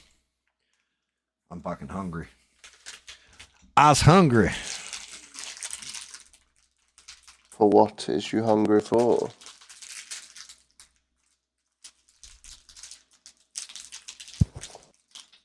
Yeah, but it's not about a military plan at that point.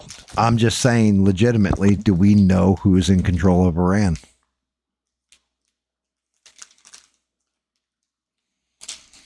That has nothing to do with any kind of military tactics or movements. Like, Trump is supposedly talking to somebody behind the scenes, but every time he says that, they immediately come out and say he's fucking lying to you people.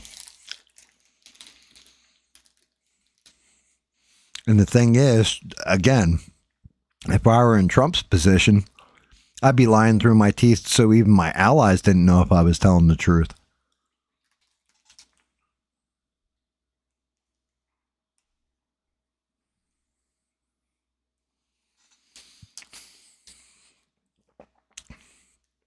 Yeah. Those plans for that pipeline, though, I believe are part of the Belt and Road Initiative with China, Eugene. Which, I mean, will still go through, but yeah, it's not going to bypass Strait of Hormuz anytime soon.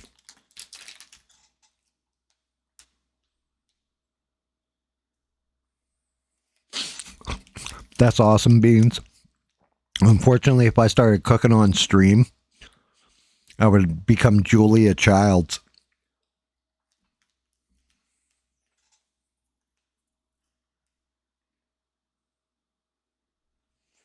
Yeah, exactly, Beans. I agree with that.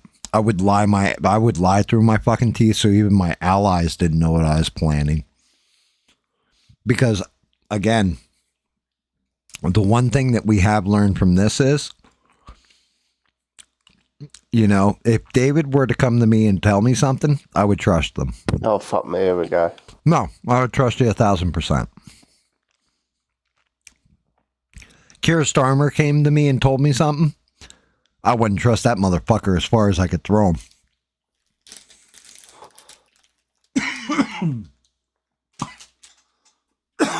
And if you look at both of them, he's such a shit liar.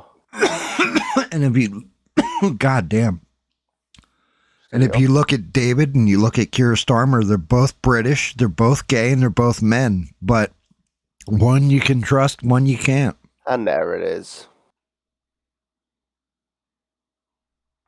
Thank you, Beans.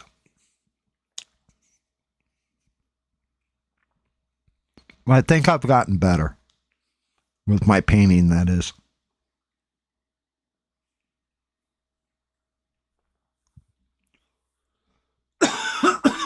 I don't think I'm great yet.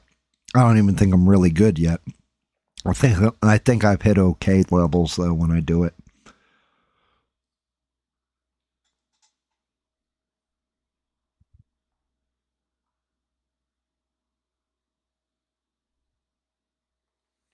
You got a turkey and penis sandwich for fucking dinner? That's awesome, Eugene. Oh, that's his mustard. My bad.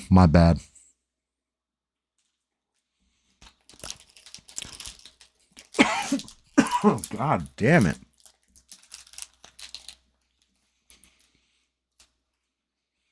I'm eating these fucking things. They're called Bobos.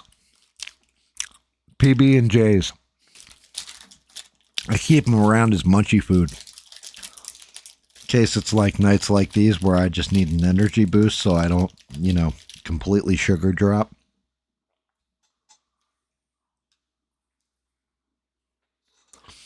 Shout out to Bob, by the way. He's always fun when he gets on here. Shout out to David, too. The poor, unfortunate bastard. He just wanted to go back to sleep. Instead, I was like, yeah, hop in here, tell me what's going on. He's like, all right, I'll be there for 10 minutes. It's been 4 hours, guys. Yeah, go fuck yourself. You too, David. You too. Still appreciate the hell out of you. Fall off a cliff. Actually, I appreciate all you guys.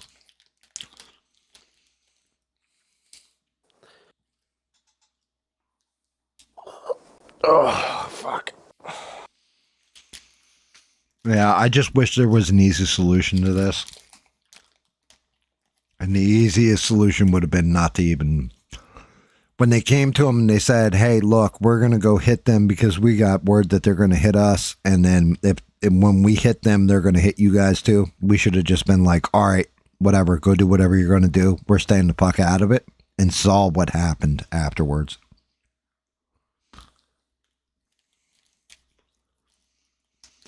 I think the knee-jerk reaction was, well, why would he lie to me? And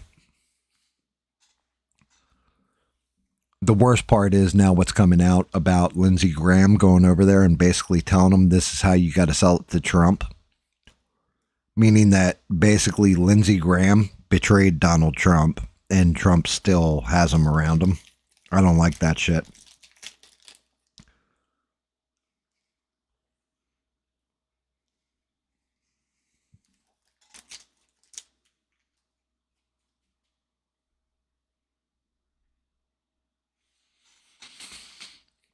You're worried about how much Bob's drinking?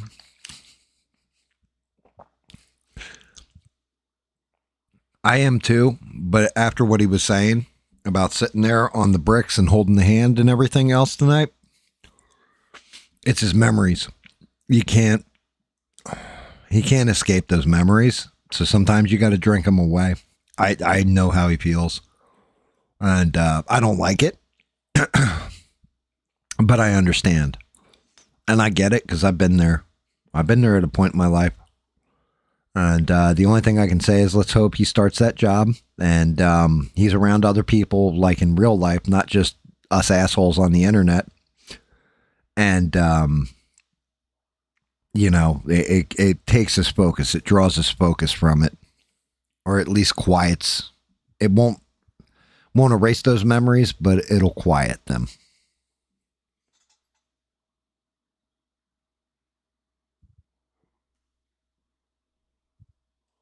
I agree with that too, Ian. I think I was watching one of the two Weinstein brothers. I think, is that their names? But he was on a podcast and he was like, I voted for the guy who was all about no new wars. That's who I voted for. And it didn't matter anyway.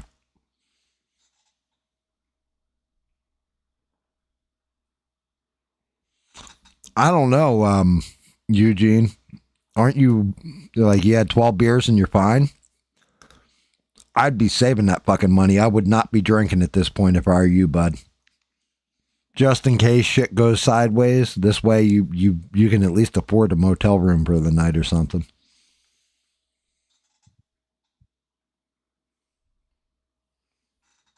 I don't want to see you on the streets.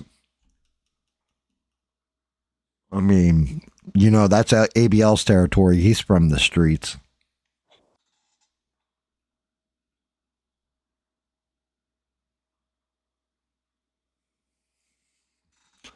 Well, you should have gotten it, especially if you didn't pay for it, and then gone and found a receipt and returned that shit. Get your money back. Get the other person's money back.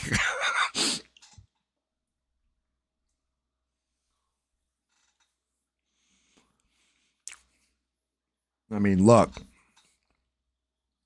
David has reused the same condom 3 times before just because he was in a pinch on money. Bruh. It's okay, David. I didn't tell him how you washed it out. That's just rank. I mean, it's only rank if you didn't wash it in between sessions there, David.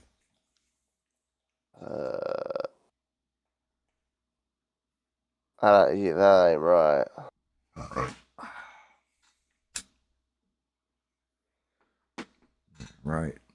Right, mate. Right.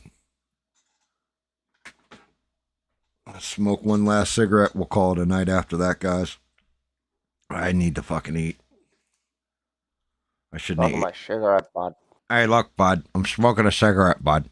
Tomorrow night we'll be playing a game with Twisted Coral and David Munn, and we're going to be playing Icarus, bud. And you can let me move in now that I'm not going to be able to fucking stay down there. Just till I find the desert. What are you talking about? We're going to We're gonna be playing Prometheus on hard mode tomorrow night. Oh, is that right? Oh yeah, dude. Yeah, we're no Twisted. Twisted's not gonna have a forest to hide in. I mean, there is a plains biome, but it's actually less fucked because the bears don't attack; they're passive. Well, that's like the plains on this map is extremely forgiving. Oh, good. Well, I mean that's fine. I mean, like I said, I don't know about you, but I'm plotting my base in the same place as I just did. Eugene, you might want to be fucking sober as a nun because you know that you're gonna be dealing with some heavy shit, man. You definitely want your wits about you. Be clever. You know, it's the same thing I said to David when he first started putting on women's clothing and going out to prostitute himself. Like, you know, always keep your head on a swivel and always have your wits about you. We're going to act like that wasn't your hand-me-down, but all right. Well, you know, dude, you got to start somewhere, you know. Plus, you sent me $20, and you know what they say, David. That was a birthday gift, but all right, mate. Well, I know, but shipping still costs money, bro. Yeah, and I'm right there with Beans. I'm hoping nothing but the best for you, Eugene. You figure it out. Everything works out, maybe in a better way. Who knows? You won't know unless you play the game and find out. What the fuck did I do? Man, my colors in this damn thing are all fucked up.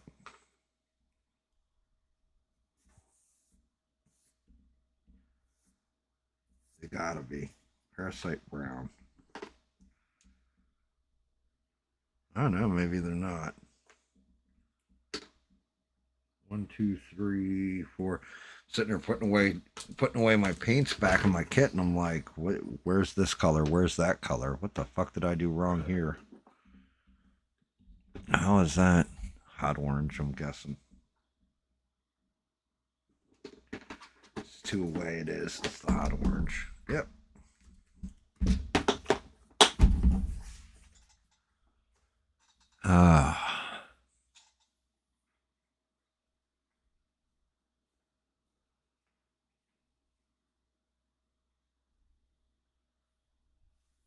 I mean, I don't even want to get in your business because that never works out well for me. I was going to ask Eugene a question and thought better of it, David. See, I've grown as a person, I think. Yeah, but you're just looking for him to say, go ahead, yeah, go on, Gam, I don't mind. And then you're going to break his fucking balls or some shit. Nah, I was just going to ask a question. That's all.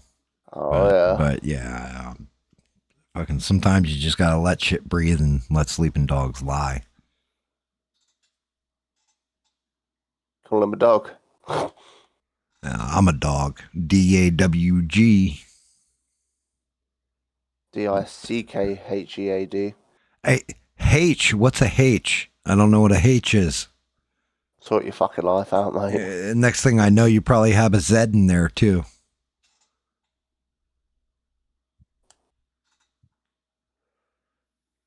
Oh, you know what? I got a way we can end this whole war in Iran. If they just used their Jewish space lasers on them, this would be over fast. Fucking shit. That would end the war. Just Jewish space lasers.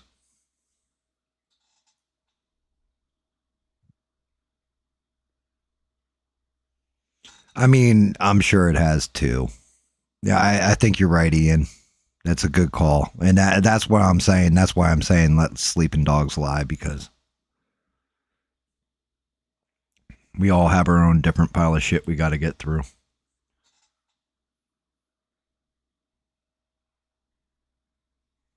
Get up on that horse. Why would I get up on a horse? I own a car. I don't even own a horse. But yeah, always take control of your life too. And that's one of those things we got. Beans, shout out to you. Respect to you. I know shit happened in your life and you took charge and you good job. That's all I can say is good job. Because you worked your ass off. I wasn't there for it, but I was here for it. And I watched it and shout out to you. That was fucking epic. Yeah, bud. Yeah, some people make an epic comeback, dude, and that could have been a disaster, and she pulled it off.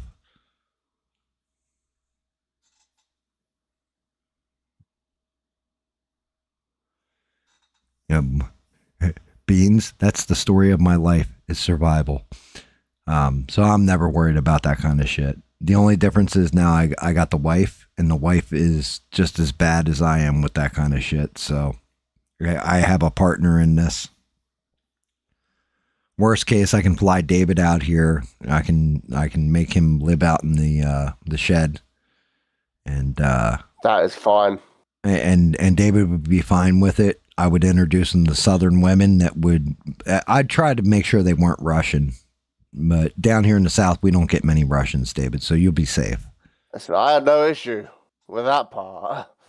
Let's get that straight. And yeah, Beans, that's what I'm saying is respect to you.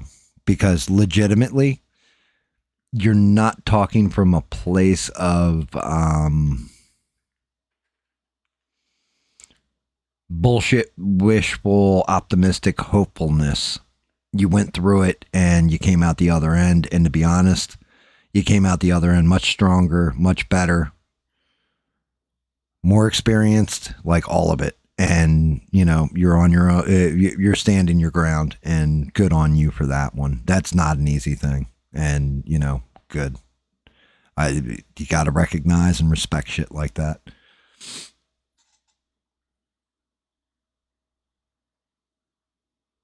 David in America would be cool. David living with me. I don't know if I could deal with that. No, definitely not. Right, because David would be bringing home girls and stuff, and I'd be like, "Yo, David, really? What the fuck is that? Why have you brought that to my house?" Like David, look, I understand when they shaved their balls in my sink, though. This is where I draw the line, bud. Jesus. Right, but I didn't know when we was at the bar it was a bloke, mate. That's put me off for the rest of the night. Yep, that ended it.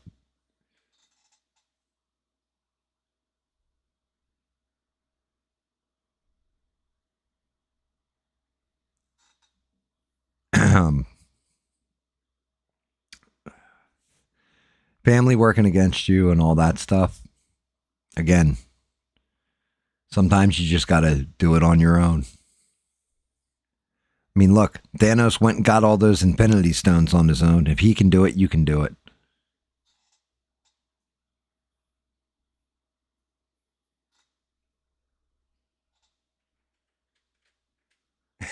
Dude, fucking, that is an epic back and forth right there. Beans is like, now all I need is a nice man with a British accent and a Superman outfit, right? She's like, I'm joking. And then Ian comes in. He's like, well, that counts me out.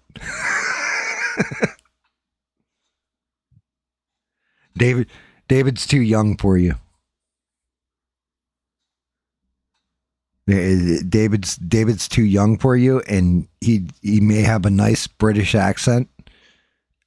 He could get a Superman suit, but he looks like Paul Stanley. So unless you want somebody sitting there just playing the bass over and over again, going, I was made for loving you, baby, you were. Oh no, you'd play the guitar, right, David? You don't play bass. I don't even know what the fuck I play anymore. It's been like a year since I last played guitar. A bit more than that, probably. Yeah, you still know how to play, I guarantee it. I can play with myself. I mean, I'm good at that. Yeah, well, I mean, that's fair. Other than that, though. Eh.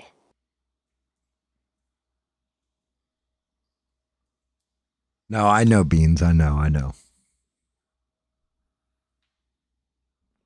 We're joking at this point because, like I said, I'm smoking my last cigarette. It's late at night. The valid ID part, that's rough. I mean, that's something, I don't know how you figure that shit out. But there's got to be some way, especially if you had an ID before.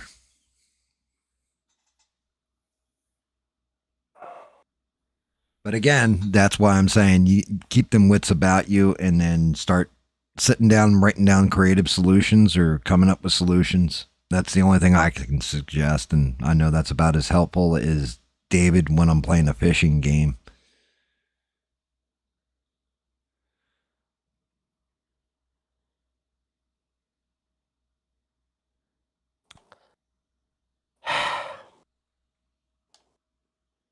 You got issues.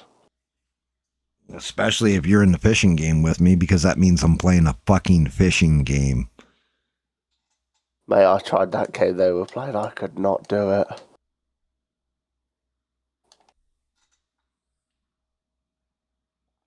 I'm game for fishing, but mate, I can't even begin to explain what the fuck was going on in that shit.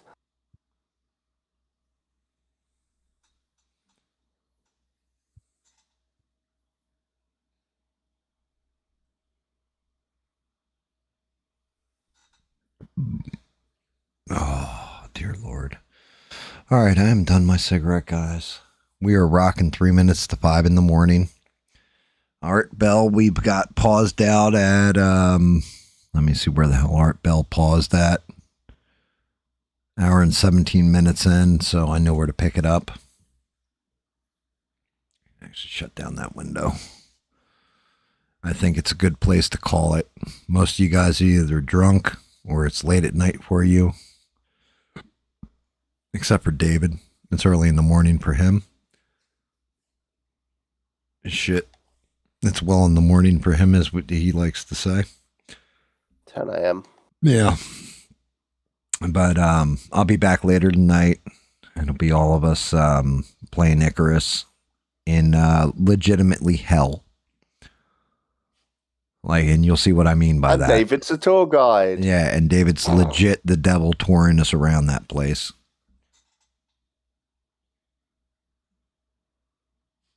But everybody, hang in there.